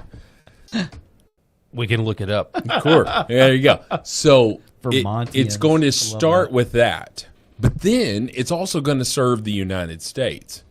If you've been in office for 36 years and you've never produced one bit of legislation that has helped your state, number one, and then your country, number two, why the hell are you in there? Because you got this great ability to speak. Get rid of the billionaires. Now that I'm a millionaire, I used to say get rid of the millionaires. Now, Bernie Sanders. Get rid of the billionaires. Use his word. Yeah. Oligarchy. The oligarchy here. Get rid of it. 1.21 gigawatts, Marty. Like that's what I feel. That's what I feel like. You're freaking Doc Brown, but Doc Brown at least stole the plutonium from the Libyans. Marty. Yeah. How dare you? No. I can't stand Donald Trump. Bernie Sanders, that's literally his shtick. For the record, Bernie Sanders is working hard for all Vermonters. Vermonters. Okay.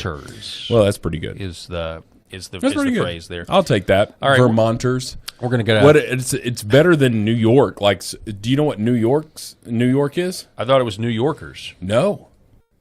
Yonkers? New Eurekans. Oh, come on. Who the hell says that? Nobody. I've always heard New Yorkers, but it's apparently New Eurekans. I don't believe that at all. There's no way. There is no way, Rob, that is. Google it. We will Google this when we come back from break. We're going to take a quick break. Don't go anywhere. We're going to be back here in just a moment. This is the Paul Herrell Program. Thanks so much for being with us. We got to take a local break. Back in a minute. For centuries, light has been used to heal.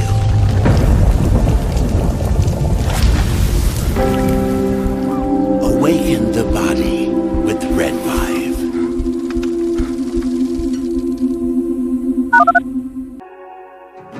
The other things that we're seeing, more and more use for is even vascular issues. So one of the mechanisms that red light, near-infrared light, or red VIVE works is stimulation of the mitochondria and stimulation of nitric oxide production. So when nitric oxide is released in cells, it vasodilates cells. It reduces inflammation. It moves blood. It brings blood flow to areas. So folks that have issues with ulcers or burns or wounds, it can help stimulate increased blood supply, and you need blood to heal. So that can open up different avenues for peripheral artery disease, for neuropathic pain syndromes. And so that's one of the other areas for nerve injury or nerve pain that we can leverage this type of medicine.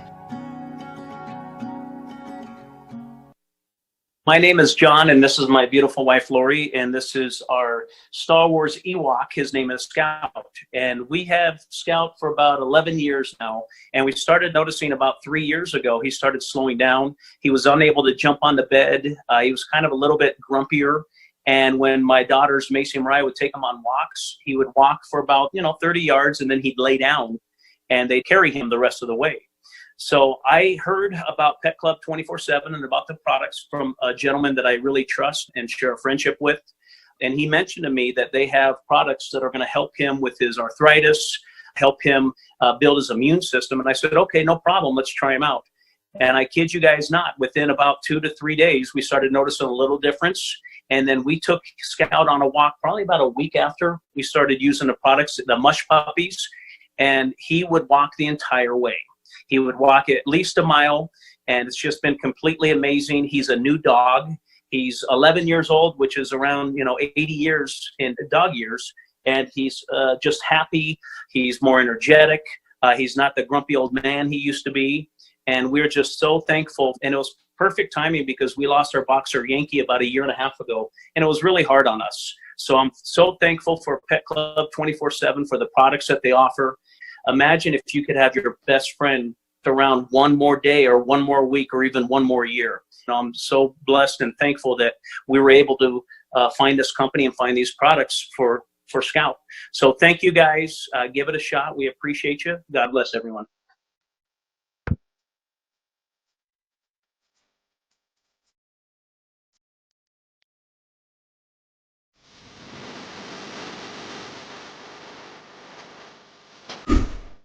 The Paul Herrell Program. All right, ladies and gentlemen. So, we're going to take this to the chat. We're going to take this to the jury. So, before we went to break, Rob Spencer, with authority, says that people from New York are called New Yorkers. Not necessarily, and I'm being charitable here, not necessarily New Yorkers. I'm being very charitable here because I think if we were to play the tape back, you were like, no, they don't call themselves that. They call themselves New Yorkers. I don't know if I said that. You didn't. So I'm saying. Listen, let me do a Democrat backtrack. Okay. Hold on. Let me get the Hakeem Jeffries hand motions going here. What I said was, I think that they're called New Yorkers, but we need to confirm it because I could be wrong. I'm pretty sure if you rolled the tape back, that's what it would be called. Okay, so here is what the Google machine says. I say, have New Yorkers ever been called New Yorkers? Now, the reason I said it is because when I Googled what are New Yorkers or what are people from New York called, New Yorkers is what comes up. But it says this, the AI says that, yes, Puerto Ricans living in or around New York City, as well as their descendants, are commonly referred to as New Yorkers. Oh, there you go. That's where I got it. Okay, so that's it. I read it once. We're moving on. Okay. Well, so it was partially true. It was partially true. It was 100% true. That's the thing. Like 100%. You take the partially out. That's what we're saying. Paul Herrell program is is partially true 100% of the time. Listen, and we're honored to have. We're honored to have. That doesn't make sense. We are honored to have our New Yorkers listening in here in this great state of New York minus New York City. Okay, so next up we have this. I want to get Rob. Rob's a real estate agent, New Horizon Real Estate. Want to get his opinion on this. Mm-hmm. The House has overwhelmingly passed a Trump-backed bill to restrict companies like BlackRock from buying up single-family homes. What do you think about this? It's going to head to the Senate, then to the president's desk. What are your thoughts? So it needs to happen because what was happening here is they were on a trajectory, and I've said this on the show months ago, but they were on a trajectory. The Vanguards and the BlackRocks of the world were on a trajectory where they were going to own 60% of all single-family homes by 2030. And we are, almost halfway through 2026 here at this point. So they were on this. I mean, it's just a record ascent. And the only thing that slowed them down was high interest rates. But if you ever listed your house, in the last, 4 or 5 years, you probably received some offer for a cash offer. And it's coming from the BlackRocks and the Vanguards of the world, where they are offering you this cash for your property, easy sale, all of that stuff, and then they're going to turn around and they're going to rent it out. And if they controlled 60% of all single family properties, they control the rental market. There's really no dissension there. And it even, like how much longer before they owned it all, where home ownership in the United States is gone and now we're all just renters, right? The Grant Cardones of the world would love that, right? He's not big on World Economic Forum would love it too. Well, sure. So I think that something needed to be done there, because if I'm a real estate agent and I go to list a property and I go to list it for sale and we get this cash offer, my seller is got this dilemma. Do I want to go ahead and sell it to, an Eric Haynes with a family or something like that? Do I want to do that, or do I want to do this easy cash, quick closing where I don't have to deal with the drama of inspections and all of that stuff? And so the seller's got that dilemma. Well, many sellers have faced that dilemma, and what have they done? They've sold their properties to the BlackRocks and the Vanguards of the world. Well, now they have control of all of the rental properties. I don't have a problem with them owning huge apartment complexes. Like that's what it is. But when you own all of the single family properties, you're taking them off the market. Mm-hmm. They're not going to be allowed to be sold on the open market, because the only time that you sell those, if you own rental properties, the only time that you sell those are as if they are in a state of disrepair, or you need to move that property off of your books, and then you use those funds with a 1031 tax exchange and you move it over to something else. Or they're sold to another big conglomerate in bulk with all the rest of their property. Correct. Which means they just control this stuff. So it affects renters, because now they control the rental market and they can decide how much the rent is, not the market. And then number two, it affects people who are wanting to be owner-occupieds, because there's less inventory. There's less inventory out there for them to choose from, because these conglomerates own all of these properties. So it's bad all the way around. I think it's okay to have rental properties. I own rental properties. The reason that we own these rental properties is not because it's supposed to be this way of life. It's supposed to be, hey, come rent for me for a year, maybe 2, get your credit situation figured out, and then go buy another property. Boom, I got this next person in here to take your place. All of that stuff, that's the American dream, right? Like, let's go, let's rent, let's build some rental, let's get our finances in order, and let's buy a property.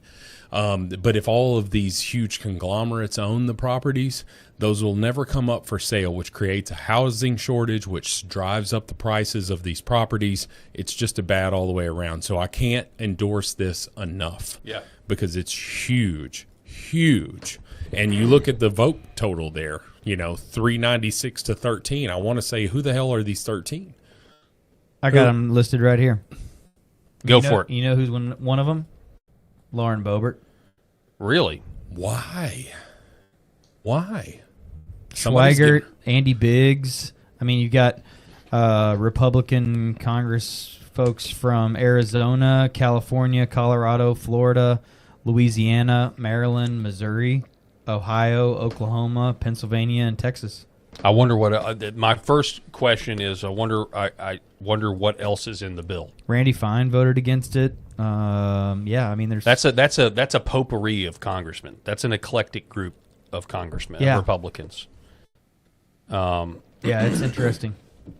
I would be interested to know what else is in the bill.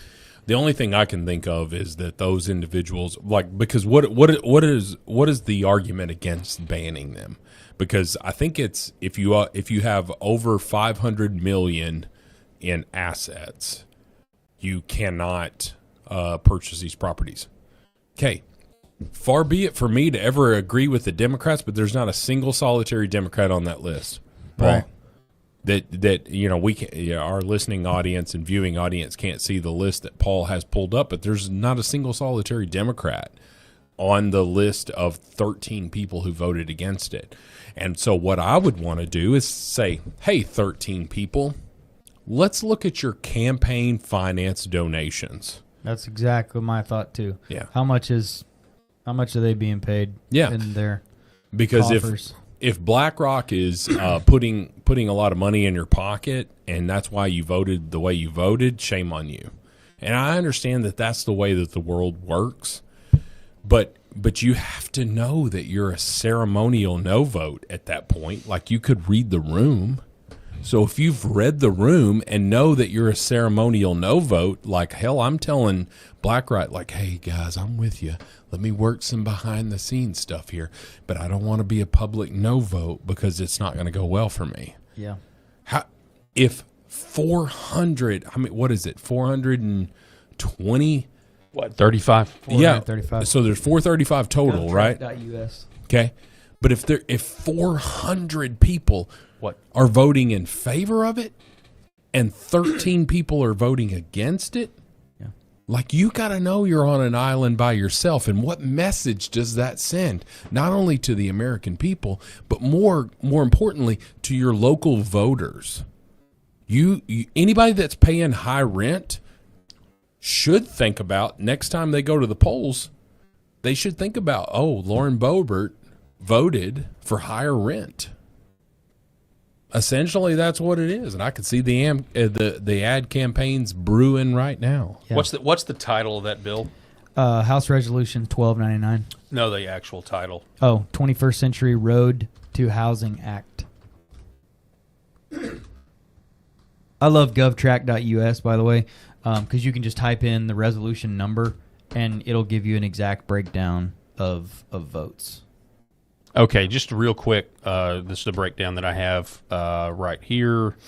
Just have a brief search because I'm wondering what exactly is in it. The housing, let's see, the House's House of the 21st Century Act, the Senate's Road to Housing Act, the bill is usually broad bipartisan support. Okay, it's got Tim Scott supporting it, Elizabeth Warren supporting it. The big picture, America's housing is in crisis, large population supply. The bill attempts to build more housing, reduce construction costs, modernize federal housing programs, and make it easier for families to buy homes. Cutting regulations and red tape. Supporters say housing takes too long to build. Regulations inflate cost. Faster approvals mean cheaper housing. The bill tries to eliminate environmental reviews, HUD approvals, construction compliance, and federal permits. Oh, perish the thought. Let's see. Increasing housing supply, manufacturers, restricting large institutional investors. This became one of... So it is more than just BlackRock. It's those other things, too. So there are other variables, but yeah. I mean, this is the meat of it. Let's be honest, Paul. This is the meat of it. I would agree. I mean, this is the conspiratorial... Look, okay. This is a conspiracy theory that is being addressed. The conspiracy theory is that these giant corporations want to enslave the people. And they can if they control the entire rental market. And so, no, you shouldn't be allowed to do this. You shouldn't. Now, this tweet over here says, from Watcher Guru, It says the White House has backed a revised bill after lawmakers removed a Senate provision requiring major investors with 350 or more units to sell newly built rental homes within 7 years. Yeah, I don't like that. If you already own them, it is what it is. Yeah, housing, rental, and construction groups supported the change. The bill now heads back to the Senate, where its path is uncertain. Lawmakers remain divided over how far Congress should go in restricting build-to-rent housing and investor ownership. Yeah, I mean, if you're trying to put the crap back in the horse here, you know, like if you're trying to do that, then I'm not down with that. Well, people have made investments. You can't, you know, I can see how that would be wrong. Where it's like, okay, so now I've made all those investments. You changed the law, and now I can't do it, so I'm out all this money. Correct. Let's not go back in time here, and that's what ultimately what they were trying to do is if you already own these, you have to sell them within 7 years. So I do agree with that. I don't know who initiated that. Well, and change to the bill. and if BlackRock did that, what would they do? If they had to do that, they would probably just create their own shell companies. Sure, and sell they'd create all these, sell them to their own, shell companies. And I don't know how much. I don't know because you can have, multiple LLCs under an umbrella of bigger LLC, and I don't know how far it tracks back, and I don't know what checks and balances are put in place. It seems like investors are always one step ahead. True savvy investors are always ahead of the game. So essentially, I don't know how far down that would go. Could you create something where it's kind of like was it FDIC that our money is insured up to $250,000? So what do you do if you have $1 million? You just open 4 accounts. Exactly. Right. So I don't know if that's the same sort of mentality here with this 350 model, but regardless, it's going to at least restrict them from just mass buying all of these properties. It's going to create an extra hurdle. So I've got to cover this just because I used to cover the what I consider the ridiculous things that this guy used to say. But Barney Frank has passed away of congestive heart failure at 86 years old. Daily Caller reporting that the 16-term Democratic Massachusetts Congressman Barney Frank died of congestive heart failure. He was first elected in 1980. Wow. 1980. It's a long time. Wow. A baby. I wasn't born yet. I was born in October of Oh, wait a minute. Maybe I shouldn't tell my birthday. Yeah, probably should late 79. How about that? What's interesting on this, and I should have pulled the clip, but recently on his deathbed, basically, he went on State of the Union with Jake Tapper and Dana Bash. And he was in hospice.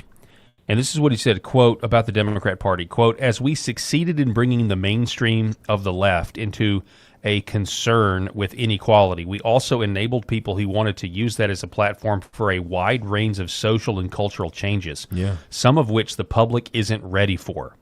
He added that gay rights activists such as himself did not start calling for same-sex marriage to be legal until other things had been resolved. Oh, yeah. He's exactly right. There was a strategy that the gays had. There was a book entitled After the Ball, and it says never talk about marriage, never talk about sex, only talk about love. You have to talk about love. Love is love, and then eventually we'll get what we want. Basically, Barney Frank on his deathbed is saying you trans people are putting the cart before the horse, and really kind of exposing their strategy of gradual debauchery, I would argue. He says, I think in the interest of the transgender community as well as others, it would be better to go at that in a more granular way and not simply announce that. If you don't support it, you're a homophobe. He says, for a lot of my colleagues, the argument has been, well, we don't support defund the police or open borders, and we don't say we do. Frank added this. He said, but my point is, no, it's not enough to be silent. We have to explicitly repudiate it. Here is Barney Frank on the Democrats, on his deathbed, saying, you guys have gone way too far, and you've got to actually correct the radicals in your own party if you want to have a shot at this. He basically says you're going to keep losing if you continue to do this. Well, think about what we've done on the right, and we've alienated the far right, radical, KKK, white nationals, all of these, we have sent them out to pasture here and just said, hey, you're not part of us. Don't. To such a degree Well, the Southern what Poverty I'm saying. Law Center tried to bring it back. That's though. what I'm That's saying. right. They're so ostracized Yes. that they have to frame the right for racism that doesn't even exist. That's the Southern Poverty Law Center would disagree with you there. We paid good money for those racists. Yeah, the Southern Poverty Law Center. We've been paying our informants off well. What are you talking about? Oh my gosh.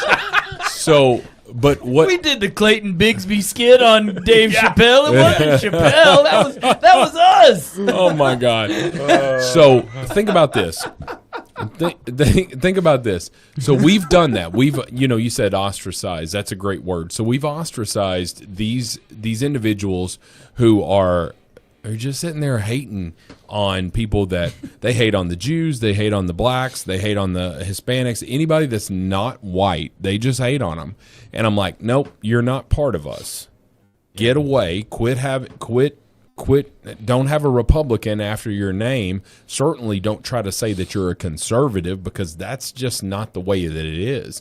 I mean, let's just be honest. The Republicans freed the slaves. So you are not in our same ballpark.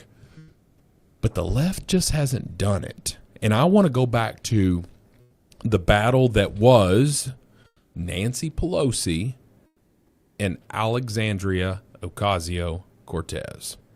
That battle, when she was still speaker, and this is in Trump 1.0, so the last 2 years of her speakership, she battled with AOC, because AOC came in, she was just, full of all this bluster and all this blowhard crap and all of that stuff that just built her big rise to fame. And what did Nancy do? I don't know if you guys remember this, but there was rumors of, and I believe this is probably confirmed, of a backdoor meeting between Pelosi and AOC, and Pelosi put her in her place. Yeah, and said, "You're going to shut the hell up, or you're at least going to fall in line." So the radical leftists, the ones that have changed it from pedophile to MAP, minor attracted person, like those far leftists, the ones that believe that men should be able to compete with women in sports, and I'm talking about biological men against biological women, that part of their party has not been sent out to pasture the way that we have sent out the far right. Yeah. And for I until hold Swalwell. Well, Swalwell. Now Swalwell, let's just be honest, Swalwell was a sacrificial lamb. Yeah. Because all of this stuff was well known, but it was put into play when he was seen as a threat. And so he's going to run for governor of California, and so they're like, "Whoa, we can't have that." Boom. It's like Gavin Newsom talked about recently. In case of emergency, break glass. That's what they did with Swalwell. Good point. Right? And so the left has not sent their crazies out. They've not sent them out to pasture. The right has done that. And so I will hold a lot of proudness, I guess you want to call it, or at least I will have a lot of solace in the fact that we have done that. Like, you are not us. Yeah.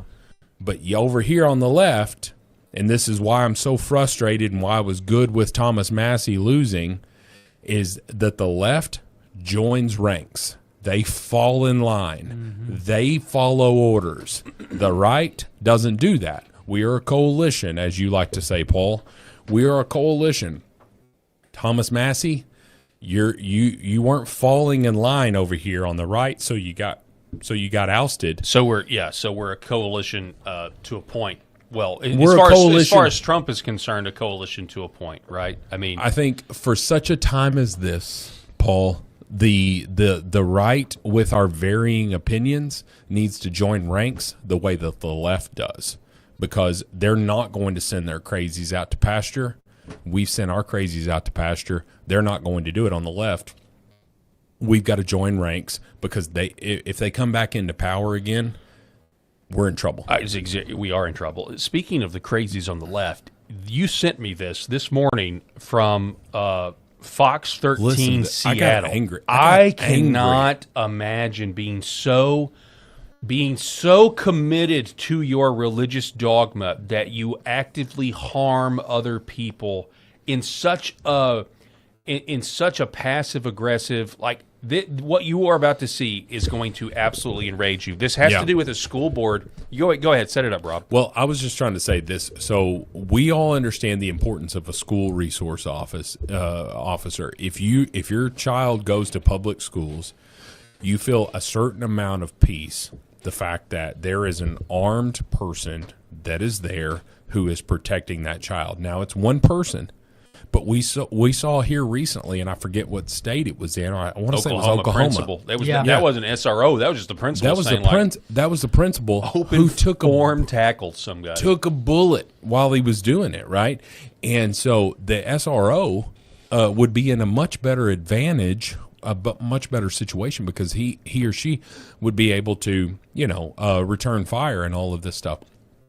So the SROs, like if I talk about it all the time. Like if I were to ever win the lottery or whatever, I would pay for multiple SROs, because I've got 3 kids, all of varying ages. I'd pay for multiple SROs at that school, because I would send them to this school and have a lot more peace in my mind, the fact that there's a police officer there. So the school board here at this school here in Bothell High School, the school board voted to get rid of their SRO.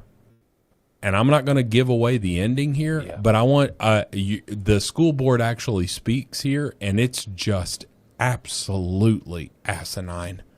I don't understand how these people are not voted out. I understand it's liberal Seattle, but damn, man, can you imagine being so inundated with your ideology that you do this? Hundreds of Bothell High School students staged a walkout on Monday.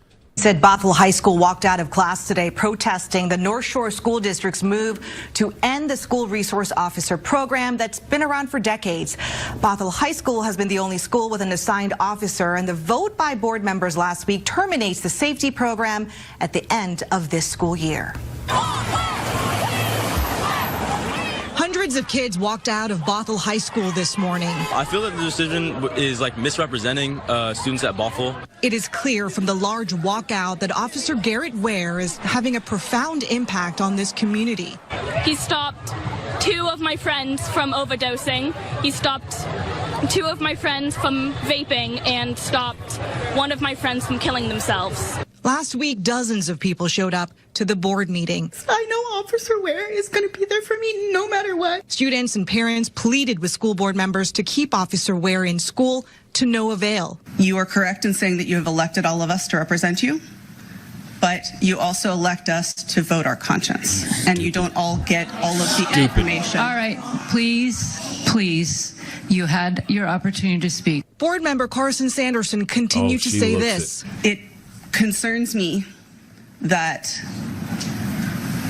we are placing a police officer in a position as a confidant for students, encouraging them to tell him everything that concerns them or worries them, when those things can be used against them legally. Oh my God. They're not suspected With the exception of a crime, Sandy you Hayes, idiot. the other 4 board members voted to get rid of the SRO program. Look at them. They indicated it was not anything personal against Officer Ware, but they used words like racial, equity, and educational justice in their dialogue before the vote. If I vote to continue this contract, I'm continuing harm for one group who do not have the choice to opt out of the program.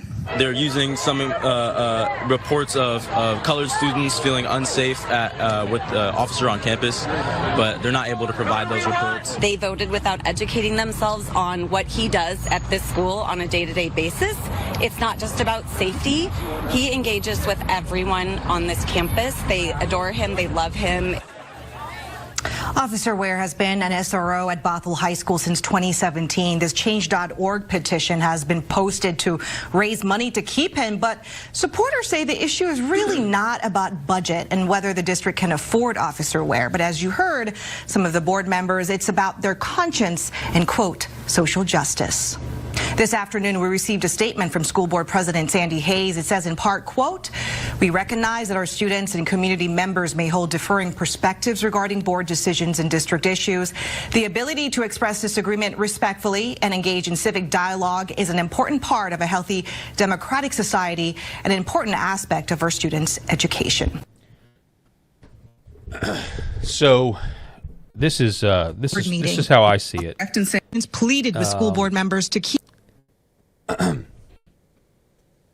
You got a bunch of liberal white women that can't stand that. Look at that ginger white man's face. It goes against everything they believe. Would they have gotten rid of him if he's black? Nope, not a chance. If he's a minority, not a chance. If it was a black cop, they wouldn't have gotten rid of him. These. I mean, it's insane. It's literally insane. Yeah. All these students saying, "Hey, this is a great guy." You know, you gotta think that the defund the police angle is also ingrained in these people as well, where they're like, we don't want them to think police officers are nice. We don't want them to think that they're public servants. This guy apparently actually not only wants to protect them, but he actually cares about them as human beings. Yeah. It sounds like he actually cares. He knows that these kids have a soul, and they need to be protected and listened to and respected in a way that would set them up for success later in life. So I used to be a school teacher, and if I remember correctly, we had 3 different SROs whenever I was a school teacher. Every one of them had a great relationship with our student body. And the reason is because he didn't want them to be afraid of the police. He didn't want them. I remember our police chief coming and speaking to our students and said that he was walking into to Walmart, and a mom tells her kid, 7-year-old kid, saying, "Hey, see him? See that gun? If you don't do what you're supposed to do, he's going to come get you." And he stopped her right there. And he tells this story. He told it to all these high school students, and he said, "I don't want people to be afraid of the police." Okay, you're taking a parenting moment and you're trying to apply it to someone who is breaking the law. I understand what you're doing. Please don't do that. We don't want people to be afraid of the police. Now, are there tyrannical police officers? Hell to the yeah. The people that get their feelings hurt because you won't do what they're wanting you to do, and they're used to ruling the roost and all of that stuff. We understand that those people exist, right? This guy, by all accounts, was a confidant in many ways to the student body.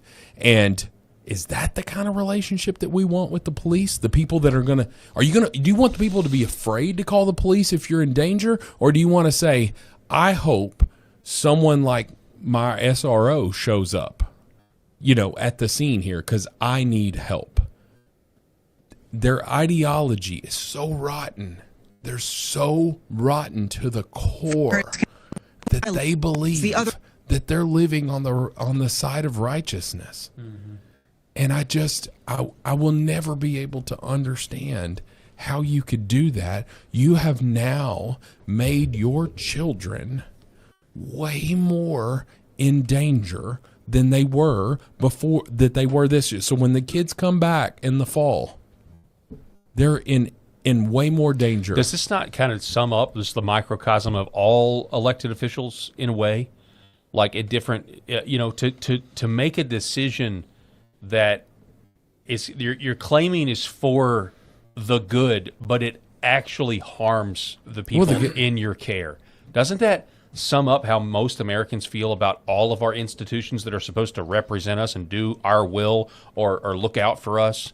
What did Ronald Reagan say? The most dangerous words? Yeah, I'm here and I'm here to help. I'm from the government and I'm here to help. And I'm here to help. The most dangerous words scary words in the English language. These people were elected officials for this school board, and every one of them can go to hell, from my opinion, because you just put children in danger because of your sick, twisted, warped ideology. You can kiss my ass. Yeah, we've got a comment here from, what is this, Chameleon 4 Babes. Are they all dumbass women? God save America.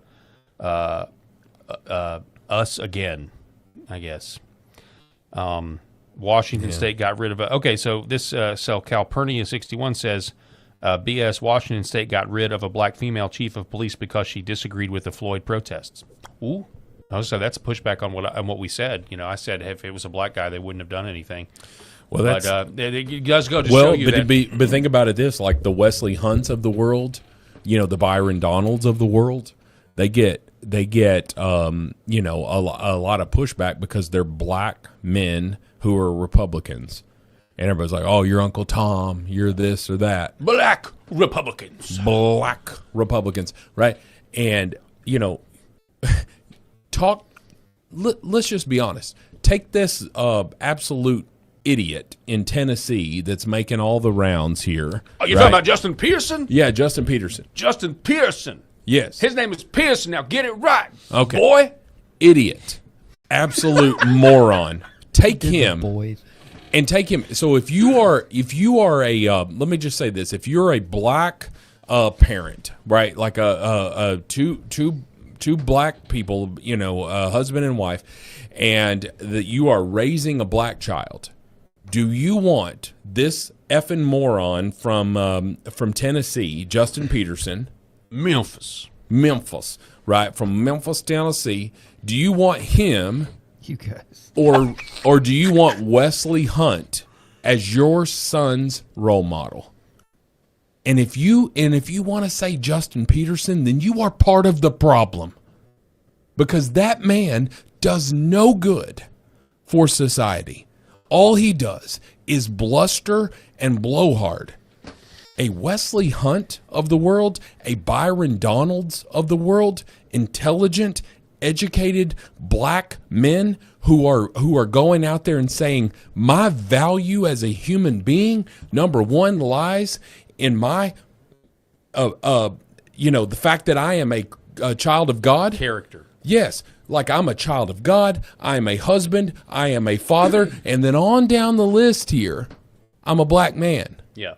Well, you know, you mentioned intelligence. That's the interesting thing, because, you know, my question was going to be, are you saying Justin Pearson from Memphis is not intelligent? But he actually is. Yeah. Because he lied to get elected. Right, but they literally have done a juxtaposition. The man was you know, leading a rally, you know, oh, Memphis, we ain't going nowhere in Memphis. We're going to keep going. We're going to go, you know. And then the same day, he goes and sits down in the news studio, and he's like, well, actually, we thought the rally went really good, Sally. Yeah. The rally, I got to tell you, I just think it, you know, people are going to vote for me because I'm going to represent them. So the guy actually is such a fraud, and he realizes that this public persona of, you know, Memphis's Malcolm X, he's going to make him more money in the long run, because he's more useful to the left, and this system that's built on. And we grew out the afro versus when he you know, had the short hair and all that stuff. Yeah, exactly. And so now he's wearing like something like, you know, Assalamu alaikum. I don't know, you know, I don't know what he wears now. He wears some sort of shawl. Yeah, that's, you know, that's some what sort of it is. scarf. He's like the Deborah Burks, but the Malcolm X version of Deborah Burks. We didn't land on Plymouth Rock. Plymouth Rock landed on us. Justin, listen, I think Justin Peterson watches Roots on loop, you know, and just gets all angry. But let me, you said that he's intelligent. I said that he's intelligent enough to be a pretty good actor. Sure. Well, but think about, like, they had his campaign video from when he was trying to get elected versus the way he is now. Right. A Malcolm X wannabe. But when I look at it and I say, all right, so this guy is blustering, he's saying all this stuff, blah, blah, blah. Does that mean he's intelligent? Yeah, maybe he's making more money. It does not mean it is not necessarily a sign of intelligence. But if you're President Trump would call him low IQ. Yeah, he would be low IQ. You're trying to quote advance colored people, people of color. You're trying to advance them. You're doing nothing but put a highlight on the fact that why you cannot be in a position of leadership. Justin J. Pearson, and I'm running for president of BSG. There are a few reasons that we're running this campaign this year. One has to do with representation. How can we represent all voices in a conversation? I wanted to do this by partnering with organizations from the Bowdoin Democrats to the Bowdoin Republicans. I want to bring together different voices, dissenting voices, voices that may be more liberal or more conservative, in order that we can reach a point of sort of the radical middle. Here, you've had 3 strikes laws, mass incarceration, denied us of who we are, and we are still here. And today, you'll take the only majority black district from us. But I want you to know, and I want my nephew, sons, and the future to know, no matter what you do, no matter how much you try and break us and make us bend and make us quit, we will still be here. Okay. I've actually got a theory. Rob, I'm putting the camera on you because I'm going to search for something real quick. Is that there's no way in the world that's the same guy. 100%. I've seen that video before, but I'm still like in disbelief that this is the same guy.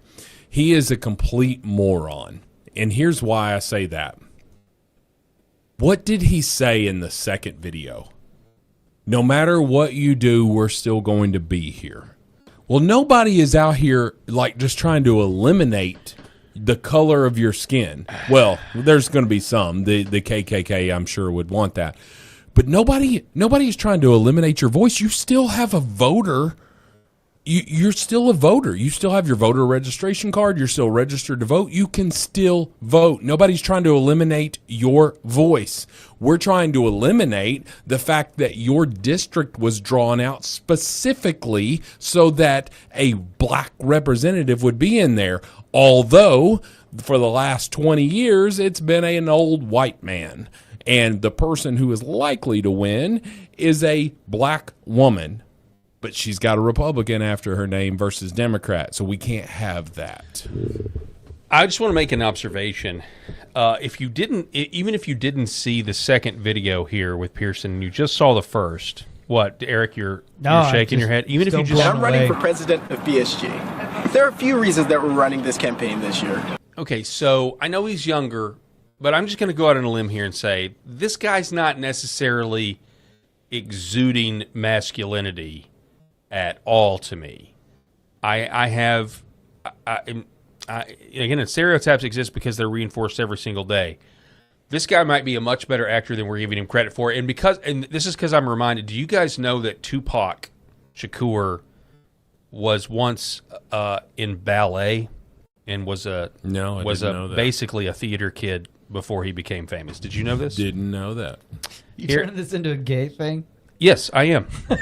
Okay, my name is Tupac Shakur, and I attend Tampapai High School, and I'm 17 years old. Do you like being 17? It's like 17 is such a weird age. It's such a He's in a leotard, by the way. You're not 18 yet, and you're older than 16. So. But I like it. It's nice. It's like a learning stage for me. Do you wish you could be 18 and when you get some more rights? Well, 18 will bring lots of responsibilities that I don't want, but it'll bring respect that I feel like that's the only way I can get it.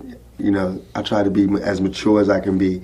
Okay, so what the hell did I just watch? You watched a very early version of Tupac Shakur.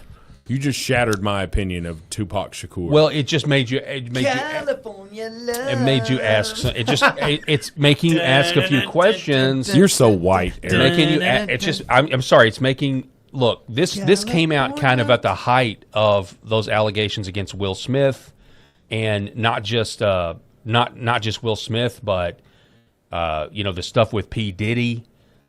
You guys know the allegations with P. Diddy and those parties. No. It wasn't necessarily girls. Oh yeah. Oh, yeah. Allegations of you went remember to Pound Town? Remember Dude, Carl? You gotta get caught up on the documentaries. You remember Carl Winslow from Family Matters? Listen, I don't want to hear about all the gay sex. That baby. I know, but you remember Carl Winslow from Family Matters? Yeah, Reginald yeah. Val Johnson. Yes. There's people out there making claims that he and P did, like people witnessed it, No. people walked. No, you can go. The detail is. That I heard the Will Smith thing, like somebody walked in and the saw Will him Smith getting thing. I'm telling you, bent over. it was an epidemic during the Biden administration. All of a sudden, it came out that a lot of which is really incredible. The last Carl Winslow and Puff Daddy. Yeah, the last.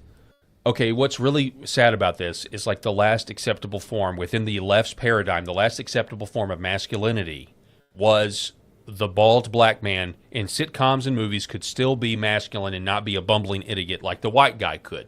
Yeah. In sitcoms or movies or the whatever. Tim Allens of the world The versus irony Carl is, Winslow. it came out basically in Biden's administration with the Puff Daddy thing and everything else. It basically came out that a lot of these famous black men that play masculine in the movies are actually closeted homosexuals. I'm just telling you, it's out there. From what I understand, way too much homo content. Listen, Well, I'm from sorry. what I understand, it's the way truth. too much today. From what I understand, everybody's gay. We're all gay. That's all I hear is that we're just gay. We're either gay in practice or we're gay in waiting. And I just am not signing up for that. I'm not signing up for that either, but I'm telling you, the Harvey Weinstein couch thing went both ways, is what I'm saying. That's what is. Gosh, that is it's what getting worse. I'm not saying Harvey Weinstein did, but I'm seeing the model. The equation. I don't want any visual. The equation is the same. I like Family Matters And too much to go that way with Carl. I'm sorry, but the allegation was out there made, and it was really sad. No, that's Home Improvement. No, that was it. That was Family Matters. No, that's Full House. You were doing Full House. Yeah, I was doing Full House. But no, the allegation is that Reginald Val Johnson, Carl Winslow, took it. Actually, it was worse. It was like he was hard up for money. Like he needed. Oh, he prostituted himself out. That was the allegation. This is terrible. On one of these black. This is the on worst one of these, day of my life. One of these black podcasts. Well, I'm sorry to shatter you here, but going back to Justin Pearson, I'm sorry. I am not. Everything's gay. I'm just telling you right now. This guy's gay. Stop. Justin Peterson is gay. I'm just saying I got Justin J. Pearson. I got red flags. That's all I'm saying. I got red flags. That's all it is. I got red flags. Yeah, he's gay. I don't have any. Allegedly. How about that? I'm not saying he is gay. All I'm saying is, I watched this young version of him, and I immediately thought of the Tupac Shakur. Oh, they were talking about. Go ahead. Of the Tupac Shakur. I immediately thought of that clip there. Clee was talking. Clee just mentioned this in there. The Rock Hudson. You guys remember that from like the olden days? Rock Hudson. Rock Hudson was gay. Kate Hudson's dad. Do you know that? I didn't Kate know Hudson's dad. I did not know like that. Goldie Hawn's daughter. He. I guess he wasn't always gay. If he hooked up with Goldie, I'm assuming Goldie's a woman. You know? Well, don't Google transvestigations because you're going to go down. I don't even know with Goldie. You'll go down a rabbit hole you do not want to go down. So one of the transvestigations. Yes, one of the ones that got me was The Godfather. Who played what was his? Al Pacino? No, Marlon Brando. Marlon Brando was bisexual. Oh, really? I didn't know that. Dude slept with men and women, and he admitted it in interviews. Holly weird, man. Holly weird. There's everybody's gay. There's weird stuff out there. You go. I'm just look up stuff about even Paul Newman. You go look up. There's people. Oh I heard that too. There's claiming Newman's own salad dressing. You bought that? What I said about Rock Hudson and Kate Hudson? I don't know. I didn't hear that part, but I do. But I have heard. You were kidding? Yes. See. We are Wanda said, listen, Wanda said, no, Rock is not Kate Hudson's dad. Sorry, what are we doing We've here? gone off the rails Rock here. Hudson is talking about gayness. I don't even know who Rock Hudson is. So I was just listening. You uncultured swine. But sorry, Rhonda, Rock Hudson is not gay. Sorry. There we said it. Wanda. Not Rhonda. Rhonda. Get Sorry, it right. Wanda. Wanda. Listen. All right. So speaking of unverified rumors, everybody's gay. Listen, the three of us are holding down the straight card here. Yeah. We may be the last three guys that are straight. JP Morgan executive Lorna Hadini sues ex-banker Chirayu Rana for defamation over sex slave allegations. Remember her? Is Chaya the libs of TikTok? No. Well, no, I don't believe so. Okay. I mean, yes, I think that she's libs of TikTok. That's her name. Like, I think that this is the different. She's one. an ex-banker. So Chaya, I think, was a real estate agent. Yeah, this is the guy is that the cannons. Yeah, this is the cannons. Cannons lady? Yeah. Your fish head wife doesn't have these cannons. That's the. He wasn't there. Okay, that you day. weren't there. that You don't part. even know. Do you even know this story? I don't even know what you're talking about. So this Indian guy who looks like this made up a story. I can't believe you didn't know this. Made up a story that this J.P. Morgan banker made him a sex slave, and it was these sordid allegations, and that she was like abusive and like dominating and like made him do it for his job, and then everyone got a look at the guy and they're like, "There's no way, like he made this up." And so then he filed another suit or another detailed account with the court with witnesses. Okay. And so now she is like, finally, she's been silent the whole time. And so her name is Lorna Hajdini, and she is now suing him for defamation, saying that it never happened. She's saying, her attorney saying, Ms. Hajdini categorically and unequivocally denies each and every allegation of unlawful conduct. These allegations are entirely false, malicious, and fabricated, and were concocted for the improper purpose of personal enrichment at the expense of defendants and others. So that is an update on that source. So speaking of unfounded allegations about Rock Hudson, sorry, Wanda. Listen, I apologize, Wanda. Rock Hudson. Your apology. Yes, that's great. I think Rock Hudson was like way before Goldie Hawn anyway. So yeah, that was part of the joke. It was a real good joke there, Eric. What's the hang on real quick? What's the quote? What's the Ron DeSantis Hakeem Jeffries impersonation? What's the line? Modern warfare. Yeah. Yeah. What's the exact quote? Do we know? I don't know. Modern political warfare. Yeah, political warfare. Yeah, that was a great impersonation. He's a walking meme. So, anyway, let's see here. Do we have anything else on the ticket that we can leave you with? We missed this story. We didn't have time to get to this. About this guy that's bashing Teddy Daniels, who took 4 in the chest for his country while in Afghanistan. Oh, yeah. And I know Teddy Daniels, and this is absolutely insane that this guy would do this. Plattner's.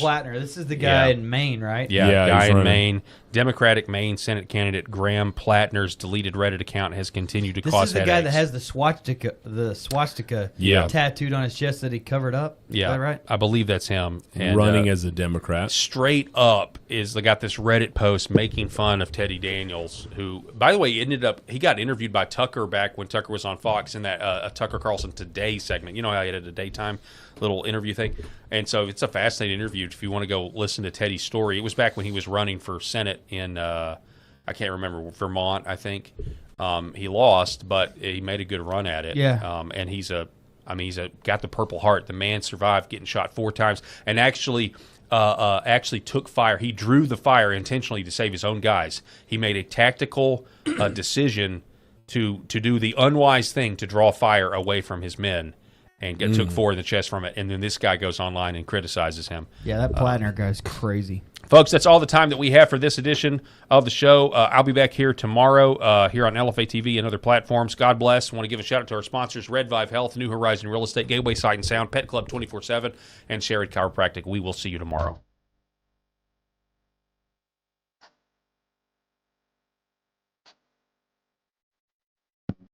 The Paul Harrell Program.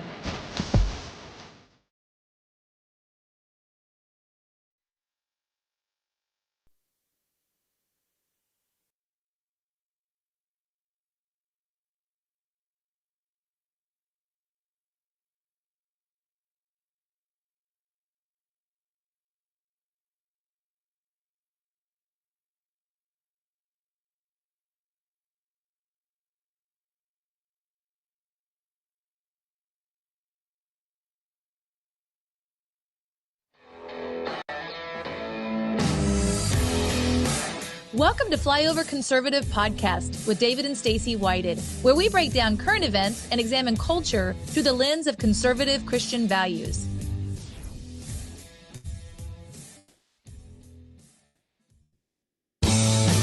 Hi, I'm Andy Ross. I turned my passion for bow hunting into a career in 2005 when I started Ross Archery and quickly became a top name in the industry. To market my bows, I filmed my hunts and distributed DVDs with each purchase, footage that caught the attention of the Outdoor Channel and led to a 10-year run of my hit TV show, Maximum Archery World Tour. To give the show a rock and roll edge, I wrote and recorded original music which went viral and caught the ear of Nashville producers. My breakout song, Cold Dead Hand, led me to a guest appearance on the History Channel's hit TV show, Counting Cars, where Danny built me the Second Amendment muscle car. With growing momentum, I leaned into music full-time, releasing patriotic, high-energy country rock albums that resonated with freedom-loving Americans. In 2015, alongside producer Doug Grau and entrepreneur Corey Lambrick, I founded American Rebel, inspired by the spirit of my song titled with the same name.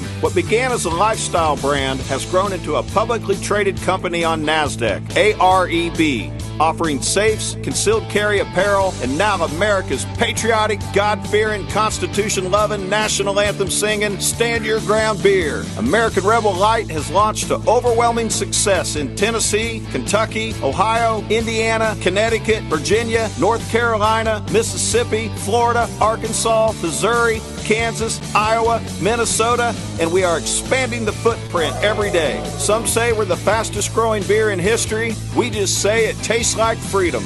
American Rebel Beer is a proud sponsor of Tony Stewart Racing's Matt Hagan-driven funny car and Tony Stewart-driven Top Fuel dragster that run in NHRA events all across the country. I perform at many of the races where I raise them high and bring the party. We've also been the official beer title sponsor, which has made a tremendous impact on our new beer distributors, retail outlets, and retail customers. I am truly blessed and thankful for every chance I get to open a can of American Rebel Light with fans across this great nation. We love to celebrate patriotism, freedom, and the opportunity to chase the American dream. American Rebel. Flyover family, we have an incredible treat today. If any of that resonated with you, if you've ever bow hunted, if you've ever listened to a country song, if you've ever pretty much done anything in your life, you're going to resonate with today's guest. We talk every day on the show about waking up, speaking up, and showing up. Waking up in your own life, waking up in your own town, your own community, like doing something. If you can find some way to get paid for what you're made for, you kind of get in a really good niche and you'll fit in with today's guest. The Rebel brand is something that's kind of taken over lots of genres, from safes to concealed carries to beer to pretty much you name it, and probably coming to grills and coolers and everything else that you can imagine. And the brainchild behind it, the guy that kind of just says yes when doors open and steps in and says, hey, God, help me do my best with this opportunity, is Mr. Andy Ross. Yay! He's here in studio with us. Woo-hoo! Thank Welcome. you. Happy to be here. It is awesome to have you. Your story wouldn't be believable if it was a movie, because it's just too much. Have you ever seen the movie Hacksaw Ridge? I have not. It's a great movie. It's a true story about a guy who didn't want to, he's a pacifist, didn't want to have a gun, but then he got into his World War II. And I mean, just the stuff that he did. Mel Gibson made a movie about him. But I watched the thing recently. They had to take out a lot of the stuff that the guy actually did because it was too unbelievable. He was like shot on a gurney, and he gets off the gurney to go help another guy, and just, it's unbelievable. We did Hacksaw Ridge, but they actually had to dilute the movie when they made the movie because it was too much. It's too good. It was too amazing. And your life is kind of like that, growing up in Chinook, Kansas, and traveling the world and just saying yes to so many things. So, I've been blessed to do so many things and turn passions of mine into business and success. And, always said a dog won't bark at a parked car. So you got to move, which goes perfect along with your slogan. And truly blessed to have done some fun things. And, we're just getting started. I love it. So kind of take us back to the beginning. How did this all start? So obviously we're talking about American Rebel, but how did it actually start? Yeah, I had a passion for hunting. And in high school, We loved our shotguns. We'd go duck hunting before school. We'd get to school late during duck season, and our principal Dillman would be like, we'd be stripping off our camo and running. By the way, we still had our shotguns hanging in the back of the trucks while we were parked at school. It was fine. That's awesome. And it was one big safe space. It was. And he would say, he'd just look at us and go, "Hey guys, I know it's duck season, but try to move along a little earlier tomorrow." And how'd you do? Cool. So we had that kind of environment, small town, southeast Kansas. And then I got into bow hunting a little later in life and just became real passionate about bow hunting.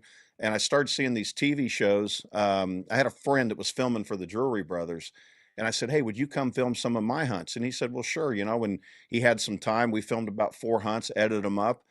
Before you go on, what gave you that idea of filming the hunts? Well, I was watching all these hunting shows and I was like, that's cool. Okay. I'd love to do that. And, I didn't really think I would have a TV show, but I thought I would love to film the hunts. And back then the cameras were, they were big. They weren't little digital cameras. Right. And so, and I had a friend again that was filming for the Drury Brothers and their TV show. Okay. So we went on 4 or 5 hunts. I think we had success on 4 of them. And edited it up, and then I thought, well, I could make it into a DVD. I made it into a DVD, landed on the desk somehow of the Outdoor Channel, and they called up and said, "Hey, man, how would you like to make a show?" So I was kind of off to the races. I started making my own bow called Ross Archery. Was this based out of Chanute, Kansas? No, I was already living in Kansas City at this time. I moved to Kansas City okay. when I was about 18 or 17. Okay, so you're living in Kansas City. You were doing the hunts. Yeah. And then from Kansas City, it ended up where people actually that could put you on a TV show did. Let's see if you back up a smidge before that, because everything about this is very like entrepreneurial. It's kind of like, okay, this is what I'm doing. I always say, find a way to get, paid for what you're made for. Yeah. Like you're obviously pursuing your natural passions, but a lot of people do that. Yeah. And they don't turn it into something. So even the moment you're like, I could make my own bow, a lot of people have these thoughts, but they're like, it just kind of fleets and they go on and they don't do it. Let's talk about your background. What kind of environment did your parents have? I know your mom had the Denim Depot. Yeah. I know your dad, had he's in the amp business. He's in the Music Hall of Fame for the state of Kansas, for this. So you must have come from an environment Dad's where in all kinds of Hall of Fames. I'm not sure what they're titled, but Dad was a true character, entrepreneur, my hero. He came, I'll just start maybe back up with his story a little bit. I'm curious, like obviously a lot of people watch their parents, their grandparents, my kids, you've met them and have 3 grandkids. I'm always interested also in, what kind of soil creates this plant? Yeah, well, he, what was your dinner he table definitely like? inspired a lot of people. And when I talk about entrepreneurship, what I was able to learn, what I've been able to accomplish, but from where he started to where he got to is absolutely amazing. He came from the hills of West Virginia. Okay. Came to Kansas City when Granny got a job at the Kansas City College and Bible School. My the grandpa was ended up being the janitor there. Okay. Dad was 14, never had indoor running water, never flushed a toilet in his life. 14 years old, wow. Very religious. Granny was very religious. I give her the credit for my background and my ability to have such a foundation in God to fall back on as I got older. And so he comes to Kansas City, Overland Park, Kansas City College and Bible School had been built. They were coal miners, and she somehow got a job as at the Bible school. Yeah. And he came over on a bus, and he was working in an auto body shop while he was still in school, after school, working in an auto body shop. My father, Bud. At around 14, 15 years old? Probably about 16 or 16, so, working okay. at the time, but came here when he was 14. By 16, he had a job after school, and he learned how to play music in church. And he also played in a rock band on weekends, which back then, you got spankings. You didn't just get put in time out. Got him in trouble numerous times with Granny, Okay. But he just kept going, and he played in a rock band on weekends. So as he was working in this auto body shop, the cool thing back then with cars is they would chop and channel them, and they were doing that tuck and roll interior, on the seats and on the interior of the cars. So his job after school was to sew that tuck and roll material. So he'd go in this body shop and he was, sewing material. Okay. So he had an amp, and he was embarrassed of his amp because it was just as, used and torn up as he could afford. So when he played in this band on weekends, so he took his amp in there and took that tuck and roll material, sewed it, and he refurnished the outside of this amp because he was embarrassed of the amp. And staples everywhere and everything. And so he starts going out and playing a place called Barry's Barn and these venues in Kansas City at the time when he was here. And other bands would come up and go, "Man, your amp looks really cool. Would you do that to my amp?" Wow. So he started going in the auto body shop after hours, and the proprietor knew he was doing it and let him do it. And he was tuck and rolling these other brands of amps. Wow. And then one day he said, if I push the speaker board back 2 inches, I could wrap the material around, staple it, then put the grill cloth on and hide the staples if I did that in the front and the back. But in order to do that, he had to make his own cabinets, his own speaker cabinets with the recessed speaker boards. And so he did that with no amp yet. He just had the speaker cabinet. Okay. But he made speaker cabinets for a couple of years, tuck and rolled speaker cabinets. Then it saved up enough money to get an engineer to help him design an amp. And he had his own amp all of a sudden with the speaker cabinet. And over a few years of hard work, became one of the largest manufacturers of music equipment in the world at the time. Man, yeah, and it had was some really like the Jacksons were using yeah, his amps. well, And Creedence Creedence Clearwater Revival, yeah. I mean, just huge. Yeah. Stevie Wonder used his amp. Yeah, yeah. I remember when Fogerty came to the house and played my dad's, I think it was his 40th birthday party. Wow. Yeah, Fogerty was sitting there. Yeah, that's such an American thing that right there. It's I think in our culture today we've like elevated this skill to like identify problems. And that's fine. Every sandbox has a cat turd in it. You know, that's not a skill to identify it. It's like this is a problem, and like we're all equipped in unique ways, and God kind of presents these opportunities, and it's like, well, I could do it. The American way is like I could do a little more. Yeah. Maybe I could make that better. Yeah. The idea of like leaving every person and every place a little better than you found them. Picking up a piece of trash maybe you didn't drop. This idea of you see a problem and like putting a shopping cart away in the parking lot yeah, you didn't taking leave. one in with you. Absolutely. Yeah. It's free to do. Yeah. You feel better about yourself when you do it, but you make the environment better. That is like a very American way. Like, man, even if I need assistance from the government, I'm working hard to get out of this, and I'm eventually going to be able to help other people. This idea of like, just what do I do in my spare time? In some ways, we've kind of elevated like the idea of Netflix and chill, and you get off your job and you do nothing. Your dad made a great life out of what he did with his spare time. Yes, by solving problems. Yeah, it was amazing what he put together with that company. It became, again, at the time, one of the largest manufacturers of music equipment in the world, in the country for sure. He was just that type of guy, but he always, success never really had an effect on him. He still just wanted to go pond fishing and river fishing with the cane pole. He was never, didn't really care for the country club, and he was just that country boy all of his life, simple, liked going somewhere maybe and sitting on a bar stool and having a beer and a bag of peanuts. He didn't care about the fancy places, and he never really changed. Money changes a lot of people. Money tends to make you more of what you are. Yeah. Money is an amp to what's inside. Money makes you more of what you already Yeah. are. If you're a mean person, you're going to be. Now you're more effective. And it sounds like his foundation was so strong with his family. Yes. With his parents. You talked about your granny. Having that strong foundation really does create great things. Yeah. And you look at you look at that strong foundation that you were talking about, and the creativity that you've been able to really create unbelievable things that came out of that. Really You strong seem like a foundation. guy that probably had was told anything's possible, but also probably had a few spankings. Hope you're enjoying this conversation as much as we are. I keep feeling sometimes that there's going to be some video in the future. You're watching a football game or something. There's going to be a break and like, did you drink city tap water from 2005 to 2030? You may be in line for class action.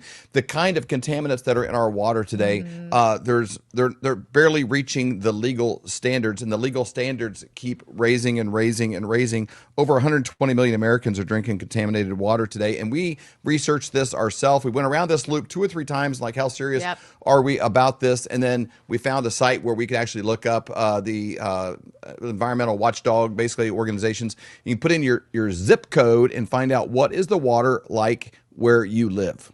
In your town. We live in a nice suburb of Kansas City, Missouri, in Lee Summit. The water is full of actually chloroform, the stuff they used to put on rags and put people out in movies. It was like 11 times what is the recommended dosage for a human. And this is water coming out of the taps and sinks. So you may drink That is terrible. bottled water or things that have, plastic particles. There's so many things to worry about. And we wanted to scrape that out of our mind. And we actually bought whole house water filters for ourselves, our son and his wife and their family, our daughter and her husband.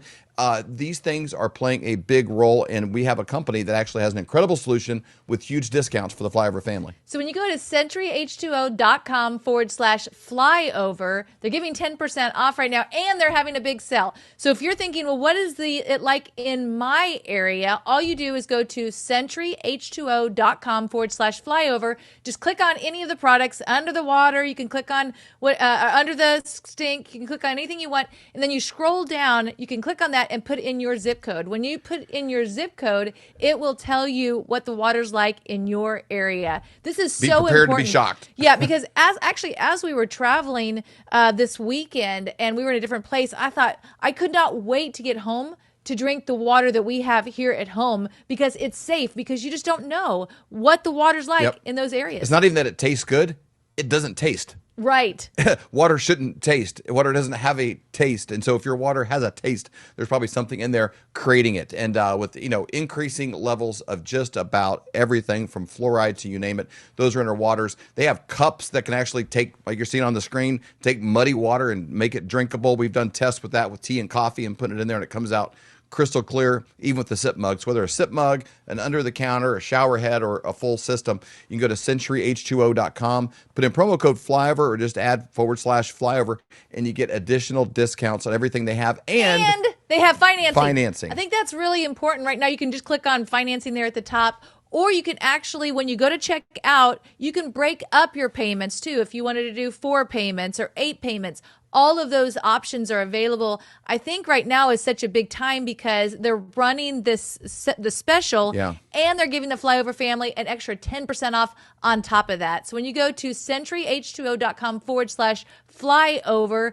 again, when you use that promo code flyover, you get 10% off on top of the discount they're already running. You'll be shocked at how good you feel with this. Go to centuryh2o.com/flyover. Check it out. Put in your zip code. See what it's like where you live. Now, let's jump back into our conversation with Andy. Oh, well, yeah. I mean, that duality is important. I didn't want to say it because I don't know if the audience can handle it, but back then it was a switch. Uh-huh. Granny was Granny, and Granny, she had a switch. Yep. And little short, tiny little thing, but she had a switch, and she kind of ruled the family, honestly, with an iron fist, and didn't put up with much nonsense, But I grew up.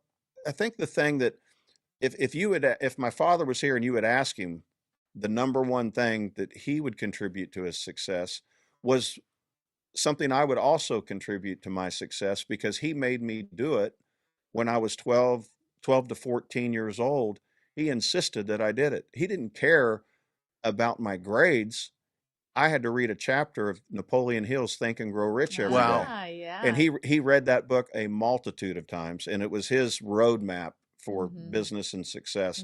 And as soon as, I was just the youngest of adult or teenager, I mean, it was like, you're going to read this. I don't care if it takes, 8 weeks, you're going to read a chapter or 2 a week. And then I'm going to ask you about, and he had a copy of it from the time I can remember till the time he passed away. He had a copy of that book by his bed. That's amazing. One of the greatest possessions I have, Stacey got this to me for Christmas a number of years ago, because we come from a place where when we were 23, we started our first business, but I'm donating plasma 3 times a week, and I'm reading James Allen, As a Man Thinketh, and then Napoleon Hill was the other one. So I'm like literally in the Bijou Blood Bank in Colorado Springs, where we lived at the time, and donating plasma. You get $15 the first time you went in the week. You get 20 if you went twice, and 25 if you went 3 times in the same 5-day period. So in between, I was working 4 jobs. In between jobs, I'm going in there. Yeah. Yeah, bring it on in, Colton. Bring this in.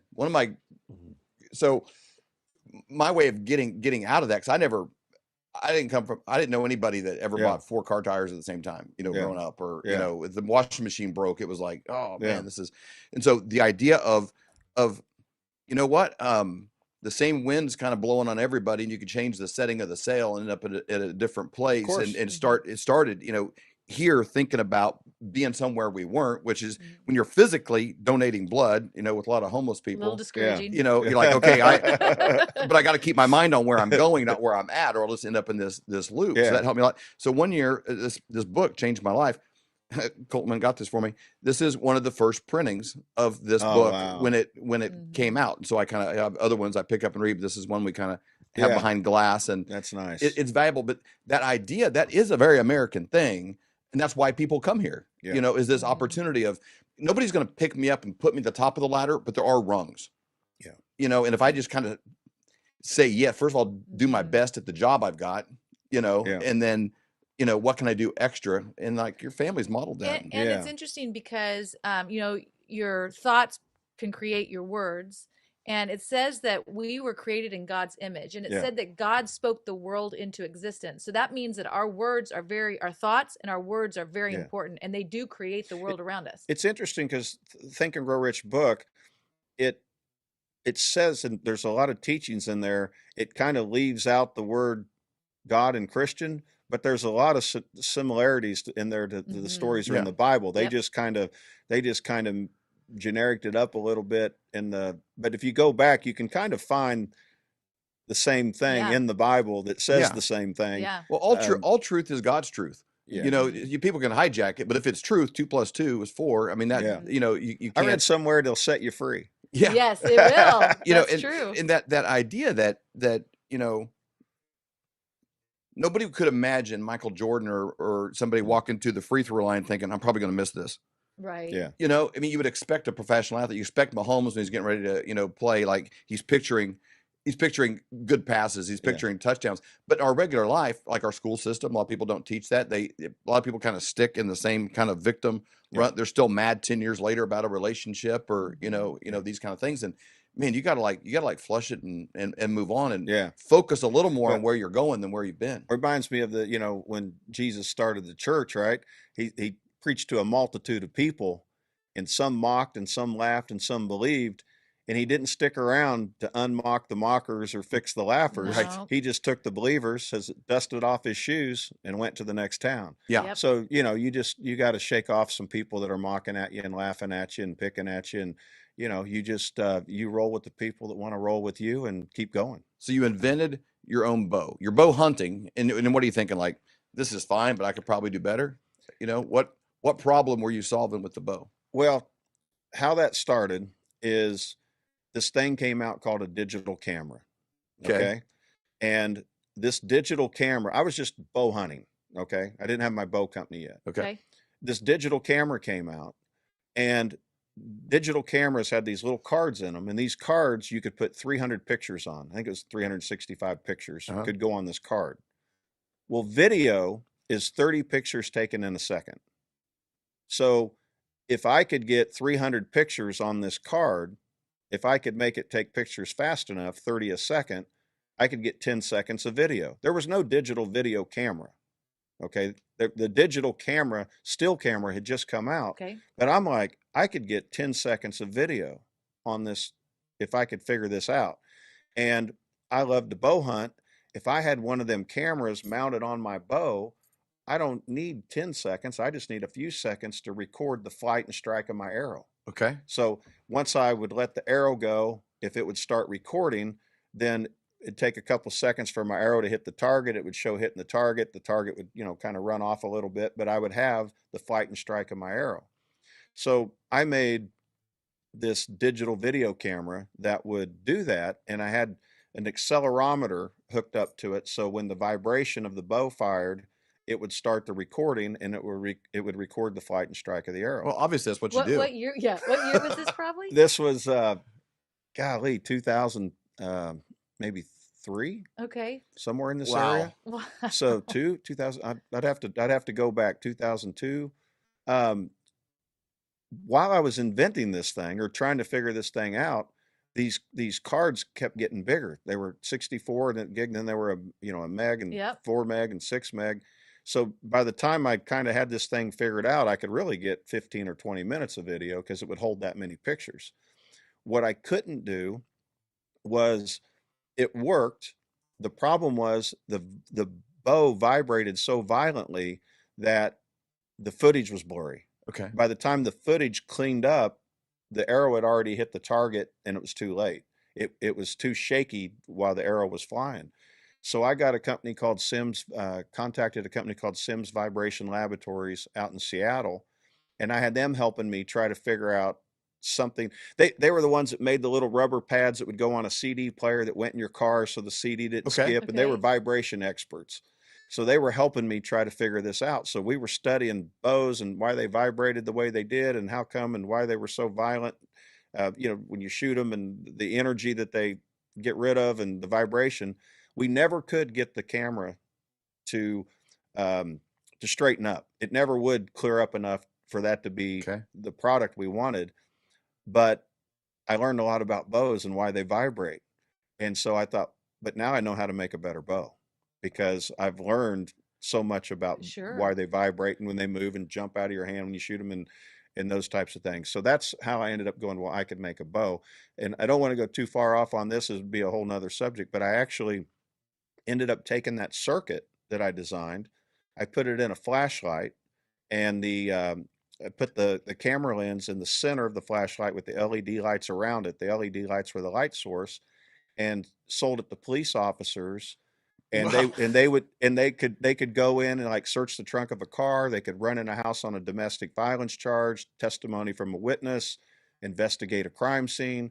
And I invented and patented the digital video flashlight, which ended up with a company that I started called Digital Ally. Wow. But that was at the same time I was making the bow. So anyway, that's how the bow came about. Okay, I got to tell you something. This is going to sound weird, but I was in my quiet time this morning, and I just been journaling, what I felt like the Lord was showing with me.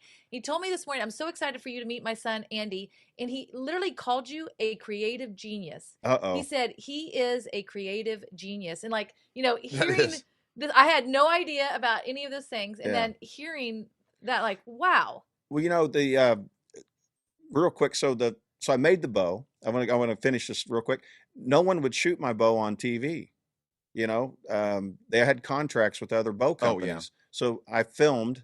I got my buddy Mike to come in and help me film, and I made a little DVD of some hunts and landed on the Outdoor Channel's desk, and that's how I ended up with the TV show. On the creative thing, it's I think that's why I love music so much, because if I'm not creating something almost daily, it just has to come out. And I can write a song, that's creating, and I have an idea, and then I need a beat, I need a melody, I need, I got to get a chorus going, I got to get, verses, I got a bridge to put together, I've got the guitar patterns, the strum patterns, the beat, the tempo. And if I can write a song, even if that song, which most of them do, just end up on the floor or in the trash can, I don't record everything I write, obviously.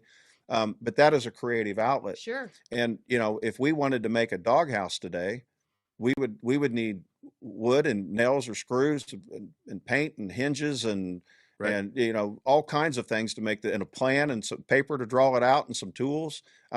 Everything that you do, I call it creating. I wouldn't be making a doghouse. I'd be creating a doghouse. I'm creating a song. If we went into the kitchen to bake something, well, we're going to need eggs. We're going to need flour. We're going to need a pan. We're going to need an oven and heat and butter. And, it's the same thing. I'm going to need a melody and lyrics and, whatever you're doing, you're really just creating. And for me, I have to be creating something all the time, or I'll, that's just my outlet.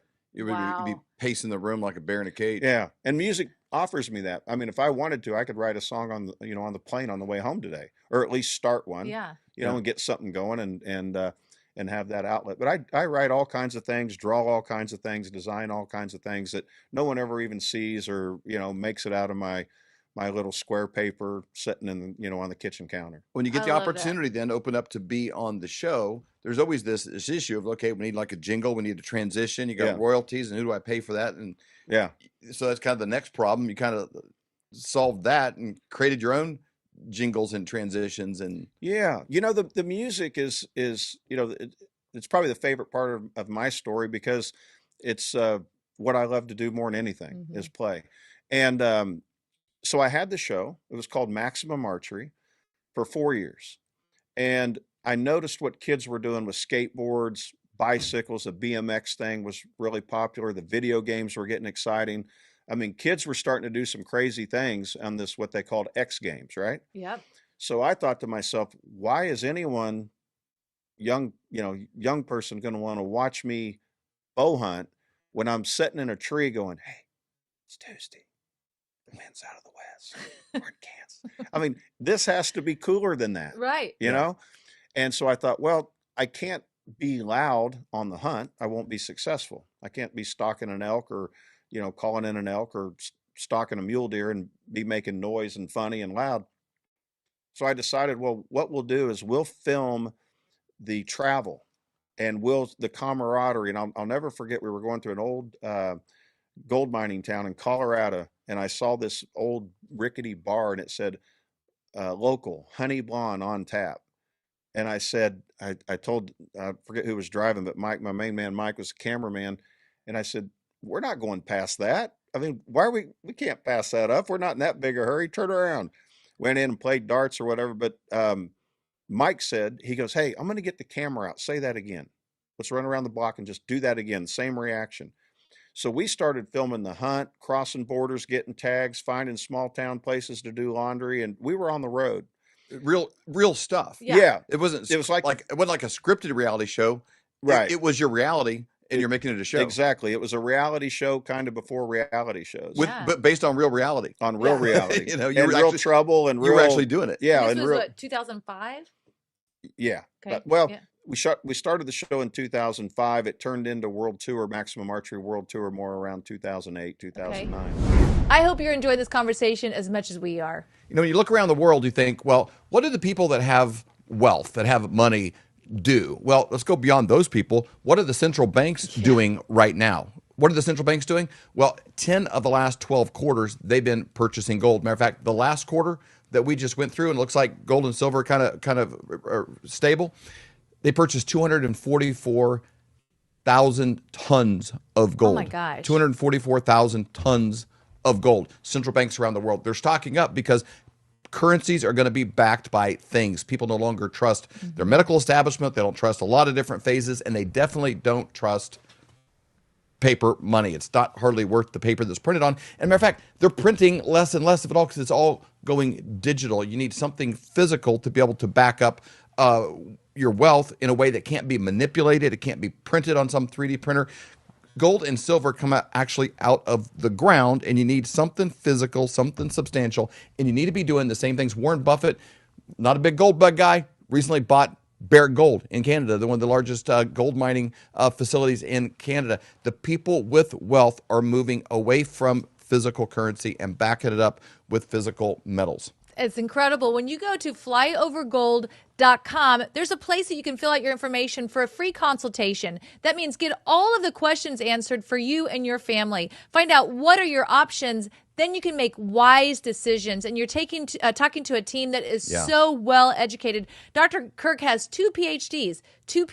He is the right guy to deal with. Again, go to flyovergold.com, fill out your information for a free consultation. You can also pick up a book while you're there, Thriving in an Economic Tsunami, and it's absolutely free. It will be emailed directly to your email. So check it out, flyovergold.com. In crazy times, you need good advisors. And one thing that Dr. Kirk does is protect you from buying things like this. And I like to show this because this is 1 ounce silver coin that I like. It's neat and clever. It has a picture of Donald Trump on it. I did not buy this from Dr. Kirk. I bought it from just a silver dealer because I thought it was kind of funny and cute and clever, and I'll keep it, and my great-great-great-grandchildren or something will have it someday. But it's not an investment because I paid more than the spot price because of what's printed on it.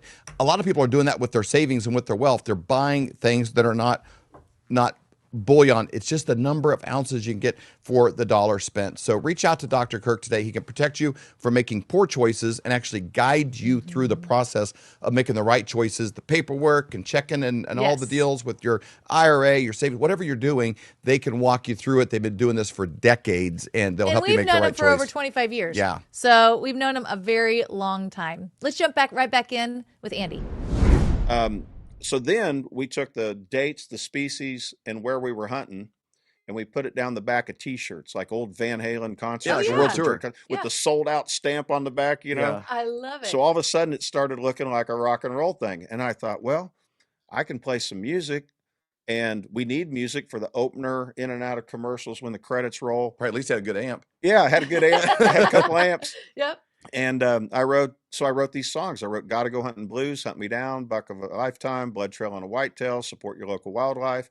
And I did these hunting songs for one reason and one reason only. I wanted the show to have a rock and roll vibe, a rock and roll edge. I wanted young kids that were into these X Games and stuff to love bow hunting and look at it as something cool, not something, you know, that was just quiet and kind of looked a little boring on TV. That's why I did it. But here's what happened. Napster came out. File sharing came out, iTunes came out, and then people started being able to put music on their phone. Yeah. And I'm at trade shows, Iowa Deer Classic, Dixie Deer Classic, Great American Outdoor Show. I'm at shows signing DVDs and posters, and kids are running around with my songs on their phone. And I was like, wow, look at that. From your show. From the show. Wow. And then I remember in Iowa at the Iowa Deer Classic, I said, how did you get that on your phone? And this young man thought I was mad at him. I wasn't mad at all. I was flattered. He said, well, we burned it off the website because it's not on iTunes. iTunes. Tell me about iTunes. I remember learning about iTunes that way. From a fan. Yeah. You're learning how to get your music distributed by a fan of your music. That's kind of someone younger than me that was more in it. And then the next thing I knew, almost like it wasn't the next day, it feels like the next day, all of a sudden Nashville started calling. And I mean, people early on in their career, Blake Shelton, Zach Brown, Lee Bryce, Chris Jansen, Chris Young, the Davison brothers. Like, I'm hearing from people in Nashville going, hey, we love your show. We'd love to be on your show. And I'll never forget. And your music, well, you know, it's all right. It's okay. Well, that's pretty good coming from somebody in Nashville. I know. Yeah. But if you ever want to come to town, let's write. And next thing I knew, I'm in Nashville writing music with people like Doug Cahan over here, with people like Porter Howe, with Jeffrey Steele. I mean, just writing. Wrote with the Davison brothers. We wrote a song called Necky Red. They said, hey, our producer, Doug Growl, would probably take you in the studio to record this. Well, he was Warner Brothers Nashville. He did all the Travis Tritt records, Little Texas records, did the Blue Collar Comedy Tour with Jeff Foxworthy and Larry the Cable Guy. And I said, well, biggest selling comedy tour of all time. Yeah. I said, why would he do that? And he said, well, we wrote it with you. He's our producer and manager. He'd do that. So we went in and we recorded the one song. And I even remember saying, let Donnie Davison sing it. I mean, that's Donnie Davison sitting right there. Right. And he goes, well, that's how he talks. He said, if Donnie does it, it'll be an A. I mean, Donnie will sing the paint off the wall on this song. And if you do it, and let's just say it's only a C, it'll be way cooler because you're the host of the show. So it's your audience. So you do it. Because I was thinking, why am I singing it? Right, Donnie Davison exactly. sitting there, you know? And so anyway, we did. And then it turned out good. And Doug Growl looked at me and goes, why don't we just make a record? All right, let's make a record. And that was 18 years ago, and I never left Nashville. And that's when you started doing a lot of writing. Did you write all the songs for your record? Maybe co-write? So co-write, yes. Yeah. And how that worked out was Doug said to me, he goes, Andy, if we're going to make and everything's an album in my world. If I say I got a new album coming out, it doesn't mean it's on vinyl. An album could be on vinyl, it could be on CD, or it could be a digital. Yeah. It's still an album of music that I made, for this project. Mm-hmm. So he said, Andy, if we're going to make an album, which was really on a CD, he says, we can't do an album of nothing but hunting songs. He said, you've got to do, tell me about yourself. What else are you passionate about? Pro-Constitution, pro-Second Amendment.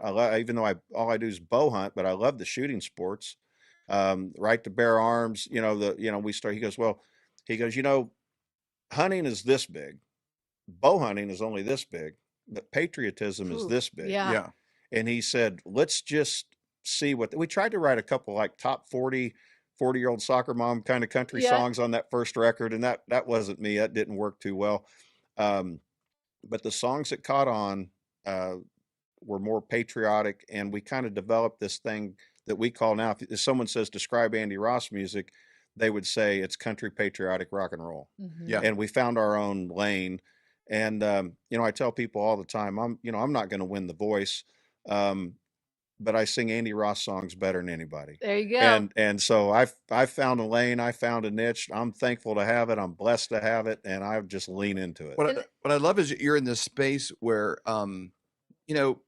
whatever genre, little kids grow up and they're like, I want to be a rapper. I want to be this. I want to be that.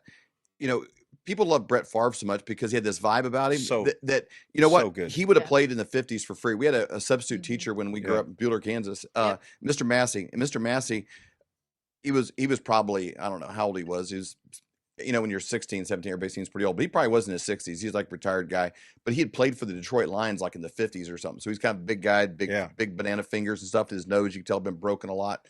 And, he had these stories and played, played back, before there's face masks, and that kind of thing. And those guys all had jobs, in the off season when they were playing. They didn't play football.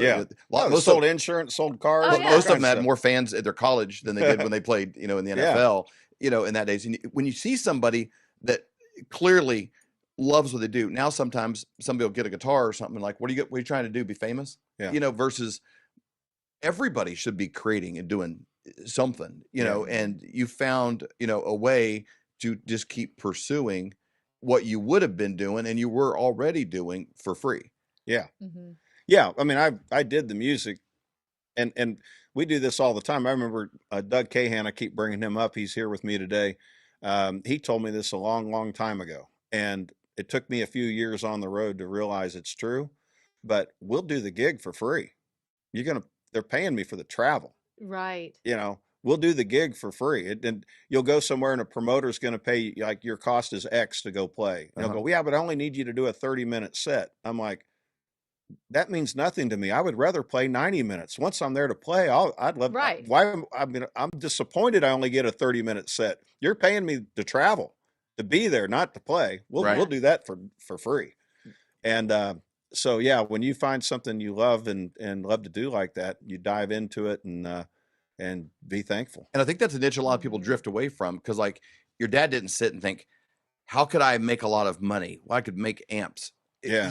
This is the next problem in front of me, and I'm going to solve it. And if you do that well, people are going to compensate you, for it. If you got a problem, you put the camera inside the flashlight, and stuff like, well, that solves a problem for somebody else, and they're going to pay you for it. Yeah. Well, the thing about Dad, when you say he didn't do it for money, the evidence is he gave it all away. So he didn't really like the money and what money brought.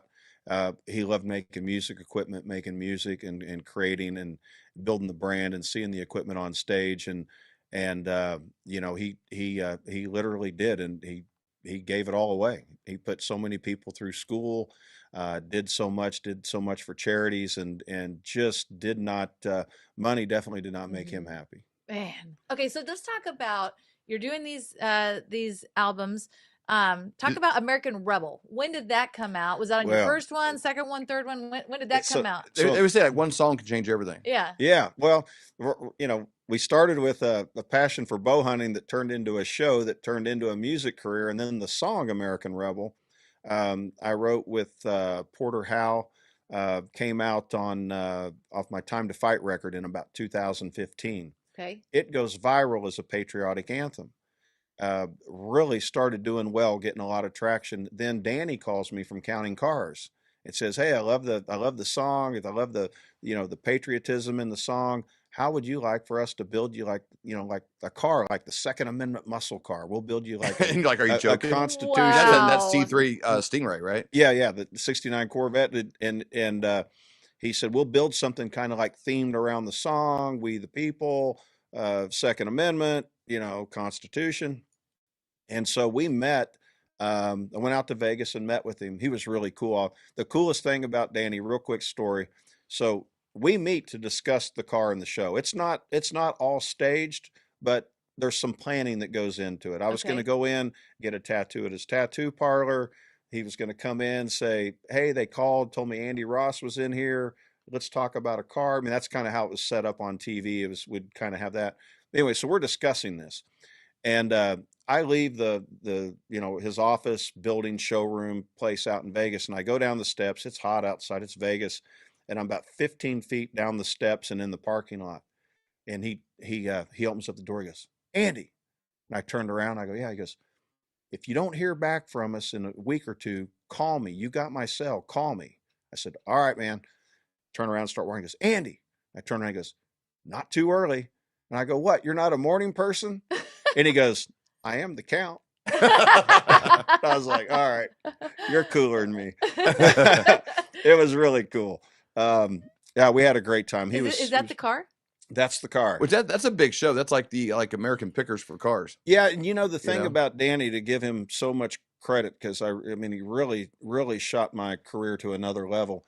He had to fight with the network, the History Channel, and the people, because it was so pro, and the ones you see on TV. Sure. And it's actually sitting in a showroom here in Kansas City, on 87th Street at one of our American Rebel distribution centers and showrooms. Yeah. How cool is That's a that? head turner. Yeah. I've only got about 250 miles on it. I never drive it. Well, I don't blame you. They take it to like the NRA will put it on display, different trade shows. And I feel like this, I own the car. It's my car, but it's really a kind of a mascot for the company, American Rebel, and to everybody involved in the company. I should keep it clean, prestige, in perfect shape, no dents, no scratches, because it is part of the reputation of the company. So until I'm a few more years down the road, I won't take it out and treat it like it's my own, but I do own the car. So fill us in. You went from this American Rebel song to now you're saying American Rebel Company. Yeah. How did that all And American start? Rebel's taken over everything. It's one of those things where, like, if people found out like Apple is going to make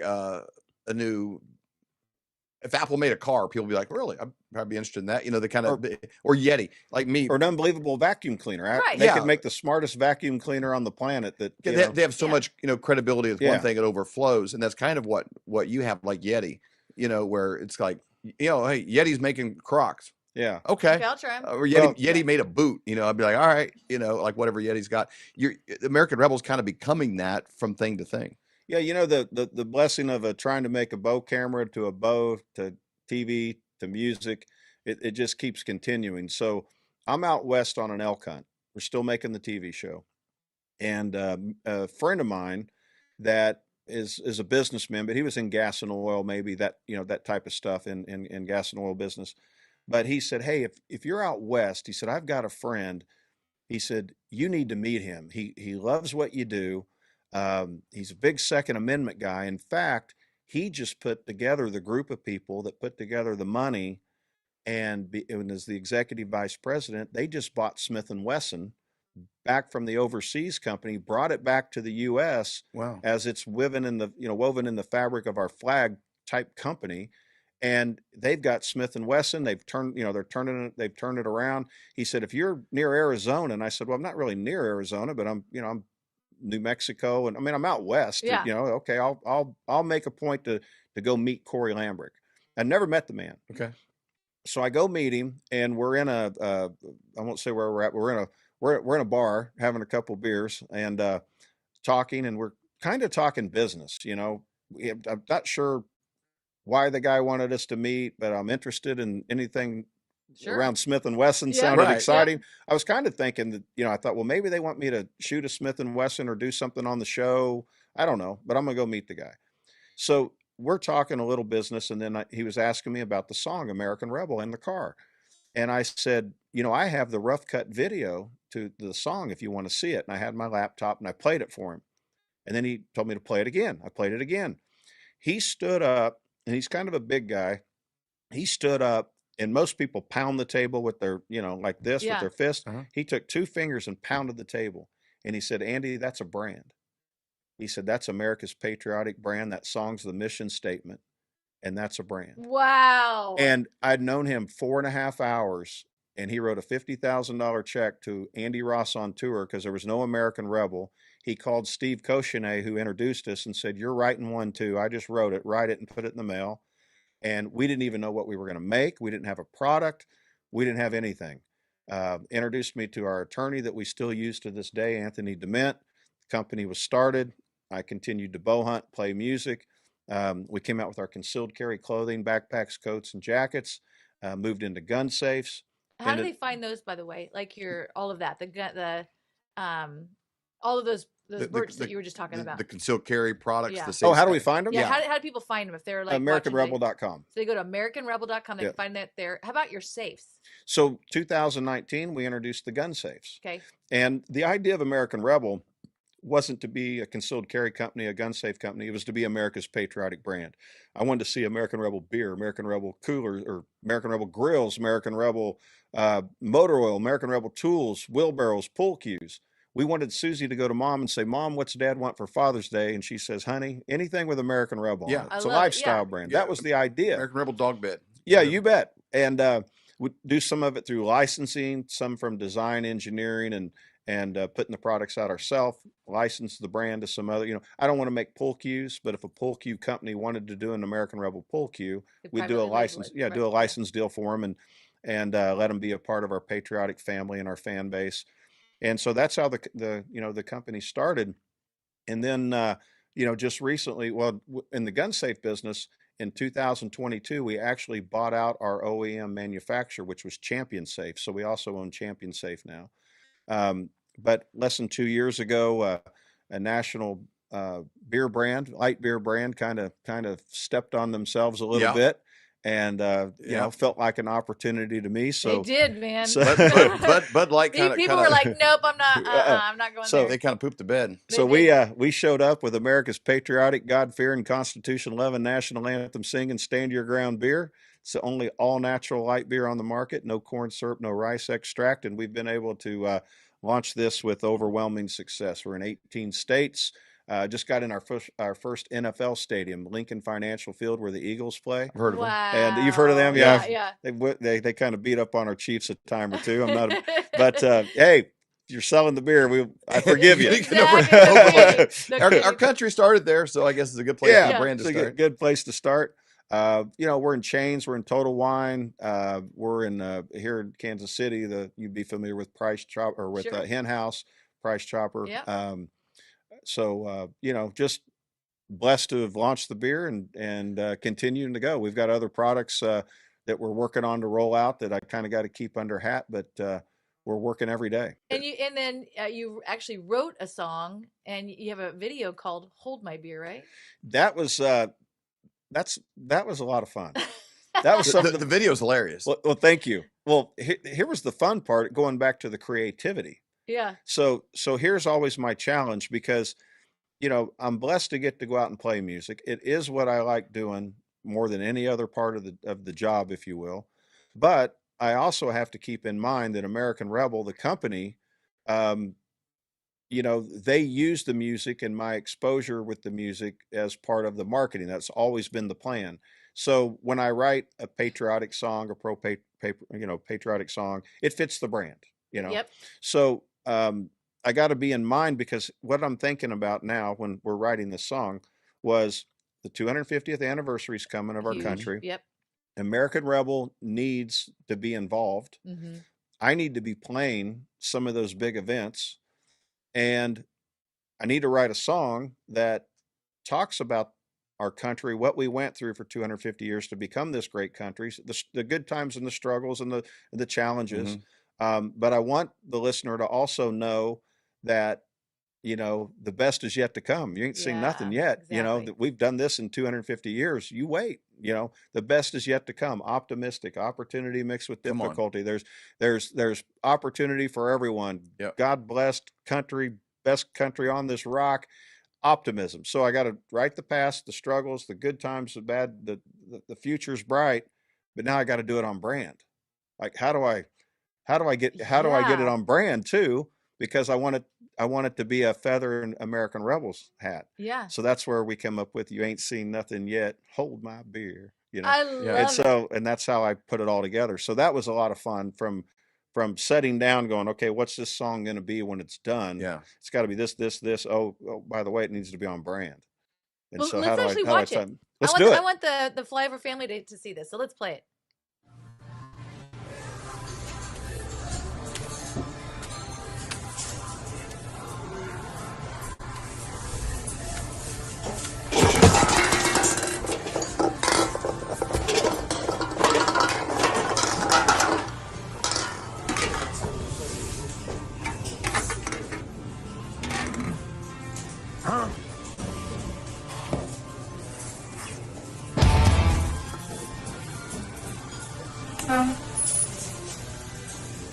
Hey, Ross!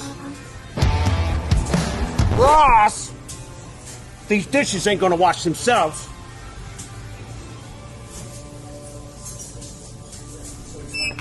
Tell them.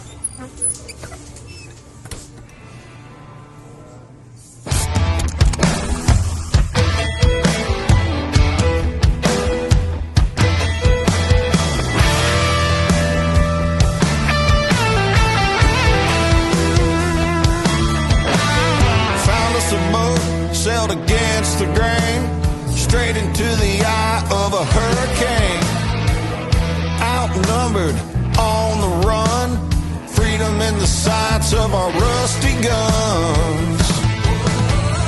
We've been rocking, ain't nobody stopping, kicking it year after year. It's been worth the fighting, all the sacrificing and the blood, sweat and tears. But you ain't seen nothing yet. Hold my beer.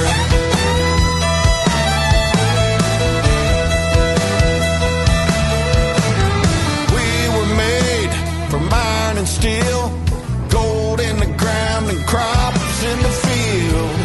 Always been on the cutting edge. Damn the torpedoes, full steam ahead. We've been rocking. Nobody stopping, kicking it year after year. It's been worth the fighting, all the sacrificing and the blood, sweat and tears. But you ain't seen nothing yet.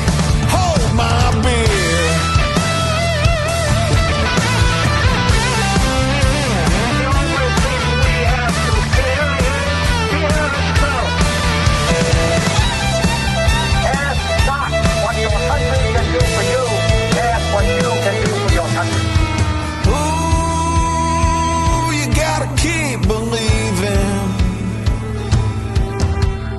Nothing above God, family, and freedom.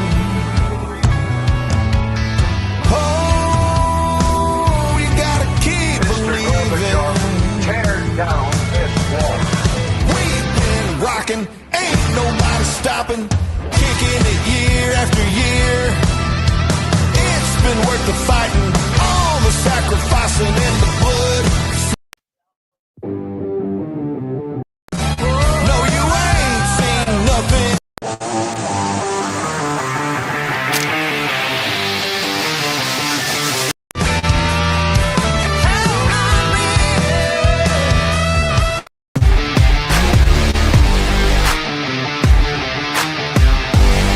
This is Secret America.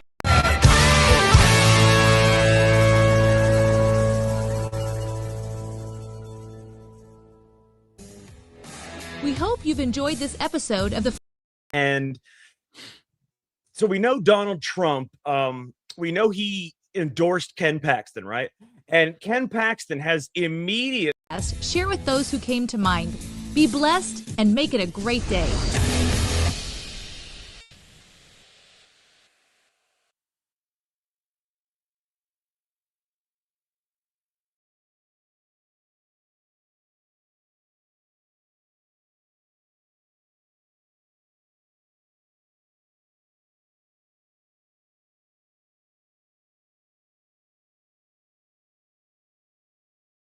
It's technology just not doing what it's supposed to do, and it's not free either. We pay for this crap.